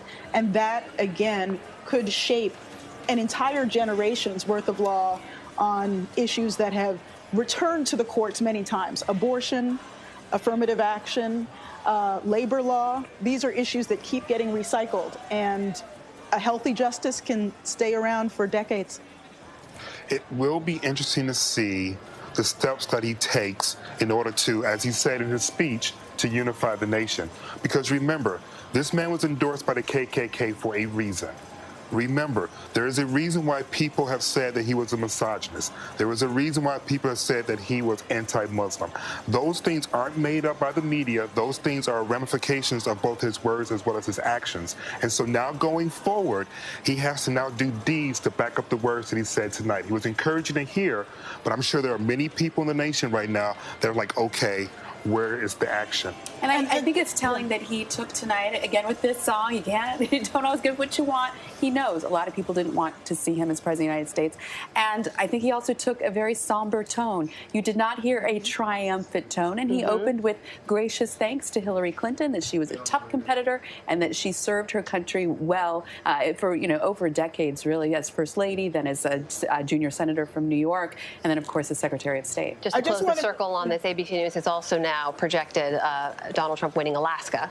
Yeah. So, gee, for those of you wondering. We want to speak to what you were saying about, some of the issues on the table. There is a chance that a sitting president of the United States might be sued might face legal action for allegedly raping a 13-year-old. That lawsuit She has actually rescinded that charge, so I don't know about that. Yes, I mean, it's been reported. I know that she didn't Well, she didn't do the press conference. We do know that there's litigation pending when it comes to Trump University as well. Right. Yeah. And in fact, he will be in court in about 2 weeks. And again, this is what made this election so messy and difficult, and for many voters frustrating. So you had two leading candidates who are under continuing investigation. So, here we are, 2016, and we've elected our new president. Yeah, I think that this will be a moment that tests American democracy in many ways. But I also do believe, one of the things that I've said to friends is that, and I told Walt about this earlier, is that one of my great-great-grandmothers was nearly kidnapped by the patrollers, a la 12 Years a Slave, and taken from being a free black into slavery. Luckily, she escaped. And when I think about all that we have already done as a nation, how far we have come, it's not that I don't have concerns about the governance of the United States, but we do evolve. And this is another stage in our evolution. And I'm not trying to be pretty about it, because I don't think there's a lot that's going to be pretty for the next 4 years. But I do think that through steps and missteps, we course correct, and we do navigate in positive directions. And so I'm hoping that we continue that trend. I mean, this is a man who, for much of his life, identified as a Democrat. As a man who has grown up in one of the most liberal cities on the planet. And so one could think that from his experiences of growing up, that some of the extremes that we've heard in the rhetoric on the campaign trail aren't necessarily things that he would pursue with as much fervor, that he understood that this was something that perhaps his base wanted to hear to help get him over the hump, but now that he's in the hump, he's going to be a little bit more Rod, I actually think in a certain way that Donald Trump and President Obama were mirror images when it comes to social issues. That if you remember in 2008, then Senator Obama, he campaigned saying that he believed that marriage was a sacrament between a man and a woman. He was pro-civil unions, but he was not pro-gay marriage, per se. And I think at the time, everyone knew, he doesn't really mean that, and he's going to come around, which he did. I think in a certain sense, Donald Trump is the reverse, that when he's moved to the right on some of these social issues, a lot of voters are like, he doesn't really mean that. We'll see when it comes to Supreme Court justice appointees.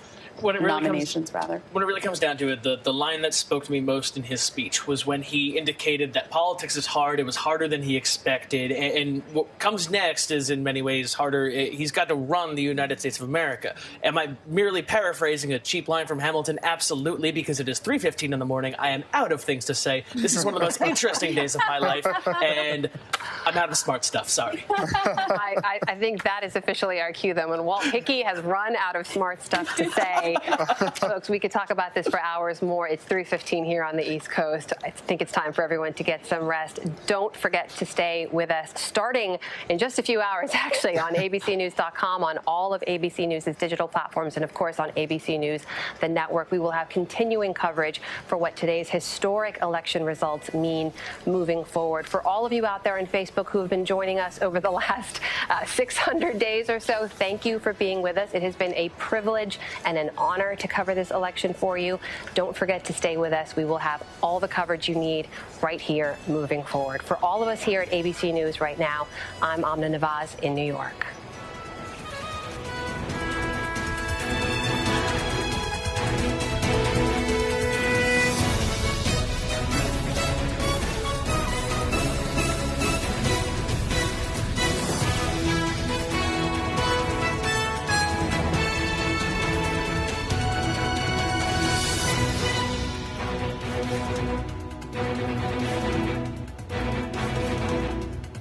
And it's out there. Hillary, Trump, and everything else is out there. It makes you want to see if Hollywood ever got it right when they were doing this. Could they have ever predicted anything like what we're living, which is, well, it's huge. It's going to be huge. Anyway, I'm going to start with the serious political movies, and I'm going to go count down from them. And the first one I'm going to pick is Citizen Kane.